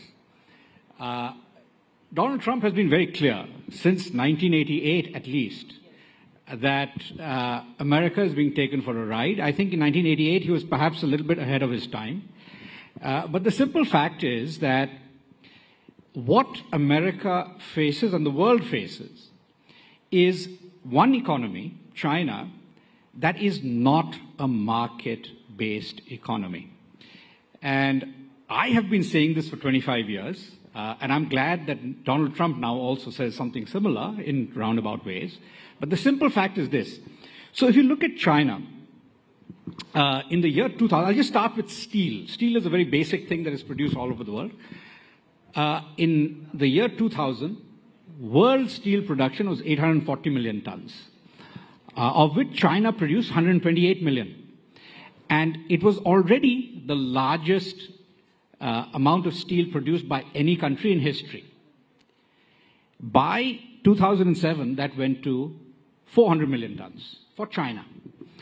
And at that year, in March 2007, 18 years ago, Wen Jiabao, the premier of China, used the 4 uns, that the economy is unstable, uncoordinated, and unsustainable, etc. So he was referring to overcapacity in China then. Guess what? Steel production in China in the year 2020 reached 1,065 million tons. Way more, 200 million tons more than the whole world was producing in the year 2000. So now, this is just one. But if you look at automobiles, semiconductors, solar panels, everything, China produces way more than the rest of the world combined. Is this because China is very competitive? No. It is because China does not respond to market signals. It just keeps, this is the same thing as the Soviet Union. When the Soviet Union had too much steel capacity, it built up massive inventories. When China has too much steel capacity, it exports it to the world at below the cost of production, which is called dumping. Yes. Now, that is defined as dumping. Okay? So, what we have now is a situation where the US is dealing with China. Now, thank goodness, Trump is dealing with China on our behalf. We should all have been doing this. We should be thanking him. We should have been doing this 20 years ago. So now, don't curse Trump. Okay, now let me just complete this. Yeah, the complete point is that most of the rest of the world is negotiating. We have already started negotiating with the US long before April 2nd. We've been negotiating, and we are going to negotiate a mutual reduction in tariff. Once there's a mutual reduction in tariff, there will be no question of a global recession. But global trade will be very disrupted because at the moment, a lot of what is called these global supply chains, they're all centered around China. They used to be centered around ASEAN before the 98 Asian crisis. So they are now centered around China. If I get you correctly, you're saying this is an opportunity for the rest of the Asian bloc. So the simple fact is, for India, the opportunity is this. The opportunity is that most of our competitors are now paying more. So let's just look at Vietnam and Bangladesh. They were paying 0 tariffs in the US for textiles and garments. They will now pay 37% for Bangladesh and 46% for Vietnam. We lost our GSP benefits in the US market in June 2017. Trump took them away. But he didn't take them away from Bangladesh and Vietnam. So now we have a huge advantage. Now, Gurchand correctly pointed out that labor-intensive manufacturing is the one area where we've completely missed the boat.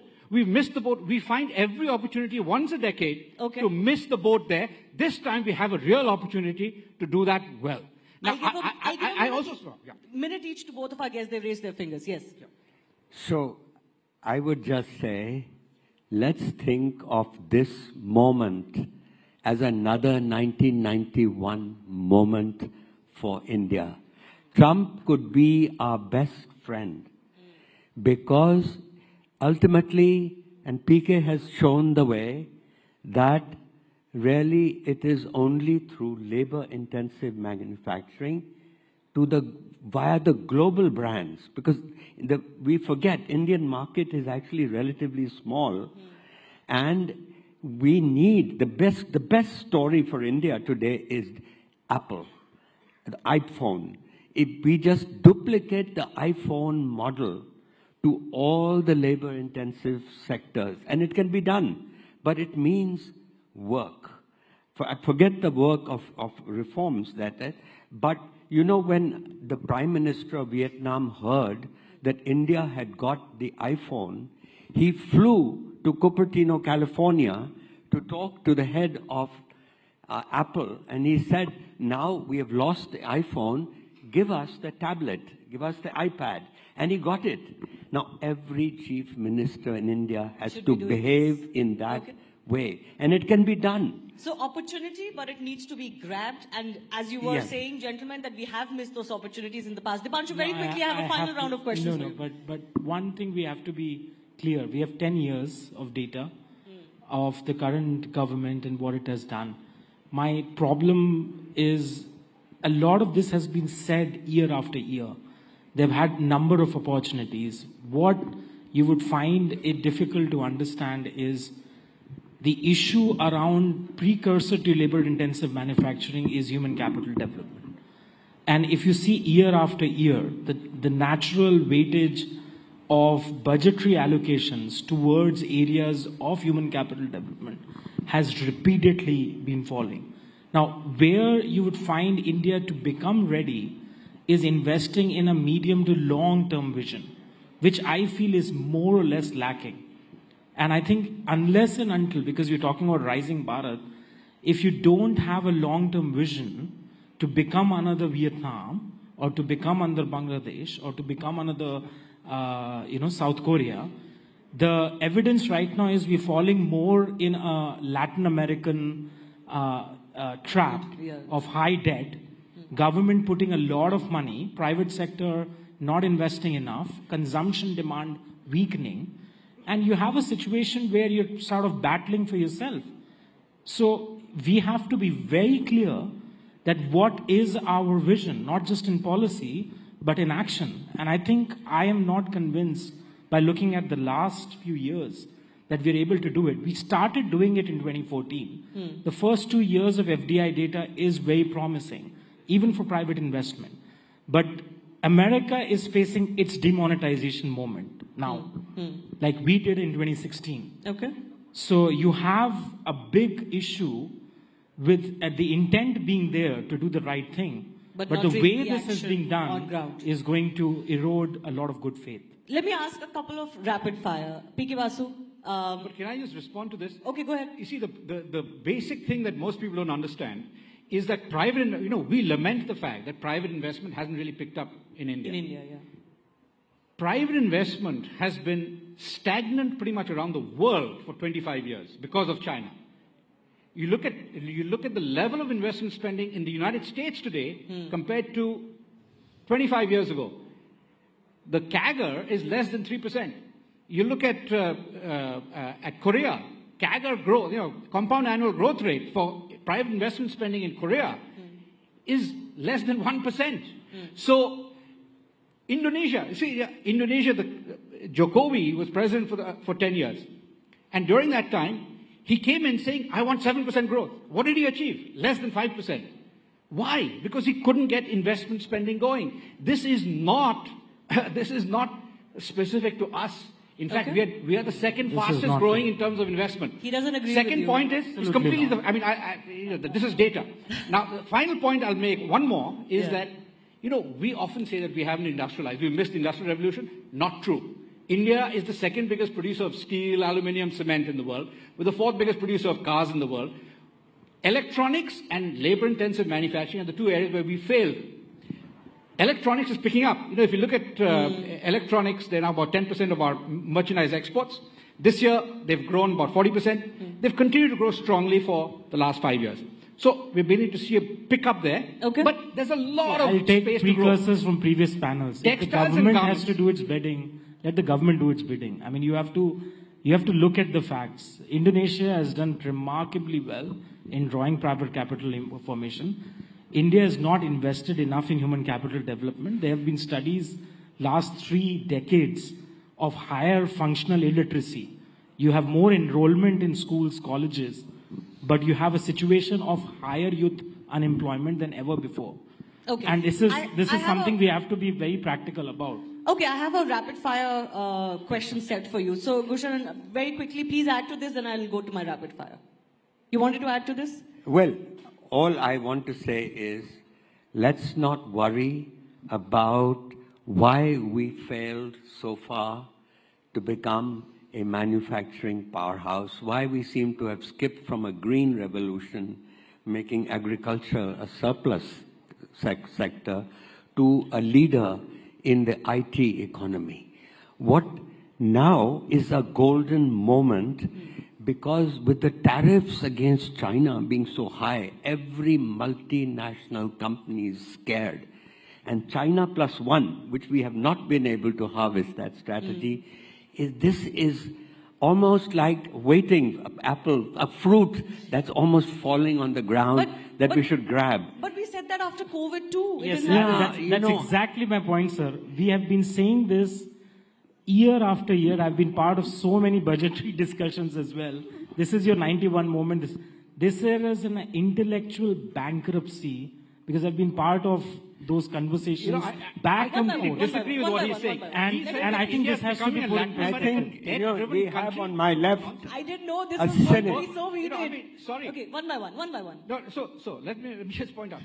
Our public debt as a percent of GDP is coming down. Our external debt as a percent of GDP was 24% in 2014. It's now 17%. 82%. It's coming Where down. is it coming down? 24% to 17%. But external The debt. IMF has just warned us. So have you looked at the report of the IMF, which has just warned that your government debt to GDP is going over 80%, which is a red marker? I've been studying financial crisis in the United for States, 15 years. what it is in Indonesia, or what it is in Korea. India is not Indonesia. Okay. So the point is, the point I just like to make on industrial. Very quickly. So let us just look at steel, for instance, right? I started with steel. Steel production in China and the world has been declining for the last 3 years. The only one of the top 10 steel producing countries in the world that has seen an increase in steel production is India. It's gone from 100 million tons in 2020 to 149 million tons last year. Let me say there is a silver lining. India's deindustrializing. It is industrializing and growing rapidly. The macro questions from the sectoral questions. If you want to talk about sectors, I mean, we can talk the whole day. So the macro picture has to be put in perspective. The macro picture is really good. I have to intervene, running out of time. So silver lining to the dark cloud. And of course, we can look at it as half glass full or half glass empty. But I do want to fire 2-3 rapid questions very, very quickly. PK Basu, I'll start with them. Because I asked you the question about Trump. Friend or foe? Donald Trump. Friend. Dipanshu? Donald Trump, friend or foe? Yeah. Friend, yeah. Well, the same here. Grab the opportunity. This is the moment. Is he a friend Go to us for or it. a foe to us? Well, thanks to him, China's tariffs are 100 and whatever you said. Yeah. And thanks to him, we have every multinational now wants to leave China, and this is the time to grab the opportunity. Okay, next question then. Tariff war, in the larger scheme of things, good or bad for world economy? Obviously bad for the world economy short term. In the long term? Good for US manufacturing strength in the medium term, and hence good for a broad-based industrial recovery in the US, which is good for the world. Dipanshu, same question. I just said, I mean, in the long term, we're all dead. That's what Keynes said. You have to be very honest. Okay. It is bad because, as I said, this is America's demonetization moment. Okay. We can capitalize, but we are not showing Rapid fire. Good or bad? Tariff wars. It is very bad for the world economy. Okay. It's also very bad for the United States. So this, I mean, there was a reasonably good order. And what we needed was to reinforce and return to a multilateral system. Okay, but at the same time, you all agree this is an opportunity for India, right? No, yes, yeah. yes, and yes. I could just say one last thing. I do accept this Senate here. Most people are now saying that China is about to take over the world. You know, you must understand the Chinese economy is a colonial economy. Even Chinese, China still has 40% of its population living in rural areas. Yeah. They provide the cheap labor that drives China's economy. So 10% of China, which is the Communist Party membership, benefits, and the rest are slaves. Okay, so we can discuss Chinese we system don't want to be versus part of our China. system Separate till discussion the on cows China. come home. We That's need a a separate separate discussion. But I did want to end on a nice, slightly better note. The RBI has cut rates today, so consumers are a little happy. We don't know what the markets will do, how they'll behave, but generally speaking, India not as you have bad to as see the whether rest. it is passed on by the banks to the consumers. Sure enough. Just because RBI has cut rates doesn't mean Sure banks. enough, the government does need some sentiment boost. And let's hope that at least as far as India is concerned, it's going to be in a better stead than the rest of the world. I do have to thank our guests for joining us. Pleasure talking to all of you, and thanks a lot for making this this heated. Thank you. A big round of applause, please. Thank you, everyone, for our esteemed guests. 3 economists never agreeing on anything, that's a good sign. Thank you, Shivani. Thank you, esteemed panelists. As Malcolm X rightly said, the future belongs to those who prepare for it today. And so, as Sir said, let's seize the moment. I'm sure you all enjoyed that very insightful conversation. As I was saying, that External Affairs Minister Dr. S. Jaishankar was also here with us at Rising Bharat. And he also spoke extensively about it, but good to hear all those varied insights. And since we are now talking about future, let's also talk about the past. Up next, we are about to embark on a journey through time, exploring how India's rich history shapes its present and will influence its future. In this session, we will have to ask ourselves those crucial questions. How do we learn from our past to shape our present? What role does history play in crafting the identity of modern India? And perhaps most importantly, what kind of India do we envision for generations to come? Let's dive into this dialogue and see where it takes us. And for that, may I invite Anand Narasimhan to please moderate this session for us. Anand, the stage is all yours. And joining us for this session are Mr. Uday Maharkar, who is a former CIC, Professor Makan Lal, who is a historian and author, and Sanat Pular, who is a historian and art collector. Many thanks to you, gentlemen, for joining in. Anand, the stage is all yours.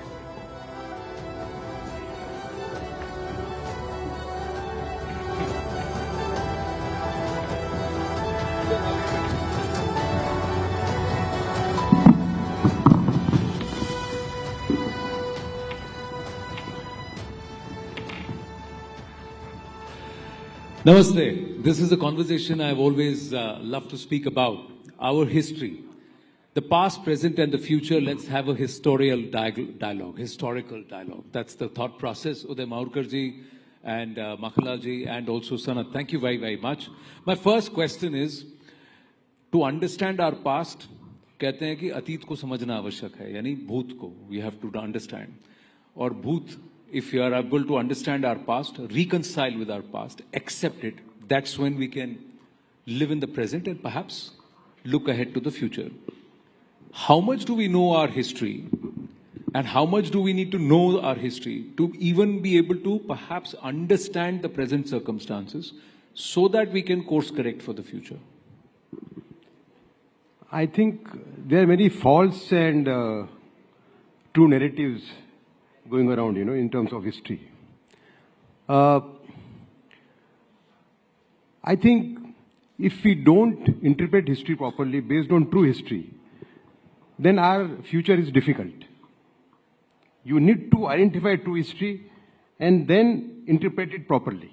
So I think there is a need for National History Interpretation Commission. I think so. Correct? Now I'll put 2-3 things. Sultanate period. Amir Khusro. Correct?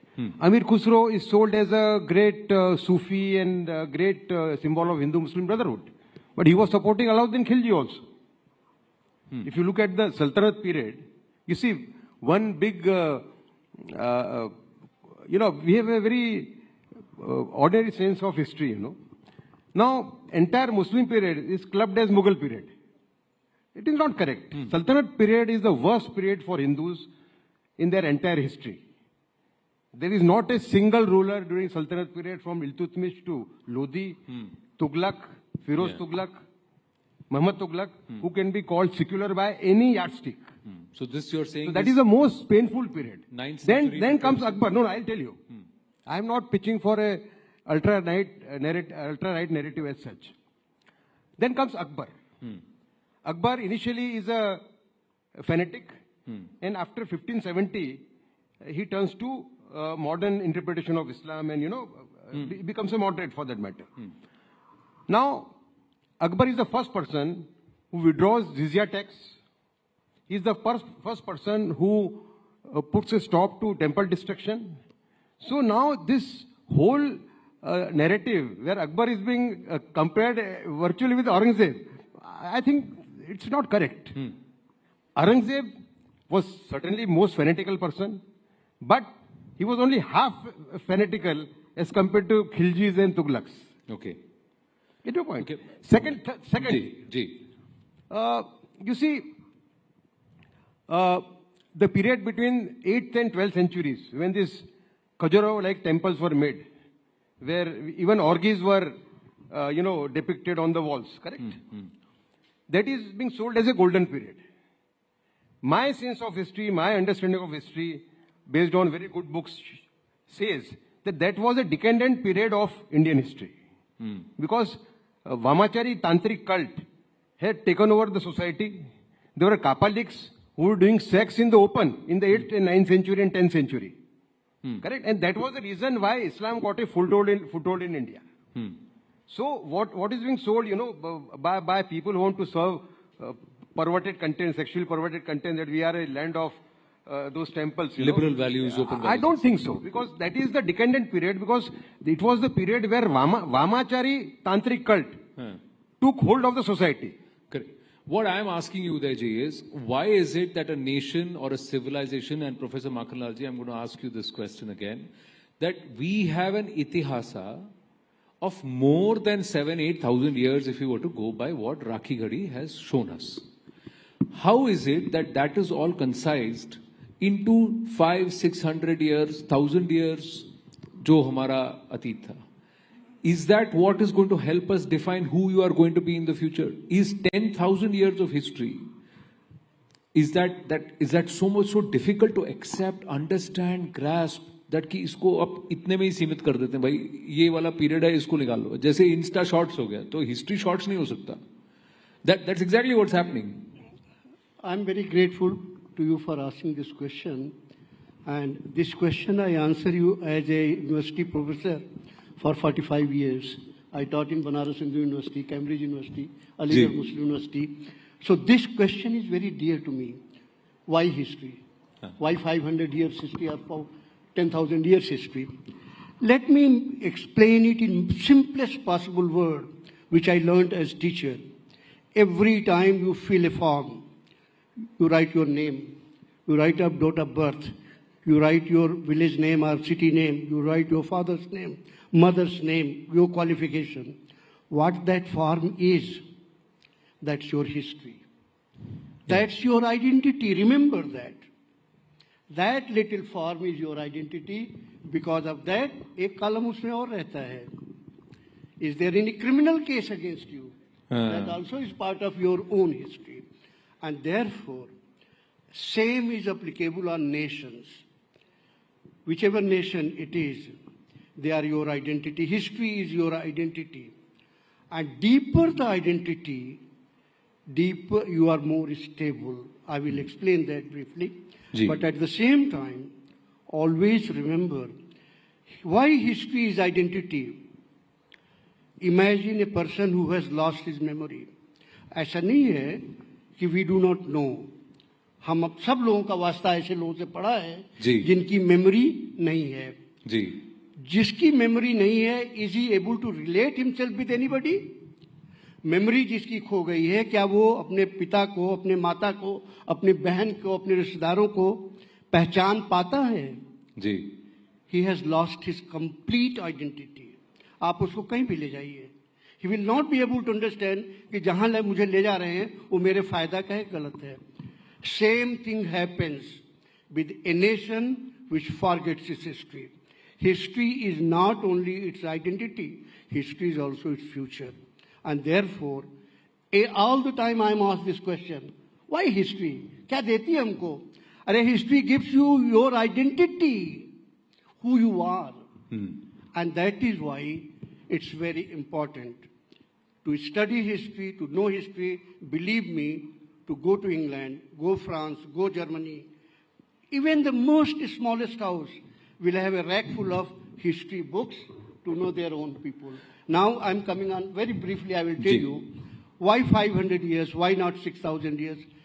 That is where the problem begins, when you become selective. History does not allow you to be selective. History does not allow you to write selectively.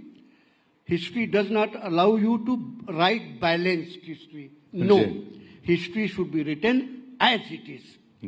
And we the people consumer of history, must learn to live with history and not in history. Yeah, very nice. Live with history, not in history, and accept all of our history. Yeah. That ये जो acceptance है ना उदय जी, and Sanad, I'll come to you in a bit. I'm just going to push Uday ji on this. This is what my grouse is, sir. If you believe that the Nehruvian historians balanced it out or tried to revisionize history, how is raking up the past in tones to say, this is the truth, this is what happened, going to help? Or is it to say, this happened, this happened, this happened, this happened, this also happened, and this also happened, and all of this makes us? When are we going to adapt that tone? When are we going to say that we were an advanced civilization 5,000 years ago because we saw the Harappan civilization and, of course, the entire Saraswati civilization, but society decayed. We became decadent. We reinvented the wheel. We came back again. And there were different times, different shapes to Bharatvarsh. Eventually, this is the shape. Now, this is an accepting tone. When will we adopt that? No. Let me add to what he's saying.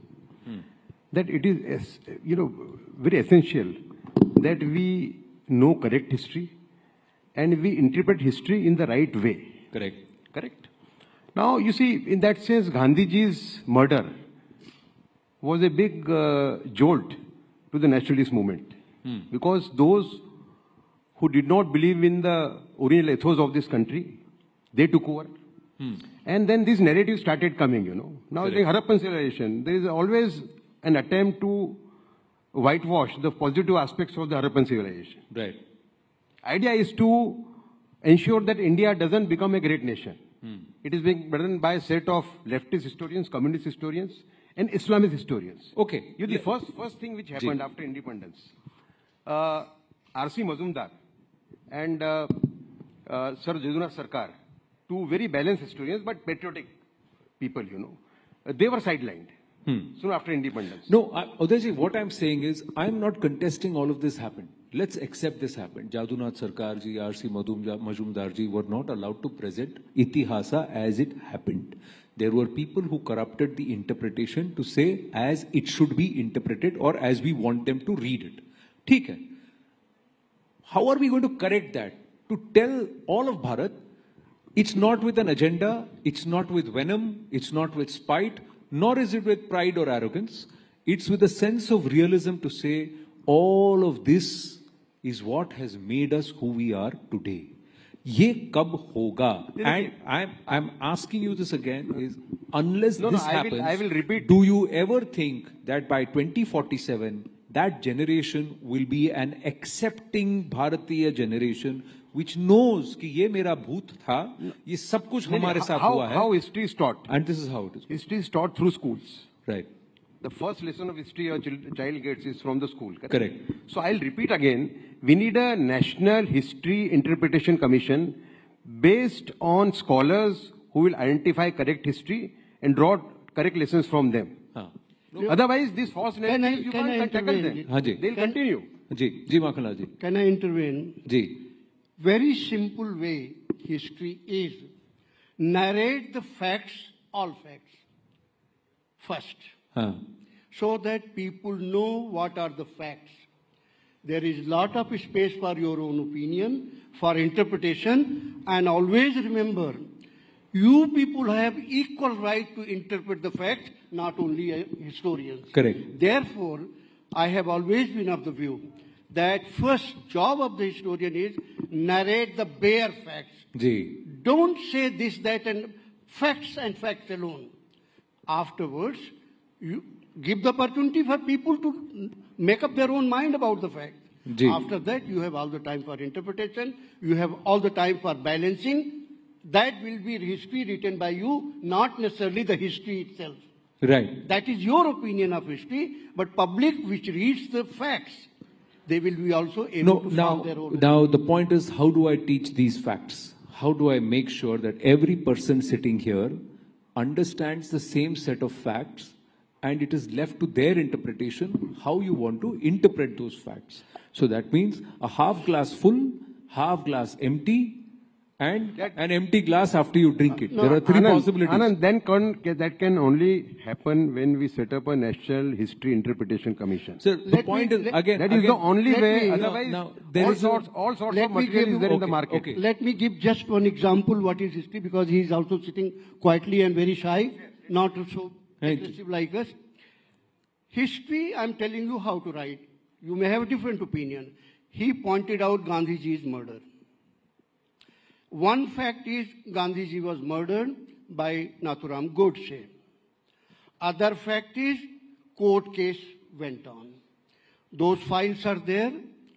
And third fact is Godse's own testimony, which was blacked out for almost 70 years. Correct. Now it is out.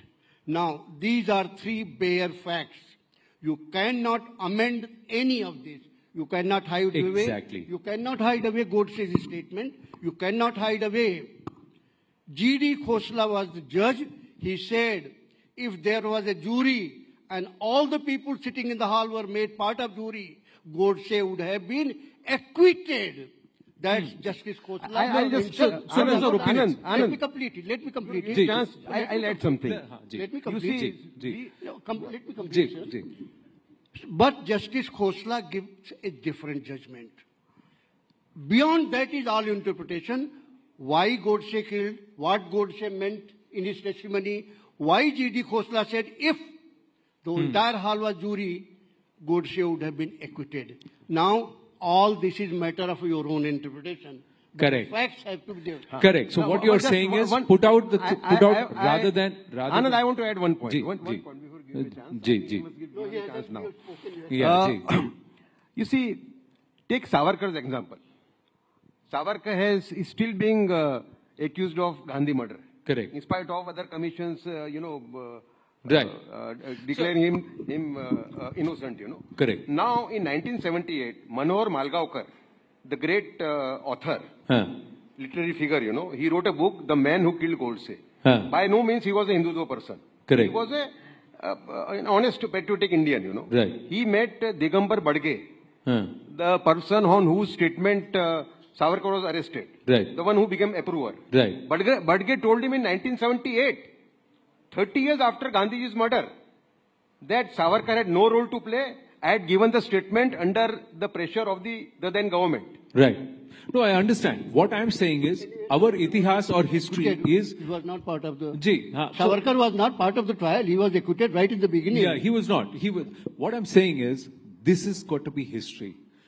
What the judges said, what the accused said, what the incident was, and what the prosecution said.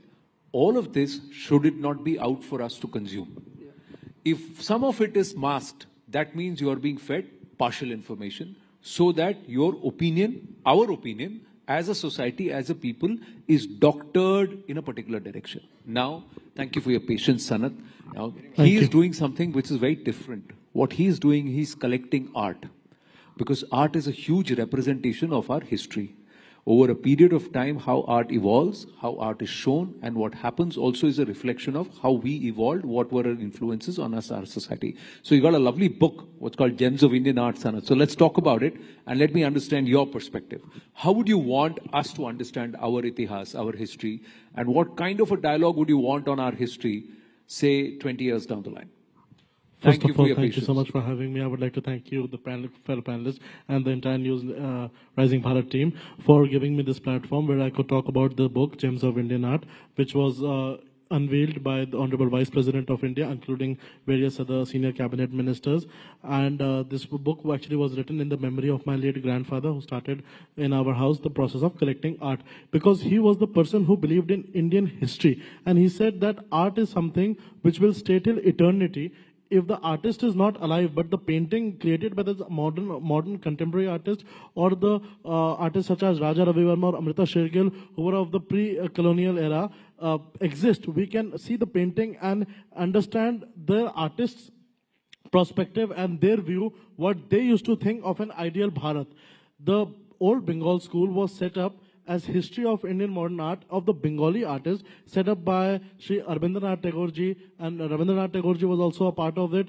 They were the people who saw how Indian art can grow. Because actually the problem what has been not only in Indian art, about Indian history is, few people have only thought that the British history or the Western part of the history is superior to our history. They have always neglected that India was the richest country if it had not been looted by the people who looted India when it was the richest country, country in the world. In the colonial period, like you say, from 1890 onwards till about 1920, the biggest loot happened. Yeah. And then after that, a process came of demeaning the Indian history, only showing how superior their kings, their queens were. Why don't they talk? Why they never talk about Maharana Pratap or the Indian kings who conquered the world? Why didn't they think that Sikandar, who came down everywhere, he couldn't conquer India?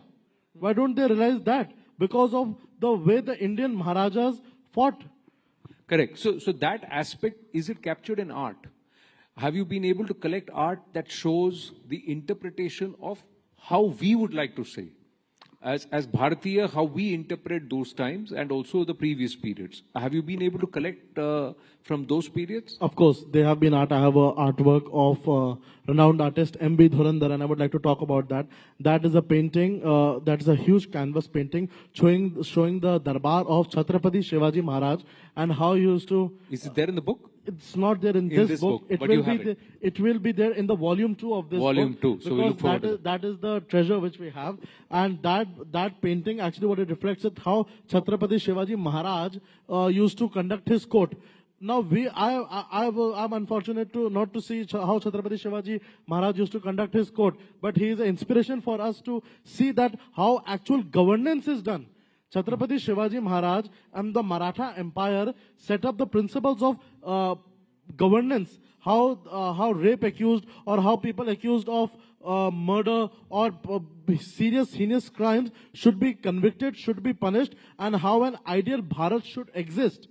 He showed that. Now the problem today is everybody is trying to alter history, as Sir also mentioned, for their own vested interest. People are trying to interpret. You should have the history put, you should have the paintings, you should have other forms so that people can decide these things. It's there. So the idea is, do you agree with that, Udayji?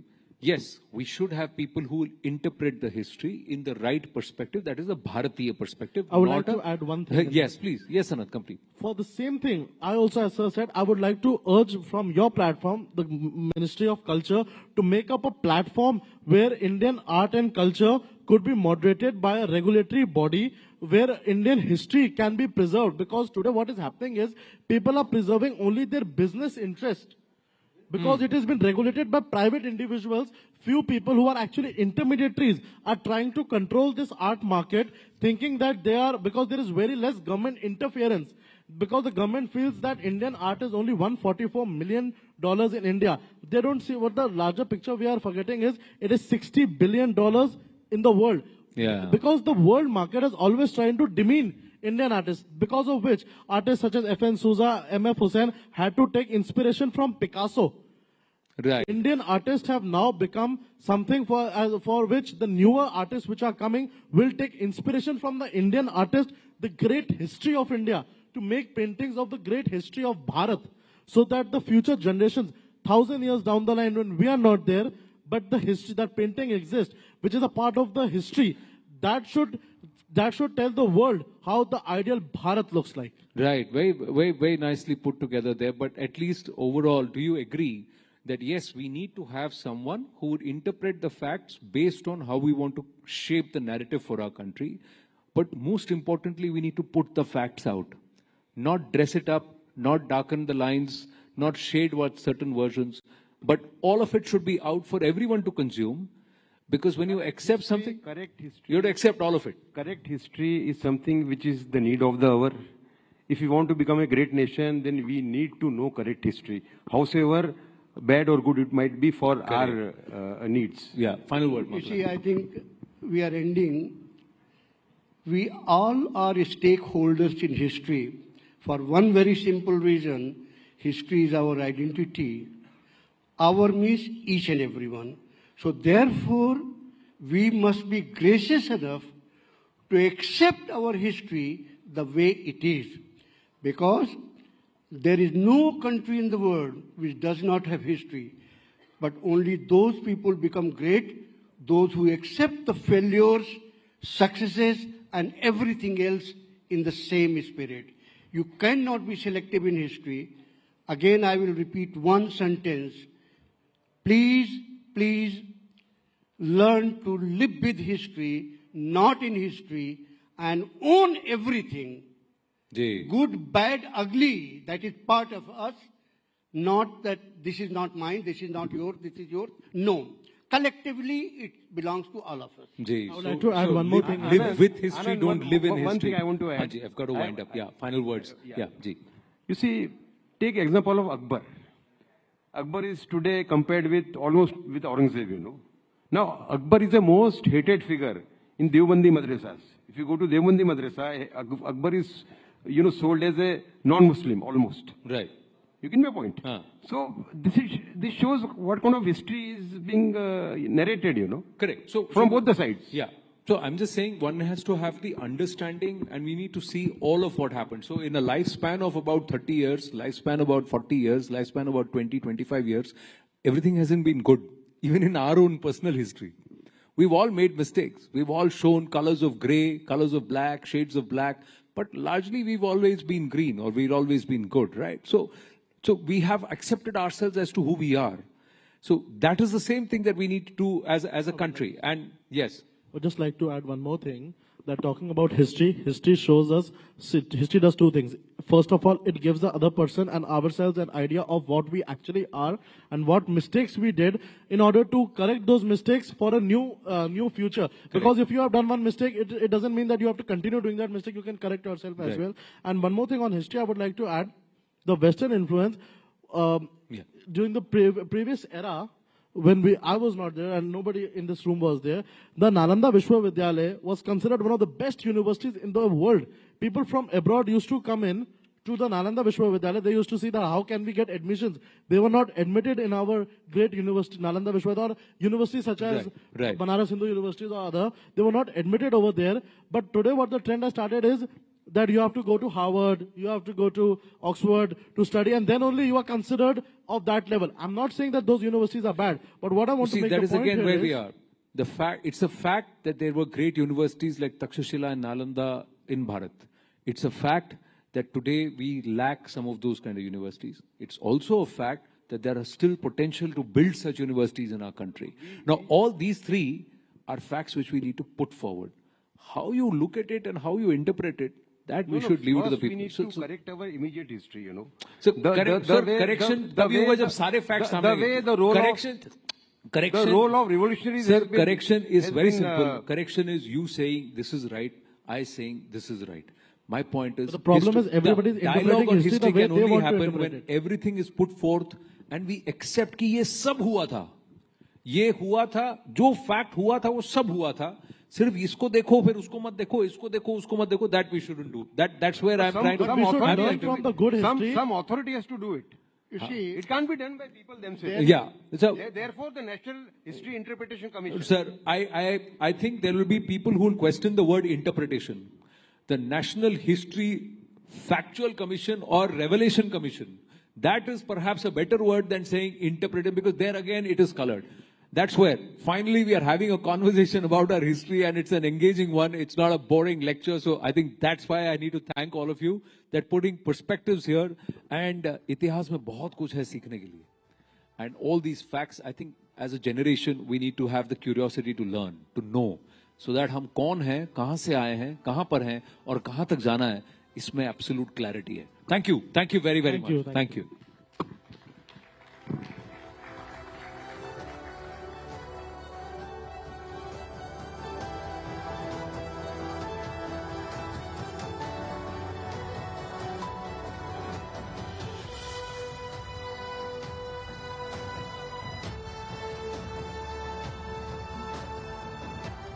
Thank you, panelists. Thank you, Anand, for that very straightforward conversation. And as they say, history is a great teacher.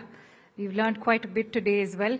With that, it's also time to discuss about something that's extremely relevant today, the Indian judicial system.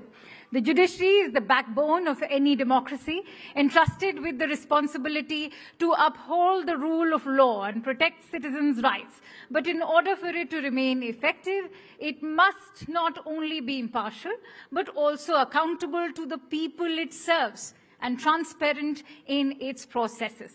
And in this next upcoming session, we have top legal minds of our nation who will offer their views on judiciary's role in shaping the future of our courts. Ladies and gentlemen, please join me in welcoming on stage Jaishankar, who is an advocate at the Supreme Court, Gupta, who is a legal scholar and founder and research director at Vidhi, Sumit Chandar, who is an advocate at the Supreme Court. This one is going to be my seat. And Ashish Dikshit, who's a senior lawyer at the Supreme Court too. Thank you for joining in. Ladies and gentlemen, let's welcome them with a huge round of applause, please. I have the pleasure of also moderating this session.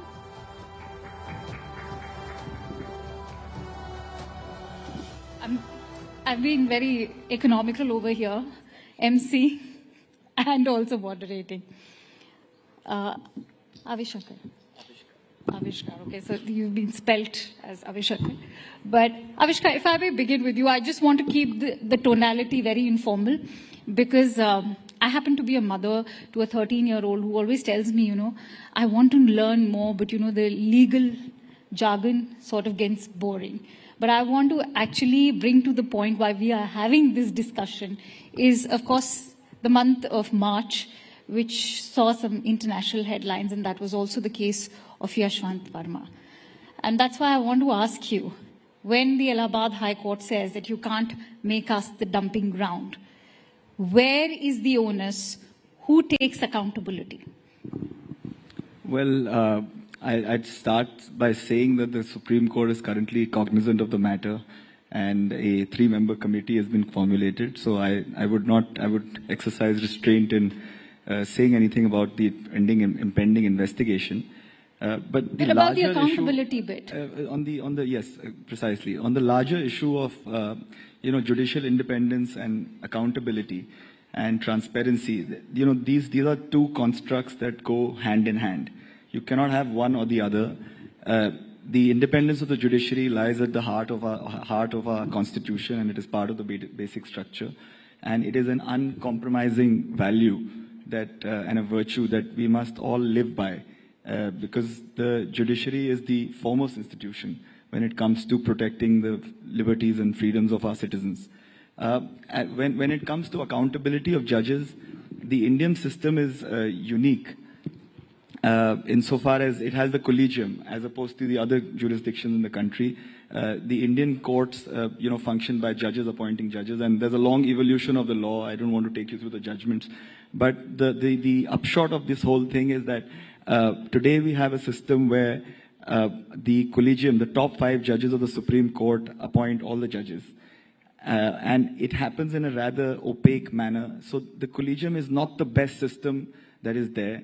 However, the alternate that is there, which is the appointments by an executive interference, would also not, in my view, be a system that would be desirable.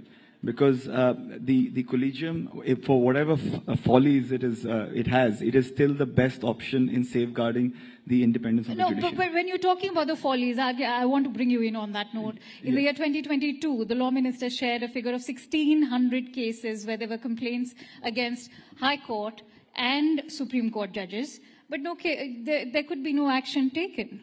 What do you do about it then? I'd like to bring Yes. So I think the Indian judiciary has a serious accountability problem. And I think we must all be open in admitting that. The fact is that the provisions for accountability of the judges that were made in the Constitution were limited to impeachment, because we felt that these are persons of such high stature that it's unlikely that there will be too many allegations against them. And by and large, this is largely correct.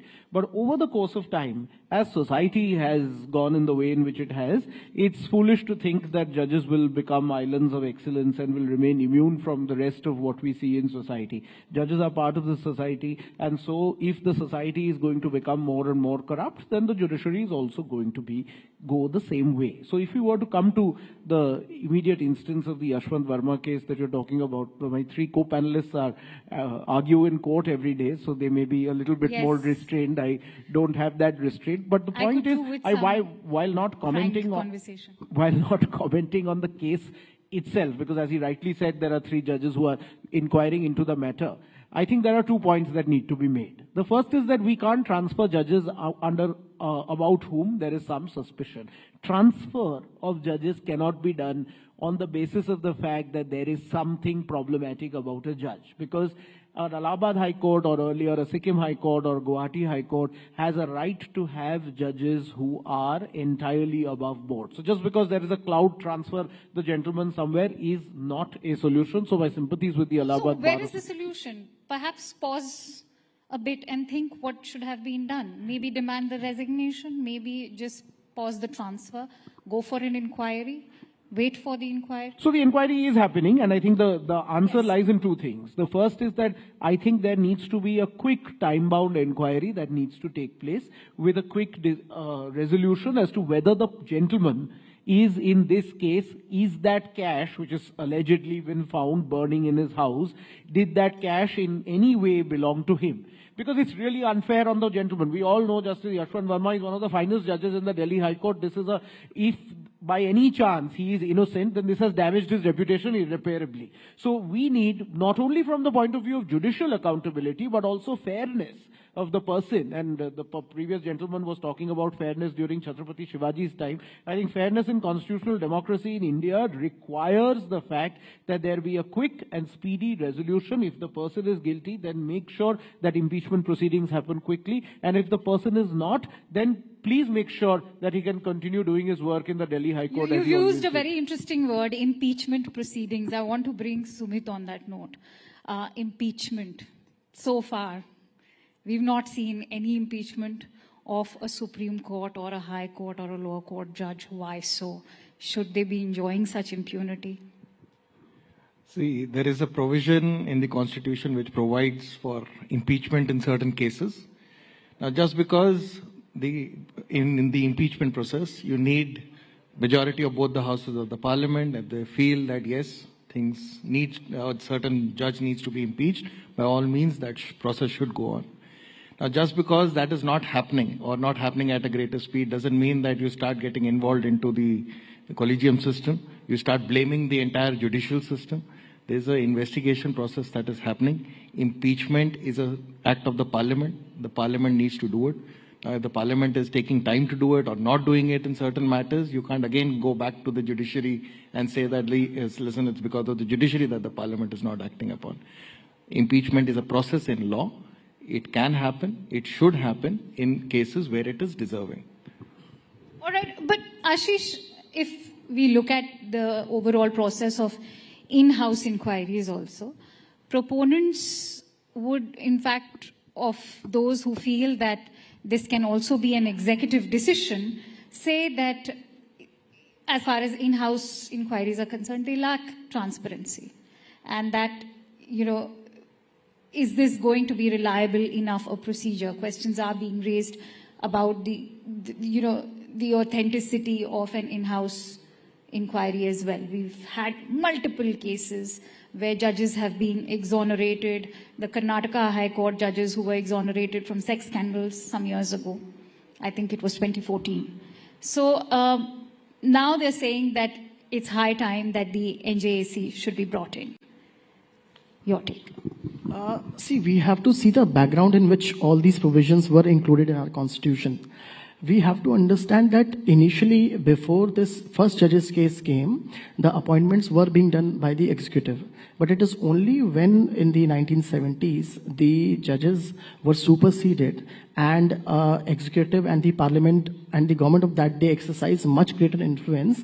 I think this concept of appointment by collegium was introduced, and it's not in the constitution. It's an interpretation of the word that when the consent of the CGI is taken, that is interpreted to be binding. Now, this is the system which is going on for last 30 odd years, and we have seen that yes, collegium system will have its issues. The government tried to bring in an NGAC, but the difficulty with the NGAC was the composition of NGAC. It included the CGI, 2 sitting judges, law minister, and the difficult part was 2 eminent persons who were given the voting rights, and those people were to be selected by the government.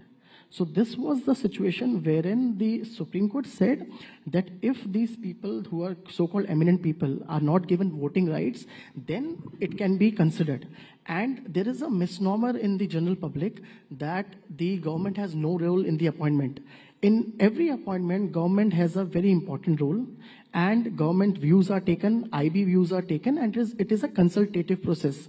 Yes, there has to be a little bit more transparency, but that also has its negative side. Because if suppose a person is a candidature for a judge, if he is rejected and that is declared in public before, then his entire practice gets affected. So that part has also to be balanced.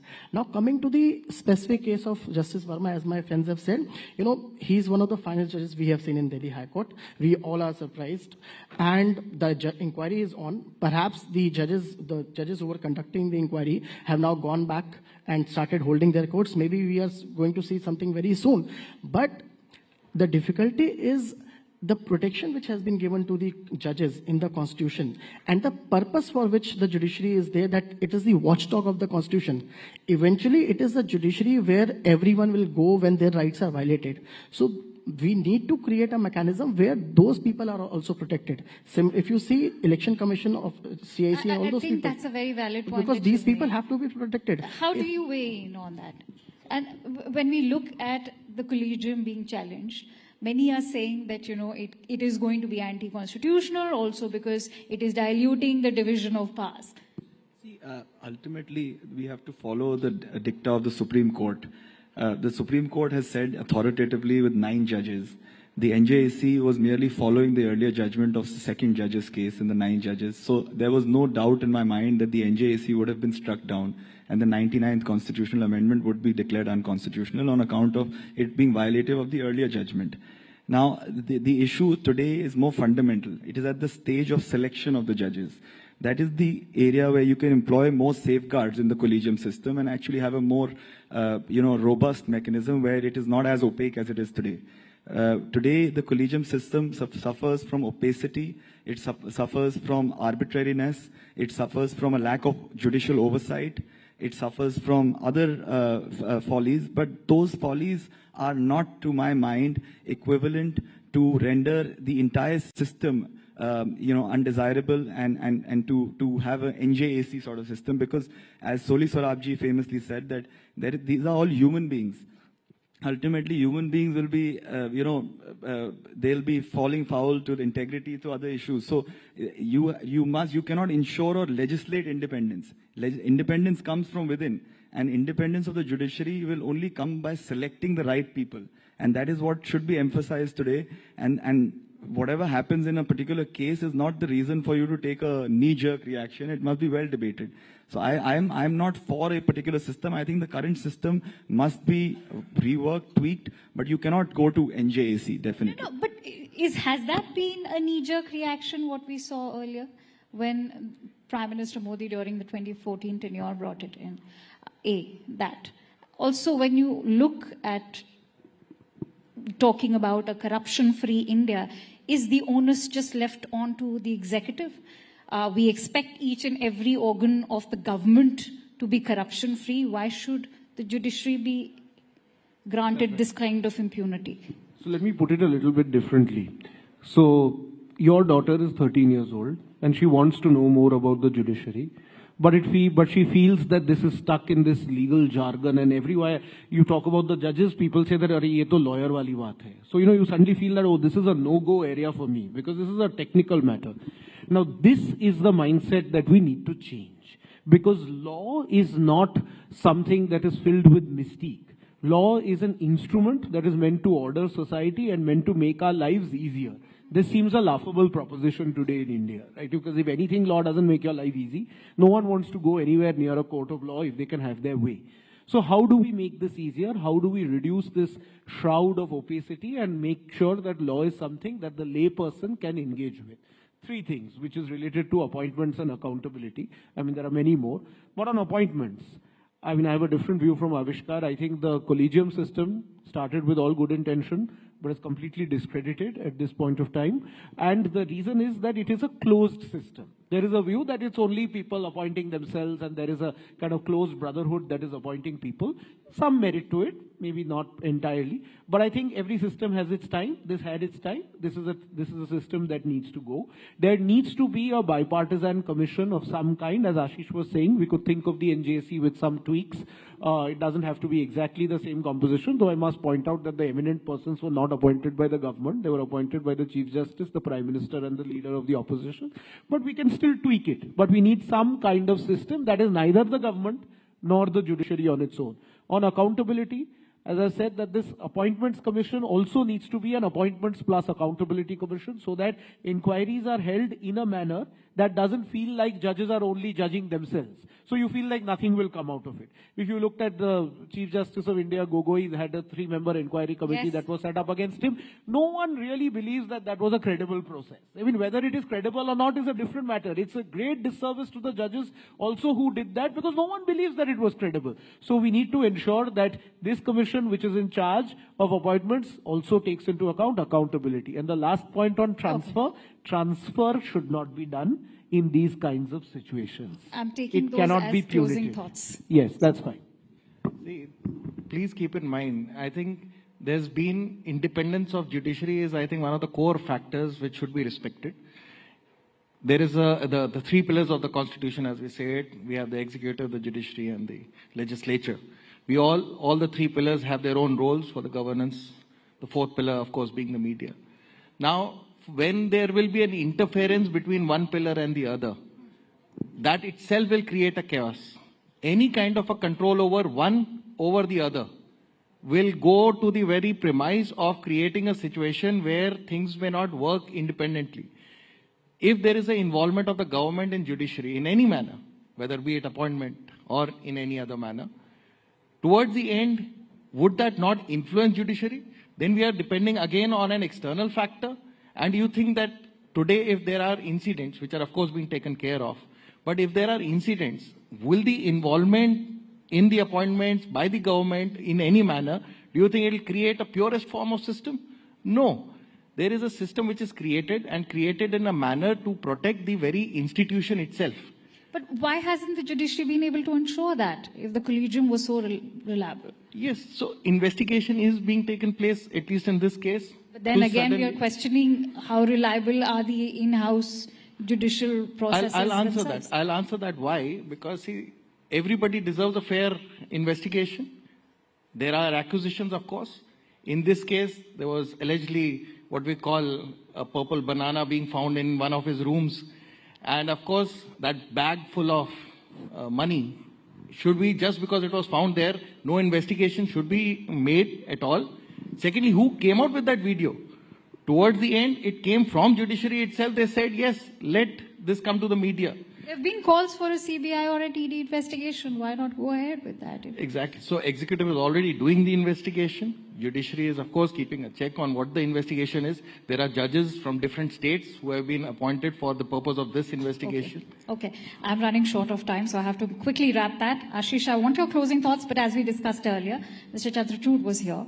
And he made a very interesting point that just like the Indian Administrative Services, perhaps he's in fact one of those proponents who believe that it should also be applied to judiciary, that we should have a national level examination which is as stringent in perhaps ensuring that the best of the talent is the one that qualifies, and that he believes that it's not happening at a state level so far. See, I'll just make one comment on NGSC. We must understand that the biggest litigant in this country is the government of India. So if you want a litigant to have a complete say in the appointment of judges, Do we expect a fairness or a procedure where the good judges will be appointed? That's the thing which we have to see. No one is against the government in a consultative process, consultative mechanism. But whether the government should have the final say in the appointment is the part where, for the sake of independence of judiciary, we all have to oppose it. Now, coming to this larger issue of having the All India Judicial Service Examination, this idea has been mooted for long. As of now, the examinations are conducted by the High Court. Because the district judiciary is subordinate to the High Court of that state, the examination is conducted by the High Court.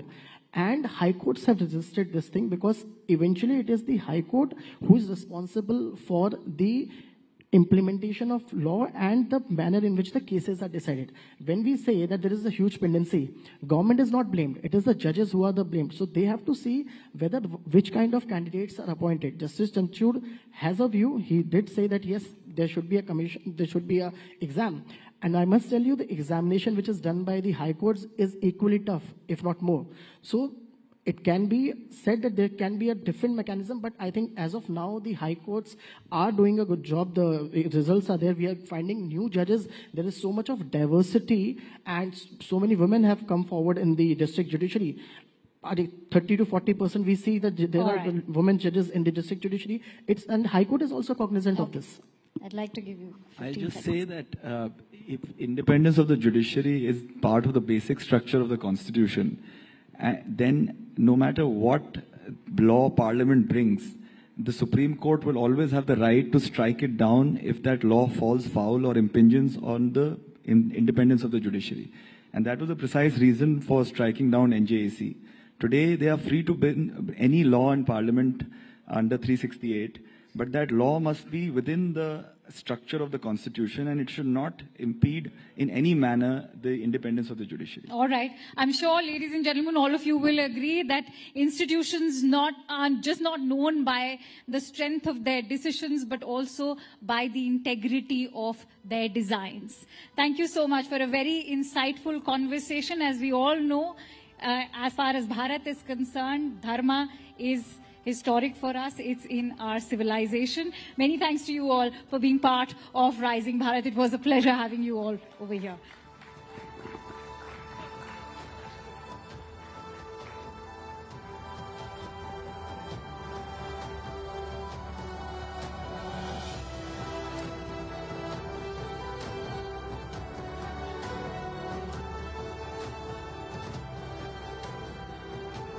And I'm back.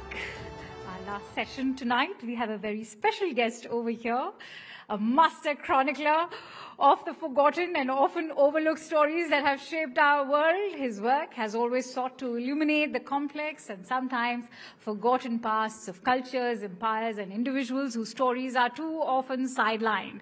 Whether it's his exploration of the Mughal Empire, the Silk Road, or the history of the East India Company, he has a unique way of bringing these hidden histories to light. I'll say hidden gems to light. Tonight, in fact, we'll delve into this process of uncovering these often elusive narratives with one and only William Dalrymple, who will reflect on how these hidden histories are just as vital to our understanding of the world today. And also, to have that conversation, I'd like to invite somebody who's a personal favorite, Rahul Jaishankar, to take this conversation forward.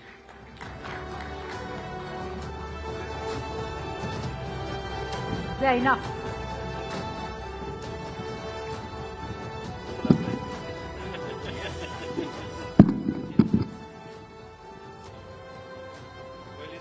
Is there anything more left for me to say after that sterling introduction? Let's get straight to it, William Dalrymple. We've, of course, spoken right after the release of your book, and that was quite a well-heralded podcast with you. You've long chronicled British and Mughal India. But now you've come up with the golden road that pivots back to ancient India. Why? And what's the central thesis here? So I spent 20 years working on the East India Company, 4 books: The Anarchy, White Mughals, Return of a King, The Last Mughal. And I think everyone, particularly my family, had thought that was enough East India Company and Mughals for one lifetime. Also, my beloved translator Bruce Wannell, who worked very, very closely with me, had a spectacular ability to read any Persian text, any Mughal text, as easily as you and I can read the Times of India, died of cancer in 2019. And in some ways, I felt I'd sort of lost the key to Narnia. I could no longer just walk into libraries in Tonk or in Patna and access the texts which we've been looking at.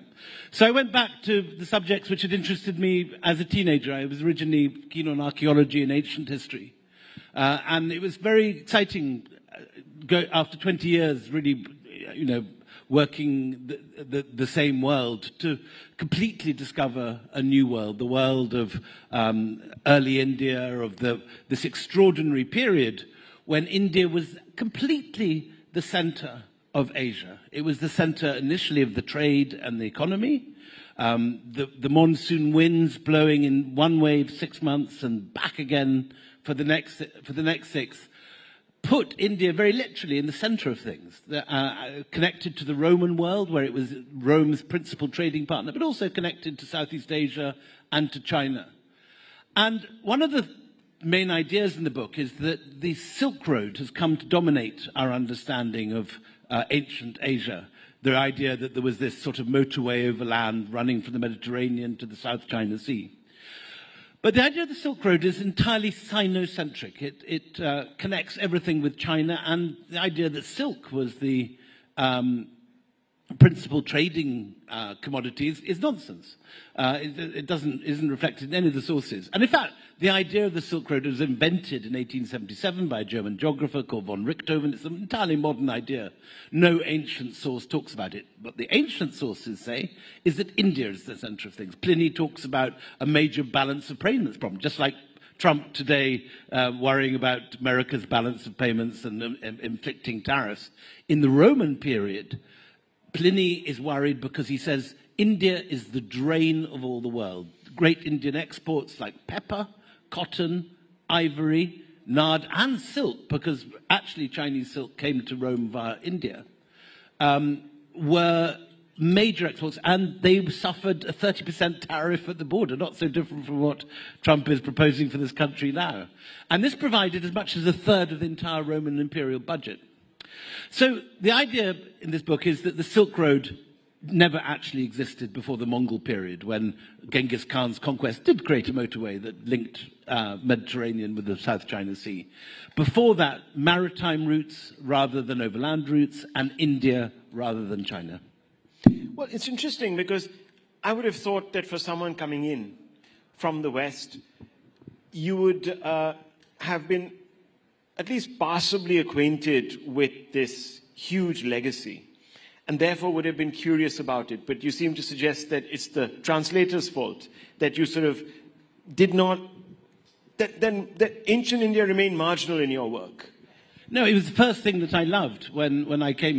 My very first trip to India, I went straight to Gwalior, Sanchi, Khajuraho, Ajanta, Ellora.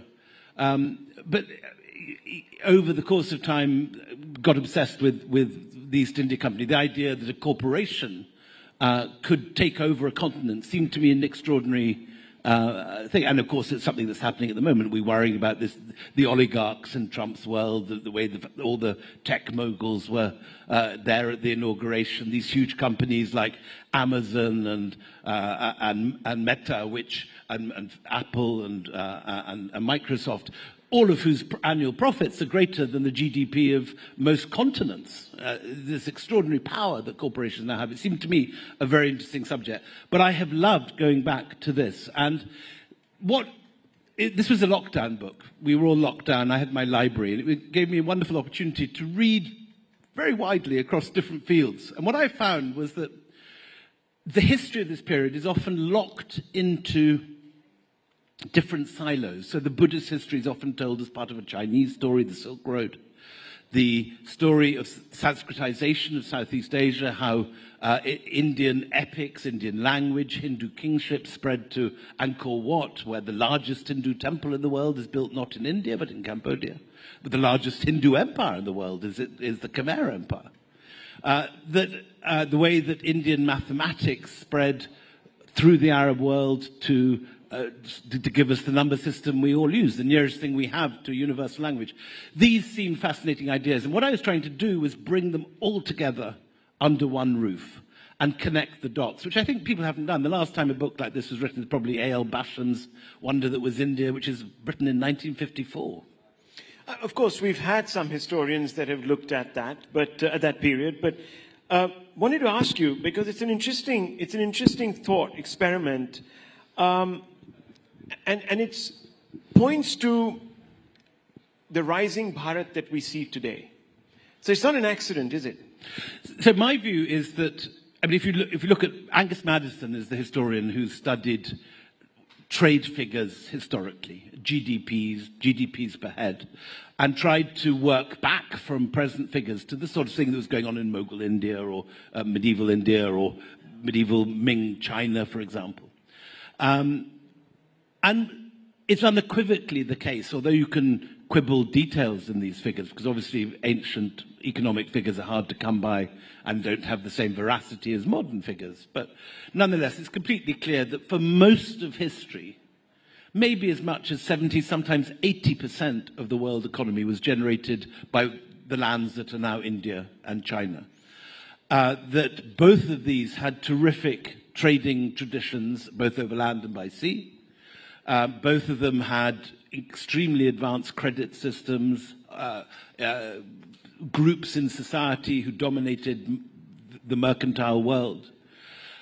And this was the case not just in ancient India, but as recently as the Mughal period. When people discuss the Mughals, they often think of, Aishwarya Rai and Hrithik Roshan lying back in the palace, dropping mangoes into each other while white pigeons flutter around.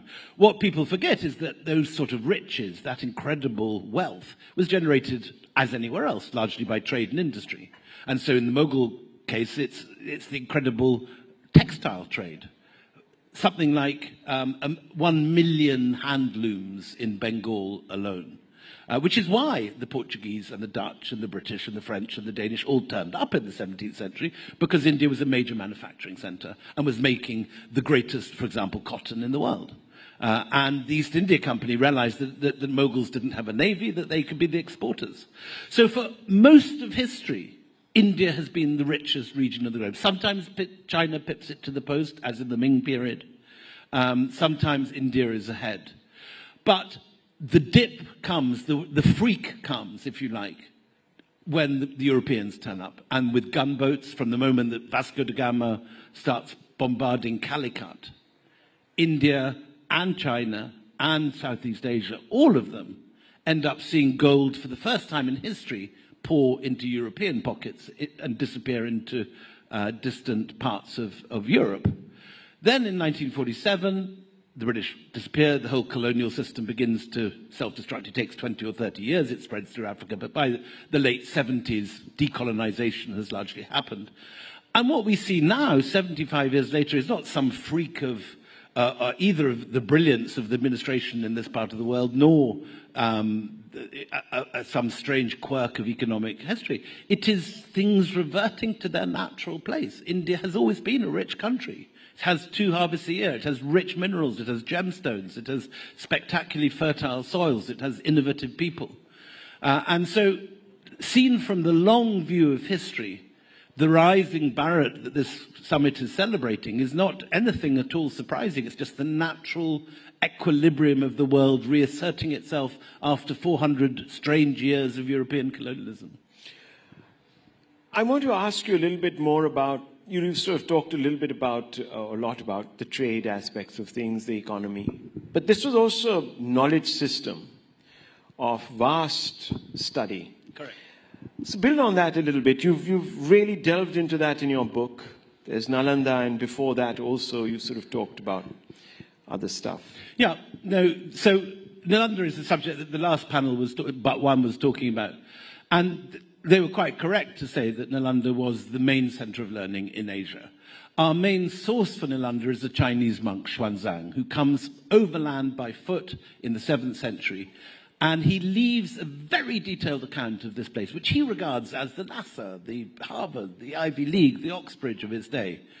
And we know that not just Xuanzang, but hundreds of other monks from China, from Korea, from Japan, come to this place because it has the best library in Asia, 9 stories tall, 3 sections, all the books in the world. You can borrow any of them as long as you put them back in your pigeonhole in the central courtyard in the evening.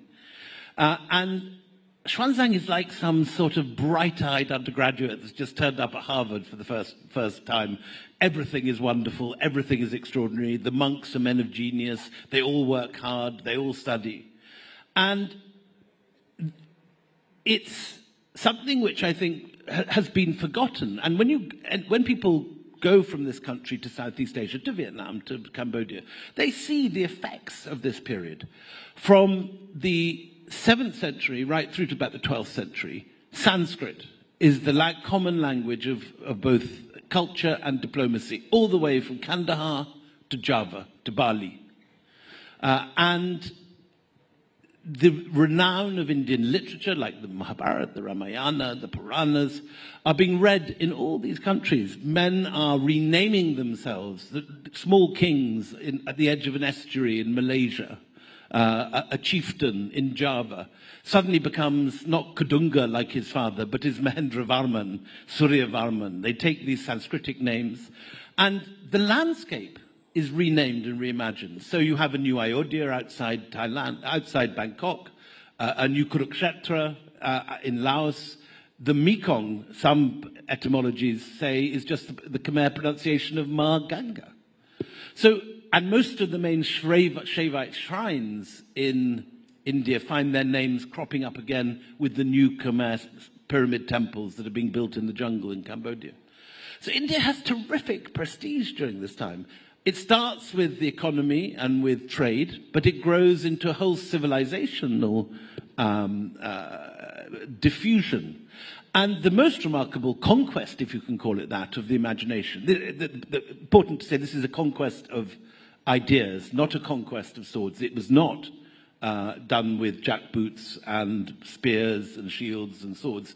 This was an empire of ideas, an empire of the spirit. The most remarkable conquest is China. And under China's only woman empress, called Wu Zetian, Wu brings in monks and scholars from Nalanda, some of them Chinese, some of them Indian. You have an Indian called Gautama Siddhartha running the Bureau of the Astronomy and Astrology and Mathematics. You have other Indians in senior places of government. And this is the high watermark of Indian influence. China becomes, for this one reign, a Buddhist country. It becomes the state religion. Confucianism and Taoism are both demoted. And again, I don't think people in this country are quite aware of the extent to which, often China and India are seen as rivals with, two different spheres of influence.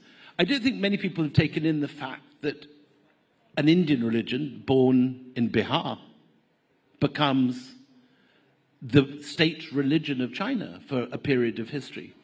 And I think it's hugely important now, as India is perceived now, rightly, as a rising economy, as a rising force, and will be, whatever happens, one of the 3 main economies of the world by the end of this century, if not sooner.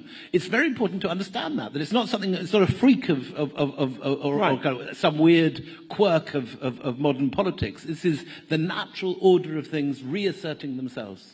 Well, the economic miracle that was India was put to the sword, literally, or crushed under the jackboot of the Brits. But the knowledge system that it was also crushed, some people say, by the sword. Nalanda, for example, was sacked. And that led to what many people today describe as the great vandalism of what was an Indic culture, which predated Islam and, of course, then the Brits.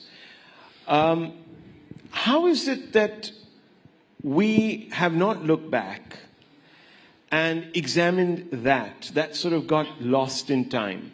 That narrative, that vandalism that took place, why was that ignored? I don't think that's true. You've portrayed the Mughals that followed as refined, rooted, and Indian. How do you now view critiques that this framing glossed over conquest, destruction, and displacement? You've been hard on the British, but not so. So there are a long period of Islamic rule in this country. the worst destruction unquestionably took place in the early years of the 12th and 13th century. That's when Bhaktiar Kalki burns Nalanda. You get, at this period, as before, rulers who are violent. You get rulers who are great examples of civilization and refinement. It isn't as if violence was introduced to Eden in the 12th century. If you read about Chola conquests, for example, completely destroying the Chalukya capital of Vatapati, ploughing it under so thoroughly that we don't even know where it is today with satellite imagery or anything. We can't find this capital because the Cholas destroyed it, or burning the temples of Sri Lanka as the Pallavas and Cholas did. Violence has always existed. The Cholas also raided Buddhist monasteries at Sompo Mahavihara, which is the equivalent of Nalanda in what is now Bangladesh. So violence is there throughout history, but you're quite right that there's a terrible things happen, and the burning of a great library, whether it's Alexandria in the 8th century or whether it's Nalanda in the 12th, is one of the great horrible tragedies of world history. Not everything is lost. It should be said that a lot of the manuscripts from Nalanda make their way both before the destruction and as the destruction is happening to Tibet. There are monasteries in Tibet that contain great works of Nalanda monks. The tradition lives on in Tibet and abroad, and much of the learning of Nalanda continues because it has been an international center of Buddhism. You have monks coming from Korea, from Indonesia, from Tibet, and so on. So while what happened is one of the great tragedies of world history, and I would entirely agree with you, it isn't that it's totally extinguished. There is a great deal which survives, and we actually know a great deal of Indian history from Chinese manuscripts translated out of Sanskrit into Chinese, and we have to translate back, like with Xuanzang, in order to understand our own history here. Would you agree with some of those who say that while the Hindu kings that you describe who went about invading other kingdoms, other Hindu kingdoms, they weren't necessarily supplanting a way of life? The Muslim invasions led to a break in the continuity of a particular tradition, of a Hindu tradition, of an Indic tradition, of a Buddhist tradition, call it what you want. So there's a distinction. Would you agree with that? I say it's more complicated than that. It isn't as if Sanskrit is wiped out. You get the great epics surviving. They are translated into Persian and into other languages. A lot is lost. I'm not for a minute denying that, and I think a great disservice has been done to history by anyone that has ever denied that destruction. But India remains a great center of learning. People come to study in the centers of learning in India. And when, for example, Genghis Khan destroys the great universities of Central Asia, it is here in Delhi that new universities get built. When you go to House Khas village, that is the great university of Firoz Shah Tughlaq, which was full of scholars, refugees from Central Asia. So there is a long tradition of scholarship continuing in this country under all sorts of different religious and linguistic banners. There are spectacular examples of places where Indic learning continues even under Muslim rule. For example, in Bijapur, where the Sanskrit classics are translated and a lot of the learning. So history is full of violence. There are destructions through all periods of history, but I would say that the tradition has continued. There is a long thread that runs through Indian history, which is not one of continual destruction, but is this remarkable survival. Where did Indians lose thread of this ancient India? Say again? Where did Indians lose the thread?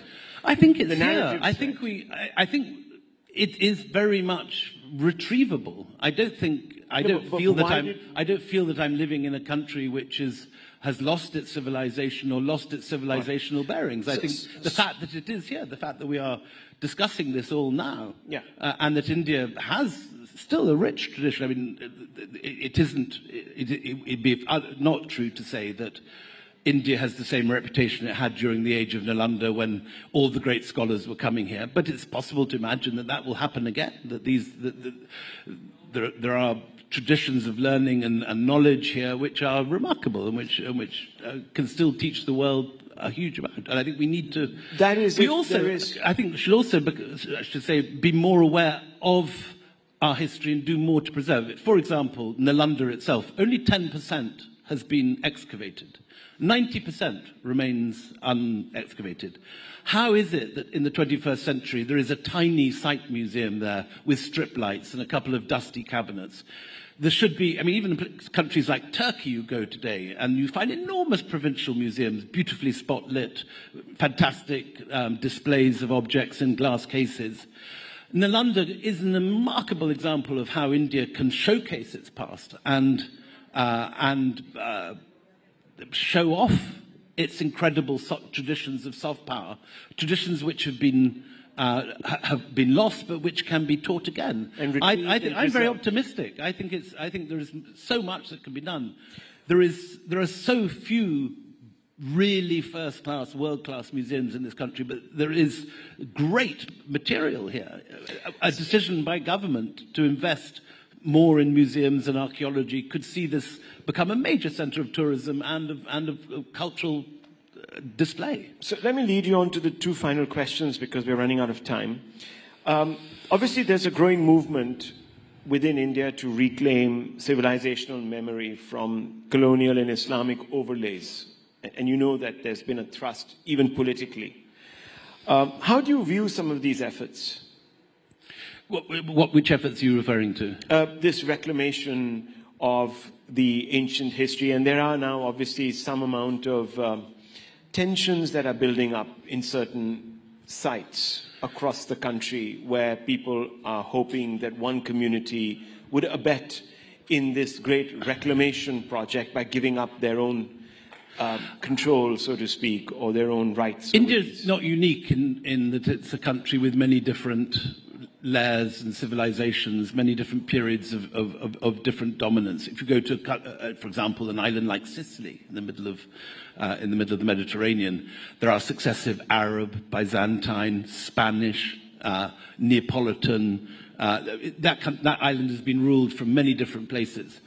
The answer, it seems, when you have a complex and nuanced history, is to write complex and nuanced books about it, and to teach it in a complex and nuanced way. That if you go to Sicily, the Spanish rulers who were very unpopular, who were toppled by Garibaldi and the Risorgimento, their statues are not toppled, they're still standing there, they're still in the museums, their objects are on display. History is complicated. There are many parts of the world where civilizations lie in different layers like sediment, like geology. And the attempt has to be made to teach it with nuance. History is not a matter of heroes and villains, of angels and demons. There are grey areas. People, human beings everywhere have both good and bad qualities. And I think that it's very important to try and teach and present history with nuance and with... So what would you say to those people who are accused of poking the majority community in the eye by going out there and celebrating the Aurangzebs of the world or other controversial figures in history, maybe making even a case for preserving roads that have been named after British colonialists and so on and so forth? How do you react to those? I think history is rich, and that to politicize the presentation of history and just to pretend that only one people have ever lived and ever ruled is a mistake. You would apply that same principle? I don't believe in knocking down statues or changing rules, changing roads. I think... Or cancelling out authors and so on and so forth from your textbooks, even if they've said vile things. Like in the West, there is this... I think you've got to struggle to have accurate history and nuanced history and to try and understand history. You don't learn about history by coming with a set political view and trying to find the facts that prove that view. So you would say that find the facts. Rudyard Kipling, for example, who is now sort of held up as somebody who was a person of his times but no longer relevant because his, frankly, racist views, etc., are offensive to one section of the world and therefore needs to be expunged or not read. What would you say to that lobby? I mean, I think all of these things are interesting matters to be treated with proper scholarship. I'm not a believer in removing characters like that from the curriculum. I think they are of their time. They should be read.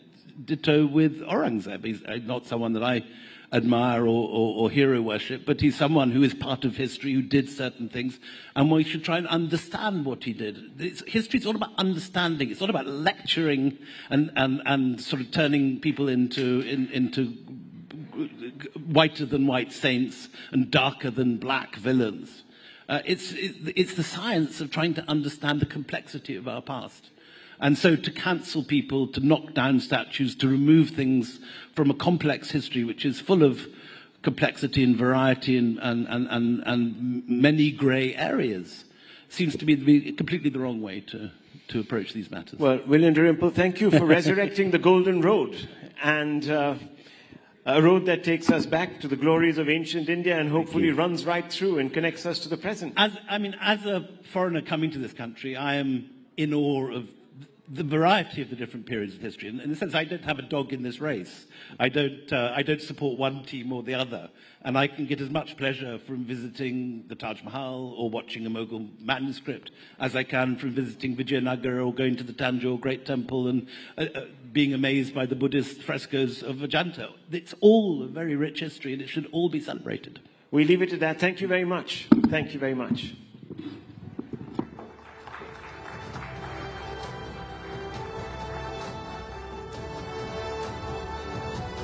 To sum this conversation, I'd like to quote William himself from White Mughal.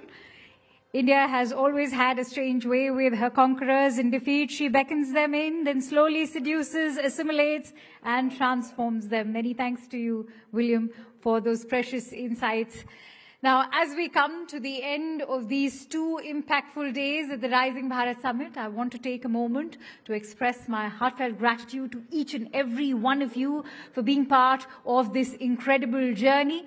The ideas and discussions we've had here are a testament to India's dynamic potential and the collective determination to rise, grow, and redefine the future. I hope that the conversations we've had here will not only inspire action, but also foster collaboration among all of us to push the boundaries of what's possible. The Rising Bharat journey doesn't end here. Let's take the momentum, the partnerships, and the ideas from this summit and turn them into real-world impact. As we conclude this enriching summit, we would like to reiterate our heartfelt appreciation to our partners. Your unwavering support has enabled us to bring together the brightest minds and most innovative ideas. Thank you to our co-presenting partner, Dream Sports Associate Partners, Max Estates, Vikram Solar, Suntel and Reliance Industries Limited, Workspace Partner, IndiCube, our exchange partner, National Stock Exchange, Logistics Partner, DTDC, Energy Partner, Crown LNG, Insurance Partner, Insurance Dekho, and State Partners, Uttar Pradesh and Madhya Pradesh. Thank you everyone for making this summit a grand success. It wouldn't have been possible without your support. Thank you so much.